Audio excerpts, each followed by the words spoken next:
Chapter 801. Soul Contract.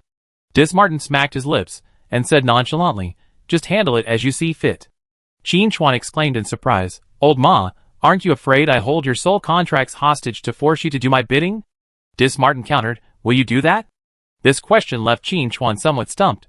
From a utilitarian perspective, forcing Martin and the Deathbringer to submit was clearly the best option. But from a personal standpoint, Qin Chuan disdained such a move. After a moment's thought, Qin Chuan replied, "Since you say so, I take it. Tell me if you change your mind. But first, there's a fee for safekeeping." "It's no big deal," Martin said nonchalantly. Then, there was a clang, and a massive divine crystal fell from the sky, landing in front of Qin Chuan. Martin said, "Consider it a down payment. Once you received it, you must carefully guard the soul contract for us. If you lose it, you be in breach of contract." Such a massive mass of divine crystals, worth enough to drive any chosen one or apostle mad, yet Martin casually threw it over. Qin Chuan suddenly became alert and couldn't help but ask, "Old Ma, how much did you earn by leading the gods into the abyss?" "Oh my! You caught me." Martin's voice was filled with a hint of joy and undisguised pride. "Not much. We only taken advantage of the chaos to reduce the forces of the various divine kingdoms by less than 1/10. It's a pity for my demon brothers. So many of them are missing limbs. I'm heartbroken." Qin Chuan bluntly exposed Martin's deception, saying sullenly, "You're heartbroken? I think you're more than happy." Martin was no legitimate abyssal devil. He had seized Belial's authority, so naturally he felt no sense of belonging to the abyss, let alone the other abyssal devil lords. Qin Chuan even suspected that the shift of the battlefield from the Eternal Night continent to the abyss during the server downtime was Martin's orchestration, intended to weaken the abyss and the divine kingdom. If the abyss and the divine kingdom could lose a few gods, that would be perfect. That would also be excellent for Qin Chuan. From a human perspective, both the abyss and the divine kingdom were eyeing humanity covetously, viewing Blue Planet as their hunting ground. Either they perished, or humanity was extinct.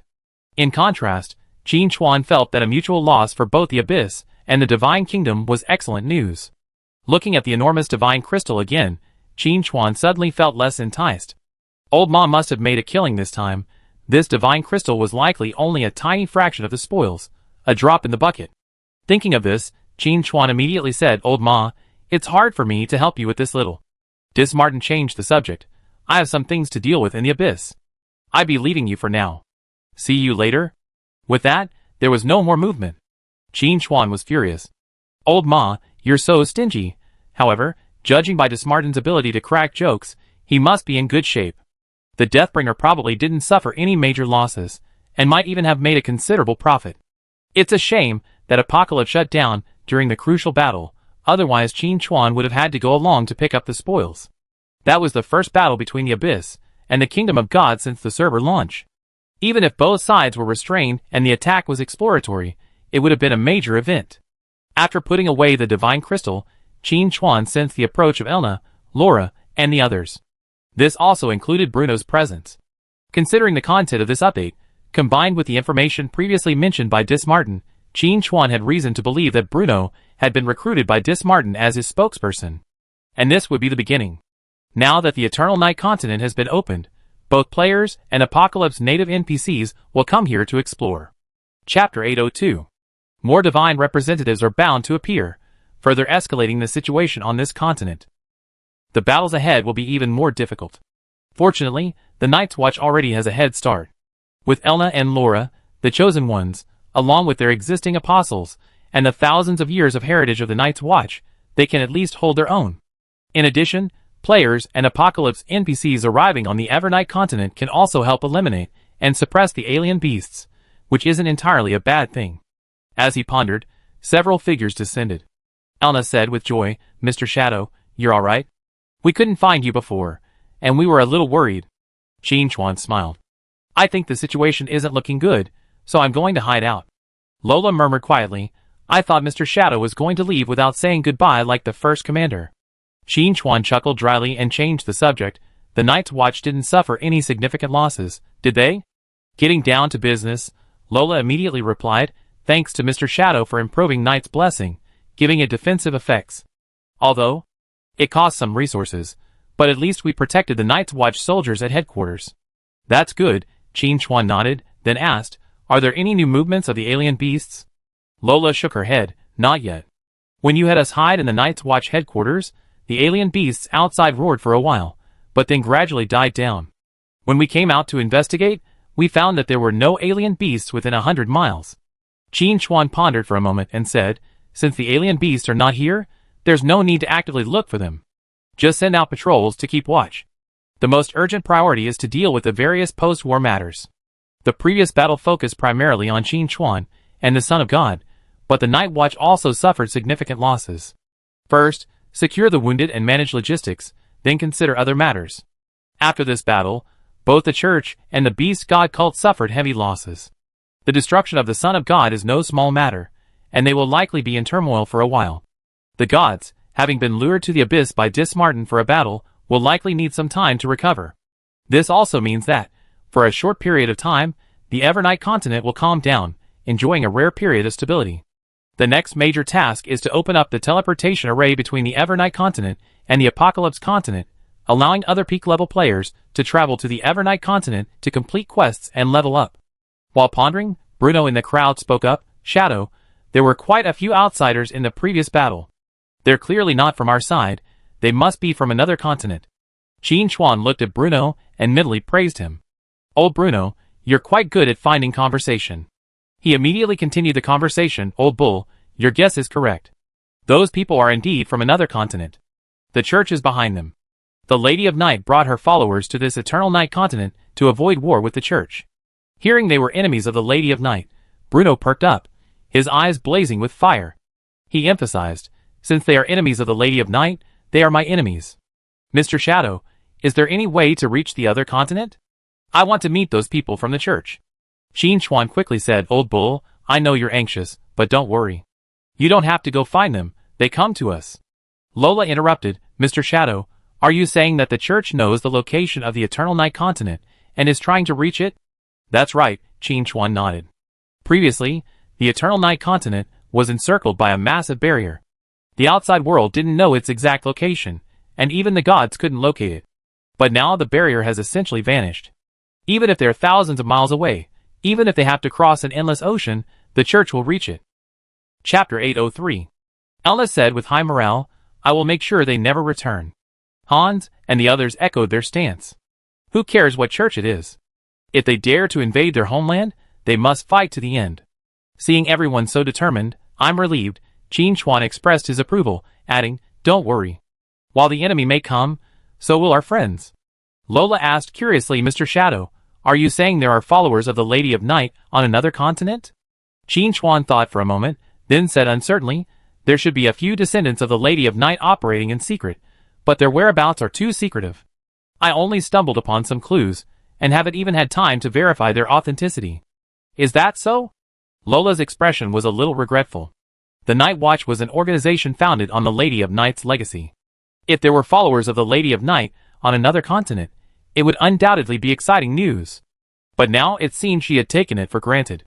Qin Chuan explained, I have many friends, and they don't necessarily have to be daughters of night. After all, as the old saying goes, the enemy of my enemy is my friend. The Church isn't all-powerful. There are many who dislike them, and those are our friends. Besides, I have some connections on the other continent, and those people are naturally friends of the Night's Watch. Elna said happily, as expected of you, Mr. Shadow. You've been so helpful. I don't know how to thank you enough. Qin Chuan waved his hand nonchalantly. It's just a small matter. Don't worry about it. After a brief exchange of pleasantries, the group returned to Night's Watch headquarters for a brief meeting. The core content is to find a way to open the teleportation array so that allies can reach the Evernight continent earlier. This is naturally what Qin Chuan is happy to see. As long as the teleportation array is opened, other peak players can be teleported here. If they want to quickly improve the reputation of the Night Watch, it will be just a matter of a word from him. As the meeting ended, Qianqi also issued a prompt at the right time. You have triggered a special task. Build a teleportation array. Task description. The Evernight continent has been revealed to the world through the fog, but the endless ocean makes it difficult to reach. Please collect materials to build a teleportation array to complete the connection between the two continents. Task requirements. Collect 7 agitated magic cores, 100 arcane crystals. Task rewards. Special title Pioneer, Night Watch reputation plus 2,000, Random Legendary Equipment *2, Random Legendary Skill Book *1. Note: this task can be completed by up to 5 players together, and the reward for the assistant is halved. Qin Chuan's eyes lit up when he saw this prompt.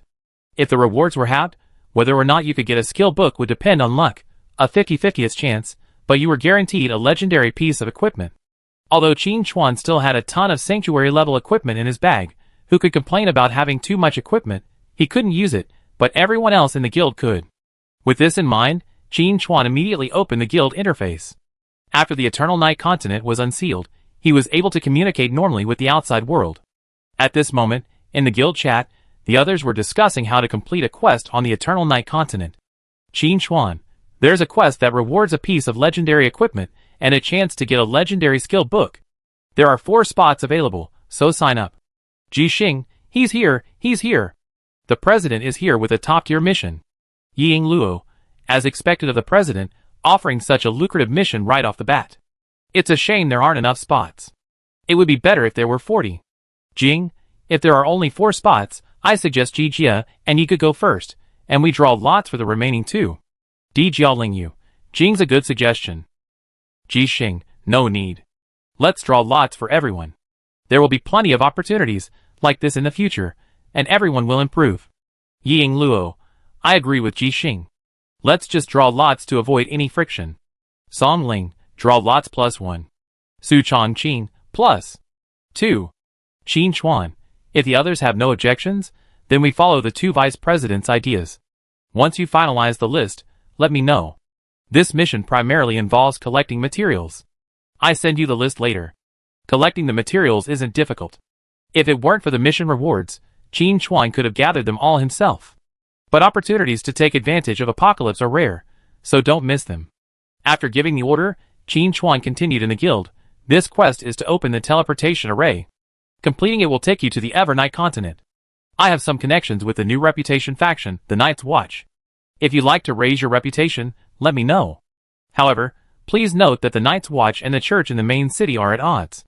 If you raise your reputation with the Night's Watch, it may be inconvenient to return to the main city later. Please consider this for your own consideration. There's no need to force it. Ji Xing, I'm following the guild master anyway. You already been quietly raising your reputation almost to the maximum, so how can I fall behind? I have to make the jump. Ying Luo, I trust the guild master. Raising your reputation with the Night's Watch will definitely be a good idea. Xiao, I do what my godfather does. Yinmi, me too. Seeing the guild members' enthusiasm, Qin Chuan was quite pleased. It seemed he still had some prestige. The task of collecting materials for the teleportation array was no longer a concern, and the Night Watch was also relatively quiet for the time being. Qin Chuan remembered his backpack of sanctuary-level equipment and an extra semi-artifact, and his thoughts quickened. He hadn't upgraded his equipment yet, as he might not have the time to do so later. He immediately found a quiet corner. The first thing he had to deal with was, of course, the semi-artifact known as the Tiger King's Fierce Claw.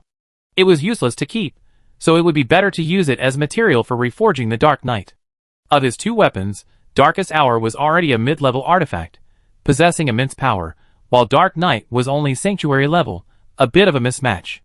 A semi-artifact would be just fine. He did it right away, and with a single shadow reforge, Qin Chuan combined the 2 weapons into one. Before he could check the properties, Dismartin suddenly sent a message. The Tiger God sent a message. He's willing to pay a large sum to redeem the Tiger King's Fierce Claw. Please consider it. Qin Chuan gazed at the Dark Knight in his hand, lost in thought. Why didn't you say so earlier? Chapter 804. If only a few seconds had passed, Qin Chuan would have listened to the Tiger God's offer to redeem the Tiger King's Claw. But now, even if the Tiger God offered a higher price, even if it tempted Qin Chuan, he could only apologize. After all, Qin Chuan hadn't done any research on how to restore equipment that had been reforged by Shadow. Especially since the Tiger King's Claw had been consumed as reforging material, he had no idea how to restore it. Qin Chuan could only reject the proposal. Dismartin didn't say much, only a hint of regret. It's a shame I can't extort money from the Tiger God, but it's not a big deal. It's just a semi-artifact, how much can it be worth? Qin Chuan echoed, yes, it's just a semi-artifact. Besides, the Tiger King's Fierce Claw's attributes aren't great, and its divine power only doubles the damage. My call to the Tiger God hasn't received much response. Wait a minute. Dismartin suddenly stopped, hesitating for a moment, and asked, You just said that weapon was the Tiger King's fierce claw. And, can I call the Tiger God? Qin Chuan casually replied, I remember that effect, but I didn't look closely at the time. No wonder the Tiger God came to me. Dismartin's voice was a touch cheerful. I was saying that the battle in the abyss was so intense, and given the Tiger God's arrogance, there was no reason for him to ask for my help so soon. I didn't expect you to steal the Tiger King's claw. Qin Chuan immediately retorted, What do you mean by stealing? That's the spoils. I spent so much effort to obtain them. Dismartin didn't respond, but his words spoke volumes. Everyone knew who had contributed so much to the previous attempt to trap the Son of God. Qin Chuan immediately changed the subject. Old Ma, from what you're saying, this semi-artifact is related to the Tiger God? I mean, is it very important to the Tiger God? Dismartin organized his words and explained, It's not particularly important. It simply carries a portion of the Tiger God's original power. Losing it would be somewhat painful for the Tiger God, but it wouldn't be fatal. But if I'm not mistaken, this artifact was specially crafted by the Tiger God for the Tiger tribe, hoping to give them greater influence within the Beast tribe. But since it can't be recovered, this matter ends here? Dismartin fell silent. Qin Chuan was already accustomed to the elusive Lord of Deception, and didn't take it seriously. He instead looked at the Knight of the Blind in his hand. After shadow reforging, this weapon had been upgraded to semi-artifact status, providing another significant boost to his combat power. Knight of the Blind, semi-artifact, attack plus 1000, agility plus 50,000, level requirement, 100. Special effect 1. Damage increased by 40%. Special effect 2. Each attack increases attack speed by 20%, stacking up to 30 times. Special effect 3. Attacks have a chance to deal a second damage. Divine Power. Activates Night Domain, transforming the surrounding environment into darkness, increasing stealth and doubling damage for 30 seconds, with a 1-hour cooldown. The attributes of Dark Knight have been comprehensively improved. Leveraging the power of Shadow Reforged, Qin Chuan has even replaced the second special effect, replacing the original movement speed increase with Tiger King's Fierce Claws that increases attack speed. Combined with the speed bonus from the upper half artifact Dancing Wings, Qin Chuan's attack speed reaches an unprecedentedly terrifying level. Qin Chuan's combat strategy remains primarily focused on long-range sniping, and he hopes to acquire more skills like Lamentation Assault to achieve instant kills. However, close combat should also be considered. The biggest change is that Night Domain has become an active effect, making tactical deployment more convenient. Come to think of it, my melee damage was a bit lacking in my previous fight with the Son of God. I really need to get some melee skills. Qin Chuan muttered to himself. And speaking of melee skills, there was one readily available. One of the Shadow Assassin class's initial skills, Shadow Strike. Chapter 805. After Qin Chuan acquired the Sniper God talent, he has been following the long-range assassin route, using Shadow Knife to kill enemies in seconds. Now it seems that melee combat should also be improved. Use the skull of the alien beast to upgrade Shadow Strike to the Sanctuary level. Shadow Strike, Sanctuary level, launch a powerful melee attack, causing attack power asterisk 330% damage, consumes 100 mana, and has a cooldown of 3 seconds. Features: hitting increases the damage of the next Shadow Strike by 10%, stacking up to 5 times. Epic feature: attacking from the back will cause 150% damage. Legendary feature: using skills outside melee range will jump behind the target. Sanctuary: using Shadow Strike 10 times on the same target will trigger the death mark, causing attack power asterisk 2000% damage. If Qin Chuan is a regular assassin, then the Sanctuary level Shadow Strike is worth the evolution points consumed, and the effect is quite good. As long as the tank could hold the boss, he could use Shadow Strike with his eyes closed, and his damage would be absolutely explosive. Unfortunately, Qin Chuan's combat style meant Shadow Strike could only be used as a support, reserved for emergencies. Triggering the Sanctuary effect would be a bit difficult. After all, with Shadow Strike available, a Shadow Knife would be even more powerful and effective. The Sniper God's bonus was no joke. But it's always better to be prepared. Afterwards, Qin Chuan took out a bunch of Sanctuary level equipment he had stolen, selected the ones with inferior stats, and Shadow Reforged them all, upgrading the entire Death Shadow set to Sanctuary level. Aside from the Death Shadow set, Qin Chuan didn't have any particular upgrades for the remaining equipment. Moreover, the Sanctuary equipment was hard-earned. He diligently stripped it piece by piece from the Son of God, and then reforged it all in one go, which still made him feel a bit sad. He decided to keep some for now, and reforge and upgrade it later, when he found suitable equipment. After processing the equipment, the guild chat also received good news. The others not only completed the lottery to determine their spots, but also collected all the materials. The materials required for this quest were not only diverse and numerous, but all of them were high-value, top-grade materials. Even if ordinary players accepted the quest, they would have to give up in tears. It was too expensive. But for the top members, this was no problem. As for the lottery spots, the final winners were Ji Xing, Shui Zhong Yi Jianxia, Jing, and Yulin AI. Shui Zhong and Jing performed steadily, their luck as always.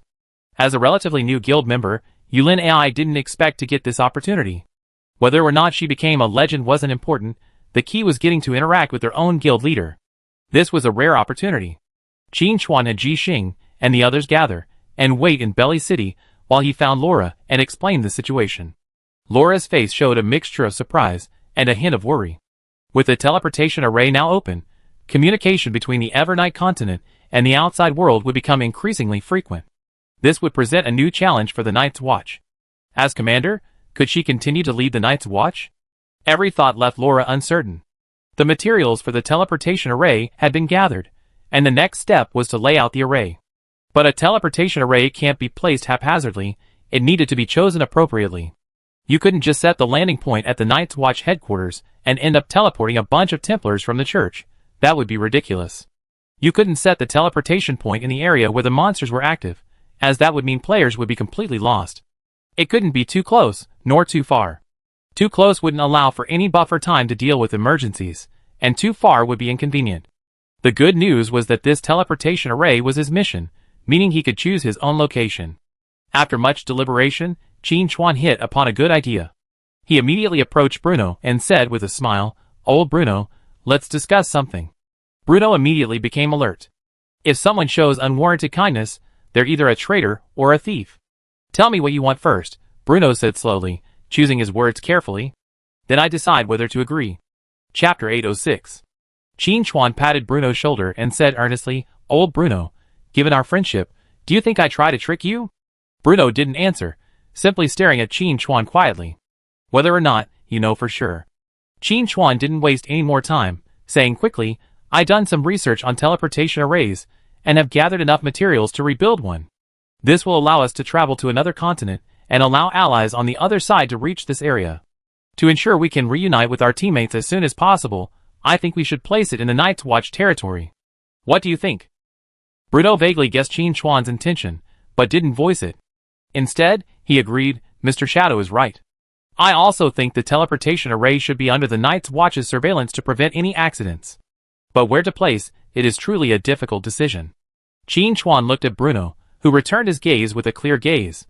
The two stared at each other, and finally, Laura spoke up to break the silence. "Mr. Shadow, I suggest placing the teleportation array at the Bruno branch. What do you think?" "Head of the Bruno branch, what are your thoughts?" Qin Chuan immediately said, "Head of the headquarters is wise. I think it's a good idea, old Brun." Bruno thought, "What else can I say? He's standing before a chosen one, and another is even more powerful than the chosen one. If he says no, this day next year will be his anniversary." Although he signed a contract with the Laura Deception and became their spokesperson, in actual combat, he still has some distance to go compared to the chosen one. However, due to his unique strength attribute, he can still run away even if he's defeated, making him a very capable fighter. But Bruno also believed that even the strongest survival skills would pale in comparison to Shadow. "I say the Director General is wise." Bruno's expression shifted to admiration. "I always said that the Director General is my idol. The fact that he placed a teleportation array in my branch shows that he thinks highly of me." After friendly negotiations, the matter was settled. With the teleportation point for the Evernight continent confirmed, the next step was the Apocalypse continent. Qin Chuan ultimately decided to place the teleportation point in the black market. He still held the deed left to him by Swand, and he owned a shop in the black market. Placing the teleportation array, there would facilitate smoother travel for top members to the Evernight continent. Similarly, the night watchmen who wanted to travel to the Apocalypse continent wouldn't be blocked by the church upon landing. Furthermore, Swan's shop wasn't far from Edith's tavern, and Edith had connections to the Night Maiden, so she could also help out. It was a win-win situation. With Laura in charge at Night Watch headquarters, along with the other apostles, security is guaranteed. Qin Chuan discussed with Laura and Bruno and decided to transfer Elna and Hans back to the branch. With the establishment of the teleportation array, the area will flourish and require strong personnel to oversee it. Elna and Hans were originally from Bruno's branch, so their return was a triumphant return. Hans, in particular, despite having become an apostle and possessing powers beyond those of a special class combatant, it's not an exaggeration to say he's transcended mortals, still felt a surge of excitement. Elna exclaimed, "Mr. Shadow, the four of us have come from the branch to headquarters, and now we're returning again. This is truly a wonderful story." Hans agreed, "That's true. Thinking back on my experiences during this time, it feels like a dream." Having said that, the person who had changed the most since this visit to headquarters was Hans. From an ordinary investigator, he had transformed into a high-ranking apostle. Hans had only one word to say about this: awesome. Hans was very happy to return to the branch to protect the teleportation array. When they arrived, the four of them rode in a chariot that threatened to fall apart at any moment, but on their return they flew. Elna and Hans could sense Bruno's energy aura. It was unfamiliar, but they didn't sense any malice. Since Qin Chuan hadn't mentioned it, they ignored it. When they returned to the branch, they found that it had also been affected somewhat, but overall, it was still intact. Everyone in the branch was excited to see Bruno return. Upon seeing Elna and Hans, and learning that they had earned the Night Lady's favor and become the chosen ones and apostles, the entire branch erupted in a celebratory atmosphere. The teleportation point was ultimately located in the open space outside the branch. With Elna and Hans and Bruno, the branch's rise was inevitable. The ground was no longer off limits to ordinary people. Bruno planned to build a plaza here, add some small fortresses, and then expand outward, ultimately creating a city. Qin Chuan naturally supported this idea and further suggested outsourcing some of the minor tasks. Bruno readily agreed. Building a city requires enormous resources, making it difficult for the branch to sustain itself on its own. However, having external support would be even better. For Qin Chuan, expanding the branch would bring a wealth of tasks, allowing the other peak members to easily boost their Night's Watch reputation. Both parties benefited greatly from this, and the cooperation was enjoyable. There was no need to worry about Bruno handling matters here. Qin Chuan returned directly to Belly City, and found Ji Xing and the others who had gathered earlier. They went to the black market and arranged the materials according to the predetermined layout. The magic circle began to take shape. Qin Chuan returned to Eternal Night Continent with half of the materials, and handed them to Bruno. The teleportation arrays on both sides were steadily being built. When the teleportation arrays lit up, the quest completion notification sounded simultaneously. 2 pieces of legendary equipment and a legendary skill book were in his possession. In the guild chat, the swordsman in the snow excitedly said, "Legendary equipment and skill books. Wow, I'm making a killing. Ji Xing, I got some equipment and a skill book too. That's great. Jing, this quest is really generous, giving 2 rewards. Yulin AI, thank you, guild master, for helping me take off. With these equipment and skill books, I feel like I'm back to full strength." Looking at the messages from the others, Qin Chuan fell into deep thought. There's only a 50% chance of obtaining a skill book, but Ji Xing and the others managed to get one. Even this low probability event happened, so it was quite a stroke of luck. Chapter 807. Qin Chuan was happy to see Ji Xing and the others receive legendary equipment and skill book rewards. Now that the mission was complete and the teleportation array was connected, Qin Chuan also received a new notification. As the builder of the teleportation array, he could set various restrictions. For example, he could add fees or limit who could use it. It was a no-brainer to limit access to only members of the top guilds. As for the Night Watch, even if they wanted to explore Apocalypse, they had to complete their base camp first. Furthermore, their most important mission was to welcome the return of the Lady of Night. In comparison, a brand new continent would be far less appealing. After setting up the teleportation array, Qin Chuan announced to the guild, anyone who wants to quest in the Evernight continent may do so. However, the monsters here are a bit high level and have unique abilities, so I suggest those below level 30 level up in the original map. Ji Xing, what you said is correct, guild master. There's still a lot to explore in the original map, so there's no need to rush all over. Ying Luo, how about this? I stay here and help the newbies level up, while Ji Xing leads the others to the Evernight continent. AoE is very happy. I stay and help the newbies too. I have a wide range of skills, and can kill monsters very quickly. Snow Swordsman, Guild Master, I have a quest chain in Qifeng City that I haven't completed yet, so I can't go to the Evernight continent for the time being. Please forgive me. Jing, I'd like to check out the new map. Brother, are you going to the Evernight continent? Xiao, I absolutely must. Wherever my godfather is, I be there. Yeah, me too. Everyone chatted and laughed as they made their own plans. Qin Chuan didn't force anyone to come to the Evernight continent. One's own path is one's own, and everyone's opportunities are different. But ultimately, it's all about protecting what they cherish. Soon, the Evernight continent exploration team, led by Ji Xing, assembled. They stepped onto the teleportation array and arrived in the Evernight continent in an instant. Oh my god, it's so dark. The name Evernight continent is so apartment. The light is a bit dim. It's not so bad. Just a little dim, but not so dark that you can't see the road. Yinmi, we're assassins. This environment is perfect for us. We're taking off. Xiao, you're right. The group laughed and giggled after landing, full of curiosity about this new map. Paw, paw, paw. Qin Chuan clapped his hands to draw everyone's attention. Out of the corner of his eye, he spotted Bruno approaching and quickly addressed the guild members. This is a branch of the Night's Watch. I introduce you to the branch leader shortly. He assign you tasks. Everyone's eyes lit up, and their ears perked at the news of a task. Just then, Bruno arrived, and Qin Chuan quickly introduced him. Bruno smiled and said, You're the friend Shadow mentioned. Welcome to the Evernight continent.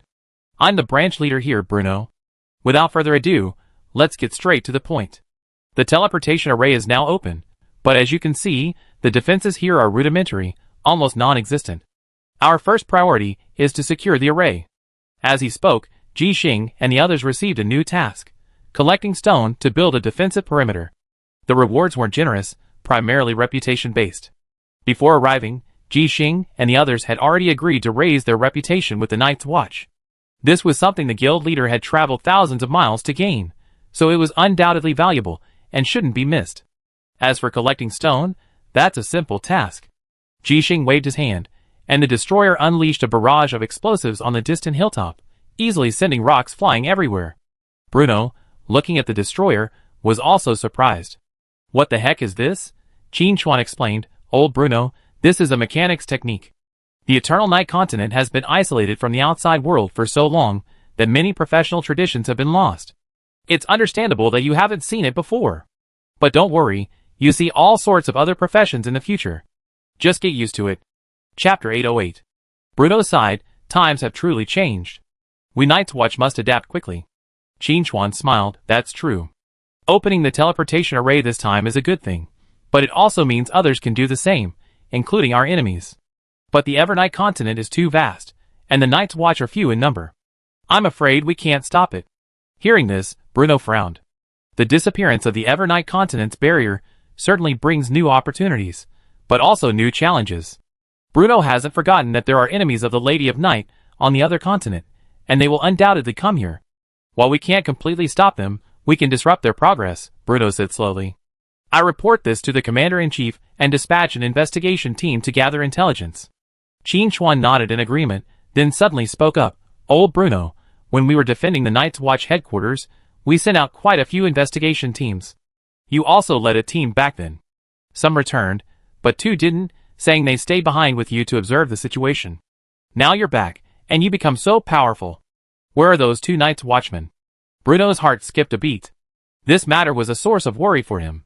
Those two Night's Watchmen were taken away by the Lord of Deception, and Bruno himself had no idea what was happening to them now. But he was certain that if this matter were exposed, he would have no hope of remaining in the Night's Watch. Bruno replied expressionlessly, the situation was so chaotic at the time, I'm not entirely sure. Really? Qin Chuan smiled meaningfully, and said in a low voice, Dismartin did tell me he's acquired 2 new collections. I guess I should go check them out sometime. Bruno's expression shifted wildly, but before he could even formulate a response, Qin Chuan patted his shoulder and whispered devilishly, I keep this secret from you for the rest of my life. Just then, Ji Xing and his companions returned from their mission. Bruno quickly stepped forward and said, Thank you for your hard work, everyone. I still have a few more missions. Ji Xing and his companions were incredibly surprised. Wow, quests are so easy to trigger. This trip to the Eternal Night continent with the Guild Master has truly paid off. Qin Chuan didn't call Bruno out for his evasive behavior. Just a click, no need to elaborate. Look at old Bruno, he's quite sensible, dispatching missions with remarkable diligence. I doubt he act rashly anytime soon. As the fortress around the teleportation array began to take shape, and things were looking stable and positive, the scouts stationed on the periphery sent back a message. The strange beast is coming. The sight of the strange beast made Qin Chuan feel a sense of familiarity. After the previous battle with the Son of God, Apocalypse shut down its update, and by the time it went online, the alien beasts had long since vanished. But Qin Chuan didn't think they were all dead, they were clearly just retreating, waiting for an opportunity. Now, the alien beasts sensed their opportunity. The Bruno branch had previously been operating underground, and coupled with Bruno's collusion with those infected with the Black Death, it hadn't attracted many alien beasts. But now, a group of people were engaged in massive construction work above ground, blasting mountains and moving huge rocks. Such a commotion was impossible for the alien beasts to ignore. Seeing this bizarre monster appear, Ji Xing and the others rubbed their hands in anticipation. Qin Chuan nodded, signaling them to charge. The group roared and charged forward, Xiao and Yinmi forgetting their assassin roles and charging faster than anyone else. The top members arriving at the Eternal Night Continent this time were all of top-tier level and equipment, and their combat effectiveness was considerable. Inside the branch, Elna and Hans were resting when they sensed the presence of the alien beast and immediately flew to the battlefield, ready to attack. Qin Chuan immediately stopped them. Don't rush to attack yet. Let my men experience the alien beast's thorny nature. Chapter 809. The biggest difference between exotic beasts and ordinary monsters is that they can be resurrected infinitely. Ji Xing and the others must be made aware of this. If they continue to treat them with disdain, they might suffer a great loss. In fact, Elna had already noticed the movement here when the teleportation array was opened, but seeing Qin Chuan there, she didn't ask any further questions. When the exotic beast appeared, Elna was about to attack. But Qin Chuan's words made her pause. She nodded and said, since it's Mr. Shadow's request, then it's certainly no problem. It's a good opportunity to see what unique methods these new friends have. Hans had even less objections. While they were chatting, Ji Xing and the others were also busy. The destroyer launched a barrage of fire, sending the exotic beasts flying everywhere. If it weren't for the need to control the damage and avoid destroying the newly built fortress, the destroyer would have opened fire at full force. Even so, its ferocious firepower drew the attention of Elna and the others. The key is that the mechanic profession has long been extinct in the Evernight continent, and mechanical artifacts are rare here, so the sight of these people is somewhat novel. The other people's skills were also dazzling, earning Elna endless praise. Mr. Shadow, each of these friends you found possesses exceptional skills. If I hadn't earned the favor of the Lady of Night and become the chosen one, I wouldn't have been their match.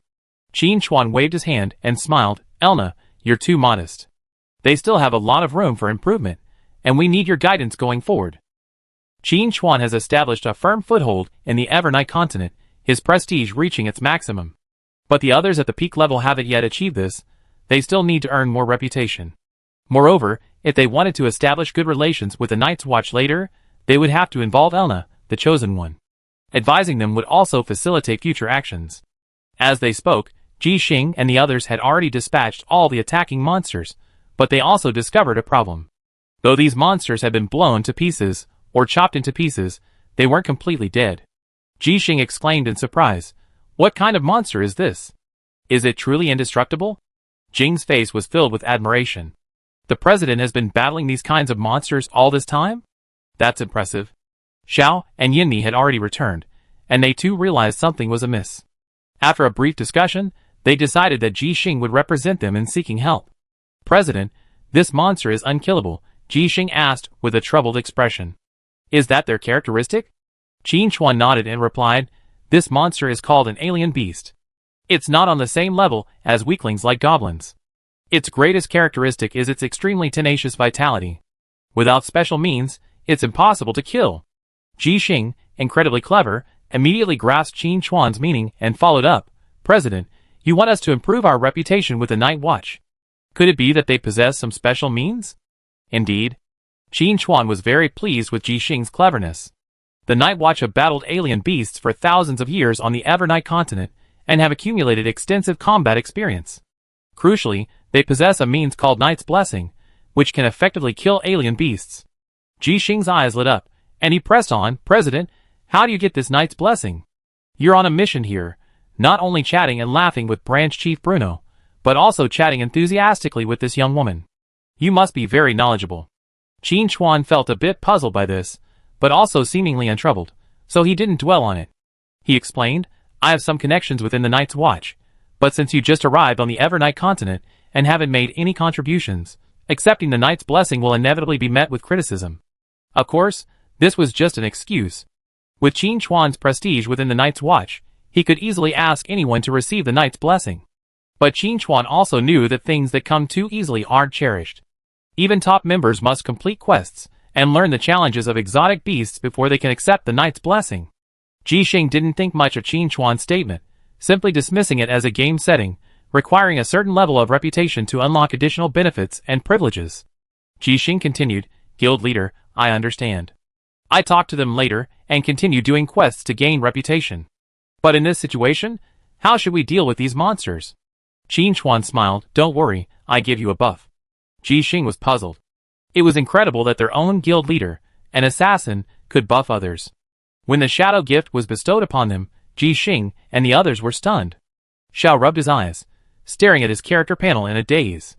1, 10, 1,000. 10,000. Holy crap, my agility has reached 5 digits. What the hell? With Darkest Hour and Night of Darkness, plus his accumulated stats, Qin Chuan's agility had already surpassed 300,000.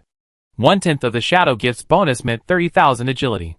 For assassins like Xiao and Yinmi, the improvement was enormous.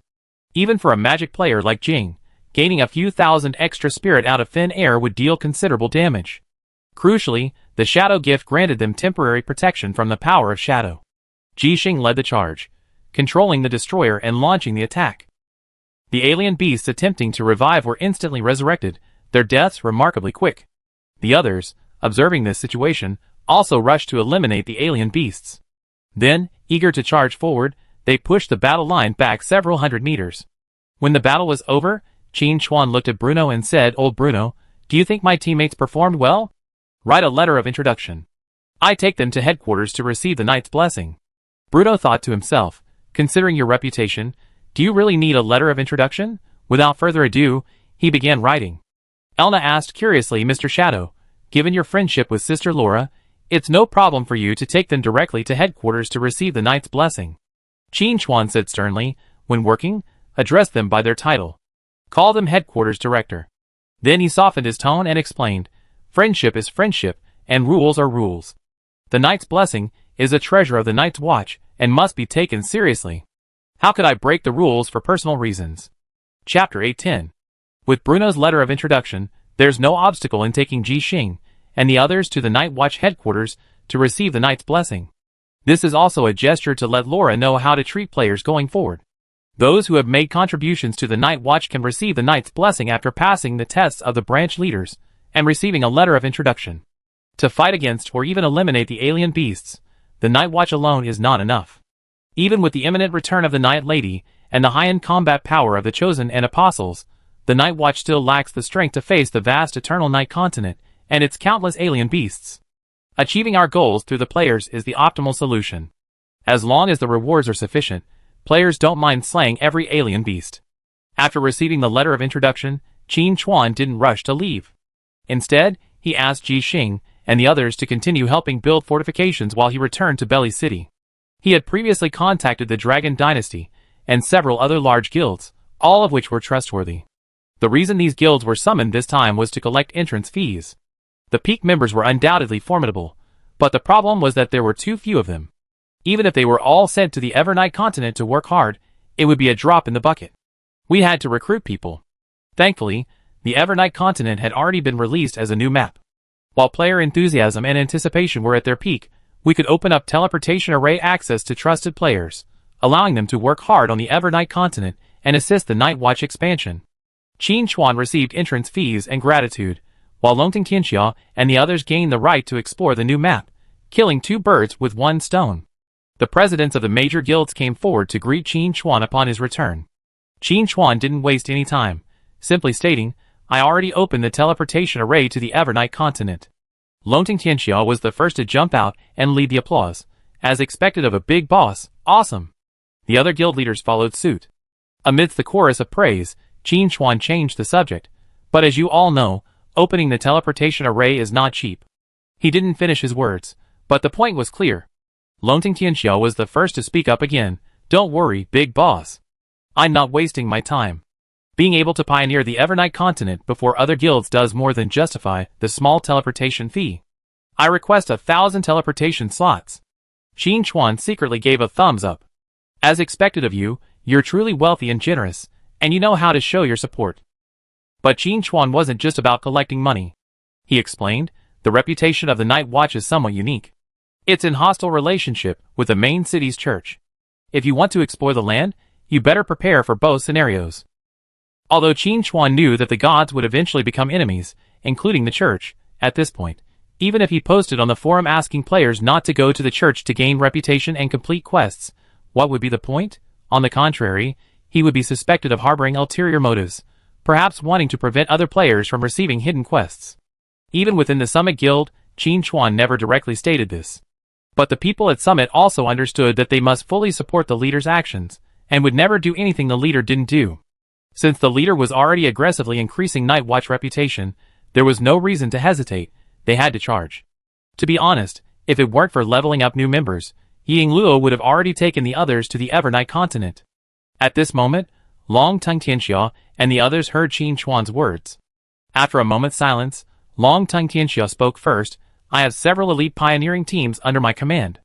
We split 2 teams into 2, and send them to the Eternal Night continent. We then select candidates from various branches. We definitely have a total of 1,000. This is the first group going to the Eternal Night continent. If the profits there are good, we add more places. Boss, what do you think of this proposal? Qin Chuan nodded. No problem. Just let me know if you need to increase the number of places. Chapter 811. With Longting Tianxiao leading the charge and Night Wanderer personally guaranteeing it, the remaining guild leaders had no hesitation and reserved at least 100 spots. With this single wave, Qin Chuan earned back the cost of the materials needed to complete the mission, and even more. And the teleportation fee wasn't a one-time payment. Future use of the teleportation array would require further payment, albeit at a discount. Longting Tianxiao and the others had no objections to this. The players they had sent to the Eternal Night continent were all elite members of their own guild. If they couldn't earn back their ticket prices by entering the Eternal Night continent ahead of the other players, they would seriously question their recruitment standards. Qin Chuan collected a wave of tickets, and split the proceeds equally with Ji Xing and the others. Ji Xing and Jing were hard at work in the Bruno branch, building the fortress, when they were surprised to see a large sum of money arrive in their accounts. When they learned it was a one-time dividend from the teleportation array's entrance fees, they practically jumped for joy. Ji Xing, as expected, following the guild leader is a great way to get some meat. I thought exchanging materials for legendary gear and skill books was a huge win, but I didn't expect to get my money back. Isn't that like getting something for free? So sweet. Swordsman in the snow. Thank goodness AoE persuaded me to put aside my current quest and try my luck. Otherwise, I wouldn't have gotten this good thing. When he was trying to draw the portal quest, Snow Swordsman was thinking of just finishing the quest first. But AoE's exhilarating words woke him up. Our guild leader, the strongest player in the server, is already going to Evernight continent to gain reputation. Why are you still thinking about your crappy quest? The important thing is to follow the guild leader. The swordsman in the snow pondered, realizing that this was indeed the case. He simply abandoned his quest, and eagerly followed. Jing, among the others, was also beaming. How are we going to spend all this money? Xiao, my dear sister, we pooled the money for the quest materials. So what about the dividends? Jing, my signal's not very good. Xiao, believe it or not, I log off and flip your game pod. Jing, oh, the signal's suddenly back on. Bro, you're such a jerk. Would I even steal your share? Come trade. Everyone chatted and laughed, feeling even more motivated to work harder. The guild leaders of Longting Tianxiao had also assembled their pioneering teams, and began teleporting with excitement and anticipation. Qin Chuan had returned to the Eternal Night continent earlier and found Bruno, telling him that more people would be arriving soon and asking him to be prepared. Bruno curled his lips. Why should I prepare? I've been through such a big situation before. What's there to worry about? Qin Chuan smiled without saying anything. As he spoke, the teleportation light began to flicker. In the blink of an eye, hundreds of players appeared in the teleportation array, and the teleportation light showed no sign of fading. After landing, the players immediately spotted Qin Chuan and Bruno beside him. Seeing the title of branch leader above Bruno's head, they immediately realized that he was a key NPC and rushed over with a roar, ready to accept the quest. Surrounded by 3 layers of enemies, Bruno was speechless. He had never seen such a scene before. Seeing Bruno surrounded, Qin Chuan knew that he didn't have to worry about what happened next. Players would fully exert their subjective initiative and complete all the quests, big and small. Once their reputation was sufficiently high, players would receive a letter of introduction and travel to the Night Watch headquarters to receive the Knight's blessing. Of course, the Knight's blessing received by ordinary players was definitely not the best, at most allowing them to kill monsters. As for those who aspired to become an apostle, they would have to work hard, striving to break through the sanctuary first, and then consider further advancement. Even in the previous life's God-descending stage, those who could reach the apostle-level combat power were still very few. Chapter 812. Even those in the sanctuary are powerful beyond the reach of ordinary people.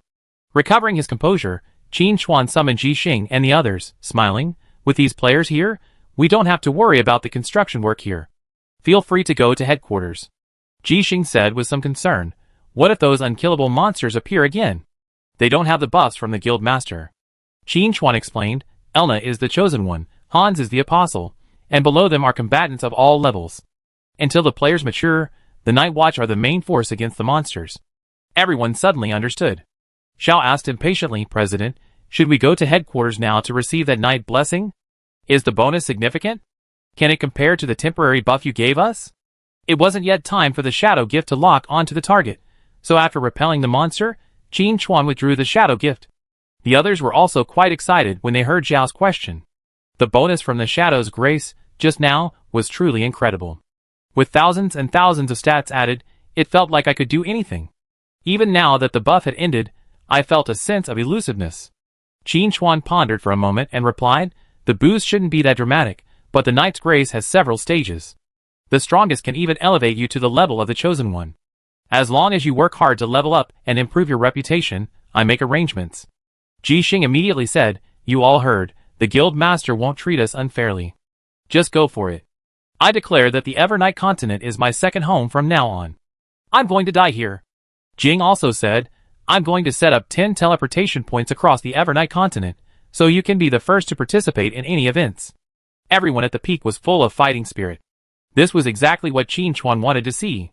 Waving to Bruno, who was surrounded by players, Qin Chuan led the others towards headquarters. Once Ji Xing and the others had received the blessing of night, his guidance work would be nearly complete. Ji Xing and the others could then help guide others, who subsequently arrived on the Evernight continent, eliminating the need for Qin Chuan to personally lead them every time. This would also give Qin Chuan more time to continue his advancement.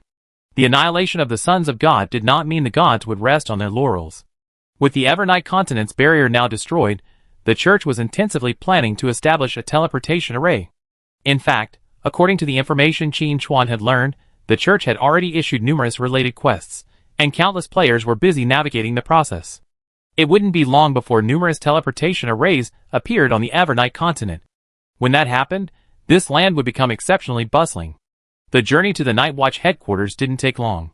Lola immediately arrived with several apostles to greet them. "Mr. Shadow, you're back." Lola's tone was cheerful and respectful. Looking at Lola's title of general manager, and then at her youthful appearance, Ji Xing and the others were stunned. Ji Xing, "Ah? This girl is actually the head of the Night's Watch. Are you sure?"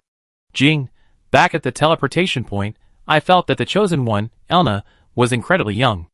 I didn't expect the head of the Night's Watch to be even younger. Snow's swordsman pondered for a moment, then lowered his voice. First it was Elna, and now it's head of the Night's Watch, Lola. I get it, the president is a Lolita complex. Smack.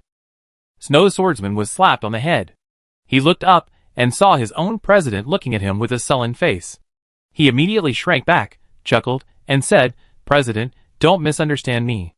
I meant you're wise and powerful." Qin Chuan said irritably, "Stop mumbling. This is Lola, the headquarters director, and a chosen one. If you displease her, you be slapped to death." Dijolling Yu, beside him, asked thoughtfully, "President, can I raise the headquarters director's reputation alone? A friend asked me to ask for help." Qin Chuan fell into deep thought. He suddenly wondered if it was right or wrong to let these cheerful individuals come to the Eternal Night continent. But since they were already here, they couldn't just go home. After explaining the situation to Lola, Lola came before Ji Xing and the others and said calmly, "I acknowledge your contributions. Now, in the name of the headquarters director, I grant you permission to accept the blessing of the night." With that, Lola turned and headed inside. Qin Chuan followed with the others. In fact, after Qin Chuan's 2 remodelings, the blessing of the night was fully automated, requiring no personal oversight from Lola. Needless to say, it was all for Qin Chuan's sake. The night blessing was quickly completed, and Ji Xing and the other status bars also saw a night blessing. Night blessing, a unique skill of the Night Watch. It grants a 10% attribute bonus, adds 10% night damage to attacks, can sever the life force of exotic beasts, and is upgradable. Ji Xing looked delighted. A 10% attribute bonus, and the same damage bonus. This night blessing is truly impressive. Jing, not only that, but this buff is upgradable. As long as we continue to build reputation with the Night Watch, 20%, even 30% or 40% isn't a dream. Shao, as expected, following my adoptive father is the only way to prosperity. Yinmi, me too. Snow Swordsman, me too. Now that the night blessing buff was in hand, Ji Xing and the others were eager to put it to the test. Lola stepped forward at the opportune moment and issued several investigation and hunting missions. "President, we're off to do the missions." Ji Xing and the others bid farewell to Qin Chuan and excitedly left the Night Watch headquarters. Watching the group leave, Laura, standing next to Qin Chuan, said, "Mr. Shadow, these friends of yours will bring new hope to the Evernight continent." Qin Chuan smiled and said, "You're too kind, Branch Chief Laura. They still have a lot to learn, and I'd be grateful for your guidance." Lola nodded. "Of course. They are Mr. Shadow's friends, and that means they're my friends, and the Night Watch's friends." As he spoke, Qin Chuan received a new notification. "You have contributed to the Night's revival, increasing the progress of the Night Lady's return by 0.2%. Qin Chuan pondered. "Accepting the Knight's blessing will hasten Alessa's return? That's great news." Chapter 813. While Qin Chuan was arranging personnel to work on the Eternal Night continent, other factions were also busy. The church issued numerous quests to attract players, and quickly established a teleportation array. Each church had lost a son of God on the Eternal Night continent, and the bishops, reviled by their respective gods, were nearly lost. Naturally, they were determined to make amends. Not only were they issuing quests to attract players, but they were also drawing elites from the Knights Templar across the land, preparing to form an expeditionary force to the Eternal Night continent, determined to spread the glory of God to every corner of the world. Players held varying opinions on this update. Some felt that this new map was full of opportunities, and were ready to go big, especially with the new faction, the Night's Watch, whose reputation was worth building. But others felt that it was inappropriate to build new reputations while already having the main city's church.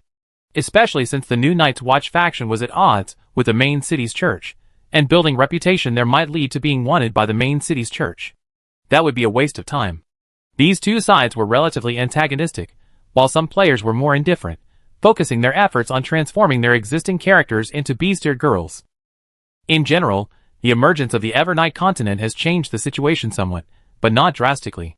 Thanks to the players' efforts, the church's teleportation array was finally opened. Excited players had hoped to help build the teleportation array themselves, hoping for a free or discounted fee. However, the church suddenly imposed a steep fee, sparking widespread complaints. Ultimately, they had to pay to teleport. Arriving on the Evernight continent, and seeing its desolate and dilapidated landscape, many players felt cheated. What kind of profit could there be in a place like this? Just as they were about to head home, they were told they had to pay to return. One player was so angry they wanted to fight the church's Templars, but they were restrained by their teammates. After all the hard work to come to the Evernight continent, returning with nothing would be a real loss. Now that they come this far, they have to make back their money before leaving. So, feeling cheated, the players reluctantly settled down and began trying to trigger quests.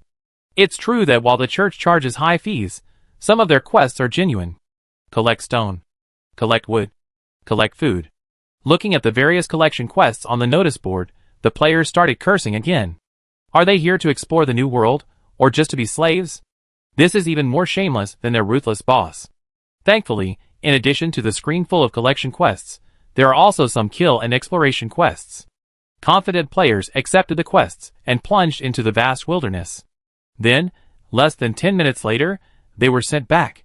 Damn! The monsters here are incredibly strong. I only lost a few skins after hitting them with a single set of skills. What the hell? After hearing this player's tragic story, other players who were planning to explore stopped in their tracks. On second thought, while collecting materials is time-consuming and laborious, it's at least safe. With the Templars of the church here, safety is guaranteed. Just as the ordinary players were busy working, a figure appeared at the entrance to the church camp. Judging from their attire, this player was an assassin, but with no visible information, they were probably in hiding. This player headed straight for the quest board and tore off the most difficult exotic beast hunting quest.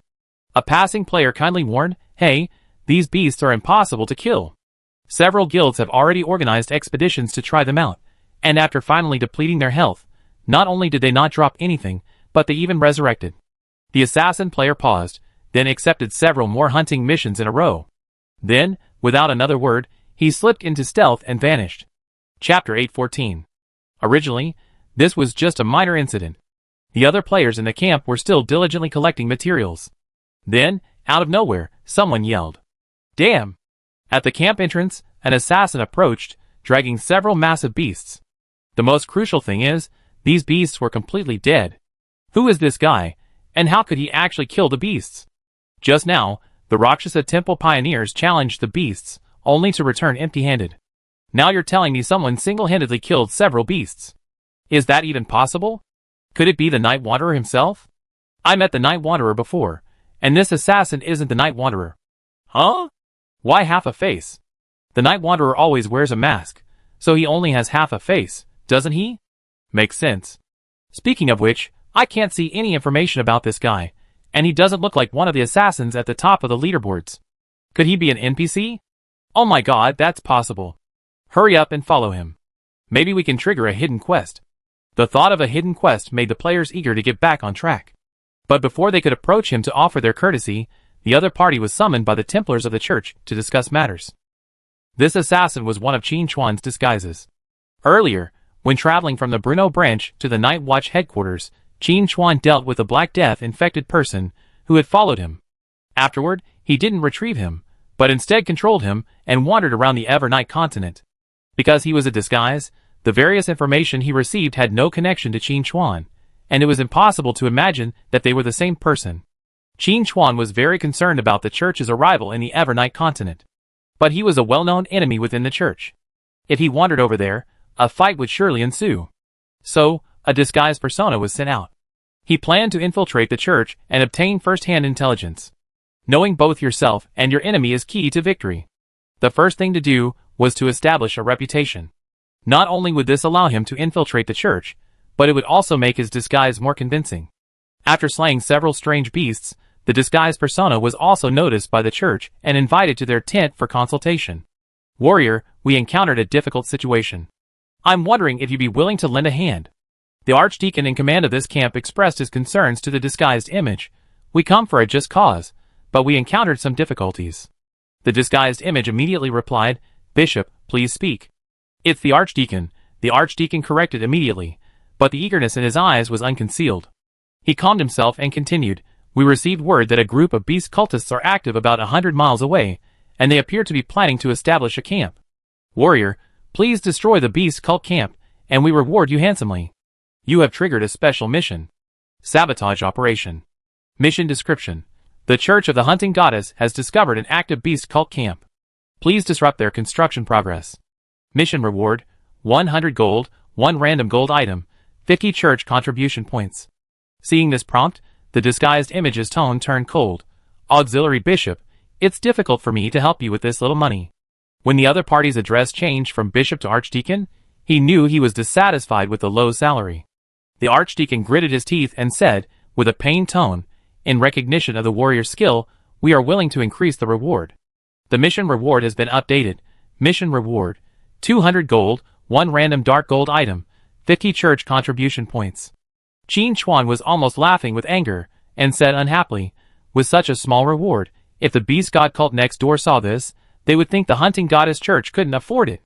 After a pause, Qin Chuan said pointedly, "I'm sure the archdeacon knows that we operate in a gray area. We always been about money, helping whoever offers the most. What if the beast god cult offers me a price I can't refuse? The consequences will be unfortunate for everyone." The archdeacon was furious. What do you mean threatening him? Chapter 8:15. The goddess's followers never fall for this. The archdeacon said righteously, working for the goddess of hunting, how could I care about money? But then again, a skill like yours truly deserves a good price. Quest rewards updated. Quest rewards. 2,000 gold, 2 random epic level pieces of equipment, 200 church contribution points. Qin Chuan estimated that, considering the wealth of the church camp, this was probably the upper limit of the quest reward. No more would be much. Following the principle that even the smallest ant is still meat, Qin Chuan readily accepted the quest. However, before leaving, Qin Chuan casually asked, Auxiliary Archdeacon, if you're not here when I return, where will I get my reward?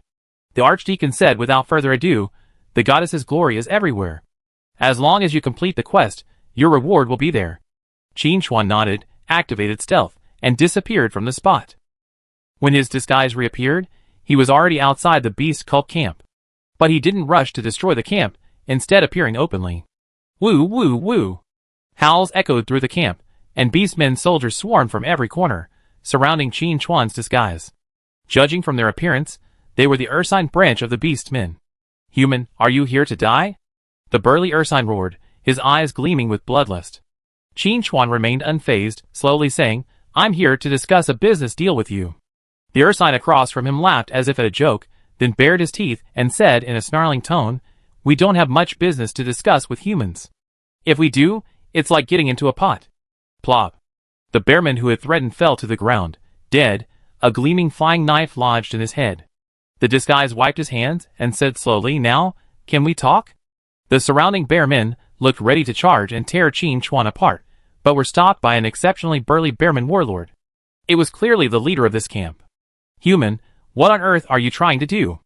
The bearman warlord looked displeased. Qin Chuan smiled, I received a mission from the Church of the Hunting Goddess to destroy your camp. The bearman warlord immediately understood and said without hesitation, no matter how much they offer, I'd double it. You have triggered a special mission. Fight them with their own tactics. Mission description. The bearman warlord has learned of the Church of the Hunting Goddess's plan and tasks you with destroying their camp. Mission reward, 4,000 gold, for random epic level equipment, for 100 beast god cult contribution points. Wow, this bear man is quite generous. He said double, and it's double. Qin Chuan pressed on, what if you're overwhelmed by the monsters while I'm destroying the church camp? Where will I get my reward? The bear commander said proudly, thundering eyes are fixed upon this place. As long as you complete the mission, the reward will be immediately presented. We bearmen never break our promises. That's good. Qin Chuan nodded, a hint of a smile in his eyes. I also think the bearmen never break their promises. The bear commander felt something was amiss, but he couldn't put his finger on it. But soon, he didn't have to worry about it anymore. A flying knife quietly stabbed him between the eyebrows. Bang! The massive body of the bear warlord collapsed, sending up a thick cloud of dust. The bear warlords outside heard the commotion and rushed over. Seeing their warlord's unexplained death, they were instantly enraged. Then, one after another, they ascended to heaven en masse. Although the disguised form wasn't as formidable as Qin Chuan's true form, it was still easy to slay these bear warlords. As the bear warlord camp was reduced to rubble, a mission completion notification rang out. You have completed the special mission, Sabotage Operation, received 2,000 gold coins, 2 pieces of epic equipment, and 200 church contributions. Bingo! Looking at the equipment and gold in his bag, the disguised form smiled. Next, it was time to help these poor bear warlords fulfill their last wishes. The archdeacon was presiding over the camp. Seeing the strangers diligently carrying bricks, a wave of pity welled up in his heart. Faithless lambs. As a devoted follower of the goddess of the hunt, he felt obliged to help these lambs onto the right path. But before the archdeacon could unleash his prowess, the Templar commander stationed here ran over in panic, shouting from afar, Archdeacon, call for help from headquarters. We're under attack. Thump. The Templar commander collapsed to the ground, dead. Such a swift death made the archdeacon shudder. Could a chosen one be here? If one had appeared, he would surely have been alerted, and his own chosen ones would have been mobilized to respond. The archdeacon was baffled, then caught a familiar figure from the corner of his eye. It was the assassin from before. He had already destroyed the beast cult's camp, quite efficiently. No. The fallen Templar's wounds were all inflicted by daggers. The archdeacon immediately realized that the assassin who had attacked their camp was the very assassin he bargained with. Damn blasphemer, do you know what you're doing? The archdeacon sternly rebuked him. Qin Chuan casually dispatched the guard, who attempted a sneak attack with a single blow, smilingly replying, "Yes, archdeacon. I fulfilled my mission and destroyed the beast cult's camp. I was asking what you're doing now." The archdeacon had a clue, but he couldn't believe it. How dare he? The disguised image shook off the blood droplets from the blade and said casually, "I'm being paid to ward off disaster. The beast cult's bear warlord paid me a large sum to destroy this camp. Archdeacon, do you think I should fulfill the contract?" The surrounding players overheard the conversation between the disguised image and the archdeacon, all of whom had conflicting expressions. Should they save this camp? Rescue? It seems like they can't defeat this assassin. But if they don't, wouldn't all their hard work be wasted? Just as the players were struggling, the camp collapsed with such speed that they barely had time to make a choice. You have completed the special mission. Take the enemy at his own expense. Receive 4,000 gold for epic equipment and 400 beast god cult contribution points. Done, call it a day. Chapter 816. After destroying 2 pioneering camps in succession, Qin Chuan's disguised image had reaped a fortune, and in doing so, he had also gained a reputation. Many players were convinced this was a special NPC. After all, even the assassin players at the top of the leaderboard, like Night Wanderer, were familiar to players. But this one had never appeared before. If this wasn't a special NPC, then what was it? And a special NPC meant a special quest, a special class inheritance. This also meant that whenever Qin Chuan's disguised image was seen by players, a large group of players would appear within 3 minutes, all trying to trigger the quest. What? You mean the quest never triggers? There must be some hidden mechanism we haven't figured out yet. On the forums, many players, who had come to the Evernight continent to explore the new lands were discussing this, and even many players, who had originally avoided the Evernight continent were eager to try. Assassin players, in particular, were willing to spend all their money to buy tickets to the teleportation array and come to the Evernight continent in search of a class change. Qin Chuan was also aware of this matter. He was left with a mixture of laughter and tears, unsure how to react. It had originally been a casual disguise, meant to kill the Black Death infected, but he hadn't expected it to become such a sensation. Just as Qin Chuan was debating whether to continue attacking both the church and the beast god cult camps, or to temporarily retreat and lie low, before he could make a decision, a prompt from Tianqi piqued his interest. Your disguise has been initially approved, with a 3% increase in authenticity. Qin Chuan had previously upgraded his disguise skill to the sanctuary level. Several of its features focused on increasing authenticity, and he hadn't paid much attention to it before. But now that Tianqi had mentioned it, he definitely needed to pay close attention. Now that players have determined this disguised character is a special NPC, even carrying a secret assassin legacy quest, let's proceed in this direction, and see what the outcome will be. After all, the disguised character's combat power is equal to Qin Chuan's own. If we can create 1 or 2 exceptionally powerful disguised characters, it would be equivalent to increasing Qin Chuan's combat power by several percentage points. Combined with the attribute bonuses from Shadow Gift, the effect would be more than just 1+1. Most importantly, Apocalypse is a magical game where anything is possible. If the disguised character's realism continues to improve and is accepted by more players, it's possible that a related hidden quest chain will emerge. Wouldn't it be wonderful for Qin Chuan to get a hidden quest for free? It seems this disguised character has considerable potential. To ensure it doesn't die mid-flight, Qin Chuan even took the time to send it a few pieces of sanctuary-level equipment. After all, the equipment he looted from the Son of God is too much to wear. The direction of the disguised character's development has been determined, so there's no need to pay close attention to it for now. By evolving the legendary skill rewarded for opening the teleportation array to the sanctuary level, Qin Chuan now has an extremely powerful burst ability. Rapid cooldown. Sanctuary level. In the next 5 seconds, your skill cooldown is reduced by 90%, and the cooldown time is 12 hours. Features. Activating rapid cooldown will reset skills, with a cooldown time of no more than 12 hours. Epic features. Duration is doubled. Legendary features. Immune to silence effects during skill release. Sanctuary. Rapid cooldown cannot be dispelled. 10 seconds of skill release is enough to bring Qin Chuan's burst ability to a whole new level of terror. If he had this skill when fighting the Son of God would have died more easily. But it's not bad now. It's even better this way.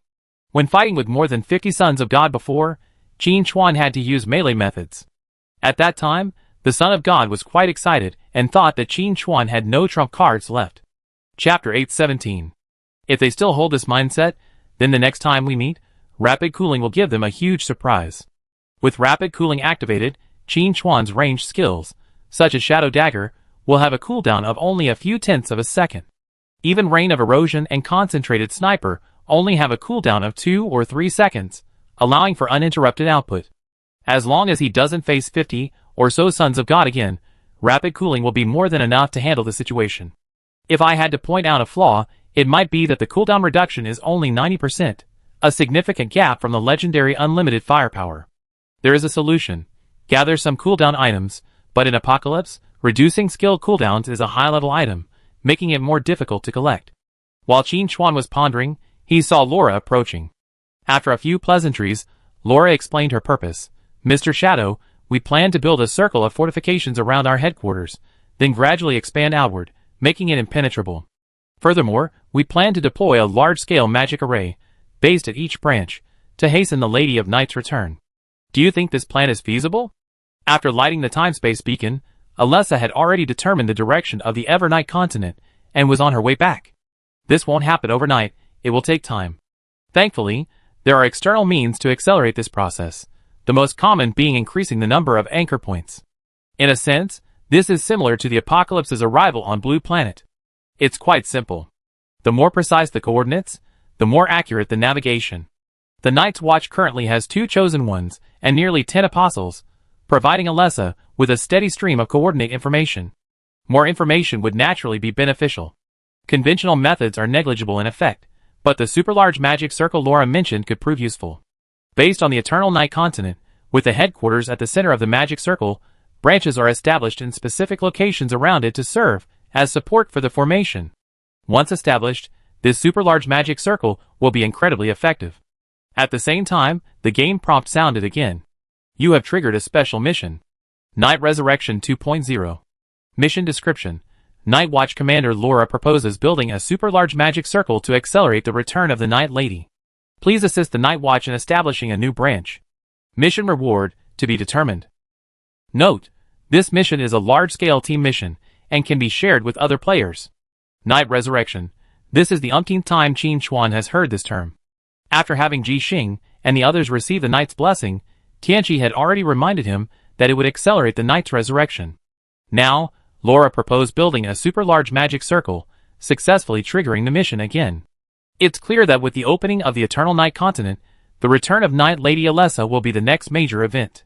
A major event that could potentially change the course of the apocalypse. For the Night Lady represents not only the power of night, but also the full resurgence of shadow power. With the Night Lady's return, how could the other shadow gods be far behind? Qin Chuan seemed to see it. A new era dawned, a completely different historical course. The fact that Laura could trigger a special quest proved that her idea was feasible. The next step was to put it into practice. However, there were more than one Night Watch branch to be built, and Qin Chuan alone couldn't do it, even with the Night Watch.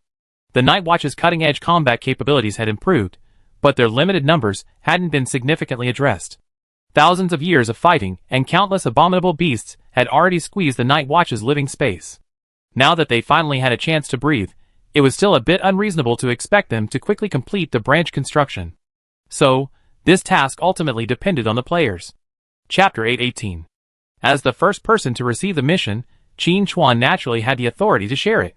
The reward for this large-scale mission was still to be determined, but it was guaranteed to be excellent.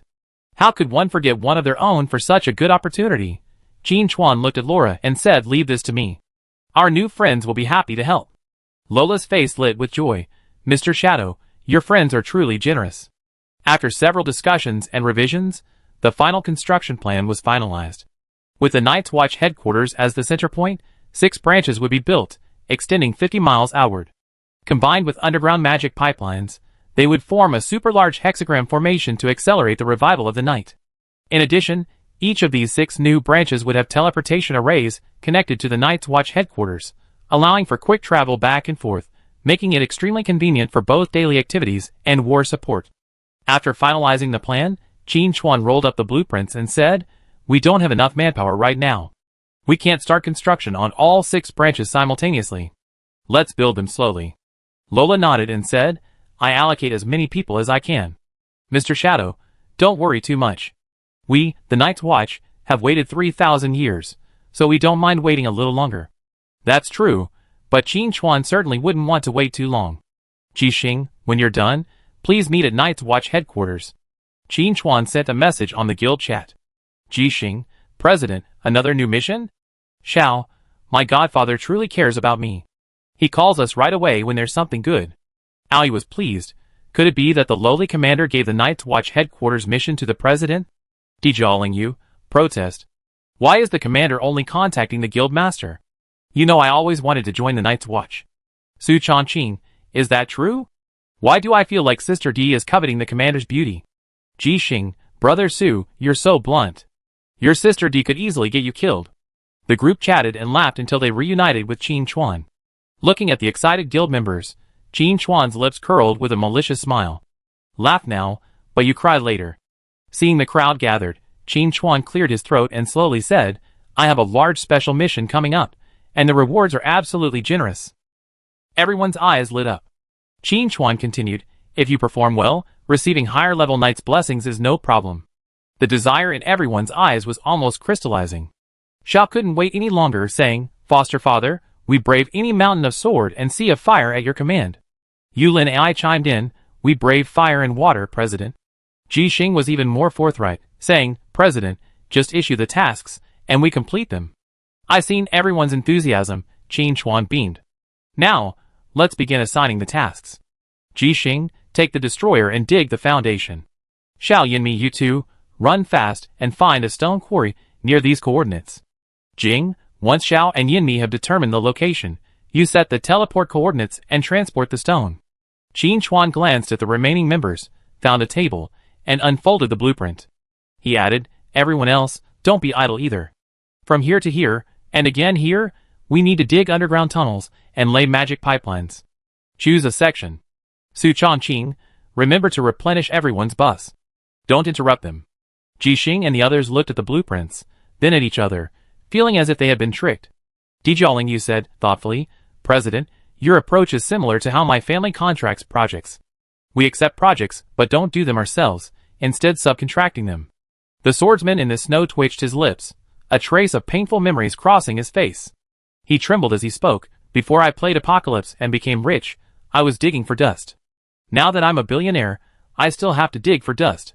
So, all my money has been wasted. Qin Chuan waved his hand calmly, saying, before you came here, you promised to complete the mission. Now that the mission has been given to you, get moving. Time is short, and the task is heavy. Everyone, work overtime and strive to establish all 6 branches as soon as possible. What? 6? Jixing's voice rose an octave. President, you know, the destroyer is a weapon of mass destruction. Digging foundations is a bit unbecoming of our position. Qin Chuan's face was thoughtful as he slowly said, that seems to be the case. Jixing's face lit up.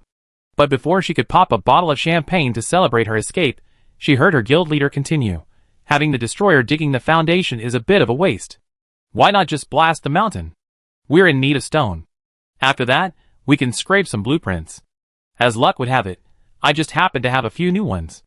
Jixing said righteously, President, there's no need to elaborate. I do whatever you tell me. It's just digging the foundation, right? That's where the destroyer should be used. Qin Chuan asked, really? Really? Jixing's expression was as resolute as if he were about to go to the battlefield. Qin Chuan nodded, that's good. I thought you wouldn't agree. He then looked at the others. Do you have any objections? Everyone responded in unison, no. Absolutely not. Qin Chuan waved his hand. Since you don't, let's go. Jixing and the others arrived with excitement and left with a sense of tragedy. Qin Chuan looked at the others' backs and sighed. Seeing you all so enthusiastic and proactive, I'm happy for you too. Jixing and the others, who hadn't yet left, shuddered, but didn't look back. They simply covered their faces and hurried away. The longest road they had traveled was through their own guild leader's tricks. Yingluo, who was mentoring new members on the Apocalypse continent, couldn't help but ponder upon hearing about Jixing and the others' experiences. Although he wasn't able to follow the guild leader's lead immediately, it seemed like a blessing in disguise, having avoided the tragic fate of being humiliated. Aoi, who was also mentoring new members on the team, sighed, I previously persuaded swordsman Shui Zhongyi to follow the guild leader to the Evernight continent. Although I already boosted my Night Watch reputation, it seems that wasn't all that good. Hey, swordsman Shui Zhongyi sent me a private message, asking me to listen. Never mind, I just ignore it. Chapter 819. Just as Ji Xing and the others were furiously fighting, over 100 players from the Bruno branch, after a grueling battle, finally received their desired letters of introduction, allowing them to travel to the Night's Watch headquarters to receive the Blessing of Night. The effects of the Blessing of Night had already become known to the players.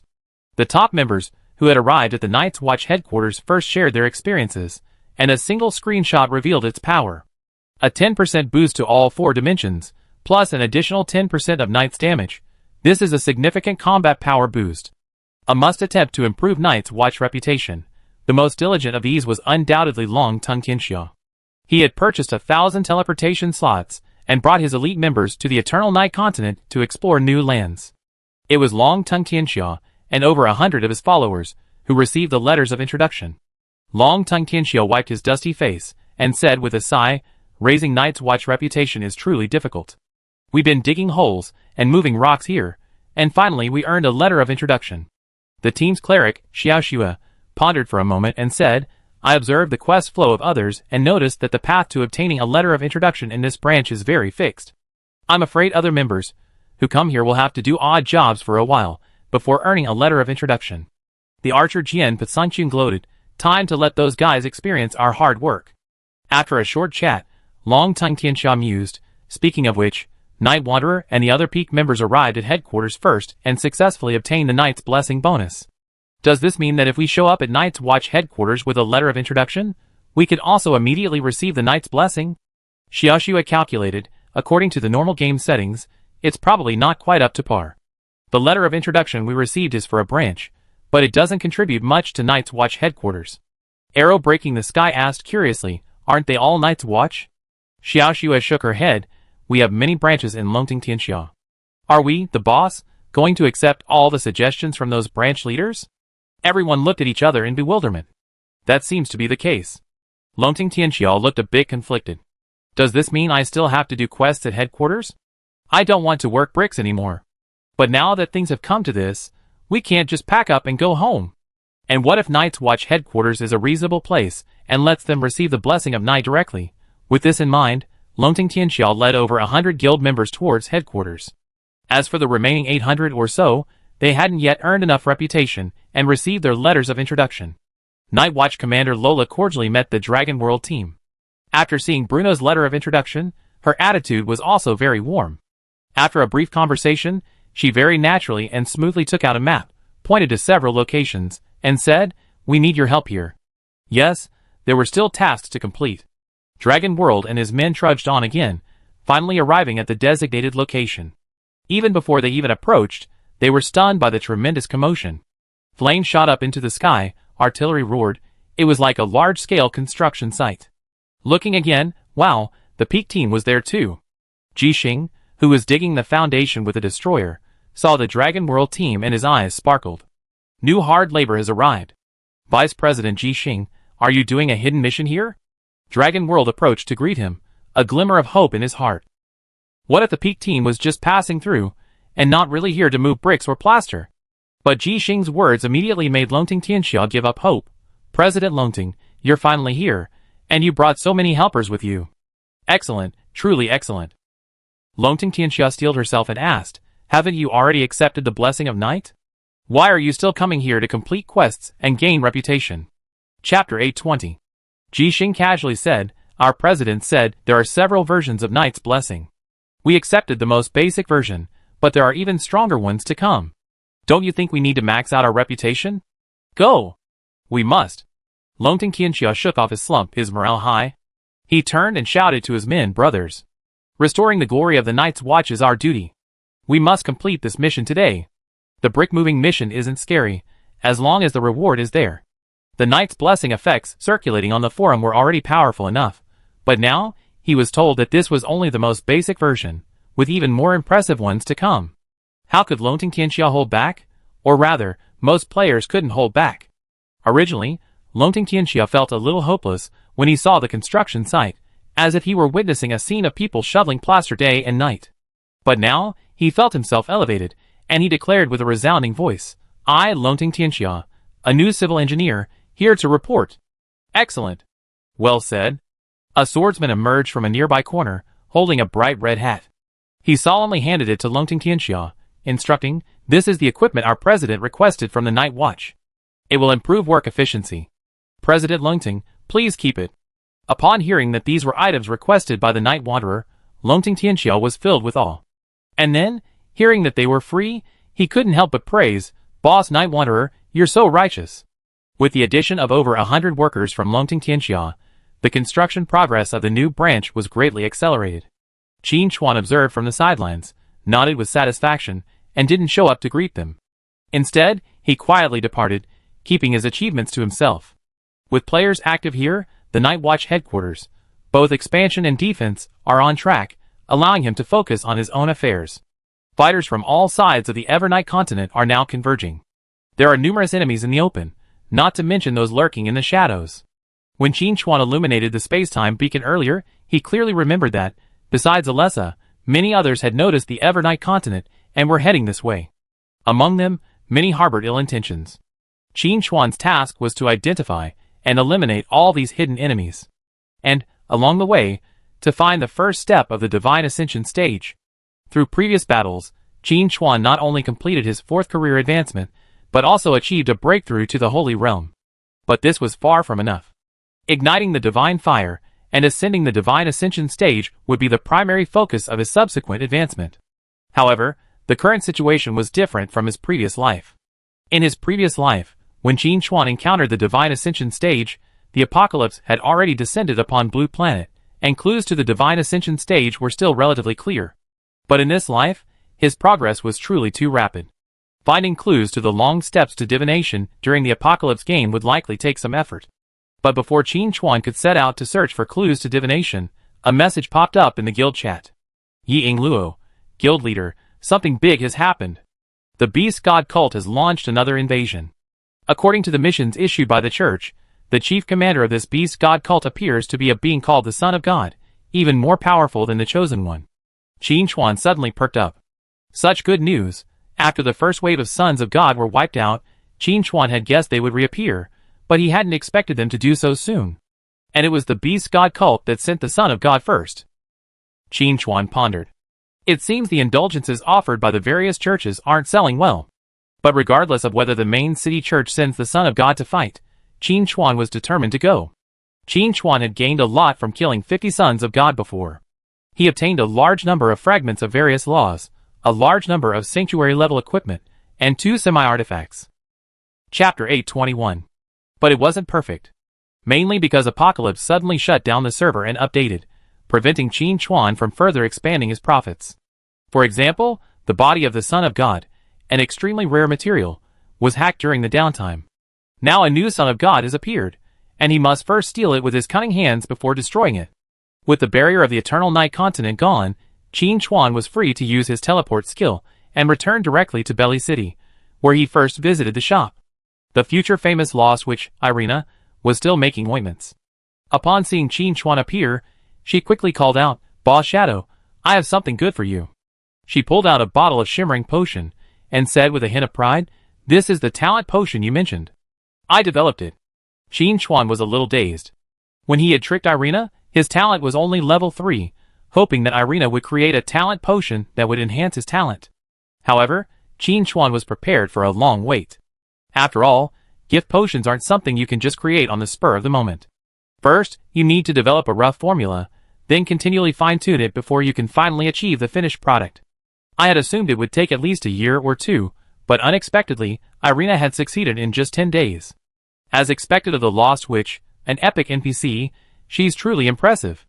Irina saw Qin Chuan's thoughts and, somewhat embarrassed, explained, "With the convenience provided by the boss, I can experiment to my heart's content. My progress is much faster than when I lived in the forest." Qin Chuan suddenly realized that this made sense. Irina's ointment was a huge seller. Qin Chuan would periodically check the shop's sales and revenue. Aside from the equipment he kept in the shop, Irina's ointment was the most consistently profitable source of revenue, and its share was steadily increasing. Even with a 50-50 split, Irina had made a killing, becoming a wealthy woman in Bailey City. Under these circumstances, her potion experiments couldn't be more convenient. She could simply purchase any ingredients she needed. She no longer had to search for them herself as before. Efficiency naturally increased countless times.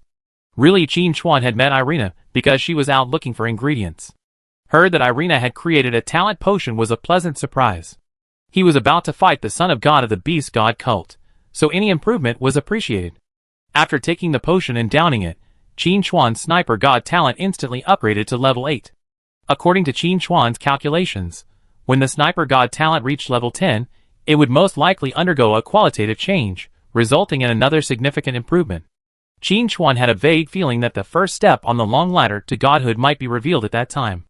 Recovering his composure, Qin Chuan looked at Irina and said, "Irina, thank you. By the way, can you make this talent potion again?" Irina hesitated. The recipe is finalized. It's hard to find the ingredients, especially the core ingredients, which were left to me by my teacher. Making more talent potions will probably take some time. Qin Chuan felt a little regretful. The talent potion only works once, so continuing to use it wouldn't have much effect on him, but it would be useful to others at the peak level. However, Irina said it wasn't easy to mass-produce, so he could only wait patiently.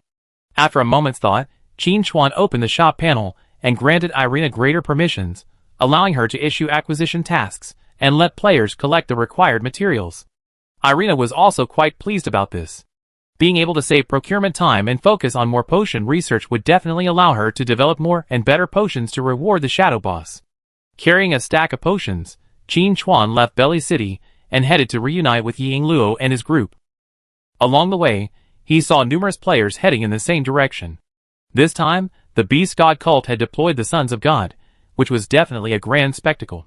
Players who hadn't ventured into the Evernight continent to explore new lands naturally didn't want to miss such an event, and each one was rushing in faster than the last. During this massive Beast God cult attack, Qin Chuan didn't send Ji Xing and the others back, but instead continued to work in the Evernight continent. There was no need. Ji Xing and the others had already received the blessing of night, and they couldn't play well with the main city church. Furthermore, the Sons of God had already been reserved for Qin Chuan's actions. Even if Ji Xing and the others came, they wouldn't receive much of a reward.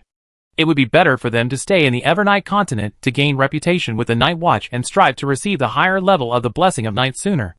Guild leader, how are we going to charge this time? Ying Luo was full of energy. The rest of the guild was also looking forward to it, especially the newcomers who had recently joined the guild. They were also sent by the national team to investigate the situation, but they had never had the opportunity to interact closely with Yi Yushin. This would be a rare opportunity to see Yi Yushin, and they couldn't waste it. AOE, who had been guiding the newcomers with Tianqi, was very happy and said excitedly, "Guild leader, I have all my skills ready right now, and I will definitely not be a drag." AOE was a pure ultimate attack, with the shortest cooldown lasting over 10 minutes. After the attack, he was done. But as long as all his skills were available, the instantaneous burst could be terrifying. Teaming up with Ying Luo to guide the newcomers this time, the strategy was also quite simple and crude. Ying Luo relied on his physique to wander around the wild, attracting dozens or hundreds of monsters, and then using a few skills with his AoE to harvest them, with extremely high efficiency. Seeing the expectant gazes, Qin Chuan smiled faintly, calmly saying, "Old rules. I fight the Son of God, and you can do whatever you want." Ying Luo sighed, as expected. AoE also said with a hint of helplessness, "President, you make us look incompetent." Qin Chuan smiled, "Don't panic. This time, I'm going to give you something ruthless." With a raised hand, the shadow gift was bestowed upon Ying Luo and AoE. The two stared at the skyrocketing four-dimensional attributes, their expressions dazed. "Oh my god!" AoE exclaimed. "President, was that kid in Shuaisheng eating this kind of bran when he was in the Eternal Night Continent?" Chapter 822. With Qin Chuan's current stats, Darkest Hour combined with Nameless Night grants him 250,000 agility, and the speed-boosting semi-artifact Dancing Wings, generously provided by Sky God's Son, adds another 50,000 agility. The agility bonus from these three items alone reaches 300,000, combined with Qin Chuan's own high agility. With one shadow bounty, even a high-skill mage like Ultimate Skill is cool sees his speed skyrocket to the limit, leaving a trail of afterimages with every run. The other stats are slightly weaker, but the panel still reaches over 10,000, or even less than 20,000. Shadow Bounty can still provide over 1,000 bonuses. This is no small number. At this point, ordinary players would still be gloating over a few dozen points of four-dimensional gains. Even for peak veterans like Ji Xing and Ying Luo, the second and third ranked players on the rank list, Over 1,000 attribute bonuses are significant. In reality, the 4-dimensional stats are secondary. The key lies in divine damage and speed boosts. The full speed boost of Dancing Wings is also included in the Shadow Gift, encompassing not only movement speed but also attack and spell casting speed. It's no exaggeration to say that with the Shadow Gift's bonus, no matter how large the upcoming battle, Ying Luo and his companions will be able to fight their way in and out, unstoppable. As for Qin Chuan, that's even better. With Darkest Hour in hand, he can go wherever he pleases. With a well-planned strategy, the Beast God Cult's second invasion war began. Amidst deafening shouts, the Beast Tribe soldiers surged forward like a tide.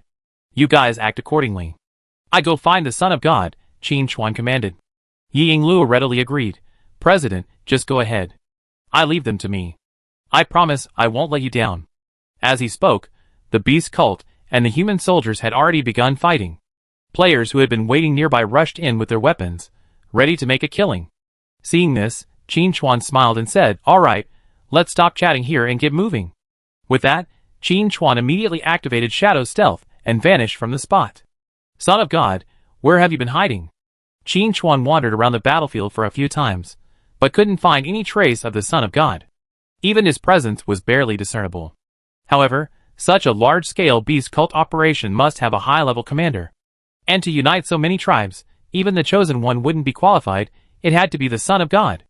But the other party's continued lack of appearance left Qin Chuan with a nagging feeling. Something seemed off about this beast cult's actions. From a strategic perspective, an beast cult invasion was inevitable. The Eternal Night Continent was merely an incident, an unexpected event that had caught the attention of the gods. If it weren't for the events on the Evernight Continent, the Beast Tribe would still be organizing an offensive, attempting to invade the Human Kingdom's territory. The problem is that the timing is a bit tricky. The situation on the Evernight Continent is still unclear. Both the Beast God Cult and the main city church should focus on establishing teleportation arrays. The war on the Apocalypse side will likely be primarily a confrontation. Even with the Beast Tribe's size, maintaining wars on both the Evernight and Apocalypse continents simultaneously would be quite challenging. Could it be that they're pretending to be invading while secretly attacking Shinsong? A thought occurred to Qin Chuan. On the surface, the Beast Tribe is invading en masse, but in reality, they're preparing to stir up trouble on the Evernight continent. This possibility cannot be ruled out. With this in mind, Qin Chuan immediately contacted his disguised persona on the Evernight continent, instructing them to monitor the movements of the Beast God Cult and the Church, particularly whether there are large-scale teleportations at the various teleportation camps.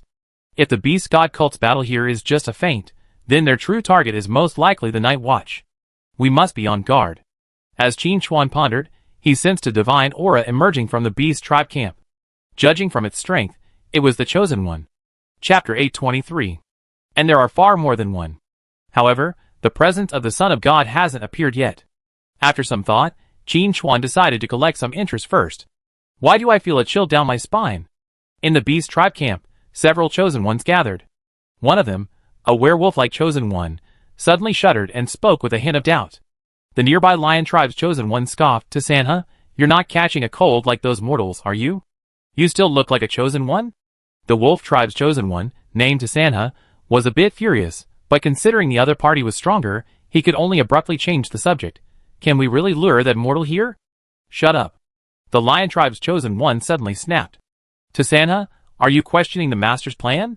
And have you forgotten that mortal is an assassin with exceptional stealth skills? He might even be hiding among us.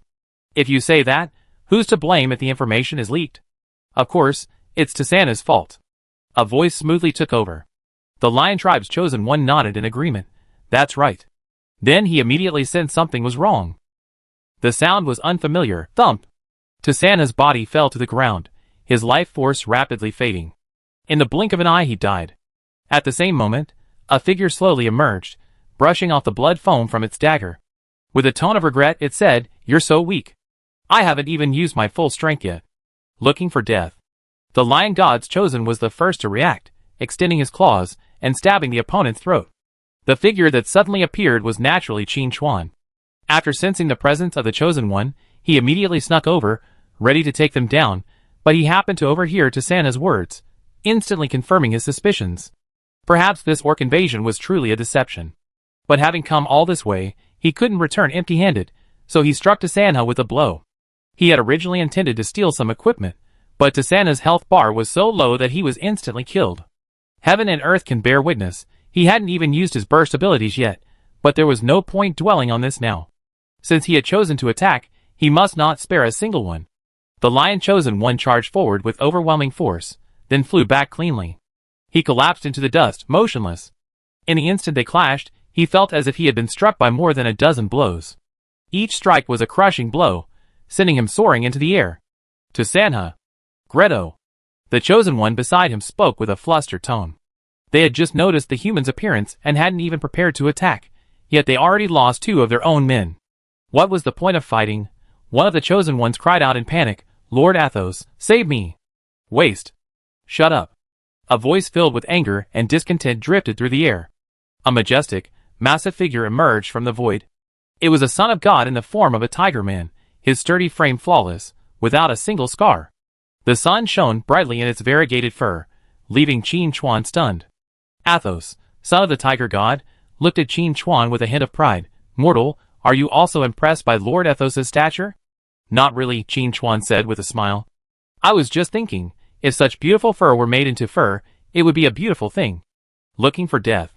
Athos's rage distorted the surrounding space. Divine power gathered at his claws, and in an instant, he launched dozens of attacks. Qin Chuan wasn't afraid of such an attack. With no field restrictions, he could dodge anywhere.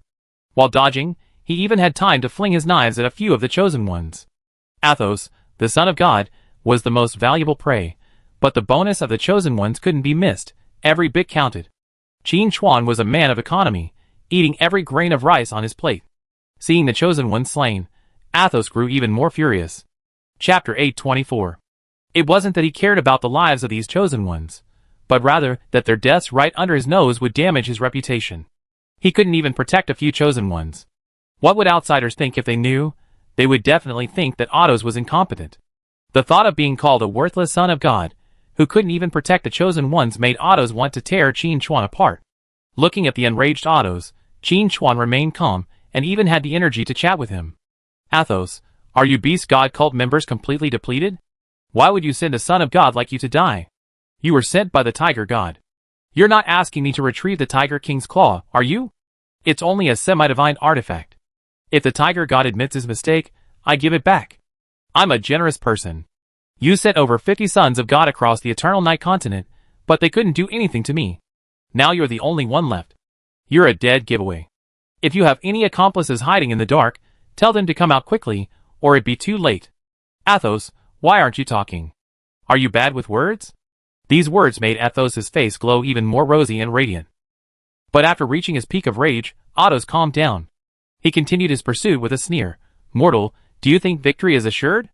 Without Dismartin's intervention this time, I wonder how you survive." Athos slammed to a stop in midair and called out in a high-pitched voice, "My brothers, come out." A new divine aura emerged, and several more figures appeared through the void. All of them were the chosen ones of the orcs. Judging from their posture, they were clearly waiting here specifically for Qin Chuan. There was no doubt that this beastman's invasion wasn't truly aimed at conquering the human kingdom. Of course, being able to do so would be great. But the beastman's true goal was to lure Qin Chuan over, so that the sons of God could intercept and kill him. Qin Chuan wondered where the beastman's confidence came from. He had already wiped out over 50 sons of God in a single blow.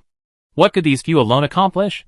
Athos said in a stern tone, "Last time on the Eternal Night Continent, it was Dismartin who interfered with our perception, allowing you, a mortal, to exploit the opportunity. This time, Dismartin is trapped in the abyss. Let's see how you handle it." Qin Chuan suddenly understood. So these sons of God still believed that the Eternal Night Continent's humiliating defeat was entirely Dismartin's doing. Should the sons of God think too highly of Dismartin, or too little of him, a mortal, but this was fine. He'd take the benefits, and let Old Ma take the blame. I just hope Old Ma can hold his own in the abyss. Recovering his composure, Qin Chuan looked at Athos and said, "So what if I don't have Dismartin? I have the sky-dancing wings that Nethlio gave me. I'm faster than you. What can you do to stop me?" The sons of God felt as if they'd eaten a fly, mentally cursing Nethlio. "You're so arrogant. Why are you carrying a semi-divine weapon? A speed-boosting one at that. This mortal was already difficult to catch with the darkest hour, and now, with the sky-dancing wings, he was even more slippery." But they dared to come this time because they were well prepared. Athos waved his hand, and a pure white crystal emerged from his hand. The other sons of God did the same. "Mortal, do you know what this is?" Athos said with a proud look on his face, his tone smug. "I'm sure you, a country bumpkin, wouldn't understand." Qin Chuan casually said, "I thought it was something else, but it turns out to be a space-locking crystal." "What? You're trying to trap me with this thing?" Athos' boastful words were stuck in his throat. "No, how did this mortal know about space-locking crystals? I didn't expect you to know so much." Athos struggled to find the last word. Qin Chuan bowed. "You're so kind." If the Son of God was hoping to rely on the space-locking crystal to restrict his movements, he was clearly misguided. With the dark hour at hand, ordinary means of restraint were completely ineffective. But outwardly, Qin Chuan maintained his composure, acting as if he could be caught at any moment, but just a hair's breadth away, which made Athos and the other sons of God furious. "Damn Nedlio, damn dancing wings, and the sky god, the beast gods are after you." After circling for a while, Qin Chuan fought and retreated, using his speed to dodge attacks while counterattacking. Miraculous hands repeatedly triggered, stealing law fragments and equipment, a bountiful harvest. As the fight wore on, Athos sensed something was amiss. If they kept fighting, they'd be completely wiped out. But it didn't matter, their goal had been achieved. This mortal was doomed. "Mortal, your time has come." Athos laughed heartily, his voice filled with the joy of revenge. "Do you really think we can't do anything to you? We've been playing with you for so long, so what if we let you steal some laws? Our teleportation array is complete. You wait for death." As he spoke, a vast, complex web of law lines emerged from the surrounding space, enveloping the space where Qin Chuan and the Son of God were. Before Qin Chuan could react, the scene suddenly shifted. Originally, the surface was a scene of orcs and human soldiers engaged in a fierce battle, along with a few players seeking to take advantage of the situation. But now, it had transformed into a raging sea of fire and magma. Demon corpses floated in the lava, surrounded by Holy Spirit warriors of various shapes. "You have been transported to the abyss. This is the abyss." Looking at the surrounding scene, Dismartin and the Deathbringer were both present. Further out, towering figures stood in a forest, their cold and merciless gazes gazing upon this space. Qin Chuan looked at Dismartin, and Dismartin looked back at Qin Chuan. Qin Chuan's lips curled into an ungainly smile. "Old Ma, you're still alive." Dismartin sighed, with a hint of regret. "Thanks for your concern. I'm not dead yet." Chapter 825.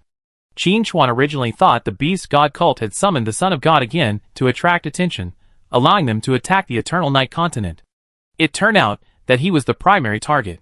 The beast god cult's plan was to capture him, Dismartin, and the death messengers in one fell swoop. Just looking at the corpses of demons and Holy Spirit soldiers scattered across the ground, one could imagine how fierce the previous battle had been. Thankfully, Dismartin and the death messengers were still alive, but facing the siege of so many beast gods, defeat and flight were inevitable. There was no way around it. The numbers were too great. Dismartin possessed the power of deception, so he could handle 3 or 5 enemies of the same level, relying on his own abilities to maneuver and contain them. But facing a group attack, he was inevitably somewhat powerless. As for the death messengers, their strength was even weaker than Dismartin's. 5 of them combined could only hold their own against an equal number of beast gods. This time, nearly 20 beast gods had come to besiege them, just from what he could see. It was clear that the beast gods were determined to kill Dismartin and Qin Chuan. Before the beast gods could make a move, Qin Chuan quickly asked, "Old Ma, where are your fellow demon gods?" The abyss demon gods were more than just the Lord of Deception. Dismartin's expression paled, and after a long pause, he spoke slowly. "Have you forgotten I mentioned earlier that the battlefield shifted from the Eternal Night continent to the abyss, and that several other demon gods were nearly slain by the gods?" Of course Qin Chuan hadn't forgotten, but now that the abyss was nearly pierced by the beast gods, those demon gods, if they were still alive, would have to show up. Dismartin's voice was calm. "Rather than relying on them, it's better to hope that the God of Light will come to the rescue." "Wow, you have some kind of acquaintance with the God of Light?" Qin Chuan was surprised. "How did you get in touch?" Dismartin shook his head repeatedly. "No.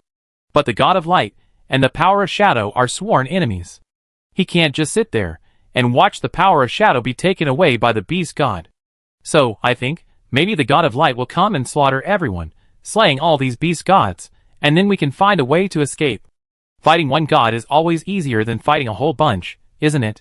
Qin Chuan gave a thumbs up and praised sincerely, "Old Ma, I didn't realize you were such a dreamer. Do you think this is possible? Be optimistic. Even gods. Dismartin's argument was so convincing that Qin Chuan rolled his eyes. Damn it! It seems the situation is really critical. Even old Ma is talking nonsense. The current situation is truly precarious. The beast gods have come out in full force, with such a grand display.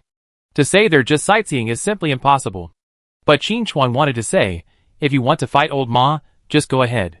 Why bring him along? He's innocent.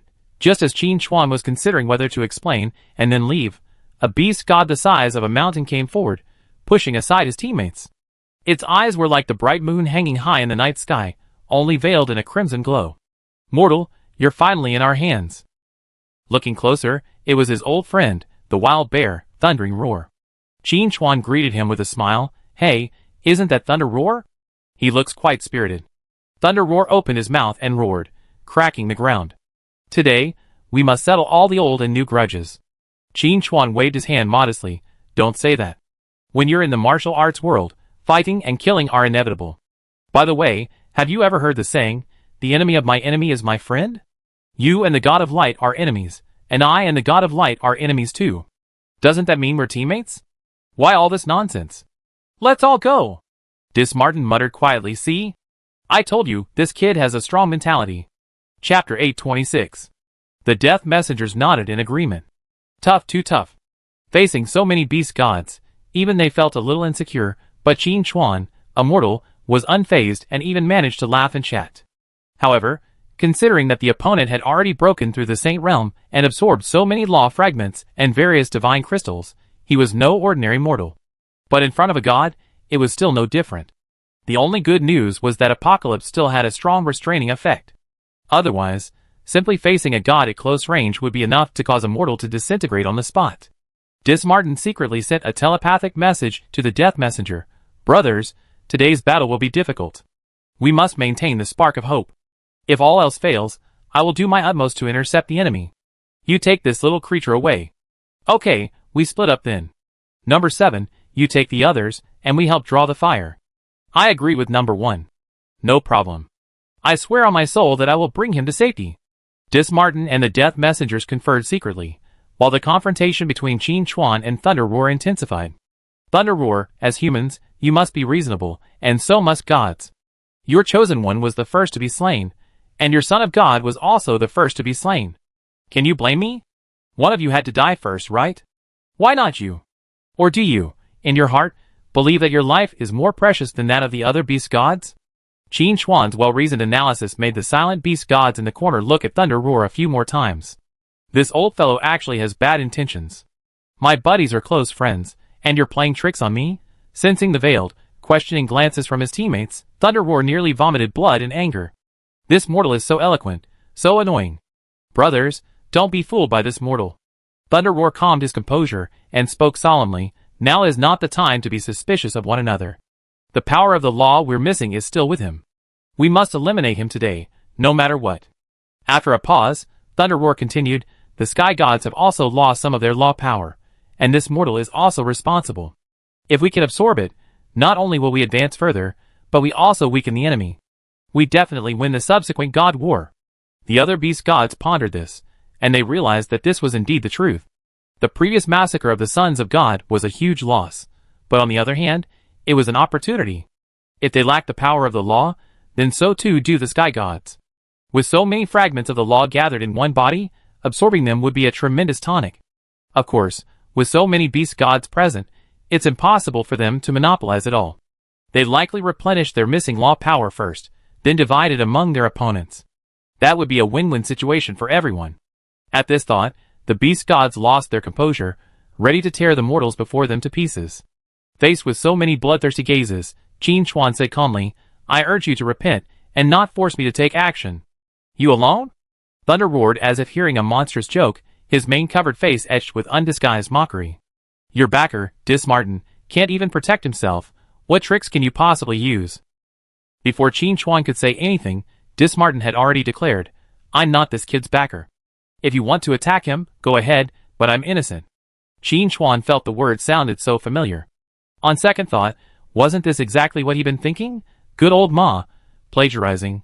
Thunder Roar remained unmoved, gloating, "Whether it's you or this mortal, I kill them all equally. No one can escape." Dismartin looked at Qin Chuan with a sigh. "I originally said I leave this place and come back to pay my respects to you. Now it seems I can't." Chapter 827. Then he changed the subject. "Quickly, pull out your secret weapon." Thunder Roar, who had been about to step forward, suddenly became alert. Could this mortal truly have a backup plan? Could it be the revolver he had pulled out earlier on the Eternal Night continent? At that time, they had sensed something through the Son of God and felt that the gun was indeed dangerous. But after all, it was only a remote perception, so there might be some inaccuracies.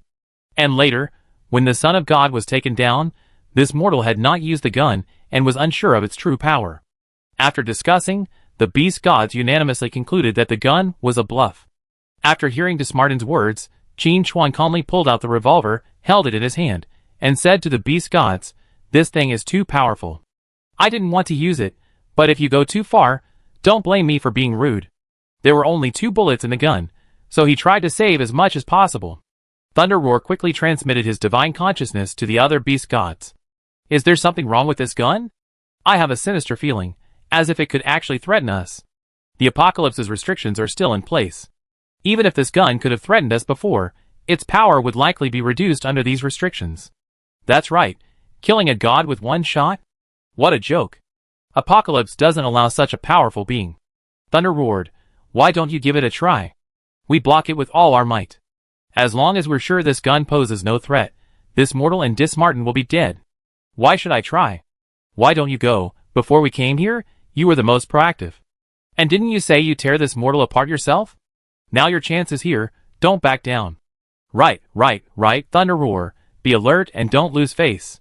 In the void, numerous divine thoughts communicated. After some discussion, Thunder Roar looked at Qin Chuan with a tone of disdain. "If you have the guts, just shoot." Qin Chuan was shocked. He had never heard such a request before. But to be honest, asking him to just shoot was a bit unsure. The node clone wouldn't betray him, but considering its strength, Qin Chuan wasn't sure if the bullet it left behind could kill a god. But if this situation wasn't handled properly, the consequences would be even more troublesome. Node clone, my trust in you is also my trust in myself," Qin Chuan muttered to himself. He slowly raised his revolver and aimed at Thunder Roar, reminding the other beast gods, "Watch out. I'm about to strike. Thunder Roar's survival depends on whether you can block it in time." Qin Chuan then added, "After I kill Thunder Roar, the Bearman's treatment within the beast tribe must not change. We can't suppress or ostracize them simply because they don't have a leader. We can't send them to the front lines as cannon fodder." The more Qin Chuan spoke, the darker Thunder Roar's face darkened. "Wait!" Thunder Roar called for a halt. "I suddenly feel that fighting and killing won't solve anything. We should present facts and reason." "Useless." A furious roar emanated from the beast gods, accompanied by a powerful pressure and the sound of heavy footsteps. A tiger-headed beast god stepped out from the crowd, pushed Thunder Roar aside, his eyes filled with disdain and contempt. "You're a god, but you're actually frightened by a mortal. You're truly disgraced." Qin Chuan smiled at the newly emerged beast god and greeted him. "Isn't this the tiger god? I'm so sorry I lost your claw earlier." As he spoke, Qin Chuan's gaze lingered on the tiger god's claw. The tiger god's expression froze, and then a rage shot from the soles of his feet to his forehead. This damn mortal had actually picked on his weak spot. "I'm going to kill you!" The tiger god roared, and boundless divine power descended upon him like a torrent. Dismartin tensed, and he winked at the death messengers. "Prepare for action." But before Dismartin and the death messengers could act, a gunshot shattered the situation. Bang! The sound of the gunshot echoed through the air. The tiger god froze in place, his expression frozen. The wound through his brow was particularly conspicuous. Crack. Subtle cracking sounds echoed, followed by a series of repetitive sounds. In a flash, cracks covered the tiger god's divine body. What shocked the other beast gods most was that they could no longer sense the tiger god's divine consciousness. If only the divine body had disintegrated, then as long as the source of divine consciousness remained, he could one day rebuild his body. But now, the source of divine consciousness had been annihilated, meaning there was no chance of survival. The tiger god's sudden death caught the beast gods off guard. "No, you really fired a gun." The key was the sheer power of the gun, instantly killing the tiger god. You have to understand that while the tiger god seemed to be charging recklessly, he was actually well prepared, and the other beast gods were secretly assisting him. The bullet's trajectory was marked by hundreds of invisible barriers. But it was completely useless. The bullet penetrated all barriers unimpeded, accurately hitting the tiger god's head and passing straight through. The divine consciousness of the beast gods drifted in the void. This gun could actually obliterate divine consciousness. The tiger god was too anxious. He should have distracted the mortal first, then waited for an opportunity to seize the gun. Thunderroar was lucky to have escaped. No, what's with this gun? Why can't it kill gods? How could Apocalypse allow such a dangerous weapon to remain unattended? Good news, the mortal only has one bullet left. Bad news, he still has one, and can take another. If I had known earlier in the Eternal Night continent, I would have let the Son of God take the blame. It would have been better than directly threatening our true existence. Is it right or wrong to bring this mortal into the abyss? Why have we become prey? The beast god was a little confused, and Desmarten and the Deathbringers looked at each other in bewilderment. What's with this gun? Chapter 828. Gods are difficult to kill, especially those who achieve their divine status through faith. Even if their bodies are destroyed and their spirits extinguished, as long as believers remain, there's a possibility of resurrection. But now, with the tiger god shot in the head, not only has his body been shattered and destroyed, but his entire existence has been wiped out. Neither in this abyss nor in their divine kingdom, there's no trace of the tiger god. The beast gods were horrified to discover that the tiger god's kingdom, once adjacent to theirs, had vanished without a trace. The divine kingdom is the realm of the gods, a world where laws and divine power intertwine. It's the final resting place for the souls of countless believers, and the source of the immortality of the Holy Spirit warriors under the gods' command. But now, the tiger god's kingdom no longer exists anywhere. If it weren't for the continued presence of the tiger tribe within the beast tribe, the beast gods would have believed the tiger god never existed. But even though the tiger tribe still existed, some beast gods discovered that their souls had been implicated, their strength drastically reduced, and they were even showing signs of transforming back into beasts. Deprived of their source of faith and the protection of the gods, the tiger tribe was about to become a thing of the past. With the tiger god's sudden death, all of his sons of God and his chosen apostles perished instantly. The battlefield, once poised for a fierce battle, fell into a subtle calm. From the beast gods to Desmarten and the Deathbringers, all of them looked at Qin Chuan, revolver in hand. The beast god's eyes were filled with a mixture of emotions: relief, resentment, shock, and hatred. Desmarten was shocked, then confused, then delighted. Having a revolver capable of killing gods was a bad thing. But the gun was in their own camp, which was a great blessing. While the beast gods were still in shock, bewildered, Desmarten spoke first. Everyone saw it. This time, the tiger god walked into the trap himself. No one else is to blame. With these words, the beast god suddenly woke up. Some beast gods on good terms with the tiger god wanted to avenge him. But there was still a bullet in the revolver. If they rushed forward rashly, they would probably suffer the same fate as the tiger god. But if they retreated at this point, where would they put their faces? The plan had been carefully planned beforehand, to contain and block Desmarten and the Deathbringer, preventing them from delivering the message and preventing this mortal from receiving it in advance. The plan went smoothly. Not only did they inflict a crushing defeat on Desmarten, but the Son of God and the Chosen One also accomplished their mission brilliantly, bringing this mortal to the abyss.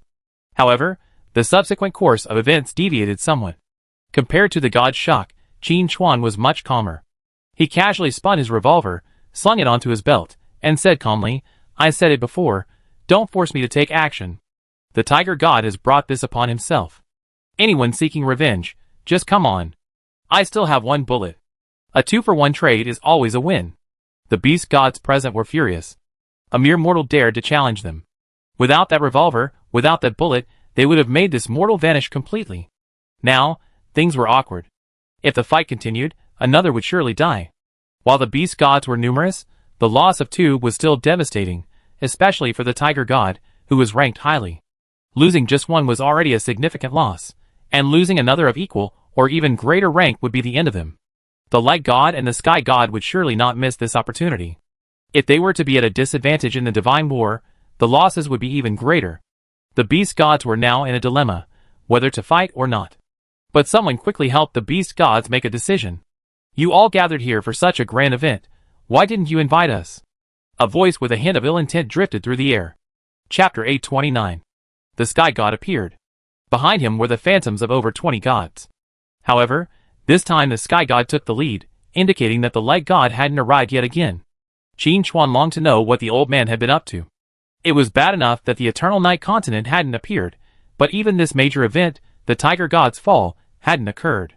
It was a bit too patient. With the appearance of gods like the Sky God, the Beast Gods grew noticeably nervous.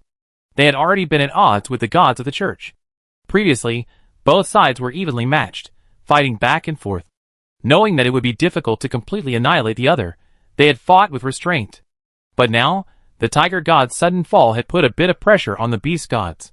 If the gods of the church suddenly launched an all-out war at this moment, their chances of victory would be slim. In reality, the Sky God and the other gods had appeared with the intention of taking advantage. The Tiger God's fall couldn't be concealed, the entire void was shaking.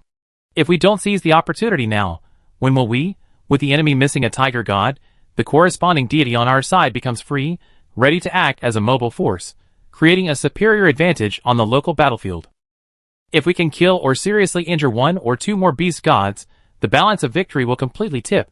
The Sky God had this calculation perfectly in mind. Similarly, the Beast God understood it as well. So, after the Sky God appeared, the Beast God camp's primary attention shifted to him. But no one took the initiative to break the deadlock.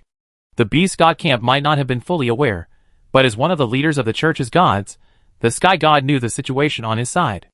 Their situation wasn't much better. With the Arrow God's sudden disappearance, and the God of Light's leader still tardy, the consequences of a real war between them and the Beast God would be very serious. The ideal scenario would be to scare off the Beast God's forces, allowing them to take advantage and capture Dismartin, the Deathbringer, and that despicable mortal all at once. Watching the Beast God and the gods of the church clashing and exchanging harsh words, Qin Chuan gave Dismartin a look. Dismartin sent a divine thought. "What's going on?" Qin Chuan replied, "Are you sure you can kill all the gods present?" Dismartin's expression was conflicted. After a moment's silence, he replied resentfully, "Do you think I have the ability?" "It seems I don't," Qin Chuan said with regret. "Then let's think about how to escape." Dismartin replied, "It might be difficult. With so many eyes watching us, where can we go?" Qin Chuan pondered it, and realized that this was indeed the case. He could use the darkest hour to teleport away, but Old Ma and the death messengers would likely suffer. So this time, he had to outsmart them. Ahem. Qin Chuan coughed and raised his voice. "You are all gods. How can you be so rude as to swear like scoundrels here? I may be a mere mortal, but I want to be a peacemaker. How about this? Everyone, go away and pretend nothing happened, okay?" "Bullshit!" A resounding echo lingered in the void. The eagle-headed beast god launched into a furious outburst. "We lost the Tiger God this time, and you say nothing happened? Where's our dignity?" Before Qin Chuan could respond, the Sky God across from him burst into laughter. "Face? What dignity do you untamed creatures have?" He looked down at Qin Chuan and praised him. "Although I'm about to finish you off, I let you die quickly, considering you killed the Tiger God." Qin Chuan remained unperturbed. He simply removed the revolver from his belt, weighed it in his hand, and, looking at the Sky God, replied bluntly, "Sky God, the fact that your son of God didn't kill you back in the Evernight continent makes you think you're in a good position again, right? I'm putting this on notice. If you dare show up, I kill you without a care in the world." Chapter 830. How dare you? The Sky God was furious. But when it came to actually stepping forward, he hesitated. Before firing, they had only speculated about the gun's power. Now, the Tiger God had proven its power with his own life. To say the Tiger God had no backup plan was impossible. Everyone present hadn't overcome countless hardships and dangers to achieve godhood. But even so, the Tiger God was killed with a single shot. The Sky God considered himself stronger than the Tiger God, but not to the point of crushing him. As for relying on his own speed to dodge the bullet, the Sky God felt it would be more practical to find a way to withstand the damage.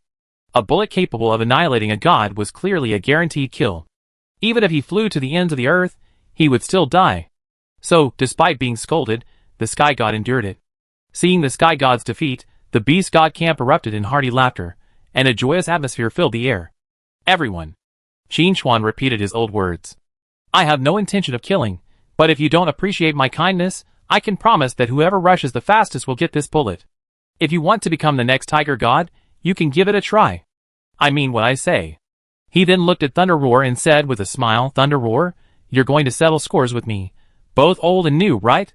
Why don't you lead the charge? Think about it. Even if you get killed, your brothers will avenge you, so your death won't be in vain. What do you think?" The beast gods all looked at Thunder Roar, and even the Sky God and his group looked over. The Sky God even goaded them, Thunder Roar, be smart and don't bring shame to the beast god faction. I'm so mad, you bastard. Thunder Roar swore. You're so awesome, why don't you just get up? The Sky God thought to himself, if I were confident I could dodge the bullets, why would I be here arguing with you? Isn't that a lack of confidence? On a different note, Thunder Roar seemed to have wised up. In the past, even the slightest provocation would have sent him flying, but today he was surprisingly calm.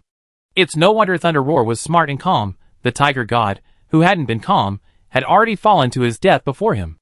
If he still couldn't grasp the situation, the Tiger God would have died with regrets. Dismartin watched Qin Chuan, revolver in hand, arguing with the gods, feeling deeply moved. They painstakingly plotted to gain the Lord of Deception's power, only to have to rely on this little guy to save them. As expected of the one chosen by the Shadow, he truly had some skills. The situation froze. Both the Beast God and the gods of the church wished they could tear Qin Chuan apart and reclaim their lost laws. But the opponent still had a bullet capable of destroying gods. He couldn't kill everyone, but he could certainly kill the one jumping the most enthusiastically. No one wanted to be the unlucky one. They wouldn't sacrifice themselves for their teammates. The Sky God was already considering retreating. He had originally wanted to see if he could get an advantage. But now it seemed that escaping death was a blessing. Staying there didn't seem to make much sense. He could only leave in disgrace, but he couldn't hold back. Qin Chuan secretly observed the Sky God's expression, and knew he was waiting for an excuse. As for the Beast Gods, they were in much the same boat. The Tiger God's previous experience was still fresh in his mind. Not wanting to fight, but not wanting to retreat, this situation would have been awkward for anyone. Qin Chuan tried to find something to distract the gods. He glanced over, and saw that the Shadow Call skill was actually usable. Previously, when he used Shadow Call, Shadow Sword responded, but the conversation ended without much discussion, and the skill had been blocked. But now, it was unblocked and usable again. Could it be a warning? Since the situation was like this anyway, Qin Chuan quietly used Shadow Call, just to give it a try. You call upon the shadows, and Shadow Sword suddenly attacks the Sky Kingdom. Qin Chuan froze in his tracks, watching the skill feedback. What's going on? Is Shadow Sword so brave? The next second, the Sky God in the Void's expression changed, and he cried out, fuck, before vanishing from the spot. The Sky God's sudden departure caught the gods of the church off guard. Hey buddy, is your house on fire? Why are you running so fast? Another sense. Wow, a fire really is burning in the backyard. The Shadow Sword had somehow found its way near the Sky God's kingdom, and launched a brutal attack, decimating countless Holy Spirit warriors. While the kingdom of God is immortal, and the Holy Spirit is indestructible, resurrection still requires time and divine power. The gods of the church were puzzled. Hadn't the Shadow Sword disappeared for years? Where did it come from? Also, if the Shadow Sword could launch a surprise attack on the Sky God's kingdom, would it also launch a surprise attack on their kingdom? The thought of this made the gods of the church a little uneasy. Qin Chuan saw this and decided to give it another push, smiling, don't doubt it, I summon the Sword of Shadow. If you don't leave, I don't mind calling another one. The gods of the church grew increasingly restless. The goddess of Hunt said sternly, mortal, I noted your actions today. Really? Qin Chuan remained unfazed, raising his revolver. Come over if you're not convinced. The goddess of Hunt glared at Qin Chuan and walked away without a word. If you didn't know better, you think she won a great victory. The goddess of Sky and Hunt had left the scene one after another, and the remaining gods of the church had no intention of staying. Qin Chuan struck while the iron was hot, saying, just leave. I promise not to fire first. The gods of the church moved even faster. This wasn't a kind promise, it was clearly a taunt. Forget it, whoever wants to try this lousy bullet can have it. The gods of the church retreated decisively. Qin Chuan then looked at the beast gods and said, why don't you leave? Are you trying to pick a hapless person to be shot? Chapter 831. Being threatened and coerced by a mortal was unacceptable to the beast gods. But every time they considered taking action, they thought of the tiger god's plight, and their hand remained frozen. But they were different from the gods of the church. Those guys were simply out to get something for nothing, and if they didn't, it wouldn't be a loss. But they were different. They had paid such a high price, and were about to eliminate Dismartin and the Deathbringer, and even kill this mortal in the process. But they never expected that a single shot would shatter their entire plan. Qin Chuan observed the expressions of the beast gods present, and realized they were just one step away from victory. He immediately caught Thunder Roar and launched into a furious barrage. Thunder Roar, do you have any sense of self-sacrifice? The Tiger God blocked the bullet for you. Don't you want to avenge him? Even if I kill you, you have the Tiger God with you along the way, so you won't be alone. I only have one bullet left. If you block it, your brothers will be safe, right? You don't have even a little bit of self-sacrifice, do you? Dismartin secretly wiped his sweat. Is it really okay to talk like that? What if Thunder Roar gets mad enough to charge at you, and you run out of bullets, you'd be doomed? Thinking of this, Dismartin gave the death messengers another look. It seems they have to run. The beast gods were also quite tempted. Yes, as long as Thunder Roar took the bullet, they'd be safe. Immediately, a beast god shouted at Lei Ting Roar, "Lei Ting Roar, you're being scolded by a mortal. Can you bear it? If it were me, I would make him pay even if it meant my death." Yes, that's right. The majesty of the gods cannot be violated. Thunder Roar, cheer up. It's a pity the Tiger God died while blocking a bullet for you. If he had blocked it for me, I would have taken revenge. He only has one bullet left. This is a once-in-a-lifetime opportunity. Don't be a coward. Thunder Roar's expression darkened even more at his teammates' words, and he cursed inwardly. These bastards really can't stand seeing themselves get any better. Let him take the bullet. Why don't you just go? The more the others goaded him, the calmer Thunder Roar remained, unmoved as a mountain. After a moment's silence, he said, "How can you be sure this mortal only has one bullet left? What if he has more? My death would have been in vain." This question left the other beast gods speechless. That made sense. They had only seen 2 bullets from the beginning, but no one could guarantee whether there were more. Though, from a rational point of view, there certainly wouldn't be many such powerful bullets. But there's always a chance. What if there's still 1 or 2 hidden? Wouldn't that mean we're doomed? Thunder Roar, seeing his teammates remain silent, grew increasingly infuriated. He emphatically declared, "If you insist on letting me take the blame, then for the glory of the Beast God faction, I have nothing to say. But you should consider whether you still have the courage to step forward if this mortal pulls out another bullet or 2. The other Beast Gods were unable to respond. Thunder Roar, feeling rather disheartened, sighed, "It's hard to lead a team with scattered hearts. I'm leaving now, and you can do as you please." As he spoke, his figure began to fade, his back a bit forlorn, making the other Beast Gods feel a little guilty. There seemed to be something wrong with their attitude. Seeing Thunder Roar leave, Qin Chuan laughed heartily and pointed out the key point. "Everyone, Thunder Roar knows to run away first. You who are still here are determined to be shot. Stop talking nonsense. I will shoot with my eyes closed. Who lives and who dies will be determined by fate." "That's not necessary. I just said something was wrong. After all this time, Thunder Roar is just looking for an opportunity to escape. Then I have to talk to him. Count me in. The Tiger God has unfortunately fallen. We must take care of his funeral. Let's not waste time here. Let's go." Chapter 832. Watching the Beast Gods discuss their situation, Dismartin stepped forward and gently warned, "Shadow Sword raided the Sky God's kingdom. Everyone, including the hunting goddess, has retreated to defend it. If you don't return quickly, there's a chance Shadow Sword will wander into your kingdom." Qin Chuan also chimed in, "Even if Shadow Sword doesn't wander off, wouldn't the Sky Gods and their companions, seeing your kingdom's emptiness, have other ideas?" After a pause, Qin Chuan raised another possibility. Thunder Roar left first, seemingly out of anger, but is it possible he's going to seize the Tiger God's inheritance? This statement stirred the Beast Gods again. The Tiger God was already dead, anyway.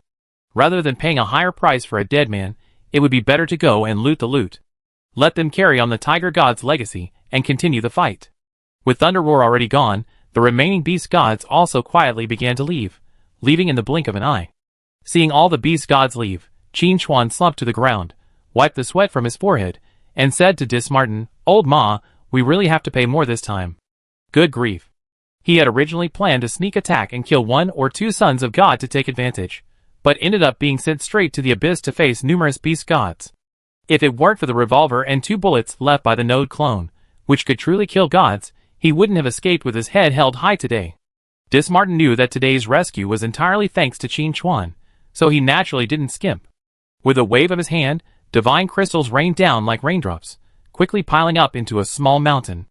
Dismartin said, "You absorb the divine fire. Although it's only a remnant, you're already standing on the long steps to godhood. What you need to do is accumulate divine power, increase your understanding of the divine, and strive to find your own path as soon as possible."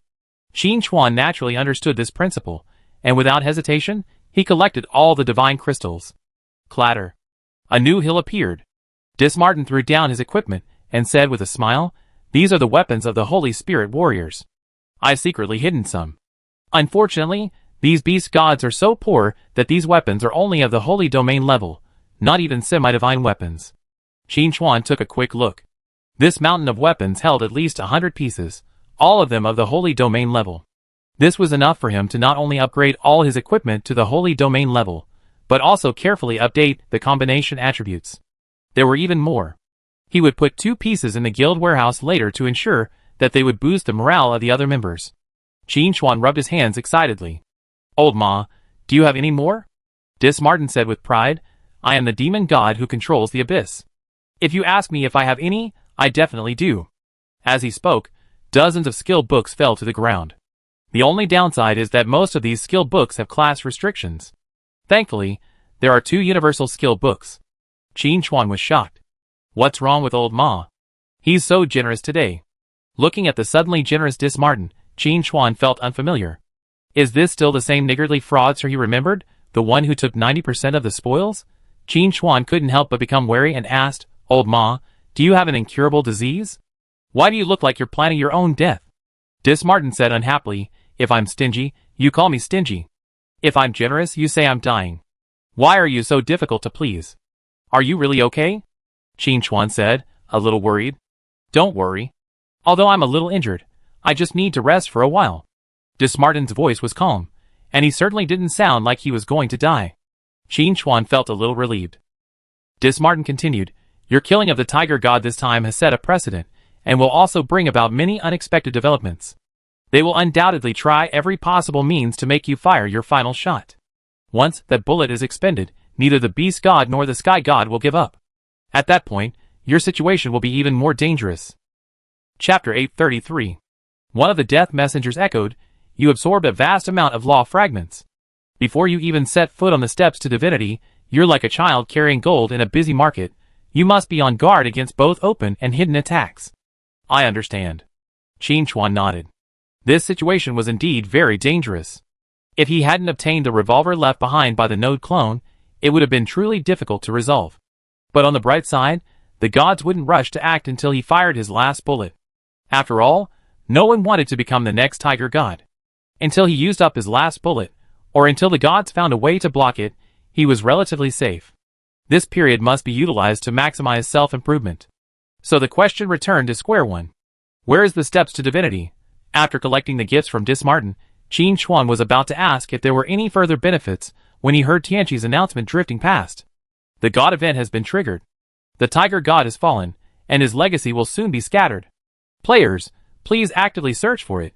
As soon as this announcement went out, the Peak Guild chat room became abuzz. Jixing, the tiger god is dead? Who did it? Shao, I guess it was my godfather, but I can't believe it. How can a god be considered the final boss of this game? It's only been less than 2 weeks since the server launch, and the guild leader has already defeated it. How can that be possible? Ying Luo, guild leader, where are you? We didn't see any trace of you on the battlefield. Di Jiaoling you, everyone, look up at the sky. There's a meteor shower. Jing, beautiful. But where's the meteor shower coming from out of nowhere? Snow Swordsman, it's probably the tiger god's legacy. So this thing is an airdrop. Are there any brothers who are good at calculating orbits? Let's go to the drop point and wait for it, and try to get it as soon as possible. Yinmi, I'm a bit of a math geek, and I often fail advanced math. Let me give it a try. Snow Swordsman, you already failed the course, so why are you giving it a try? Next. Su Changqin, oh my god, those meteors are turning? As he spoke, Qin Chuan also saw several meteors streaking across the sky above the abyss. He had originally wanted to ask Dismartin to take him to their landing point, but the meteors' trajectories suddenly turned, and they flew off to an unknown destination. Such a strange trajectory is impossible to predict, and it's impossible to calculate the landing point. Qin Chuan pondered. Needless to say, this was definitely a move by Tianqi, most likely to prevent the tiger god's legacy from being intercepted. Dismartin felt a mixture of regret and dissatisfaction. What's Apocalypse doing? It's just a little legacy from the tiger god. Why are they so wary of us? Qin Chuan smiled. Since Apocalypse doesn't want you to obtain the tiger god's legacy, the other gods likely won't either. It seems this is an opportunity for us, the outsiders. Dismartin pondered for a moment, then nodded. It seems so. However, this means I won't be able to help you find the meteors in the abyss. It doesn't matter, Qin Chuan shrugged. I wouldn't follow the Tiger God's path anyway, let alone this dispersed path of power. Ultimately, I have to forge my own path. The Tiger God's legacy was now falling in every corner. Both the Eternal Night Continent and the Apocalypse Continent could observe it. Even the abyss had appeared. The next priority was to find as many Tiger God's legacy as possible to improve myself. While I wouldn't follow the Tiger God's path, I could learn from it, even if it was just to supplement my divine power. Qin Chuan said, I don't have anything to do here anymore. I'm going to look for the Tiger God's legacy. Old Ma, if you have any problems, please communicate more and don't carry them all on your own. Dismartin was touched. I will. Qin Chuan then added, of course, don't call me in situations like today. Dismartin swallowed his emotion. After a few joking moments, Dismartin said seriously, for the next while, I be dealing with the abyss with the death messenger, so I might not be able to spare you. Be careful. Qin Chuan waved his hand. Don't worry, I'm very careful with my life. Really? Dismartin replied noncommittally, adding, I give you a ride. Where are you going? Qin Chuan pondered for a moment and said, it's okay. I can walk on my own? No more chatting. See you later. As he spoke, a portal appeared before Qin Chuan. After Qin Chuan's disappearance, Dismartin spat out a mouthful of scorching golden divine blood, his tone sinister. Beast God, huh? I'm not done with you. Clearly, Dismartin was not as unscathed as he had appeared. On the other hand, being able to survive the siege of dozens of gods without falling was enough to make Dismartin proud of his strength. In the void, a figure leisurely advanced, its face indistinct. Huh? My gun was used? At some point, the figure paused, muttering to himself, turning back to the path they had come from. There was only emptiness and silence. But his gaze had already traversed endless time and space, capturing the scene of the Tiger God's headshot. What a waste.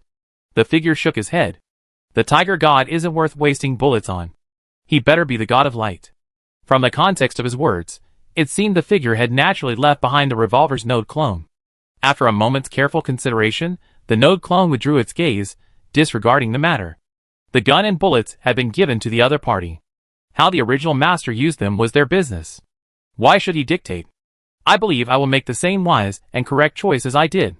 The node clone muttered to itself, I decided to trust you once, which is equivalent to trusting myself. Chapter 834. The legacy of the Tiger God is undoubtedly the biggest event in Apocalypse right now. Even the opening of the new map, Evernight Continent, has to be postponed. Thankfully, meteor showers can also be seen in Evernight Continent, so there's no need to return to Apocalypse specifically to find airdrops. Conversely, the number of players heading to Evernight Continent right now is actually only a small fraction. The success rate of searching for scattered legacy of the Tiger God in Evernight Continent is actually higher than in Apocalypse. After finishing digging the foundation, Jixing gathered the other members of the Peak team. After discussion, they decided to search for this so-called legacy of the Tiger God to see what it was. However, before setting off, they asked their guild leader for his opinion. If the guild leader said Night Watch reputation was more important, then they could continue their quest. After all, following the guild leader was a sure thing. Qin Chuan had just returned to Bailey City, debating whether to stay in the Apocalypse Continent or seek opportunities in the Evernight Continent. Seeing a message in the guild chat, he casually replied, let's go find the Tiger God's legacy first. We can work on our Night Watch reputation later. Getting a positive response, Jixing and his group breathed a sigh of relief. Finally, a break from the dust-pulling life. The swordsman in the snow threw his hard hat over 10 meters high, jumping back and forth in excitement. The others gradually regained consciousness from their vacant eyes. It hurts so much. The dust-pulling life is truly excruciating. Longting Tianxia, watching this from the construction site next door, couldn't help but gush with envy. But they hadn't yet received the blessing of night, so freely roaming the Evernight Continent was a bit risky. Even if they could temporarily defeat the alien beast, they couldn't completely annihilate it. Without experience and loot, it would be a thankless task. As for the meteor in the sky, they also saw it, and knew it was a good thing. However, after internal discussion, they decided to collect Ash first and wait until the Knight's blessing could be performed before they formed a group to search for it. This was safer. There was no way around it. While the Evernight Continent was full of opportunities, dangers were also a constant presence. Besides their side, Other guilds had also sent personnel to the Evernight continent. Some were working to improve their reputation with the Night Watch, while others had come with the church. The players who came with the church often encountered their camp being demolished by monsters halfway through construction. After finally driving off the monsters, a special assassin NPC would appear mid-reconstruction, slaughter all the church NPCs, and then leisurely depart. Seeing the other players' experiences, Longting Tianxia secretly felt relieved. While collecting ash was hard work, at least they wouldn't be sent to the respawn point. This showed that the Night Watch was still quite powerful. Neither the headquarters, the branches, nor the newly built defensive fortresses had suffered any serious sabotage. As expected, following the Night Wanderer boss brings good food. They're definitely going to earn Night Watcher reputation. Longtung Tianxia and the others buried themselves in the dust, while Ji Xing and the top members began to wander the world, searching for the Tiger God's legacy. Ying Luo and his group, who remained in the Apocalypse continent, also withdrew from the battlefield, preparing to search for the Tiger God's legacy. The orcs had invaded again, and it was a massive scene. But midway through the battle, the orcs suddenly lost their composure and retreated across the board. With the orcs retreating, the battle was naturally unsustainable. Thankfully, they had earned a lot of merit and exchanged it for some equipment and items, so they set out to search for the Tiger God's legacy. This topic was highly discussed, whether on the forums or in the game's public chat channels. Players unanimously agreed that anyone who found even a portion of the Tiger God's legacy would be able to ascend to the ranks of top players. There were even rumors that obtaining the Tiger God's legacy could reset their talents, guaranteeing an A level or higher rank. Some people also say that if you obtain the legacy of the Tiger God, you can command the Tiger tribe. Chapter 835. There were all sorts of rumors. The more bizarre the rumors, the more they demonstrated the players' expectations. They, too, wanted to become top players like Night Wanderer. When it came to finding the Tiger God's legacy, Qin Chuan had a natural advantage. He had absorbed enough divine crystals to stand before the long steps to divinity, only needing an opportunity. His perception of divine items far surpassed other players. Although the Tiger God's legacy suddenly shifted and disappeared before landing, Qin Chuan could find it if he wanted to. But what lay before him was another matter. The Shadow Sword had sent a request. When Qin Chuan issued a shadow call, the Shadow Sword had raided the Sky God's kingdom, forcing him to retreat and defend, which in turn led to the evacuation of the church's gods, a significant assistance to Qin Chuan. However, the Shadow Sword had been silent since then, and Qin Chuan was somewhat worried, fearing it might be blocked by the Sky God or the God of Light, which would be disastrous. Just as Qin Chuan was debating whether to call again, a new prompt quietly appeared. Divine Commission triggered. The Shadow Sword's divine body has been shattered. I hope you can help it find a suitable successor and restore its prestige. Seeing this prompt, Qin Chuan felt mixed emotions. Good news, the Shadow Sword is not blocked. Bad news, the Shadow Sword is almost gone. Seeing that the Shadow Call skill was available, Qin Chuan immediately used it to see if he could contact the Shadow Sword. Soon, a weak voice echoed in his mind. Shadow Successor, do you need me for something? Qin Chuan replied anxiously, you're asking me if I'm okay? You're the one who's in trouble. You don't need to risk your life to raid the Sky Kingdom. You can just fight and run. Why risk yourself? There aren't many of you Shadow Clan members left. You should protect yourselves. Hearing these accusatory words, Shadow Sword smiled, his tone becoming a bit lighter. You're truly not the same Shadow I knew. Your personalities are vastly different. Since Shadow chose to start over, why can't I? Little one, don't blame yourself too much. I'm already a broken body, only hanging on until now. I'm glad I was able to give that Sky God a hard time in the final moments. While this made sense, Qin Chuan still felt a little melancholy. If he hadn't issued the Shadow Call, Shadow Sword would probably still be alone, wouldn't have raided the Sky Kingdom, and wouldn't have suffered a shattered body on the verge of death. As if sensing Qin Chuan's thoughts, Shadow Sword said comfortingly, we are relics of history, destined to be buried in the flames of war. Let me play my final role. Shadow Sword continued, let's not talk about that for now. Remember to help me, your more capable successor, and don't bring disgrace upon the Shadow Sword's reputation. I will. Qin Chuan nodded solemnly. I will definitely help you choose the most suitable successor. Shadow Sword said with relief, that's good. My time is up. Catch me. There was no more movement. At the same time, the sky grew blazing and blinding. Even from the shop, Qin Chuan could feel the dazzling light outside. He flashed outside and looked up at the sky. A comet was falling from the sky, landing precisely in Bailey City. Qin Chuan had no time to grieve over Shadow's sword's fall. The question before him now was how to catch Shadow's sword. In a brief fraction of a second, Qin Chuan came to a conclusion. If a comet this large fell, the entire city of Bailey would be blown to the ground. Even the nearby black market would be wiped out. Thinking of his own business in Bailey City, and the black market's teleportation array constantly earning revenue, Qin Chuan felt a mix of emotions. If I had known earlier, I would have contacted Shadow's sword elsewhere. Now what a shame! Did I really screw myself over? Chapter 836. Qin Chuan was questioning his life, and so were the players in Bailey City. A comet this large, was it going to recreate the extinction of the dinosaurs?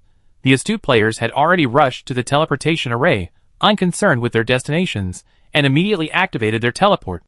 In fact, it wasn't just the players who were fleeing, the Bailey City NPCs also swiftly packed up their belongings and fled the city. However, judging by the speed of the falling comet, they clearly didn't have time to escape the blast radius.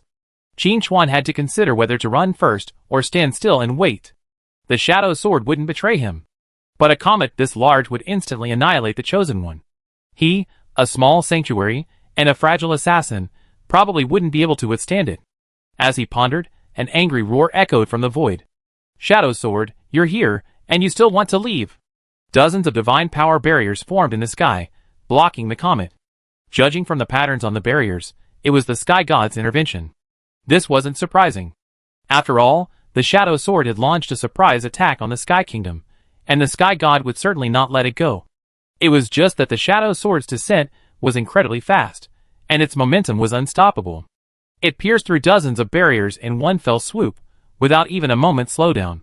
However, the Sky God was the master of the skies, and his divine power was abundant and powerful. With a single wave of his hand, nearly 100 more barriers appeared. The Shadow Sword shattered the barriers, but this time its speed inevitably slowed. The Sky God laughed heartily. My kingdom is not yours to come and go as you please. On the ground, the players watched the breakthroughs and interceptions in the sky, their blood boiling with excitement. Oh my god, this game has some seriously amazing CG. There was the Tiger God's legacy before, and now there's the Shadow Sword. They both correspond to the divine spokesperson mentioned in this Apocalypse update. Now's our chance. Once I find the Tiger God's legacy, I definitely slay the Night Wanderer. I think this one's a bit stronger. With so many barriers blocking the comet's impact, I'm going to pull out my best-kept one-time invincibility potion. As long as we can withstand the initial impact, we definitely get the treasure. By the way, I think I saw the Night Wanderer. I take that back. I keep the one-time invincibility potion in my safe. Why is the Night Wanderer back? The players' chatter didn't affect the battle in the sky. The Sky God was clearly determined to stop the Shadow Sword, throwing out divine barriers like they were free. Seeing the Shadow Sword's descent slowing down, and looking like it was about to be intercepted, Qin Chuan couldn't help but sweat, clenching his darkest moment, ready to strike. But someone was quicker than him. Sky God, why are you out here instead of staying in God's kingdom? Dismartin's voice drifted through the sky. An arrow blazing with dark green flames streaked across the sky, precisely shattering the barrier and allowing the Shadow Sword's descent to proceed unimpeded. Qin Chuan secretly gave a thumbs up. It had to be Old Ma. The Sky God hadn't anticipated Dismartin's sudden attack. Caught off guard, he could only watch helplessly as the Shadow Sword plummeted into the Apocalypse continent. With the limitations of Apocalypse, even if the Sky God increased his offensive, he wouldn't be able to intercept the Shadow Sword. It might even provoke a backlash from Apocalypse, a loss that would outweigh the gains. The Sky God could only redirect his wrath upon Dismartin. Many players grinding reputation with the Sky Church were surprised to find themselves suddenly assigned an additional quest. The Sky Church was about to launch an Abyss Crusade. Journey into the Abyss and slay demons to earn corresponding merits, and the best could even become apostles. The players were excited. The opportunity to surpass the Night Wanderer had arrived. Elsewhere, the Shadow Sword plummeted into Apocalypse's range, slowed by the Sky God's barrier, its speed now within acceptable limits. Activating his dancing wings, Qin Chuan transformed into a stream of light, soaring skyward. A close look at this comet revealed an ancient longsword, scarred and shrouded in divine power. As if sensing Qin Chuan's approach, the comet traced by the Shadow Sword suddenly came to a screeching halt, stopping without warning in midair. Qin Chuan extended his hand, and the divine power surrounding the longsword began to dissipate, allowing him to grasp it easily. The players on the ground all began to curse. Night Wanderer again. You have obtained the inheritance token of the Shadow Sword. Shadow Sword, I will fulfill my promise, and find you the most suitable successor, Qin Chuan muttered to himself. Ding. The Shadow Sword uttered a clear chime. Although he had only spoken with Shadow Sword a few times, Qin Chuan could sense its openness and magnanimity. Just as Qin Chuan was mourning Shadow Sword's departure, several figures quietly surrounded him. All of them were chosen ones. There was even a half-baked son of God. I say half-baked because Qin Chuan could sense that the divine consciousness within this son of God's body was not complete, a bit of a last-minute effort. And this son of God was, naturally, from the Church of the Sky. Mortal, hand over the Shadow Sword. The new son of the Sky God's face was grim. The Sky God was truly furious. His kingdom was raided, and the heavy losses left him heartbroken. He finally caught the Shadow Sword by the tail, ready to crush the damned creature to dust, but he died so easily, leaving him no chance for revenge. He wanted to completely destroy the Shadow Sword's inheritance token, but Dismartin intervened. The key point is that the inheritance token has fallen into the hands of the Shadow Heir, which is not good news. The Sky God, with a determined heart, forcibly descended upon the Son of God, bringing the chosen ones with him to block the attack. Then, seeing the dancing wings behind Qin Chuan, his resentment intensified. That was his equipment. Qin Chuan was already fuming, but seeing the son of the Sky God coming to him, he didn't bother to waste time and attacked. Extreme cooldown. Bullet time. Blocked by 2 top-level states, Qin Chuan looked at the son of the Sky God as if he were a lamb to be slaughtered. If I don't blow this guy's underwear today, I write my name backwards. Chapter 837. The Sky God, enraged beyond sanity, suddenly announced the arrival of the Son of God, catching the Sky Church off guard. Although the new body had been undergoing adjustments and preparations since the previous Son of God's death, it was still far from complete. The divine consciousness followed the oracle, and even the Sky Church's archbishop wouldn't dare say no, even if he had 10,000 guts. This also resulted in the Sky God's son's combat effectiveness being significantly inferior to that of Netlio. After Qin Chuan activated his rapid cooldown in bullet time, he immediately realized his weakness. To trigger the empty hand more often, he had to constantly switch equipment to avoid being completely wiped out. After taking several hard hits, the Sky God's son remembered something.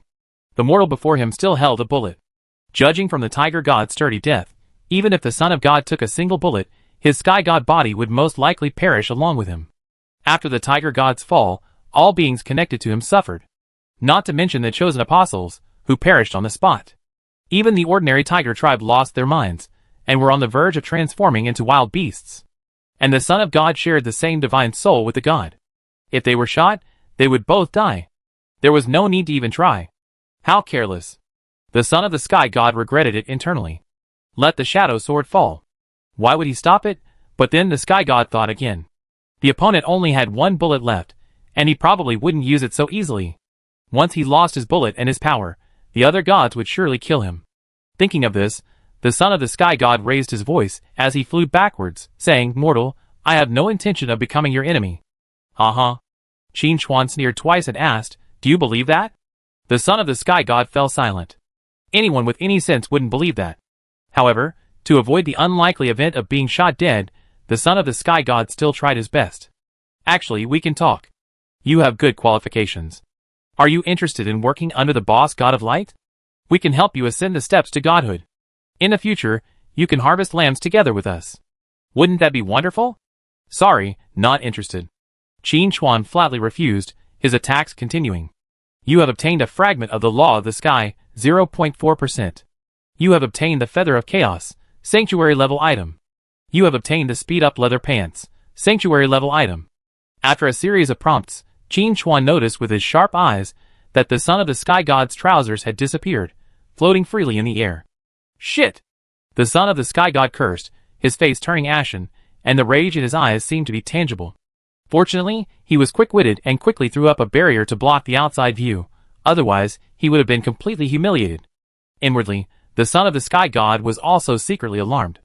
This mortal was growing too fast. He might become a formidable threat in the future. Since this body was going to be scrapped anyway, it might as well be put to good use one last time. The Son of the Sky God was decisive and blew himself up. The violent explosion enveloped an area of hundreds of meters, its all-annihilating power raging, even temporarily creating a gap in the sky. Qin Chuan naturally dodged immediately. With bullet time, Even the son of the sky god's speed seemed slow to him. He had no time to stop it, but dodging was still possible. As the son of the god's body shattered, the divine consciousness within it quickly disappeared into the void, returning to the divine kingdom. This guy is quite decisive, Qin Chuan muttered to himself, watching the sky gradually repair itself. These gods treat mortals as lambs, harvesting their souls and faith.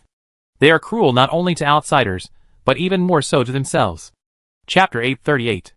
Had the previous battle dragged on, the son of the sky god would have stood no chance of victory. Even with his intact body, he couldn't defeat Qin Chuan in a one-on-one fight. It would have been better to self-destruct at a breakpoint to avoid further loss of laws. However, after losing two sons of God in a row, coupled with various equipment and law fragments, the sky god is likely to have a difficult time ahead. Not to mention that his kingdom was also attacked by the Shadow Sword, and it won't be able to recover for a while. This is also good news. With the commotion of the son of the sky god's self-destruction subsiding, this incident has come to a temporary end. At the beginning of the second invasion of the Beast tribe, Qin Chuan arrived at the battlefield hoping to take advantage of the situation, but was instead sent to the abyss to face the threat of the Beast god. Thankfully, with the help of the bullets left by the Node clone and the Shadow Sword surprise attack, he persuaded the gods to retreat. The Shadow Sword then fell, and the son of the sky god descended again. The entire incident didn't last long, but it was thrilling. A single misstep could lead to total defeat. In detail, Qin Chuan killed the Tiger God, but the Shadow Clan also lost their Shadow Sword. On the other hand, among the gods of the church, only the Sky God's kingdom was hit, suffering some damage, but not enough to shake their foundation. If we also factor in the damage done to Dismartin and the Deathbringer, a huge loss, Qin Chuan concluded. But this was calculated based on overall combat power. If we break it down to Qin Chuan personally, it was a win-win. The old Shadow Sword was gone, but a new one was about to arrive. Most importantly, Qin Chuan could choose the new Shadow Sword. Qin Chuan never refused to find a subordinate.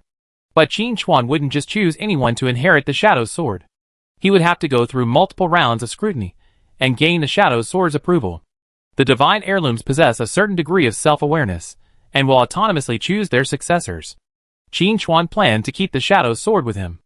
As long as it resonated, it would mean the right person had been chosen. Gathering his thoughts, Qin Chuan descended to the ground. Despite some hiccups, his subsequent plan remained unchanged. He would still try to find some Tiger God legacy to improve himself. He took out the divine crystals Dismartin had given him, and ate them like peanuts, while opening the map to search for directions. The Tiger God legacy changed its trajectory before landing, making it impossible even for Dismartin to locate it, let alone anyone else. Finding it would likely be a hassle. Thankfully, some details could be used to make inferences. For example, if monsters in a certain area suddenly increased in number and strength, it was likely due to the influence of the Tiger God legacy. For example, if a dungeon level is upgraded from 20 or 30 to 50 or 60, it's almost certain that the Tiger God's legacy has been lost. This information can't be concealed, but similarly, whenever a similar situation occurs, countless players will inevitably rush in to try to get a piece of the action. No matter how many Tiger God's legacy there are, if dispersed, they won't amount to much. At best, they can be transformed into one or two skills, or some four-dimensional attributes. For Qin Chuan, the improvement is limited. So, is there a way to obtain all of the Tiger God's legacy? Not to mention finding all of them, but at least finding most of them, so as to piece together the Tiger God's path to power. President, we're back. Just as Qin Chuan was pondering how to obtain all of the Tiger God's legacy, Ying Luo, accompanied by Ao Yishuang and other guild members, returned to Bailey City. Qin Chuan glanced at them, and saw that their levels were all quite good. Leading the team, Ying Luo had reached level 55, and Ao Yishuang was level 50. Even the latest members to join the guild had reached level 30. It seemed they were returning to rest and resupply before attempting their second-class advancement. Once their class advancement was complete, they could then work on their Night Watch reputation and obtain the Knight's Blessing. Chapter 839. Thank you for your hard work. Qin Chuan smiled. Of the two vice presidents he had chosen, one was leading the team in Yongya's search for the Tiger God's legacy. The other was diligently guiding the newcomers in leveling up. He was a true team player. Hearing his guild leader's praise, Ying Luo humbly waved his hand. President, you're too kind. There's no hardship or not. You led us in leveling up before, and now we lead the newcomers. It's all my duty. And since the guild leader trusts me and lets me be vice president, I must definitely work twice as hard to repay you. The smile on Qin Chuan's face grew even wider. Look at that enlightenment. Before he could finish a few polite words, Qin Chuan was stunned. The Shadow Sword actually issued a notification. The Shadow Sword's inheritance token has found a suitable successor. Please assist them in starting the inheritance quest. Qin Chuan took out the Shadow Sword he had just put away. Sure enough, the blade was trembling slightly, emitting a clear sound. What a beautiful sword! A voice of praise echoed nearby. Yingluo's eyes sparkled as he gazed at the long sword in Qin Chuan's hand. Qin Chuan pondered silently, simply swinging the Shadow Sword back and forth. He noticed that whenever the blade pointed at Yingluo, the Shadow Sword emitted a clear chime. But when it pointed at others, there was no movement. Clearly, the Shadow Sword had chosen Yingluo as its successor. This surprised Qin Chuan somewhat. You have to remember that Yingluo's class was the Divine Light Knight, wielding divine power in combat, a completely opposite attribute to the Shadow Sword, which belonged to the Shadow faction. Even after acquiring the Flame Dragon, his class and strength attributes changed, but they still leaned towards the divine side. It's bizarre that this was chosen. After a moment's thought, Qin Chuan handed the Shadow Sword to Yingluo to try it. Yingluo didn't think twice, took the Shadow Sword, swung it twice, and praised, "The weight and feel are perfect. President, where did you get this sword? I want to get one too." Qin Chuan casually said, "It fell from the sky." Huh? Yingluo was stunned for a moment, then reacted and exclaimed in surprise, "Was this the sword inside the comet? I thought it was stone." AoE also came over, marveling at the Shadow Sword. This thing fell at such a high speed, and didn't melt. It has to be a legendary item. Qin Chuan figured that the Shadow Sword must be dead now, leaving only the inheritance token. Otherwise, if he heard this, he would probably give AoE a blow. You are the legendary one. President, I suddenly received a legacy quest. Does that make sense? Yingluo blinked and interrupted uncertainly. Qin Chuan nodded, very reasonable. Now that Yingluo had triggered the legacy quest, he was completely certain that the Shadow Sword had chosen him as its successor. This made Qin Chuan even more puzzled. He respected the Shadow Sword's choice, but wasn't it a bit unconventional? After thinking for a moment, Qin Chuan reminded Yingluo, "This legacy quest may require significant changes to your skill set. It might even require a career change. Think it over carefully." Yingluo replied solemnly, "President, my intuition tells me that completing this legacy quest will bring many benefits." "Okay, as long as you made your decision." Qin Chuan nodded and said no more. Since the Shadow Sword and Yingluo had no objections, then he had even less. As for the issue of strength attributes, the Shadow Sword presumably had its own way of handling it, so why should he interfere? Besides, Qin Chuan clearly remembered that in his previous life, Yingluo's profession and personality had undergone significant changes. By the time he reached the God's Descent stage, he had essentially become a ruthless killing machine, showing no mercy to his enemies, and using extremely brutal attacks.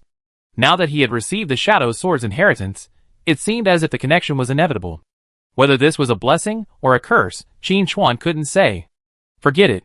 Let's take it one step at a time. Qin Chuan pondered silently.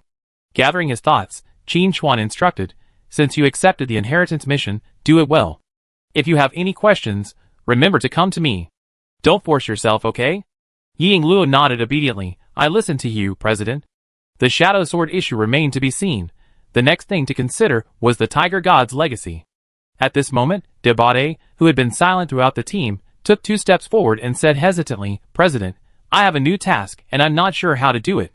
Debate wasn't the newest member to join the guild. He joined with Song Ling and Yulin AI, even before the subsequent national team. However, he wasn't keen on leveling up, instead focusing on finding various transformation skills. He now has over 20 forms, and when he's free, he transforms into a cute bear or jellycat and wanders around the main city. This has led to a saying circulating among the Bailey City player community: "We refuse animal performances, but we can't refuse animals who insist on performing." This time, when Yingluo was leveling up with the newcomers, he insisted that Debate come along, and they successfully reached level 40. At this point, Deba mentioned a quest. Qin Chuan didn't think too much about it, and casually said, "What quest? Tell me."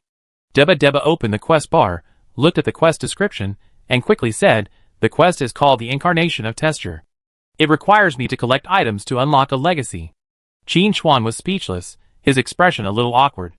Seeing this, Deba felt a little uneasy and couldn't help but ask, President, is this mission a trap?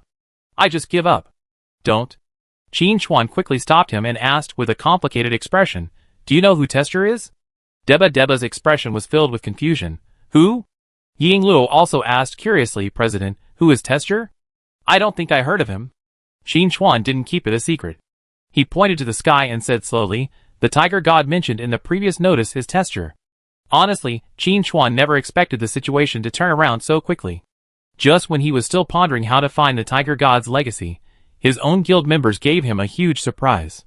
With the inheritance quest, Deba had a natural advantage in searching for the tiger god's legacy.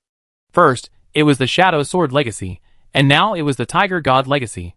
Double happiness, double happiness. Chapter 840. The inheritance of the Shadow Sword and the tiger god's legacy lay before me simultaneously. It was a pleasant surprise, but also a dilemma. Which one should I do first? This is truly a happy dilemma. Qin Chuan looked at Yingluo and asked, what are the requirements for the first step of your inheritance quest? Yingluo replied truthfully, I need to reach level 60 and complete my third class advancement. I'm almost there. Is that so? Qin Chuan pondered for a moment, then said quickly, in that case, take the others to Eternal Night to boost their Night Watch reputation. After receiving the blessing of night, level up there, and then begin the inheritance quest. Yingluo agreed immediately, no problem. I follow the guild master's instructions. Qin Chuan then looked at Deba and said, as for your quest, you don't need to level up before you start, do you? Deba shook his head repeatedly, no. They told me to find something, but didn't mention any level restrictions. This was good. At least, I didn't have to worry about which quest to start first. Besides, the Tiger God's legacy was a major event, and players were desperately searching for it, so every second counted. In contrast, the Shadow Sword inheritance quest was complete and unique to Yingluo, so there was no need to worry about it being stolen. Even if there weren't any level requirements, Qin Chuan would ultimately complete Deba's quest first, and then assist Yingluo in obtaining the Shadow Sword inheritance. With the president present, Yingluo didn't plan to accompany Deba on this quest. Instead, he led the others directly to the black market, arriving at Eternal Night via the teleportation array. Their first stop was the Bruno branch. Bruno looked at the newly arrived Yingluo group, unable to suppress a smile. Free labor again, huh? Why did he say again? No matter. Since these people were introduced by Shadow, he must take good care of them. Without sufficient contributions to his branch, there's no hope of receiving a letter of introduction. Having just arrived in Eternal Night, Yingluo and his group haven't had time to appreciate the local customs and people before they've been bombarded with tasks. Collecting stones, gathering wood, gathering berries. The string of tasks is daunting. But for the reputation of the Night Watch, for the blessing of the night, they have no choice but to bite the bullet and do it. Yingluo and the others are heading to Eternal Night, so Qin Chuan doesn't need to pay too much attention. While Bruno might have some ulterior motives, he's unlikely to cause trouble at this point. Besides, Eternal Night still has Ji Xing and his men. It's safe to say that most of the top talents are there, so there's nothing to worry about. With the others leaving, Qin Chuan and Deba are the only ones left in Belly City. Perhaps it was his first time alone with his guild leader, so Deba felt a little nervous. Seeing the leader's gaze, he subconsciously transformed into an owl. Qin Chuan rubbed his chin, wondering if he was really that scary. Look how frightened he was. However, Qin Chuan did know something about Debate's personality. He was generally cautious and a bit self-conscious, but his character was good. He had become much more outgoing since joining Peak. Perhaps realizing something was amiss, Debate transformed back into his current form. A little embarrassed, President, I'm sorry to have embarrassed you. It's okay, Qin Chuan waved his hand, and casually said, are there any hints about your mission? Or have you felt any subtle calls or anything like that? It's unclear whether the mission Debate received was exclusive or activated only by certain people, thus requiring quick action. When it came to business, Debate grew serious and quickly said, there's a rough hint. The first location is in Tanan Jungle. Now that we knew the location, there was nothing more to say. He led Debate outside the city and summoned the Shadow Dragon. Scripps was quite excited about this rare appearance. Finally, he could once again make his presence felt in front of Lord Shadow. Having been confined to the Mount Space, he had thought he had fallen out of favor. Chapter 841. Lord Shadow, who are you going to kill this time? Scripps' words sent Debate trembling beside him. So brutal? Qin Chuan, unfazed, replied calmly, no, I won't kill you this time. Debade's vision darkened, feeling like he was on a pirate ship. Scripps felt regretful, then raised his head and sniffed twice, a very human expression of confusion and shock. This smell. Has a god fallen? Qin Chuan casually said, the tiger god is dead. After a pause, Qin Chuan added, an old friend has also passed away. Scripps began to doubt Longsheng. No, it hadn't been long since it last entered the Mount space. How could the situation have developed so rapidly that it was completely confused? The fall of a god. This is a rare event, rarely seen in a million years. Scripps then cautiously inquired, Lord Shadow, the tiger god. Could it be you who killed him? Qin Chuan frankly admitted, I shot him, but he died unexpectedly. He's so weak. Scripps grew increasingly suspicious of Longsheng. The tide of this era was advancing so rapidly, had it become the leading wave in the blink of an eye? After a long pause, Scripps could only sigh heartily, Lord Shadow, this is terrifying.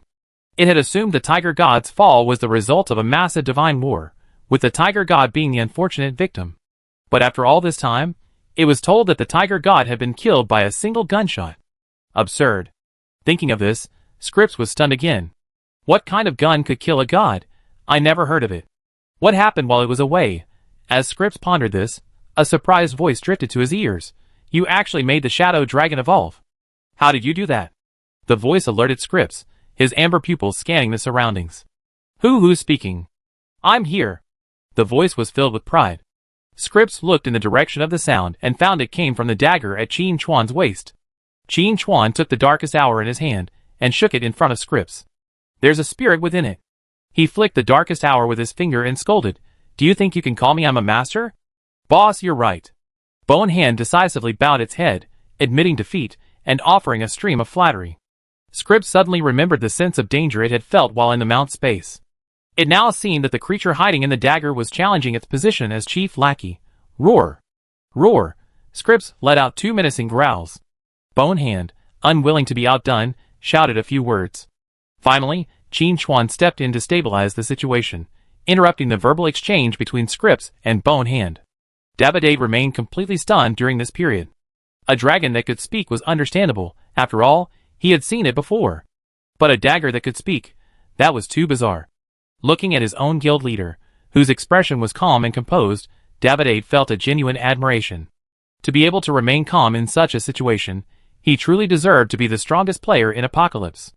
Under Qin Chuan's powerful suppression, Scripps and Bone Hand became friends, becoming familiar with each other like brothers. After dealing with these two clowns, Qin Chuan grabbed Dabade by the collar, lifted him onto Scripps' back, and sprinted towards Tanan Jungle. Halfway through the flight, Bone Hand couldn't help but ask curiously, Boss, are we going to collect the Tiger God's power pathway? Then why bring a useless mortal along? Dabade looked around. Aside from his guild leader, no one else was there.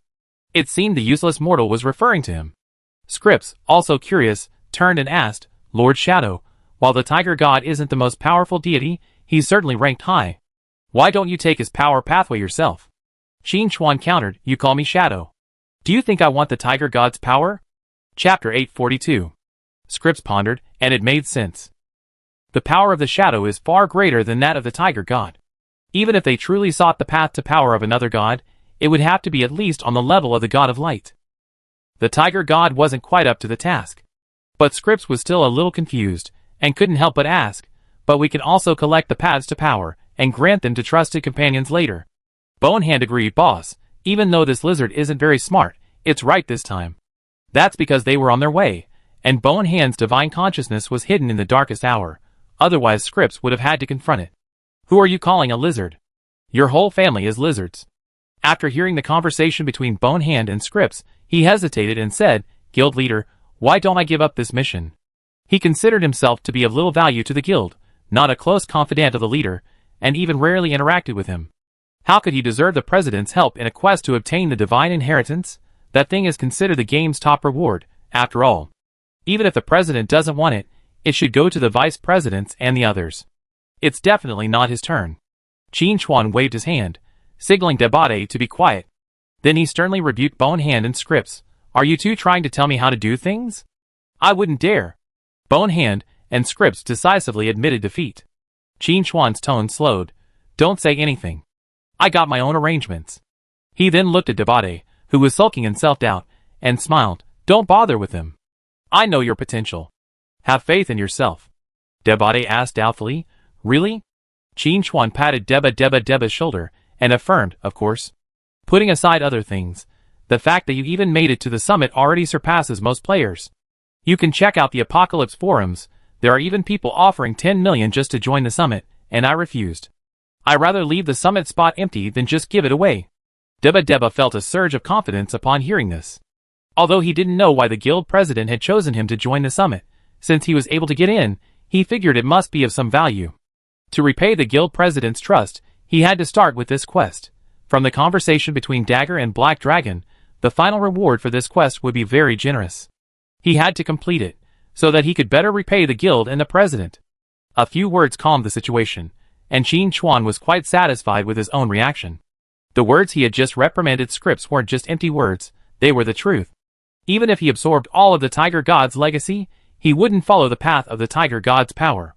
With the power of shadow, Qin Chuan would seriously consider even the God of Light stepping aside. Let alone a mere Tiger God, who wouldn't be enough to sway Qin Chuan. In that case, it would be better to let someone else inherit the Tiger God's legacy.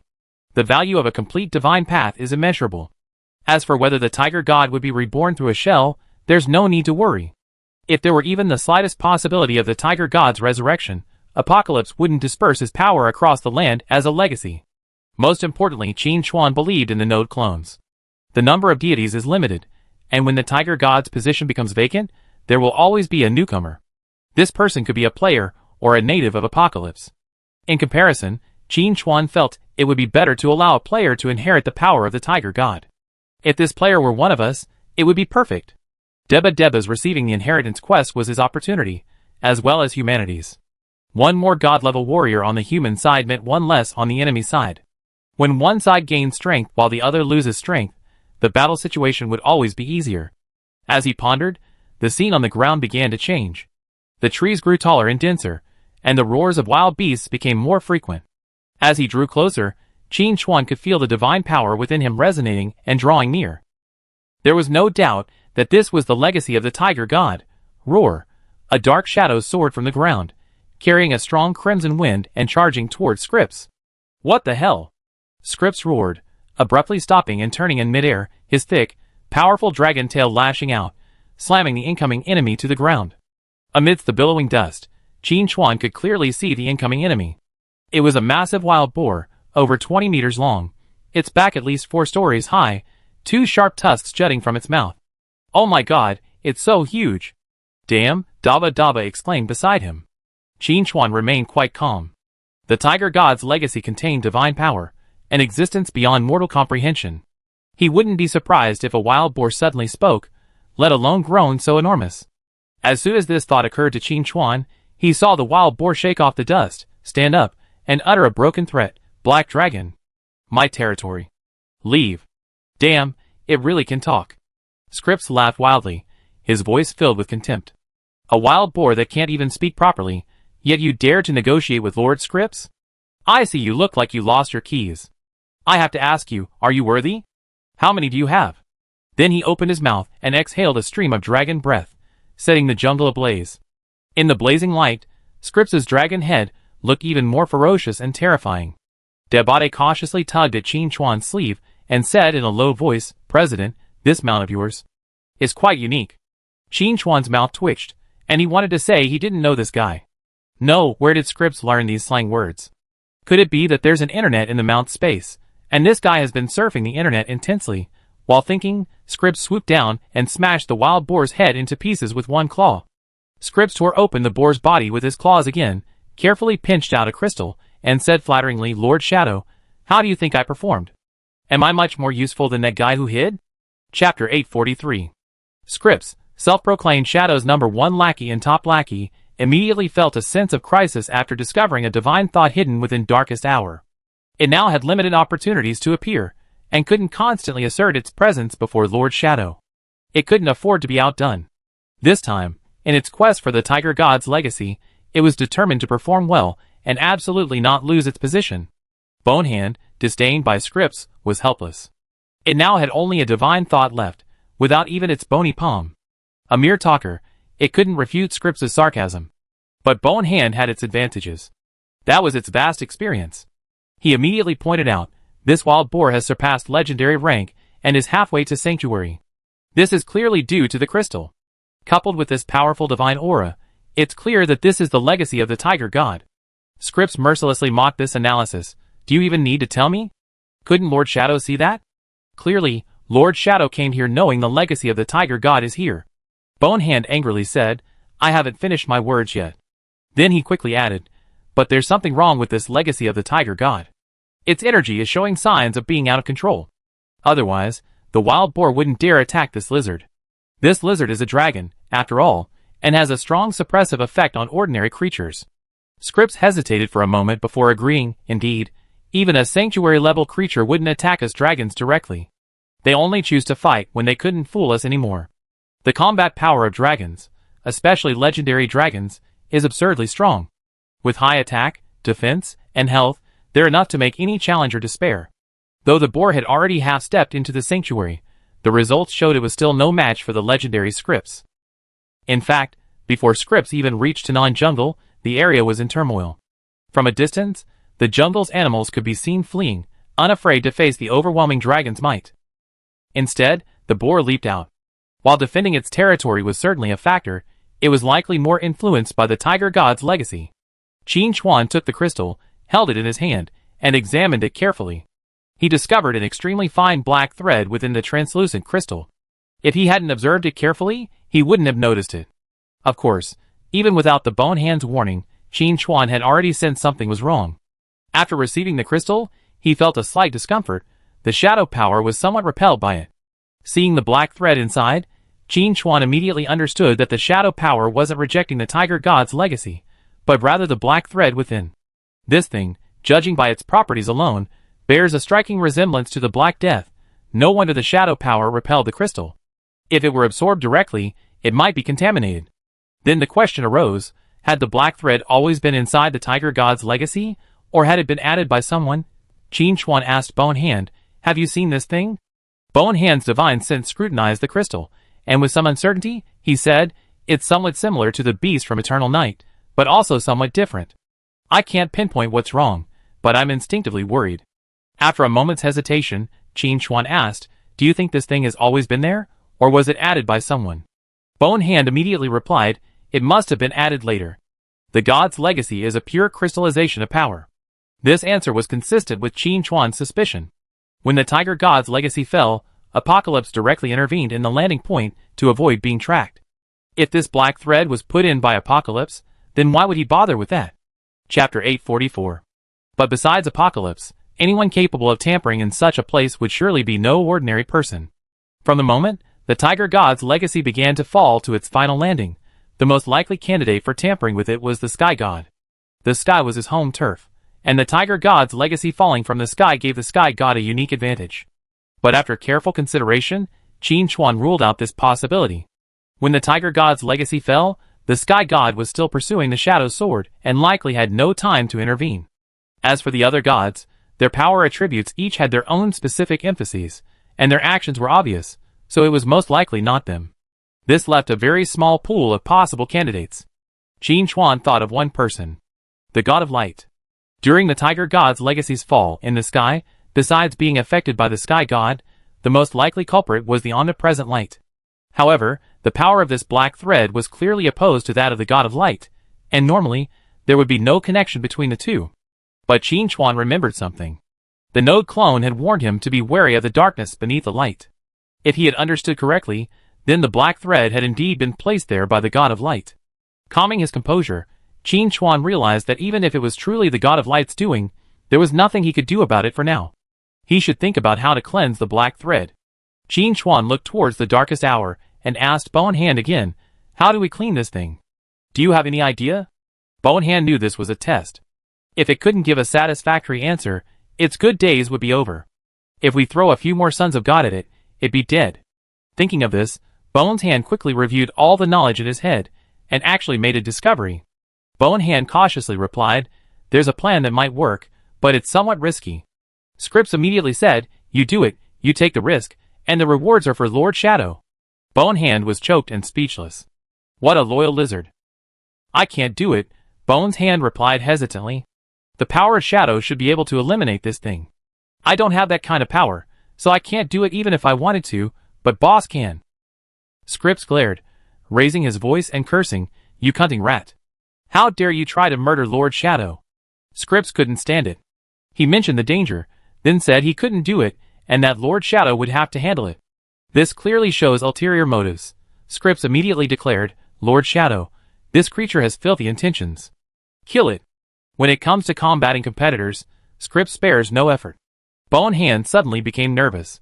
If the boss really misunderstood him, as harboring inappropriate thoughts, he would be doomed.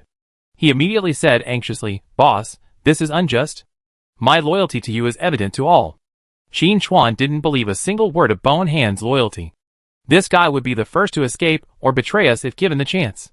However, as long as Qin Chuan controlled Dark Hour, Bone Hand would be powerless to stir up trouble. Even if he had inappropriate thoughts, he would keep them to himself and not act on them. Unless Qin Chuan was defeated, and on the verge of defeat, Qin Chuan waved Scripps to calm his nerves. After a moment's hesitation, he said, Using shadow power to remove these black threads is indeed a method. The sin of this substance was somewhat similar to that of the Black Death. Since shadow power could remove the Black Death, removing these black threads should be no problem. With this in mind, Qin Chuan immediately placed the crystal in his palm and urged the shadow power to penetrate it. Sensing danger, the black threads no longer cared about hiding and began to twist rapidly. However, faced with the shadow power's pursuit and interception, they ultimately suffered a regretful defeat and completely dissipated. Chapter 845. Without the influence of the black threads, the repulsive feeling caused by the crystals also naturally disappeared. The smooth completion, in addition to the suppressive power of the shadow force, was also due to the small amount of black threads. The person who arranged it probably didn't intend to complete the entire objective with just one Tiger God legacy, but rather to disperse the attempts. However, this also served as a reminder to Qin Chuan. Next time he leads Deba Deba to collect Tiger God legacy, he must check it first. As soon as the black threads disappeared, Bone Hand immediately flattered him. Well done. As expected of you, boss. Such might is unparalleled. Scripps's expression faltered slightly. This guy hidden in the darkest hour is a formidable opponent. At the same time, he felt a little annoyed. I was too slow to flatter him. Qin Chuan casually handed the crystal to Debada here. Debada didn't understand what had happened, but he could tell their guild leader had taken a significant risk, and he was incredibly moved. Guild leader. Debada stammered for a long time, finally managing only to say thank you. Scripps grumbled, Boy, it's really unacceptable for you not to kowtow to Lord Shadow. Debada thought it made sense. Qin Chuan quickly grabbed Debada and, looking at Scripps, said angrily, Shut up. Sob. Scripps hung his head, silent. He occasionally stole a glance. But with its size, even the slightest movement couldn't be hidden. Qin Chuan said helplessly, I don't blame you. Scripps immediately perked up, holding his head high as if he had won a victory. Qin Chuan had no idea what to do with this clown. But let's be honest, as long as Scripps was around, the atmosphere wasn't dull, and a cheerful atmosphere filled the air from time to time. Debade accepted the crystal and quickly said, President, the quest has been updated. 5% progress added. Qin Chuan nodded and asked, Where are we going next? Debade pointed deep into Tanan jungle. There's more inside. With the humanoid radar, Qin Chuan quickly found 2 more Tiger God legacy pieces, but they were less effective than the previous crystal, and combined, they only increased Debade's quest progress by 4%. At this rate, it would probably take less than a day to complete the first step, unlocking the subsequent legacy quests. And once the first step of the legacy quest was completed, Qin Chuan wouldn't need his help with the subsequent quests. With Scripps around, traveling became much easier. It's a pity that Darkest Hour doesn't yet support mass teleportation, otherwise, it would have been much faster. Despite the back and forth, Deba's quest progress steadily and rapidly increased. During this time, he experienced various events. There was a monster rampage, a dungeon upgrade, and even a native tribe offering up the legacy. After several hours of running around, Deba finally reached 100% progress on his quest. President, the second quest won't unlock until I complete my 3rd class quest. Deba said with a hint of guilt, I've been too lazy. I'm only level 40 now. I failed you. Qin Chuan remained calm and said casually, It's never too late to start leveling, but if you want to continue the quest, you have to rely on yourself. Of course, Debate said with a determined look. I will reach level 60 as quickly as possible, complete my class advancement, and then continue this inheritance quest. I will definitely not disappoint the guild master, nor bring shame to the peak. Great. Very spirited. Qin Chuan said approvingly, advising, you can go to Eternal Night and level up with Ying Luo and the others. While you're there, you can also level up your Night Watch reputation and receive the Blessing of Night. After a pause, Qin Chuan added, if you possess the Blessing of Night, you'd be much safer while completing quests. The Blessing of Night originates from the Lady of Night, whose power derives from the power of Shadow. Qin Chuan had reason to believe that with the Blessing of Night, even if Debate absorbed the first crystal directly, he wouldn't be affected by the black threads within. He still had some confidence. Thinking of this, Qin Chuan suddenly thought of something. If Debate obtained the Tiger God inheritance and simultaneously received the Blessing of Night, would these two powers conflict? If there were a conflict, would there be any hidden dangers? But if there were no conflict, or even if the two forces merged, would a completely new path of power emerge? These were the things Qin Chuan was most curious about. Qin Chuan planned to pay close attention to the subsequent developments of the Daba Dada incident. Perhaps there would be some unexpected surprises. While pondering, Qin Chuan saw a series of messages flashing across the guild chat. Ji Xing, President, we received a temporary mission from the Night Watch. They say there's something fishy about the movements of the alien beasts, and we're being asked to investigate. What are your thoughts? Ying Luo, AOE and I are currently on a mission with the Bruno branch. We haven't received the letter of introduction yet, but this Bruno branch chief has also issued an investigation mission. Qin Chuan fell into deep thought. Ji Xing had led his men to search for the Tiger God's legacy, yet he still received a temporary mission. This was understandable. After all, they had received the Blessing of Night, and were considered members of the Night Watch. It wasn't surprising that they received a mission. But Ying Luo and his group didn't even have the Blessing of Night, so fighting the alien beasts was a bit of a struggle. Bruno still issued a quest, though. It seemed something was amiss. Qin Chuan immediately looked at Debate and said, looks like we need to go to Eternal Night together. Debate had also seen the message on the guild chat and, bracing himself, shouted back, President, I do whatever you say. Okay, let's go to Eternal Night first, and we talk once we get there. He took Debate to the Bailey City Black Market, and used the teleportation array to reach Eternal Night. Just as he emerged from the teleportation array, before he could even stand, Qin Chuan saw Bruno approaching, his brow furrowed. Seeing Qin Chuan appear, Bruno quickly said, Shadow, things are getting a bit complicated. It seems the alien beasts are about to decide on a new king. Chapter 846. The plague of alien beasts is an unavoidable topic in Eternal Night. Even though Qin Chuan teamed up with Dismartin to pull off a major operation, killing over 50 sons of God, it actually had no impact on the alien beasts. In some ways, Qin Chuan's slaying of the once-dead king of the headless beasts may have even made it possible for a new king to emerge. Now Bruno has confirmed this news. It's a bit tricky, but also to be expected. Bruno continued, a meteor fell from the sky earlier, and we observed that the alien beasts chased it. They didn't interfere much with our construction of defensive fortresses. The Night's Watch is currently experiencing a period of rapid development, constructing fortresses everywhere.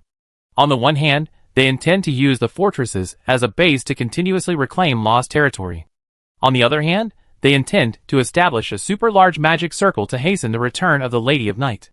Naturally, the alien beasts won't just stand by and watch, and they frequently harass us. Fortunately, players had already arrived in Eternal Night, spreading out and shouldering a significant portion of the firepower, so the construction work wasn't significantly impacted. We had originally thought the situation would continue, but then the Tiger God fell midway, and part of the Tiger God's legacy fell to Eternal Night. Qin Chuan's mind stirred, and he looked at Bruno and said, Old Bruno, is the new Beast King connected to the falling meteor? Bruno nodded. There are reports that the beasts have recovered the fallen object, but there are so many of them that our people dare not get too close. But we can vaguely see the beasts fighting each other, much like the recorded birth of a new king. Qin Chuan pondered. The previous Beast King's lair appears to have been abandoned. Before, beasts had gathered in that valley, including Lord-level beasts, repeatedly rushing in to die, hoping to become the new king, but were all slain by the devices deployed by the node clones. However, with Qin Chuan's slaying of the Headless Beast King and his subsequent exploration of its lair to steal its contents, the valley clearly lost its value. With the Tiger God's legacy having fallen, the beasts must have found one or two highly valuable legacies, hoping to leverage their power to create a new king. If successful, the beast's first target for revenge would undoubtedly be the Night Watch. The fortresses built in various locations would be devastated. No wonder even Bruno issued a quest, sending players who hadn't received the Knight's blessing to investigate. The situation certainly wasn't optimistic. Qin Chuan immediately asked, "Do you have a specific location?" "I go check it out." Bruno spread his hands, looking somewhat embarrassed. "Our people have lost track, and the alien beasts seem to have evolved a new ability that allows them to greatly conceal their presence." At this point, Bruno's expression grew even more serious. "Shadow, if the alien beasts truly evolve and choose a new king, they will undoubtedly launch a large-scale attack on the Night's Watch. Although our headquarters has the blessing of night, our combatants have greatly increased, and our apostles are also increasing. Our current combat power is still far from enough compared to the terrifying number of alien beasts." Qin Chuan naturally understood this principle. This was why he immediately opened the teleportation array and granted access to the people like Longting Tianxia, all to increase the Night's Watch's combat power. Let's not even talk about whether these players can defeat the Beast Lord. At least after receiving the Blessing of Night, defeating ordinary alien beasts will be easy, which will greatly relieve the pressure on the Night's Watch. However, if a new king emerges among the exotic beasts and the tribe evolves new abilities, even if players roll up their sleeves and charge in, the effect won't be significant. This is especially problematic, as the emergence of this new king is highly likely related to the Tiger God's legacy. The Tiger God's legacy is suspected to be contaminated, and this new king may be even more powerful than the previous one. The previous king was killed by a node clone. This new king will likely be his own. Chapter 847. While pondering, Yi Luo and the guild members found Qin Chuan and asked him what to do. Qin Chuan pondered for a moment and said, "Yi Luo, you, AOE, and Dabada, the three of you will team up and go explore. The others will stay here to complete quests and gain reputation. Since you haven't received the Blessing of Night, there's not much point in going out to explore." Yi Luo nodded in agreement, then hesitated, "But President, the branch leader here has issued a mission for us to go out and explore. Wouldn't it be inappropriate to stay here?" "Inappropriate?" Qin Chuan smiled and looked at Bruno. "Old Boo, tell me if it's appropriate." Bruno coughed and said seriously, "I suddenly feel that whether we're going out to explore or staying behind to build, it's all for the Night's Watch." "That's right." Qin Chuan's smile widened, and he praised generously, "Old Boo, you're quite clear-headed." Yi Luo and AOE exchanged a glance, each seeing relief in the other's eyes. As expected of the president, he's a seasoned veteran from the moment he makes a move. No wonder they were sent here to gain Night Watch reputation. They were able to chat and laugh with the branch chief. They're quite capable indeed. However, one question remained unanswered. Yi Luo asked, "President, if we encounter a monster, do we just run away? Since this is an investigation mission, it should be fine if we don't kill it." "Of course, we can't kill it even if we want to. Ji Xing once told me that before you receive the Blessing of Night, monsters cannot be killed by ordinary means." Qin Chuan waved his hand. "Just kill them. Although I don't have the Blessing of Night yet, I can buff you." Aoi, standing next to him, was so happy his eyes lit up, and he kept saying, "President, are you going to use that? That one, right?" During the second Beast Tribe invasion, Qin Chuan had bestowed shadow blessings on Yi Luo and Aoi, giving Aoi a taste of explosive stats. Sadly, the buff didn't last long, and Aoi, who had regained his original stats, felt a pang of disappointment. But hearing the president mention it now, he suddenly felt excited again. "I can be Superman again." Qin Chuan smiled and said nothing. He simply waved his hand, bestowed shadow blessings on the three of them, and instructed, "If you encounter any beasts, just kill them. You can report them to the branch chief later, as a contribution." Bruno echoed, "Right." With confirmation, Yi Luo, Aoi, and Debate left the branch office, heading into the wilderness to investigate. As for the others, they continued to work hard at the branch office. After everyone had left, Bruno said, "The Commander-in-Chief has instructed me not to leave the branch at will. Elna and Hans will also be stationed here, so I'm afraid they won't be able to support you. Can you do it on your own?" Qin Chuan confidently replied, "Of course I can." However, before setting out to find the new Beast King, he had to go to the Night's Watch headquarters to see if there was any news from Laura. Leaving Bruno's branch, Qin Chuan headed straight for the Night's Watch headquarters and met with Commander-in-Chief Laura. Seeing Qin Chuan's appearance, Laura seemed to find a new anchor, no longer anxious about the beast's movements. "Mr. Shadow, I assume you already know the situation. Any suggestions?" Lola got straight to the point. Qin Chuan thought to himself, "I was just trying to get some information, So why are you asking me? But since Laura had asked, Qin Chuan replied directly, it's not really a suggestion. I came here to ask if you can sense the location of the new Beast King. If you can, that would be great. I go and kill him. If not, I can find him myself. It shouldn't take long. At Qin Chuan's current speed, even crossing the entire eternal night would be easy and pleasant. The birth of a new Beast King would surely cause a great deal of noise. It would require a large number of high-level beasts to fight each other to determine the final king. No matter how hidden they were, the noise of the battle would be unobstructed. With just a hint of something, Qin Chuan could pinpoint its location. Chapter 848. Lola said with a sense of shame, I tried, but I still can't locate the new Beast King. However, I can vaguely sense it's northwest of headquarters.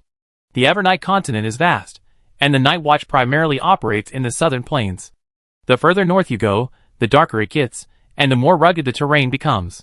The beasts hiding in the northwest of Evernight, using the mountains there to conceal their tracks, are indeed difficult to spot. Qin Chuan nodded. Northwest, huh? Then I go check it out. If there's a new Beast King, I kill him. Lola's eyes shone with anticipation.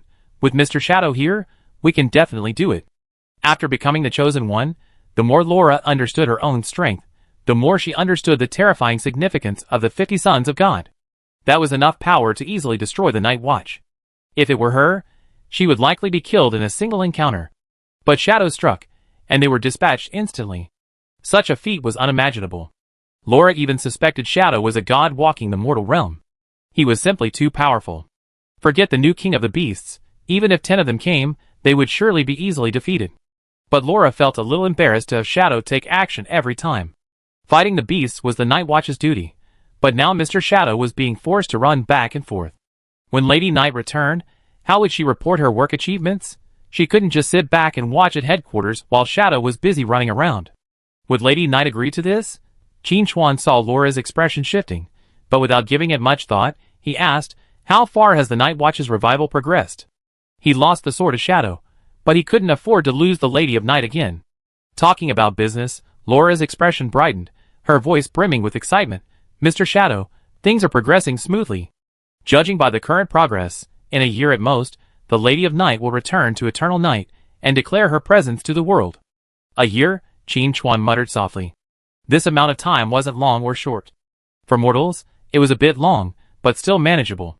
But for a god, a year was but a blink of an eye.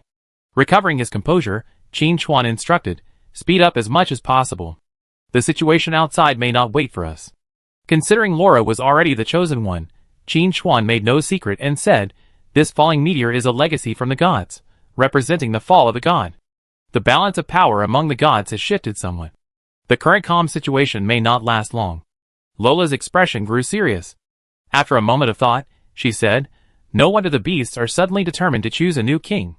It turns out what they have obtained is a legacy from the gods.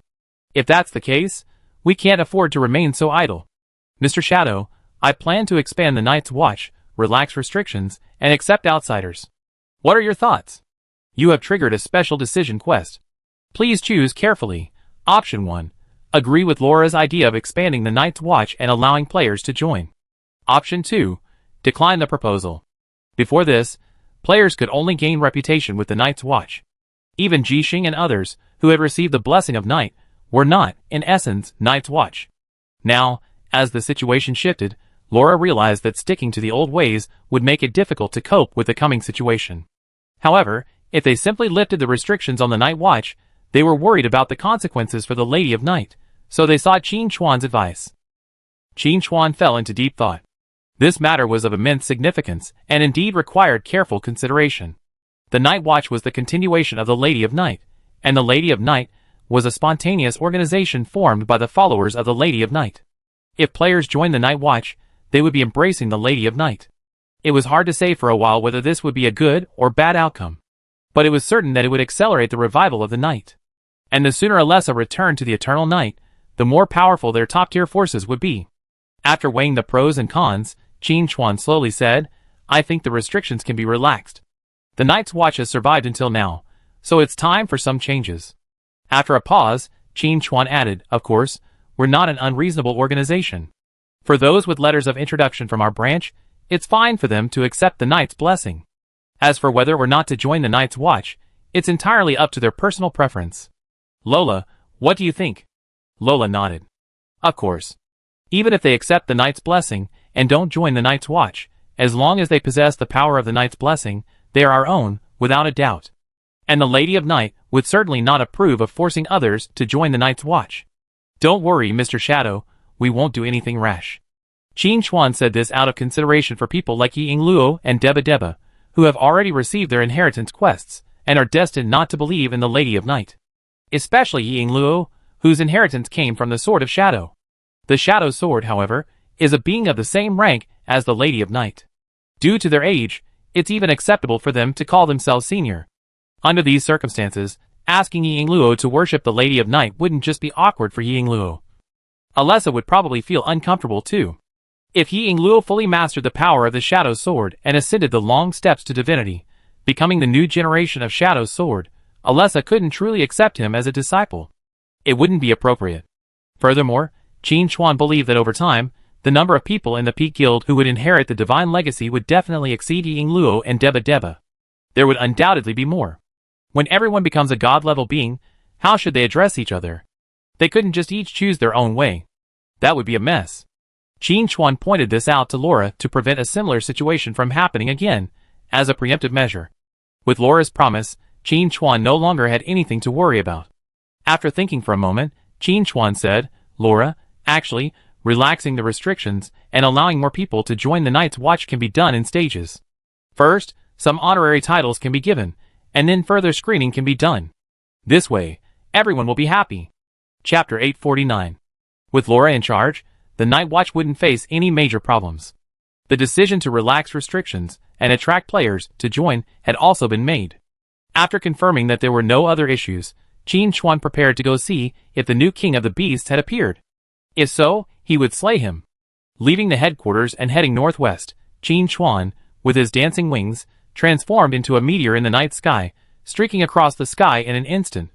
Some players saw this, thinking it was the Tiger God's legacy falling again, and hurried to follow. But they hadn't taken a few steps when they were blocked by the beasts and beaten to a pulp. Before reaching their destination, Qin Chuan glanced at the guild chat and noticed that Ji Xing and his group had gone southeast to investigate, heading in the opposite direction from him.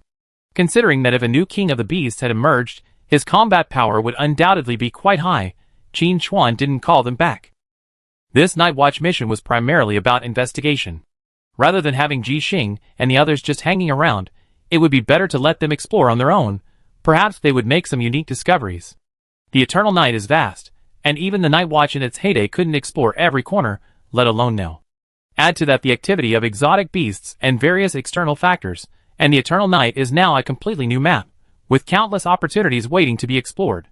As for the three-person team of Ying Luo, Ali, and Deba Deba, they started from the Bruno branch and continued their exploration eastward.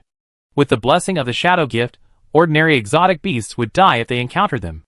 In the event of an emergency, or an enemy that even the most desperate efforts could not defeat, Qin Chuan could use the Shadow Gift's properties to teleport them to his side, ensuring their safety. As he pondered, strange beasts began to stir within his field of vision. And their levels were high, all above level 70. They weren't Lord level, but they were still considered minor bosses. Qin Chuan continued his pace, dispatching them instantly with a single blow. However, as he advanced northwest, the number and strength of the strange beasts he encountered increased dramatically. Before he saw the rolling mountains, Lord-level strange beasts appeared. He was heading even further northwest. They even ignored Qin Chuan, who appeared overhead, and simply kept on moving forward. This situation was highly unusual. And most importantly, Qin Chuan had discovered traces of Black Death victims among the strange beasts. Although the ultimate outcome of contracting the Black Death is a mutation into strange beasts lack rationality, so they don't consider those infected their own. Instead, driven by their unique aura, they will pursue and kill them, accelerating their transformation into strange beasts. Now, Qin Chuan saw the alien beasts and the infected coexisting peacefully, heading toward the northwest mountains, and a sense of absurdity welled up within him. It felt as if the alien beasts had suddenly gained wisdom. Or perhaps the infected had found a way to neutralize the alien beasts' hostility. Whichever possibility it wasn't good news. It was rare that the situation in Eternal Night was improving, and the Dark Knight's revival was also underway. If the alien beasts started to cause trouble, it would be troublesome. You have to understand that, except for this period, for thousands of years before, neither the Night Watch nor its predecessor, the Lady of Night, had been able to deal with the alien beasts. Even Lady of Night Alessa had failed to eliminate the alien beast threat. But the alien beasts were no small matter. They were no ordinary monsters. In the Lady of Night's trial, Qin Chuan had seen a phantom of a god larger than a planet in the final stage. Its aura of corruption and consuming all things was still fresh in his memory. And the alien beasts, or rather the Black Death, originated from that god. It can be completely understood that the strange beasts are the vanguard of the invasion of gods, the nails that take root in the new world, and the anchor point for the arrival of evil gods. Chapter 850. It hadn't evolved before, presumably because it lacked a king. The former king of the alien beasts was slain by the node clone. Logically, the old king's fall should have given rise to a new king. However, the node clone had a trick up its sleeve. Using the headless king as bait, it attracted high-level alien beasts to their deaths, significantly delaying the birth of the new king and ultimately halting the alien beast's evolution. However, after Qin Chuan eliminated the old king and removed the contents of the lair, the place lost its appeal to the alien beasts. The death rate of high-level alien beasts slowed, significantly reducing the resistance to the birth of a new king. Additionally, the tiger god's legacy fell into the eternal night, allowing the alien beasts to find it. This back and forth triggered a chain reaction. A new king of the alien beasts is about to be born. Thinking of this, Qin Chuan's expression became somewhat subtle. Why did it feel like he was the one who facilitated the birth of this new king of the alien beasts? Boss, something smells off here. The voice of the Bone Hand drifted from the darkest moment. Perhaps having witnessed Scripps' flattering abilities, Bone Hand was now unusually active. He immediately jumped out to report any discovery, as if inviting a reward. Qin Chuan could also sense the sinister aura in the air. Hearing Bone Hand's words, he became curious and asked with a smile, "Oh? Tell me about it." Bone Hand instantly perked up. With the black lizard gone, this was its chance to shine. It quickly said, "Boss, the smell here is ancient, and filled with a strange feeling of an outsider." Outsider? Qin Chuan's heart skipped a beat. He still hadn't figured out Bone Hand's origins, and his node clone hadn't left any clues. But what is certain is that it must have existed a very long time ago. Even Bone Hand says the beast is an outsider, which makes things a bit more interesting. Qin Chuan previously believed that the beast's origin lay with some unknown evil deity, one of the hidden gods. But now it seems that's not the case. Qin Chuan looked calm and gestured for Bone Hand to continue. Bone Hand then analyzed, "Boss, this smell is indescribably strange, but I can confirm that it's definitely not the original power of Eternal Night, nor does it belong to Apocalypse. It's definitely an outsider." Qin Chuan didn't respond, but instead asked, "Do you know Apocalypse?" "Yes," Bone Hand replied matter-of-factly. "I vaguely remember that when Apocalypse descended, we had a tough fight with him, but I don't remember anything after that." Qin Chuan slowly typed a question mark. After calming himself, he continued, "How come I haven't heard you mention something so important?" Bone Hand replied confidently, "You didn't ask, boss." Qin Chuan's eyes flashed. Bone Hand, knowing he was in the wrong, immediately gave in. "Boss, let's not talk about me first. Let's talk about the alien beast first." Qin Chuan knew this creature was trying to change the subject. Just as he was about to ask what it remembered, he heard another voice from the side. "What are we talking about?" Looking in the direction of the voice, he saw a 3-meter-tall humanoid alien beast staring back. It had relatively distinct facial features. It was clearly the one who had spoken just now. Qin Chuan was shocked. Holy crap! A talking alien beast.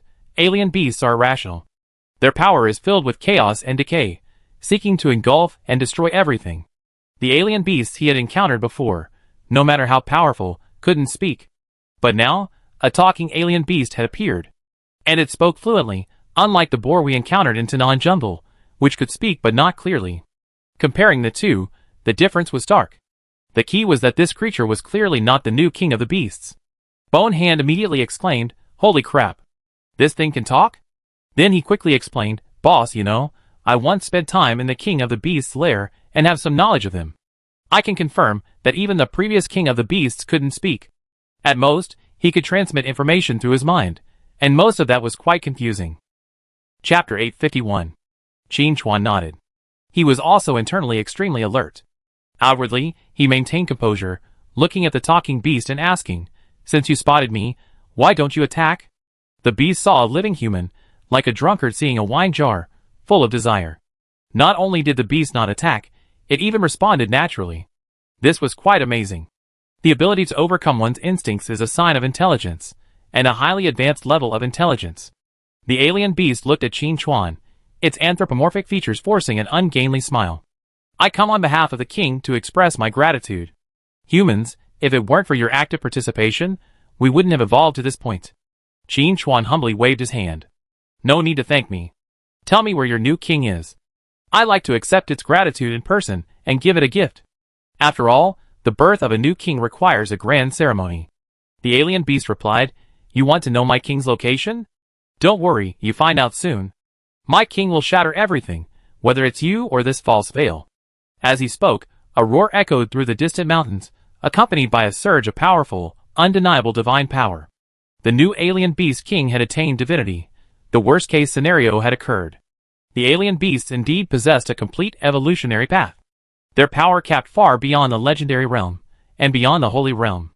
The aura emanating from the mountains far surpassed the level of the chosen ones, surpassing even the most ordinary sons of God.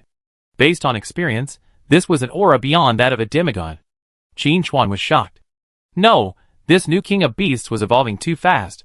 Did it receive the tiger god's legacy, or did it directly replace the tiger god? Its power increase is outrageous. Resettling himself, Qin Chuan looked at the beast. So you came here just to say hello? Of course not. The beast's features transformed into a bloodthirsty, murderous look.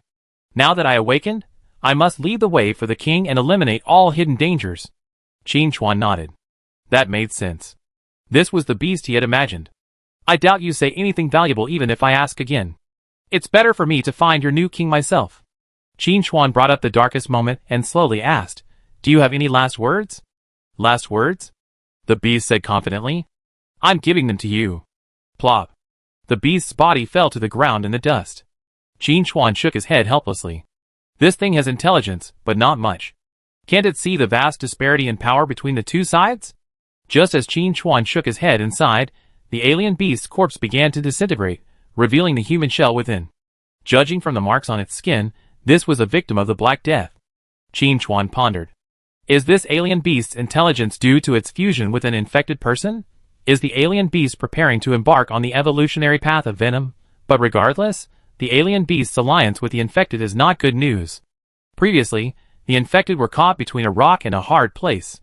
The alien beasts hunted them, and the night watchmen also hunted them, forcing them to hide in dark corners and barely survive.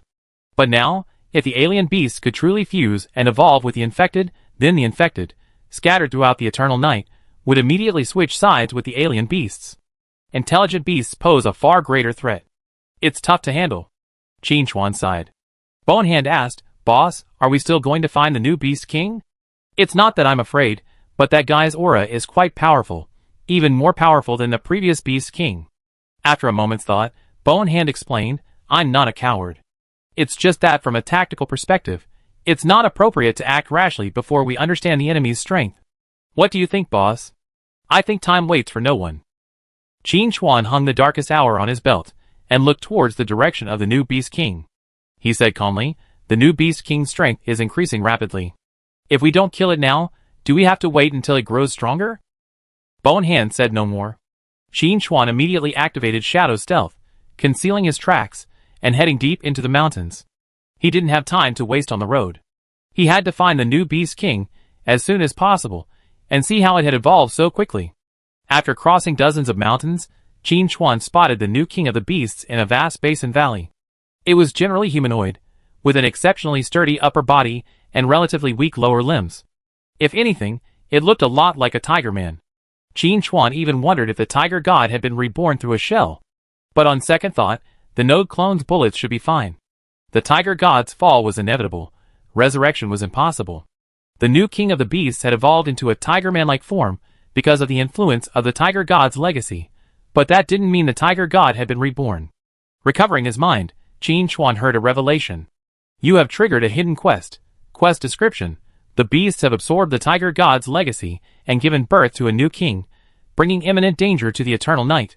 Please destroy the new king and maintain order in the eternal night. Quest reward, domain seed. Seeing the quest reward, Qin Chuan was quite satisfied. After reaching the sanctuary, both players and Apocalypse natives will attempt to build a domain. A domain is an extension of one's own power. Within a domain, the holder gains varying degrees of amplification while simultaneously weakening hostile targets, making it a powerful combat tool. It is said that mastering a domain to a certain degree increases the probability of unlocking the long steps to divinity. This quest rewards a domain seed, which grants Qin Chuan 100% chance of unlocking his domain, which is undoubtedly good news. He possesses the power of shadow. If he were to extend his domain, its power would undoubtedly surpass that of ordinary humans. However, the appearance of this quest also gave Qin Chuan a strange thought. If, as Bone Hand said, the alien beasts are outsiders, then Apocalypse's mission to eliminate the new alien beast king might not simply be for the quest itself, but for deeper reasons. Chapter 852. If Qin Chuan hadn't experienced the Lady of Night's trial secret realm and witnessed the beasts active 10,000 years ago, he might have dismissed them as ordinary monsters. But now, he no longer thought so. This thing must be of considerable importance. By the way, where did all the beasts from Apocalypse go? They couldn't have all fled to Eternal Night, could they? Qin Chuan closed the quest interface, pondering in his heart. This was actually a very strange question. Back in the trial, 10,000 years ago, the city of Belly was plagued by the Black Death. Ordinary people didn't even dare to leave the city, lest they be carried off by the beasts. The same 10,000 years spanned. The Night Watchmen on Eternal Night's side were still battling the beasts, while on Apocalypse's side, there wasn't even a trace of the beasts. Even in his previous life, before the Eternal Night barrier was activated, Qin Chuan hadn't encountered any beasts. This was quite unscientific. But there would be plenty of time to explore this question later. The most urgent task was to kill the new Beast King. Despite absorbing the Tiger God's legacy, the new Beast King's power attributes remained unchanged. It still relied on the decayed and withered power of the beasts as its core, enhancing it with this strength. It wasn't as if the absorption of the Tiger God's legacy had transformed it into a feral force. This indirectly confirmed the Tiger God's complete demise. But honestly, Qin Chuan would rather battle the Tiger God's power than tangle with the beasts. It was a calamity for anyone who touched it. It smells human. Just as Qin Chuan was pondering how to instantly destroy the new Beast King, the other party reacted first. His gaze darted around, and the fluctuations of divine power spread like a wave. Found you. The new Beast King's tone was sinister, and he unleashed a barrage of divine power at Qin Chuan's hiding place. However, judging by his attack method, the new Beast King hadn't completely locked onto Qin Chuan. He had only determined his general location, hoping to dislodge him with a large-scale attack. An attack of this magnitude, if successful, would naturally be extremely powerful, capable of consuming at least 3 or 4 layers of shadow prisms. But Qin Chuan wouldn't give him that opportunity. With a simple flash, he flew hundreds of meters away, easily dodging the attack. After dodging the attack, Qin Chuan didn't rush to counterattack. Let's see what else the new Beast King had up his sleeve. After missing its first strike, the new Beast King seamlessly followed up with a subsequent attack.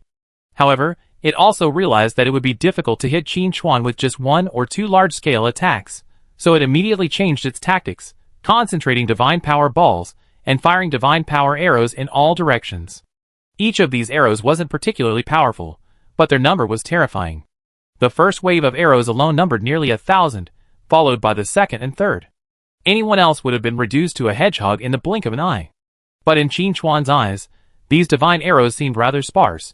He could swim between attacks even in the gaps large enough. No pressure at all. If this were the full extent of the new Beast King's abilities, Qin Chuan would be disappointed. That wouldn't do. The Beast King is truly getting weaker with each generation. After hurling several volleys of divine arrows, the new Beast King paused, folded his arms, and uttered a few words of praise. Even this kind of attack doesn't work. You're very strong. Qin Chuan didn't respond, but inwardly he was muttering to himself that the new Beast King didn't seem very smart. Looks like I have to get serious. The new King of the Beasts stamped his foot, and the hard ground rippled and rippled like waves. Then he roared, "Destruction Domain." Invisible energy waves spread from him, enveloping an area hundreds of meters in radius in the blink of an eye. Even outside the domain, Qin Chuan could sense the intense destructive aura within. If an ordinary person entered, they would likely be dissolved in the blink of an eye. Chapter 853. Even a level 60 or 70 stat couldn't last a second. To survive in this realm of destruction, one must possess the strength of a sanctuary. From this perspective, the new Beast King's combat power is still quite formidable. Below the sanctuary, no matter how many come, they will be defeated. Even a sanctuary would be doomed to failure against this new Beast King. Qin Chuan estimated that unless the Night's Watch were to mobilize in full force, with the chosen ones Elna and Laura leading the charge, and the other apostles assisting, they would have no chance of defeating this new Beast King. Even if they could win, it would be a Pyrrhic victory, and who knows how many lives would be lost. You Tiger God, you can't rest in peace even after death. Qin Chuan muttered inwardly. The Tiger God's legacy, when it fell to Apocalypse, merely made the wild boar grow larger. But when it came to Eternal Night, not only did it give birth to a new Beast King, it also pushed the realm to its fullest potential. Qin Chuan wasn't being boastful, he could clearly state that without him, the new Beast King would have completely turned Eternal Night upside down. Remember, this creature had only appeared for less than half a day, yet it possessed such terrifying power. Giving it a little more time to grow would have been disastrous. With this in mind, Qin Chuan immediately condensed a shadowy flying knife, piercing the realm of destruction and precisely striking the new Beast King. The moment he struck, the new Beast King sensed something, his tone tinged with the triumph of a successful scheme. You've been fooled. It was clear that the new Beast King intended to use itself as bait, drawing Qin Chuan's attack and thus pinpointing his location.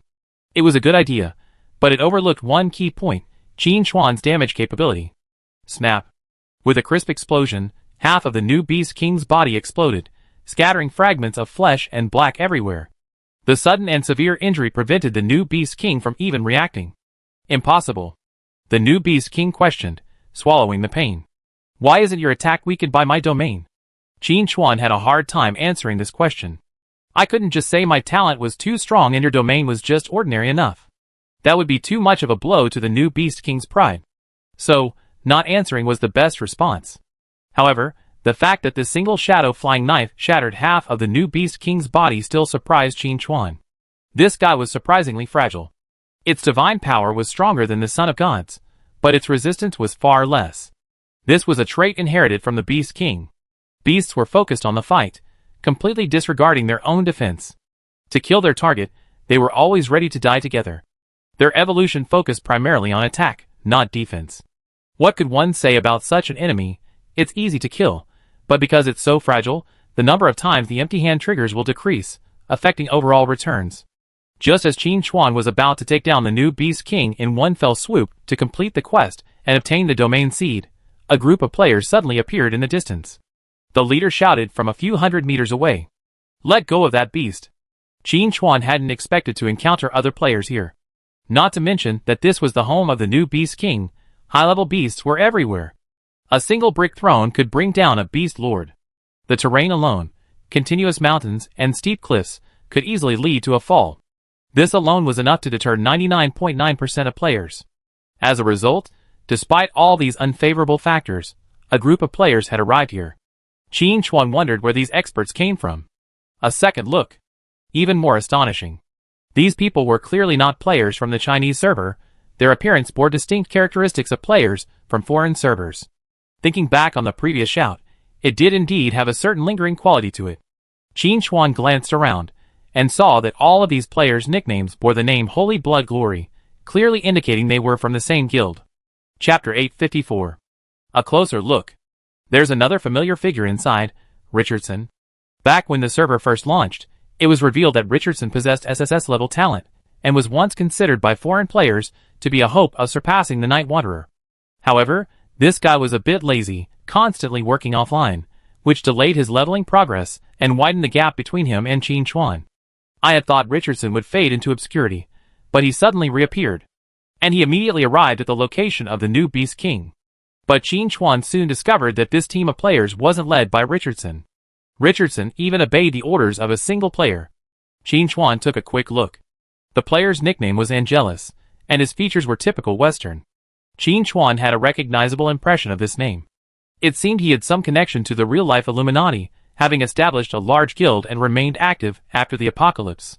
Rumor had it that he was a shield used by the Illuminati. As for this guy's ultimate fate, Qin Chuan wasn't entirely clear. He vaguely remembered dying during the God's Descent stage. But the problem was, Qin Chuan didn't recall Angelus entering Apocalypse that early. It seemed that, just like the national team's early entry, the Illuminati had also taken early action in this lifetime. Add to that the time of his previous disappearance. Qin Chuan had reason to believe that Angelus, or perhaps those within the Illuminati, had grasped some unknown secret and begun operating covertly. Their appearance at the new Beast King's place must have been motivated by some purpose. Of course, the most crucial question was how they arrived.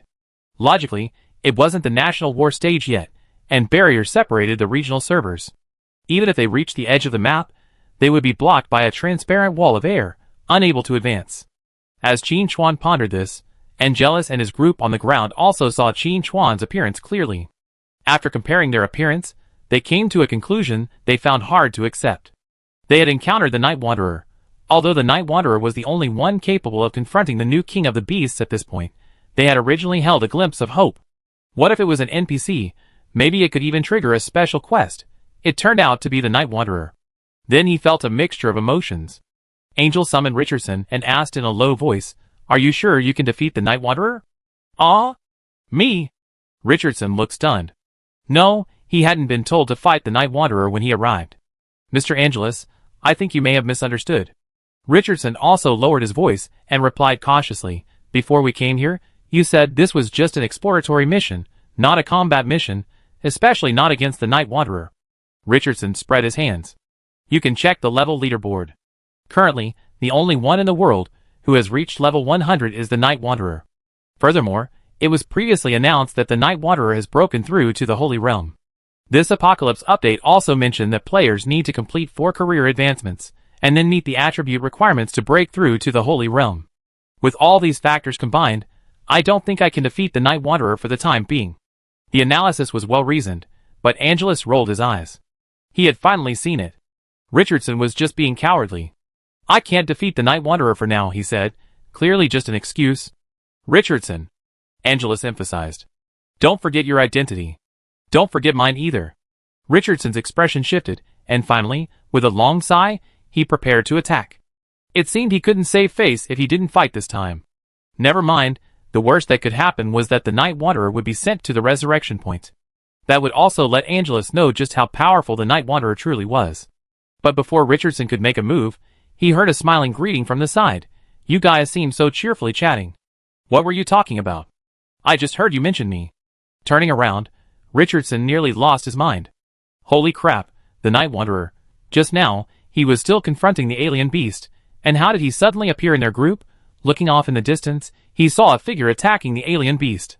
Richardson was in trouble. Could the Night Wanderer actually transform into a human? Angels reacted quickly, screaming in shock. "Richardson, why don't you do it?" Slap. Qin Chuan slapped Angelus across the face with his backhand, cursing without even turning his head. "Shut up. Did I tell you to?" Plop. Angel's health bar emptied, and he fell to the ground, motionless. Qin Chuan glanced at his palm, a little embarrassed, and said, "I forgot to hold back." "Sorry." Richardson was on the verge of collapse. Angels was sent to the respawn point with a single slap. For the proud Angelus, this was an absolutely intolerable humiliation. "Nightwalker, you. Do you know what you just did?" Richardson suppressed his anger, gritting his teeth and speaking slowly. "The guy you just hit is powerful. Even I can't afford to offend him." Since Richardson wasn't attacking, Qin Chuan didn't mind chatting him up. He immediately said with a smile, "Then I'd like to hear just how powerful he is." "Angel." Richardson stopped talking mid-sentence, only to emphasize again, "Anyway, he's powerful, you're dead." Qin Chuan felt a little disappointed. It seemed Richardson was quite clever. He hadn't managed to get the truth out of him. Even without him saying it, Qin Chuan knew Angelus's background and casually said, "He's just a member of the Illuminati. What's there to worry about?" This time, it was Richardson's turn to be surprised.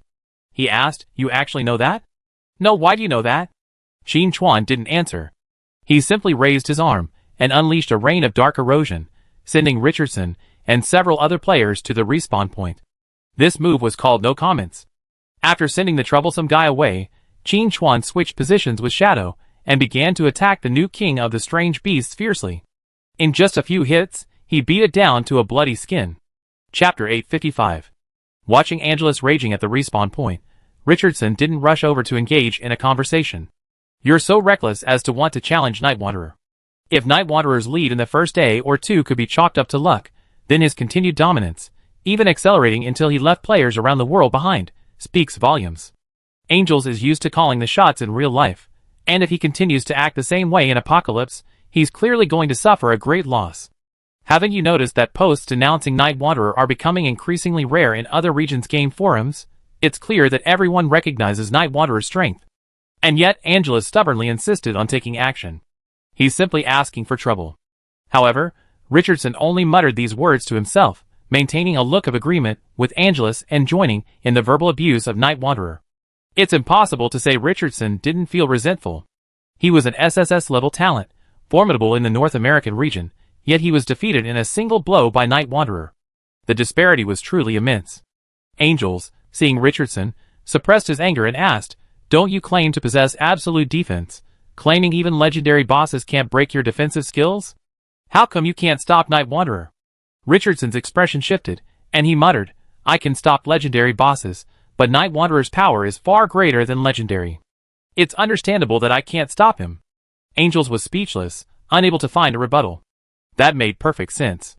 Even so, Richardson was secretly horrified. He checked the battle log and discovered that the damage he'd taken from Night Wanderer's skill was a whopping 9 figures. Such an outrageous damage number made Richardson wonder if he was dazzled. His health had just reached 5 figures. He owed me countless lives. Seriously, the server's only been open for half a month, and you're dealing this kind of damage. If you had a few more months, wouldn't that be orders of magnitude more than enough? And I heard Night Wanderer's damage output is unique, with even greater damage at long range. He can be killed instantly even at close range, so even a little range improvement would be a big deal. You're being so exaggerated. After a moment's thought, Richardson looked at Angelus and asked, "Shall we go back and continue exploring? But let's make this clear. If we encounter Night Wanderer again, I won't attack." Angel's face darkened as he cursed, "Coward! Coward! How dare you call yourself the best expert in North America?" Richardson didn't get angry, but replied calmly, "I can't beat Night Wanderer, but I can beat everyone else." That sentence silenced Angelus's next words. "Forget it. Let's not talk about Night Wanderer for now," Angelus said, changing the subject. "We originally wanted to locate the new king of the alien beasts, and then plan our strategy for their conquest. Now that Night Wanderer has gotten there first, we have no choice but to abandon that plan. But it doesn't matter, we still have Plan B." Richardson asked curiously, "A backup plan? How could I not know that?" Angels rolled his eyes in annoyance. "When we were planning our strategy, you were practically glued to your secretary. What else do you know?" Richardson blushed. It's not his fault. That Secretary General is truly amazing, so well-groomed. Angels didn't offer any further sarcasm, instead patiently explaining, "We hold a crucial mission. We can break down regional restrictions and allow players from all regions to communicate and exchange ideas." Richardson nodded, but didn't respond. "What kind of strategy is that?" Angels continued. "As soon as the restrictions are lifted, we can encircle the Yen country service area, suppress their players, and plunder their game resources. In the game's parlance, this is a national war." Chapter 856. "Oh, I see." Richardson suddenly realized, then asked with some confusion, "But what's the point? Even if we suppress the ordinary players to the point where they can't continue playing, it won't affect the Night Wanderer, right?" Angels was fed up with this idiotic teammate. However, considering that subsequent plans would require the opponent's SSS level talent, it wasn't time to lash out yet. He could only patiently say, Apocalypse's technology is groundbreaking, especially virtual reality technology, which could make it humanity's second home. If we can gain an advantage there, we could completely influence the real-world discourse. And right now, thanks to the Night Wanderer, the Yen Kingdom region is generally ahead of other regions, and our North American region is no exception. Richardson, are you willing to see this happen? Of course not. Richardson shook his head repeatedly. How can we let the Yen Kingdom lead? Angel spread his hands and said, "So we must start the national war as soon as possible, relying on our numerical advantage to win and obtain more resources." After a pause, Angelus added, "And once the national war begins, the Night Wanderer will definitely not be able to stay out. If he intervenes, his own advancement will be affected. If we ignore the Yen Kingdom region, he'd be cursed to death by his own people. Either way, we're all doing well." "Brilliant, brilliant." Richardson laughed heartily, his expression brightening, the previous frustration of being instantly defeated vanishing. After a moment's thought, Richardson asked uncertainly, "But the Yen country region has a vastly larger player base. Our region's player base is completely outnumbered. Where does our numerical advantage come from?" Angel smiled and replied, "Regional restrictions have been lifted, Not just for us and the Yen country region, but also for other game regions. We already been building momentum in other regions. Once the national war begins, it will be an all-out offensive, guaranteed to overwhelm the Yen country region. Richardson's doubts vanished, and he excitedly said, I can't wait for that day. Angel smiled, but remained silent. That day will come soon, but whether you can see it to the end is uncertain. As a member of the Illuminati, Angelus possessed far more insider information than Richardson, and naturally understood the importance of talent. Looking at the entire Illuminati who had entered the apocalypse, including himself, none of their talents were particularly outstanding, the highest being only a level. This level of talent was already top tier among ordinary players. But if they wanted to compete with the Night Wanderer and secure a place in the New World, they were far from qualified. So the Illuminati set their sights on Richardson. If they could seize his SSS talent, wouldn't everyone be happy? However, seizing the talent was not easy, so the Illuminati planned to first recruit Richardson into their ranks and then slowly make their plans. As for the national war, it was also necessary. Suppress all opposition, and the world would be theirs. Qin Chuan wasn't sure what the Illuminati, represented by Angelus, was planning, but his appearance had served as a wake-up call. The Illuminati definitely had bad intentions, and he needed to be on guard. He would have Dijialing you investigate further later. For now, let's finish this new Beast King first. A single shadow knife attack wiped out half of the new Beast King's health, forcing Qin Chuan to control his attack rhythm to avoid killing him outright. He had originally planned to trigger the empty hand ability more often, but the new Beast King must have been incredibly poor. Qin Chuan lightly struck him dozens of times, but he didn't even manage to steal a single hair. This was the first time Qin Chuan had encountered such a stingy boss. The Son of God generously gave him a semi-artifact, and you, the new Beast King, didn't even show any appreciation. If you don't die, who will? Seeing that he couldn't trigger the empty hand, Qin Chuan didn't want to continue dawdling. He used a set of skills to completely empty the health bar of the new Beast King. Chapter 857. The exotic beast's vaunted resurrection abilities proved powerless against the power of shadow. This? Impossible.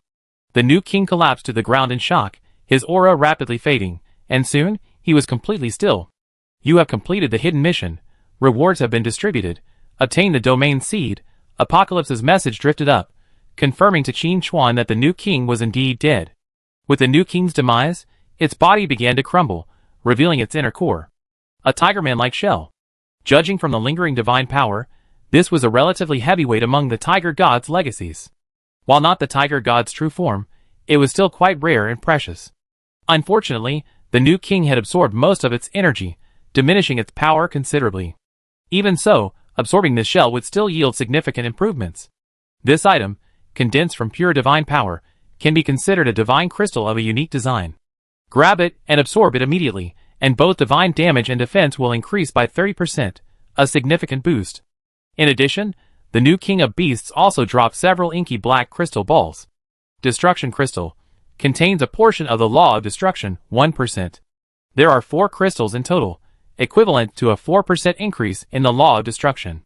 Nothing much to say, just absorb it. In addition, there are 2 other pieces of equipment.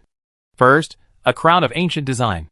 Crown of Domination, Semi-Artifact, Defense plus 1 million, Constitution plus 50,000, Level Requirement, 100. Special Effect 1, Attacks deal 40% destruction damage. Special Effect 2, Gain absolute control over exotic beasts up to its own level. Special Effect 3, Can dispel the Black Death. Divine Power, grants 30% immunity to conventional divine damage. Qin Chuan was shocked. Wow, I thought the new exotic beast king was broke, but I didn't expect him to drop a semi-divine artifact. With 1 million defense points, Qin Chuan can stand still and be attacked without breaking his defense. Not to mention the massive boost in vitality from 50,000. Furthermore, this Crown of Domination offers both offensive and defensive capabilities, and the added destructive damage is a significant improvement for any player. For someone with explosive damage like Qin Chuan, the difference isn't significant. With or without, they're both instantly dead. However, compared to the damage and stat boosts, Qin Chuan valued the Crown of Domination's other properties more. First and foremost, it offers absolute control over exotic beasts. Qin Chuan was now level 100, and across the entire Eternal Night, the number of exotic beasts over level 100 could probably be counted on one hand. In any case, the vast majority of exotic beasts, even the exotic beast lords, were no higher than 100. They all had to be obedient minions before Qin Chuan. Of course, Qin Chuan didn't need such minions, but he could command the exotic beasts to stay away from the Night Watch areas and to the camps of the Huahua Beast cult and the church. Additionally, the effect of dispelling the Black Death provided a considerable sense of security. As for the divine power, its effect was even more powerful. Qin Chuan took another look at the remains of the new exotic beast king and said inwardly, apologize. He had wrongly blamed the new king. This thing wasn't just filthy poor, it was filthy rich. After equipping the crown of domination, Qin Chuan instantly felt that his journey was worthwhile. He then looked at another piece of equipment, his eyes widening. Holy crap, there's even this kind of gameplay. Ring of Destruction, Semi-Artifact, Strength plus 30,000, Constitution plus 30,000, Level Requirement, 100. Special Effect 1, Attacks destroy shields. Special Effect 2, Attacks inflict Black Death. Special Effect 3, emits a beam of destruction, dealing ATK * 200% destructive damage, 1 hour cooldown. Divine Power, increases damage against regular divine defense by 30%. Outrageous. It's truly outrageous. A little-known new king of the beasts actually dropped 2 semi-artifacts. Who would believe that? This also made Qin Chuan realize that the beasts had definitely found more than one relic of the tiger god. These 2 semi-artifacts were most likely crafted by the new king of the beasts based on the tiger god's relic, and combining it with his own abilities. With these 2 pieces of equipment, he could even face the Son of God. 30% damage immunity and increased damage, 1 attack and 1 defense, were enough to give the new king of beasts a clear advantage. Unfortunately, it had the bad luck to encounter Qin Chuan. Faced with damage that ignored defense, even carrying a few more crowns of domination would be of little use. And even if the damage were increased 10-fold or 100-fold, it would only work if the target was hit. From beginning to end, the new king of beasts was being outmatched, unable to fully utilize the effects of these 2 semi-artifacts, ultimately benefiting Qin Chuan. After replacing these 2 pieces of equipment, Qin Chuan's stats experienced a new surge. Crucially, his upgrade simultaneously enhanced the effects of Shadow Gift, effectively boosting his teammates as well. The combined effect far exceeded the benefits of the 2 semi-artifacts. And that didn't even include the Domain Seed reward from the quest. He took out the Domain Seed and placed it in his palm. It was a translucent green crystal. Using it was also very simple. It activated the domain directly. Crushing the crystal, the pure power flowed into the body through the palm of the hand, and the reminder of the apocalypse kept ringing in the ears. You have used the domain is activated. According to your attributes, the domain type has been determined. Shadow Domain. Shadow Domain. Within the domain, all shadows are under your control. You can exchange positions with any shadow, and your own and friendly attributes are increased by 30%, while the enemy's attributes are reduced by 30%.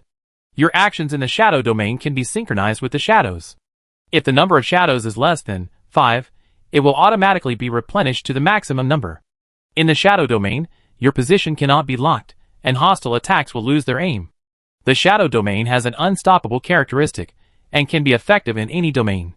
With a thought, the shadow domain spreads out, and the dark domain even prevents light from penetrating. In the shadow domain, in addition to Qin Chuan, there are 5 shadows waiting for instructions. Chapter 858. I carefully experienced the properties of the shadow domain. Besides being able to control shadows and strengthen or weaken them, there's another not-so-secret effect, replacement.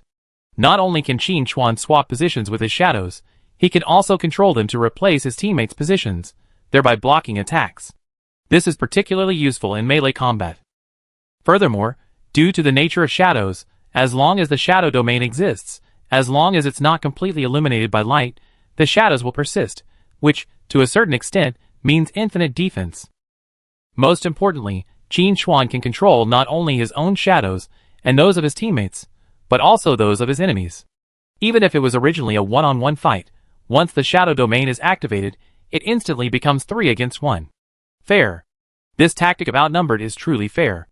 Qin Chuan's expression was filled with satisfaction, as he waved his hand to retract the shadow domain. Maintaining the domain requires energy, and the energy consumed increases exponentially depending on the area. Maintaining this balance is a skill. With 2 semi-artifacts and the Shadow Realm unlocked, this expedition to defeat the new Beast King has been a bonanza. And the surprises clearly don't stop there. Your slaying of the new Beast King accelerates the Knight's resurrection, increasing progress by 0.6% to a current total of 5.7%. Apocalypse's notification made Qin Chuan even more satisfied. Excellent. Alessa's return is drawing near. It seems players and night watchmen have been diligently working lately. The progress of Night's resurrection is steadily improving. At this rate, it will be fully completed in 2 months at most, allowing the Night Lady to return to eternal night. This is absolutely excellent news. This meant that Qin Chuan's elite forces, besides the unreliable Dismartin and the Deathbringer, now had the Lady of Night. He would be less panicked if he encountered gods blocking his way in the future. Furthermore, once Alessa returned, the Night's Watch would completely turn to the player's side. When the apocalypse arrived, humanity would at least have an escape route. Qin Chuan knew that when disaster struck, he certainly couldn't save everyone, but it was always a good thing to be able to offer the weak a chance of survival. Recovering his composure, Qin Chuan began to ponder another question. How did that old man Angelus come to Eternal Night?